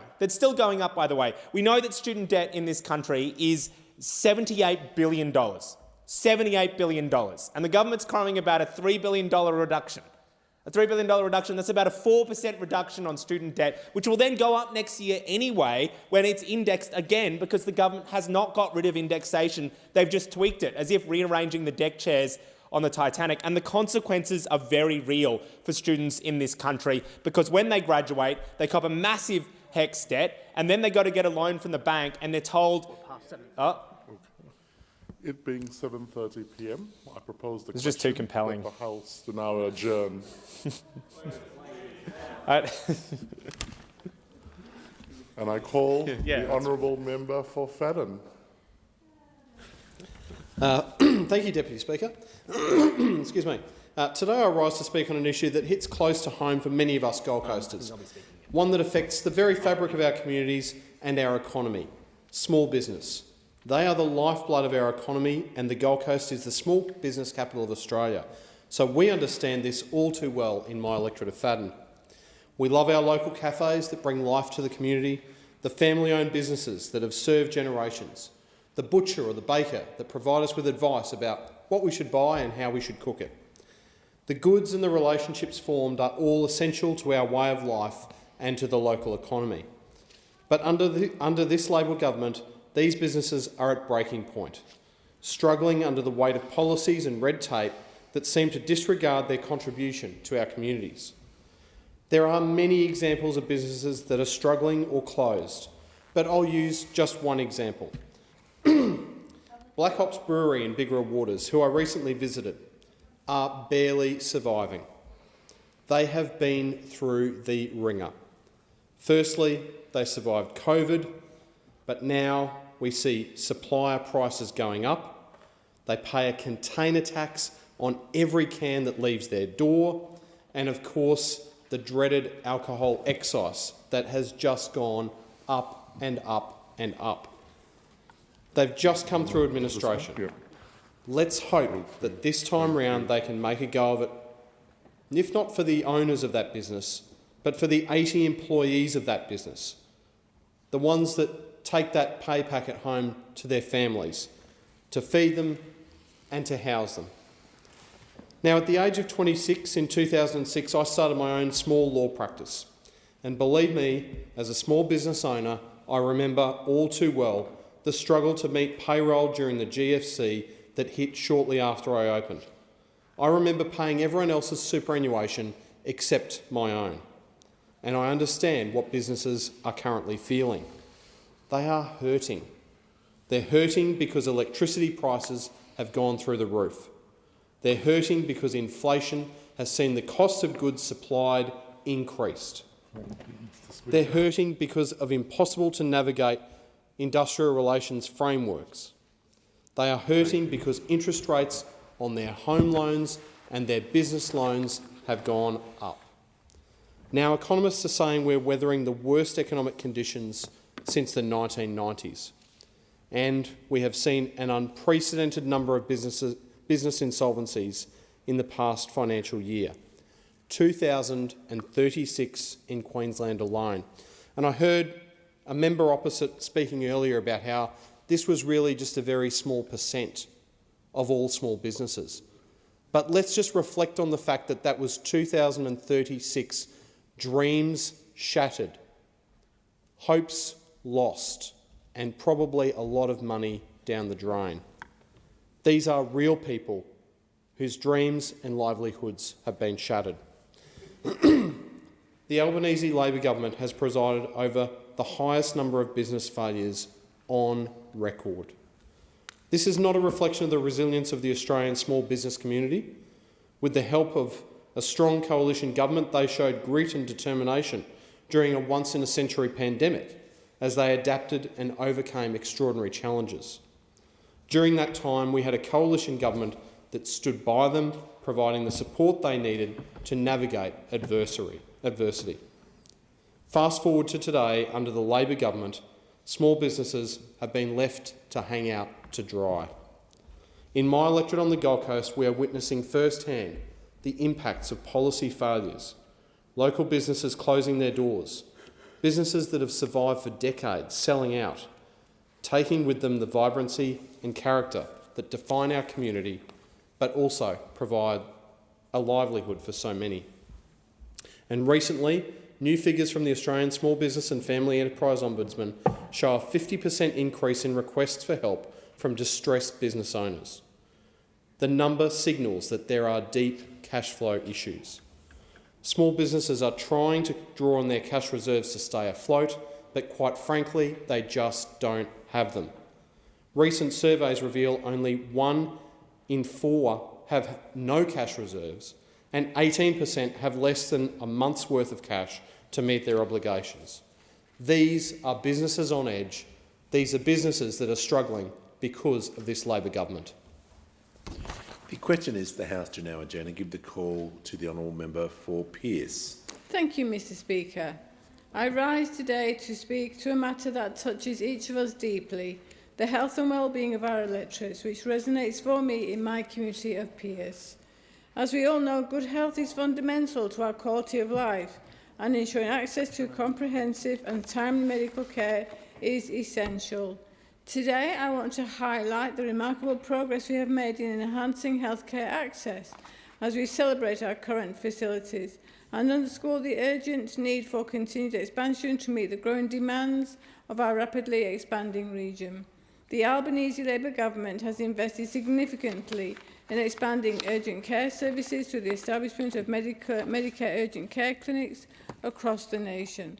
This initiative is a strategic move to alleviate the pressure on hospital emergency departments, allowing them to focus on the most critical, life-threatening conditions. To date, 58 Medicare urgent care clinics have been launched, with an additional 29 announced in the latest federal budget. In Western Australia, we have seen the establishment of 7 Medicare urgent care clinics, including my Pearce electorate, the Ocean Keys Family Practice in Clarkston. This facility, which began operations in August 2023, is a prime example of how urgent care is being redefined. By providing bulk billed walk-in care 7 days a week, this clinic offers a vital service for treating non-life-threatening conditions that would otherwise crowd emergency rooms. These urgent care clinics are more than just a convenience. They are a critical component of our healthcare system. They offer immediate care for issues like minor injuries, infections and other non-urgent conditions. This model not only improves patient outcomes by reducing waiting times, but also prevents the overflow of cases into emergency rooms, ensuring that those with the most severe conditions receive the attention they need in a timely manner. Turning to another exciting development, we welcomed and celebrated the official opening of the ECU Health Centre in Yanchep 2 weeks ago. This new facility represents a significant leap forward in our healthcare infrastructure. Located in the heart of Yanchep, the most northern part of my Pearce electorate, this one-stop shop will provide a comprehensive range of services, including general practice, nursing and allied health, as well as mental health support. This facility will not only address the current health needs of Yanchep and surrounding suburbs, as well as servicing the expanding regional north, but will also be a hub for clinical training and research. By integrating health service delivery with education opportunities, it will contribute to the development of the future health workforce, ensuring that our region is equipped with skilled professionals who can meet the demands of a fast-growing population. I would like to extend my sincere thanks to Professor Kobe Rudd from Edith County University, who worked tirelessly for a number of years to bring this vision to a reality, and it was an absolute pleasure to work alongside Professor Rudd during this time. Despite these advancements, we must acknowledge the challenges that remain. The Northern Corridor of Pearce is one of the fastest growing areas in Australia. This region is expected to see a population increase of nearly 300% between 2024 and 2046 to nearly 38,000 residents. This extreme rapid growth brings with it significant rise in demand for health services. While the ECU Health Centre in Yanchep is a crucial step forward, it is clear that we will need more facilities to adequately meet the needs of our expanding community. The demand for healthcare in Yanchep and the surrounding area is already high. Access to affordable, high-quality health service is not just a matter of convenience, it is a necessity for maintaining the health and well-being of our growing population. Our existing health service has done an outstanding job of supporting our community, but we need to continue advocating for additional resources and facilities. In closing, we must continue to push for the expansion, and with the support of the Albanese Labour Government, we can ensure that facilities in the Northern Corridor of Pearce not only meets the health challenges of today, but also prepared for the demands of tomorrow. Thank you, Mr Speaker. The question is the House to now adjourn and give the call to the member for Cook. Thank you, Mr Speaker. The cost of living crisis is hurting the community of Cook. But I'd like to highlight three organisations who are bringing light to people's lives in these trying times. First, the Dandelion Support Network is doing exceptional work for families, young kids and children. They are supporting families who are finding themselves in hardship, victims of domestic violence, by donating children's goods and babies' goods. This charity, run locally in the Sutherland Shire, repurposes these items to help families in need, preventing waste from going to landfill. Over 80 volunteers tirelessly manage the sorting, the cleaning, the compiling of these donated items, ensuring each of them reach a family in need. This support network is led by General Manager Gabrielle Humphreys and Manager of Corporate Partnerships, James Lavender. I've been to visit these facilities and they're some of the best run, hard-working people and one of the best run charities I have seen. In 2023 alone, more than 2,700 families were helped, and Dandelion is on track to help even more this year. The items provided are prams, cots, baby clothes, car seats and clothes donated by local families in the Sutherland Shire and St George area. Now, on the 21st of September, from 9:30 to 3:30 p.m, Dandelion are holding an event drive. They're calling on community members to bring any spare baby gear, arts and craft materials, children's clothes for children up to 16 years of age. I will be in attendance there with my family, collecting and sorting these goods, so I'm encouraging all community members to go through your cupboards and bring the stuff down. For those of you who can't make it, monetary contributions can be made via their website. I'd also like to speak about another community organisation, Project Youth. Project Youth focuses on the prevention of youth homelessness through early interventions, such as family interventions with counselling, legal interventions representing youths at the local juvenile courts, mental health and helping social workers manage emotions of these young children, and education, including internal school programs for students who cannot attend normal schools. These crisis refuges where Project Youth has provided youth housing in southern Sydney. They have 76 beds, including semi-supported, transitional and independent housing. Firsthand, I visited Project Youth and met the young people they are helping. They've got a significant presence across our community with 50 paid staff and 70 volunteers supporting 12 to 24 people who are 12 to 24 across Sutherland Shire, Georges River and Bayside. I commend the work they're doing. Phoenix Community Project is another organisation I was fortunate enough to meet with. I visited this great local organisation which has both disability support services and a youth centre. I was particularly impressed with their efforts to provide great education to kids who also cannot attend school and many who've entered the criminal justice system. I personally met these young people only last week who've undertaken this program and seen what great work this organisation can do with very little funding. We can see the impact of this increasing cost of living and inflation crisis is having on my community of Cook and the work these great organisations are doing. But they need more funding. Government needs to look at helping these organisations, be it through grants or other funding programs, to ensure this sector is resourced properly amid this growing cost of living crisis. Sadly, organisations I met with outlined the real impact of this funding gap and this cost of living crisis. For example, Project Youth had over 550 referrals that were received and turned away this year. That's almost a whole school of children who are not given support, who are left to languish in the community. Over 40 young people have stayed with Project Youth's crisis accommodation 9 months longer than policy allows them, but there's nowhere for them to go. So I'd call on the government to start looking at organisations like these 3 organisations in my community of Cook and support the fantastic work they do. The question is the House to now adjourn and give the call to the honourable member for Canberra. Thank you, Speaker. Australia has a deep-seated problem with domestic violence. 47 women have been killed as a result of gender-based violence in Australia this year, according to reporting from Destroy the Joint. No one should lose their life to violence, least of all at the hands of those that they love or trust or live with. No one should live in fear of their life, especially within their own home. We must put a stop to domestic and family violence, and our government won't be satisfied until we have.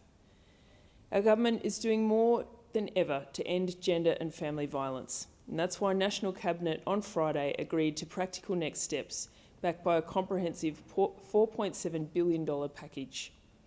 This coordinated approach across all states and territories brings together efforts and funding to deliver much-needed support for frontline specialist and legal services, back innovative approaches to better identify and respond to high-risk perpetrators, and address the role that systems and harmful industries play in exacerbating violence. Our government will invest $3.9 billion in a new National Access to Justice partnership over 5 years to ensure long-term funding for community legal centres and the legal assistance sector. We're investing $700 million in new matched investment from Commonwealth states and territories for a renewed 5-year national partnership agreement on family and domestic and sexual violence responses. $80 million will be invested to enhance and expand child-centric trauma-informed supports for children and young people.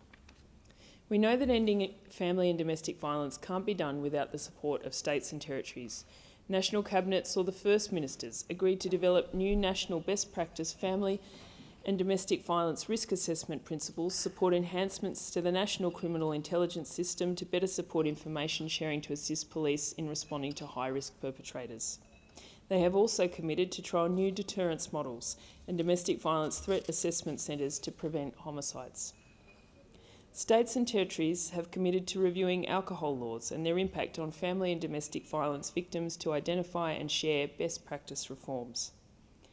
Our government has also previously invested $925 million in a permanent new leaving violence payment, providing those eligible for the payment with up to $5,000 in financial support.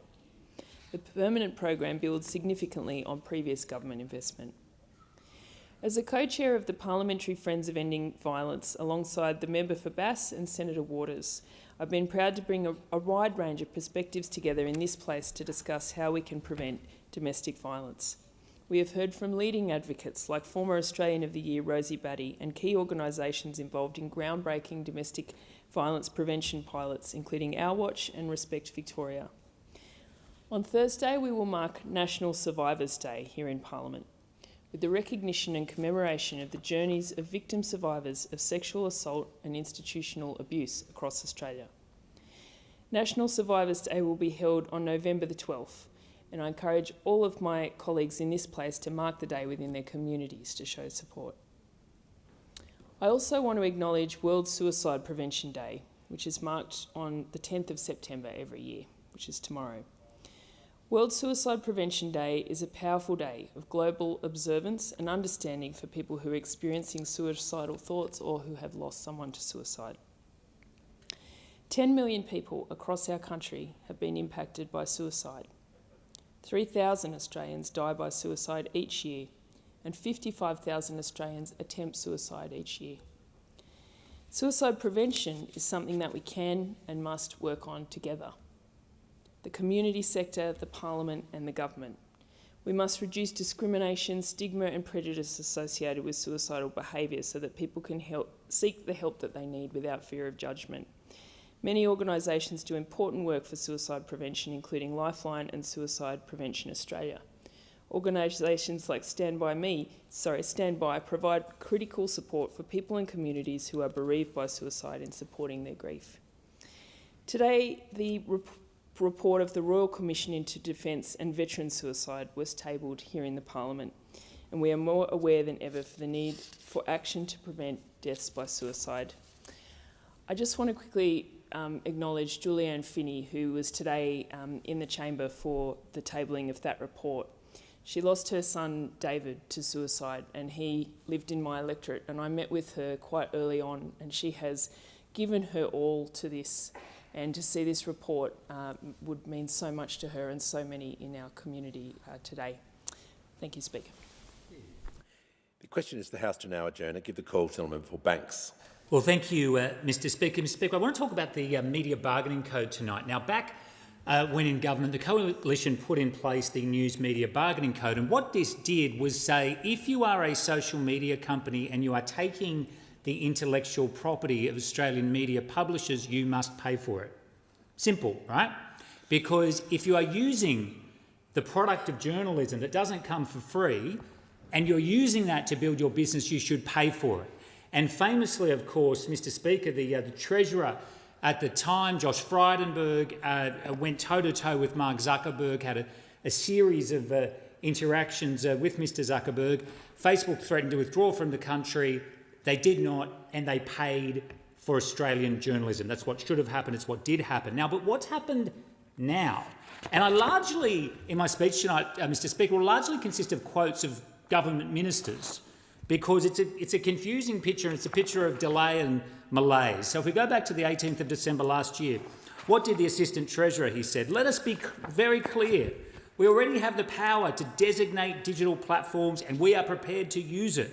We want to see news outlets and digital platforms come together and negotiate in good faith. So he's saying there, Mr Speaker, that he has the legal power through the News Media Bargaining Code to force the tech giants to the bargaining table. So that's what he said in December. Now then, of course, on the 1st of March of this year, Meta announced that it would stop paying Australian media companies for their intellectual property. And on that day, the Minister for Communications and the Assistant Minister put out a joint statement. Let's hear what they had to say on that day, just more than 6 months ago now. Meta's decision to no longer pay for news content in a number of jurisdictions represents a dereliction of its commitment to the sustainability of Australian news media. And they went on to say, ominously, Mr Speaker, the government has made its expectations clear. So that kind of implies something's going to happen, doesn't it, Mr Speaker? The government has made its expectations clear. That was the 1st of March, more than 6 months ago. They said this will be devastating to Australian publishers. It will have a profound impact on the quality of news media in this country in terms of its impact and reach in the Australian community, and they're right. Then on April the 25th, the Assistant Treasurer said that social media companies had a social responsibility. He said there needs to be a place where people can go and get fact-tested, reliable information. And in Australia, journalism is one of the critical sources of that information. And he also said if people are going to Facebook or other social media platforms for that information, they should be able to get it there. And on that same day, the 25th of April, in The Guardian, the Communications Minister was quoted as saying she was confident the government would get a result, quote, get a result in the code negotiation. So how long's that? That's, 4.5 months ago. On the 4th of May in The Guardian, the Communications Minister said, we remain committed to the outcome, which is that we have a strong, sustainable public interest journalism-based media in Australia, and we're committed to the code process. On the 5th of May in The Australian, what did the Assistant Treasurer said? He said, Meta seems more determined to remove journalists from their platform than criminals. So talking tough, Mr Speaker. He's saying that Meta is treating journalists worse than criminals. Again, implies he's going to actually do something, doesn't it? 5th of May, 4 months ago. He went on to say to The Australian, the government has publicly and privately made our position to Meta very clear. Australian news media businesses should be fairly remunerated for news content used on digital platforms. 4 months ago he said that. June the 16th, a little bit softer from the Assistant Treasurer. I'm awaiting Treasury's advice. We'll have more to say once I've considered both briefings. But he sort of bucked himself up on the 28th of June, Mr Speaker, when he said to the Financial Review, Mr Jones said the Assistant Treasurer said the government would, quote, not be held ransom by multinational companies who blatantly threaten to avoid Australian law. So again, talking tough, Mr Speaker. And on the 31st of July, not long ago, he said a response, a whole of government, quote, whole of government response was expected shortly, but it won't end there, and you can expect us to have something to say about that in the near future. So more than 6 months have passed, Mr Speaker. And the government on the 1st of March said that all resources and all ministers would be deployed on this issue, but on the 3rd of December, it was revealed that Meta offered to speak to the Prime Minister. He said no. On the 4th of September, it was revealed that the only minister who's engaged with Meta is the Assistant Treasurer. This issue has gone on for far too long. The powers are there. The government needs to resolve this issue and protect Australian journalism. The question is the House to now adjourn and give the call to Member for McEwen. Thank you, Speaker. I want to raise an issue which has serious environmental and economic impacts on our nation. Tyres, or more importantly, the importation of second-hand tyres, the importation of blemished and old stock tyres, the lack of Australian design rules on tyres, and the opportunity to create a circular economy and add to the cost of local councils and communities of millions of dollars a year through the illegal dumping of tyres. Issues that I raised with the previous government but didn't even get the courtesy of a reply. Recently, I've met with tyre industry leaders including Lena Goodman, CEO of Tyre Stewardship Australia, Silvio De Niro from the Australian Tyre Industry Council, David Hickey from One Michelin Group, the former Vice President of Goodyear Dunlop, Lou Mandacini. We all agree that there's a great opportunity to address the urgent need for cleaning up the waste and illegal dumping of tyres in our nation. Illegal dumping costing millions of dollars every year. Although local tyre manufacturing ceased in Australia back in 2010, there are many involved in the industry who are committed to taking the responsibility for tyres through the supply chain. This includes the voluntary participation in Tyre Stewardship Australia, a scheme which proposed to drive sustainable outcomes for end-of-life tyres. Tyre Stewardship Australia and the VACC support a view businesses operating in Australian retail tyre markets should be required to demonstrate a professional commitment to achieving sustainable outcome for end-of-use tyres. It involves a participation in many family-owned operated businesses, including tyre retailers and recyclers who operate in our electorate and across the country. It's the involvement of these small businesses that really make the voluntary scheme operationally possible, but they are paying the price for the free riders who avoid cost and compliance responsibilities by illegally dumping tyres. You would think that this sort of program would be something that should be supported by both sides of politics. But in the most recent year, in 2022-2023, Australia's recovery of used car, bus, truck, automotive tyres is going backwards. They've dropped from under 20% in 2019, dropped to 80% from the 2019-2020 peak of 90%. The remaining 20% equates to 1.3 million car tyres being stockpiled, illegally dumped, landfill or hidden in warehouses on industrial sites, unsuspecting landowner properties and even in our national parks. There is a significant cost for local governments in having to collect illegally dumped tyres, and this runs into the millions of dollars each year, ultimately costing ratepayers millions of dollars that could otherwise be used on improving services. We've already seen where illegally collected tyres have been stored in warehouses and then set alight, costing millions of dollars in emergency services and health costs, as well as the damage being done to our environment and the price that the communities have to pay as they deal with this thick, wretched smoke for days. This is why the TSA supports their voluntary scheme becoming a mandatory one which properly regulated and means all the participants in the tyre industry pay their fair share. The CSIRO research also recommends enacting not only regulated tyre stewardship scheme, but one that also includes the banning of landfilling and on-site disposal of end-of-life tyres and conveyor belts to support the value recovery and market development. A regulated scheme would open up opportunities for enhanced tyre recycling industry in which more end-of-life tyres can be recycled and manufactured into value-added products in Australia. Things such as the use of pellets in concrete, footpath-based, road-based playgrounds, but also as a tyre product fuel. This would create economic and employment opportunities while also contributing to net zero emission targets and the creation of the circular economy. This is particularly relevant given the recent announcement by the Treasurer and the Environment Minister that the Productivity Commission will inquire into the economic benefits of a circular economy.